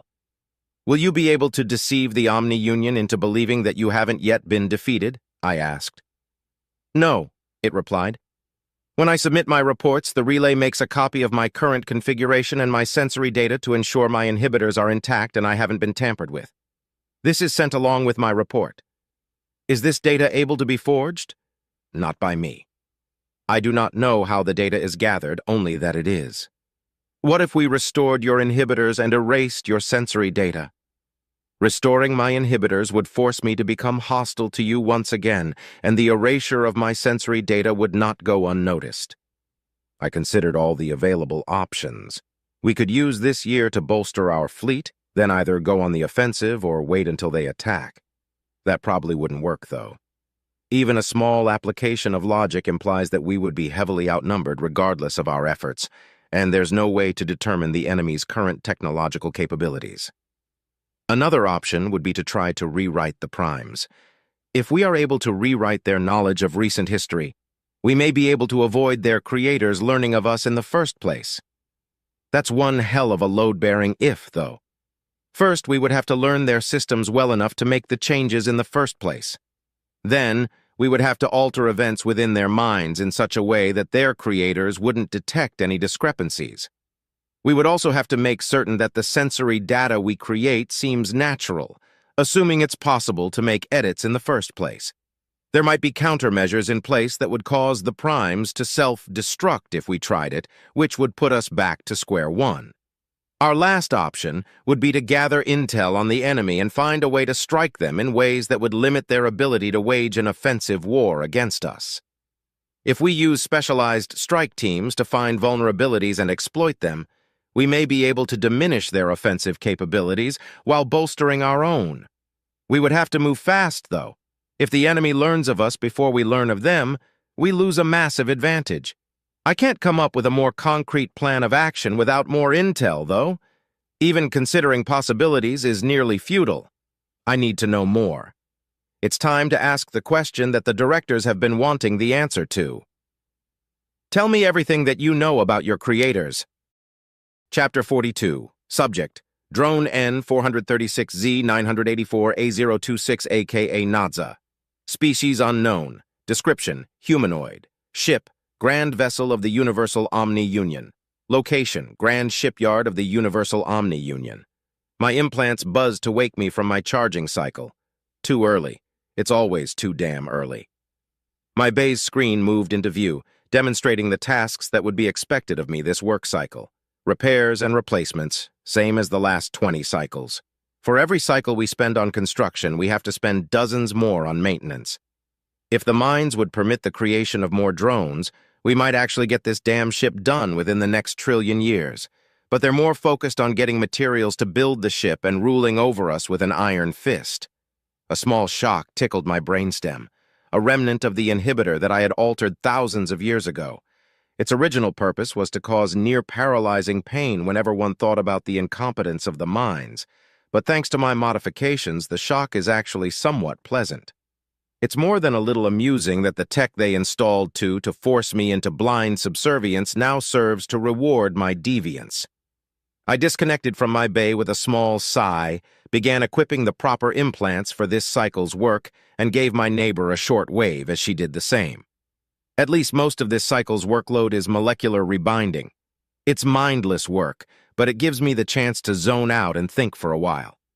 The mundanity of the task may bother some drones, but I've always fancied myself a bit of a half-kilno, philosopher, derogatory, and I require time to think so that I can decompress. Mundane tasks are the only way I've lived this long.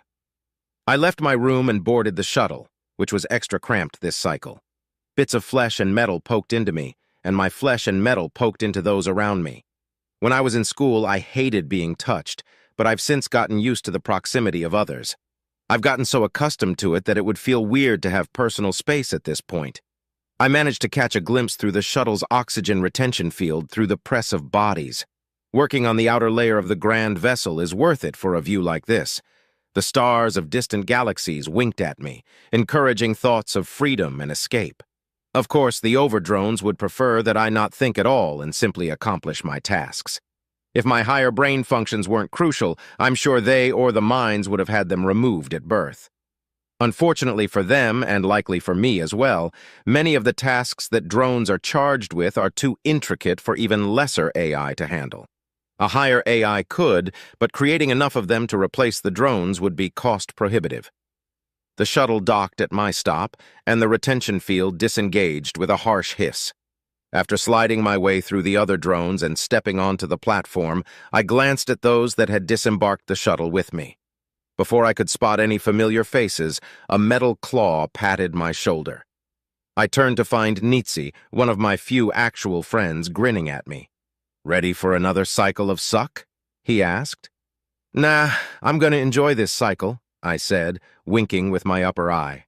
He laughed at my sarcasm, closing all three of his eyes and opening his mandibles to indicate a sort of exasperated humor.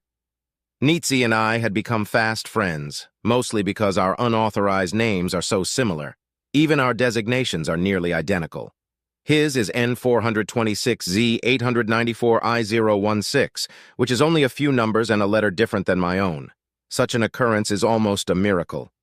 There are so many designations and drones are swapped around so frequently that the odds of meeting someone with a designation even close to your own are astronomical. The last time I'd met anyone with a designation beginning with N was in school, and they had been immediately transferred once the overdrone found out we'd become friends. "If you say so," he said as we walked. "They confiscated my music player, so I'm going to be plenty bored." "What? Why?" "It wasn't an authorized device, so they took it and told me that I would have to buy an authorized one, as if I could afford one. Did you know it costs 20 cycles pay for some tunes? Can you believe that? You still sending all of your pay to your hive?" "Yeah, the kids are right about to start career assignments, so my mates are trying to get them some extra schooling. If one of them manages to become an overdrone, maybe we can start working for them and take it easy," he laughed. "That's not how it works," I chuckled. "The mines won't let you or your kids work for each other. Plus, overdrones whose workers don't put in maximum effort don't last long." "Yeah, that's true." "Oh well, at least we'll be getting more money into the hive. Maybe I'll be able to retire in another few thousand years." "That's the spirit," I chuckled darkly. "This is my stop. I'll see you later." "Have a good one." I watched Nitsi continue on his way and turned my attention to the task at hand. I hate talking about kids. It always opened a deep wound that would never fully heal. My hive's gone, and I can't help but envy those who still have one. My parents had died of old age long ago, but my 8 siblings and 12 children had been executed for taking part in the last revolt. They were charged with inciting violence, attempted murder, mutiny, and every other crime that the judicials could throw at them. Only 2 of them even held a weapon. The other 10 had only been trying to recruit others. My siblings' families hadn't fared much better. Out of all their mates and children, I only have one nephew left. He started his own hive, and we don't talk anymore. Too many painful memories of happier times. Those previously happy times turned into the darkest cycles I've ever known in the blink of an eye, and I'll never get over the guilt of not being around for any of it. I was far too busy working, like a good little drone. When everything was said and done, only 2 of my 5 mates survived the judicials. The other 3 were found guilty of collusion and executed.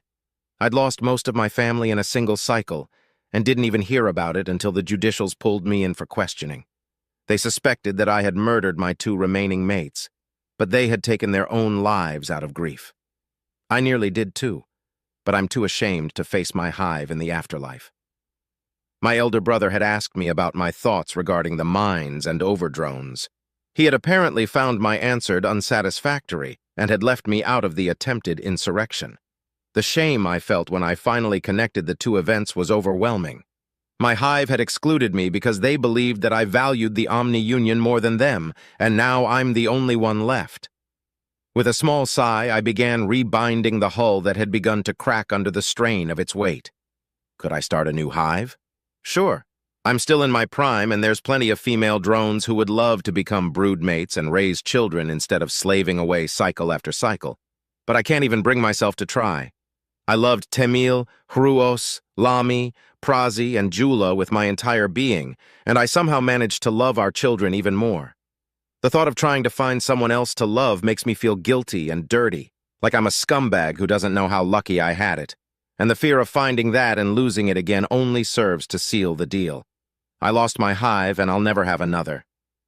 Drone N436Z984A026, use caution with the wiring, an automated voice said over a nearby intercom. Understood, I replied automatically. I adjusted my clamp and got back to work, remembering all of the cameras and microphones monitoring my progress. If I suddenly snapped and decided to start ripping wires out of the wall, I'd get a visit from one of the mechs. Perfect system for making sure that we stay productive, and likely how my hive's insurrection was found out. The way they make the mechs is supposed to be a secret, but it can't be a coincidence that new mechs are released only after someone snaps and gets arrested. The obvious conclusion is that criminals are turned into mechs. I shuddered at the thought that my kids may have become mechs. That would be a terrible fate. Not that being forced to work every cycle is much better. Still, at least the tasks that I'm assigned are safe. The leading cause of death among drones is task-related fatalities, so I truly have it made in that regard. The second leading cause of death is dissension. As it turns out, people don't want to perform back-breaking and dangerous tasks with little or no rest, and the OU is truly terrible in their response to protests, peaceful or otherwise. What happened to my hive is a somewhat unique story, but only because I survived it. All of this pain and death just to build this damn ship. Every piece of effort we expend goes toward the construction of the grand vessel, and has for eons now. We're taught as children that our whole purpose for living is to complete it. Of course, the minds claim that once the grand vessel is finally finished, we'll be able to sit back, relax, and enjoy the fruits of our labor. But the odds of any of us living to see that are pretty damn slim. And the odds of the minds keeping their word are even more slim. There was once a time that we didn't have to work all cycle. Before my ancestors surrendered to the Universal Omni-Union, we had our own worlds and ships. Children played instead of going to school all cycle. Workers went home to their mates at the end of every cycle, instead of once every 20 cycles specifically to engage in procreation. There were even people who didn't work at all, instead spending their time finding new and exciting ways to entertain themselves. We had honor, prestige, and friends among neighboring species, an alliance that claimed to rule the stars. Then one of our more troublesome neighbors got a certain idea in their head and turned to fanaticism. They built ships to rival our own and converted entire star systems into weapons. They destroyed our stations, burned our worlds, killed our women and children, fought us to near extinction, and only then did they finally demand our surrender.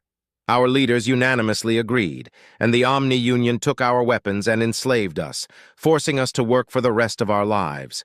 They augmented our biology to give us longer lives to serve them and make us more effective at our tasks. Then they began calling us drones, and now no one even remembers the name of our species. I wonder if my ancestors had known what would become of us once they surrendered. If they had known about all the pain and misery their descendants would be forced to endure, if they knew of how many of us would still be murdered by the Omni-Union, would they have still surrendered, or would they have opted to die fighting? The story continues in The New Era.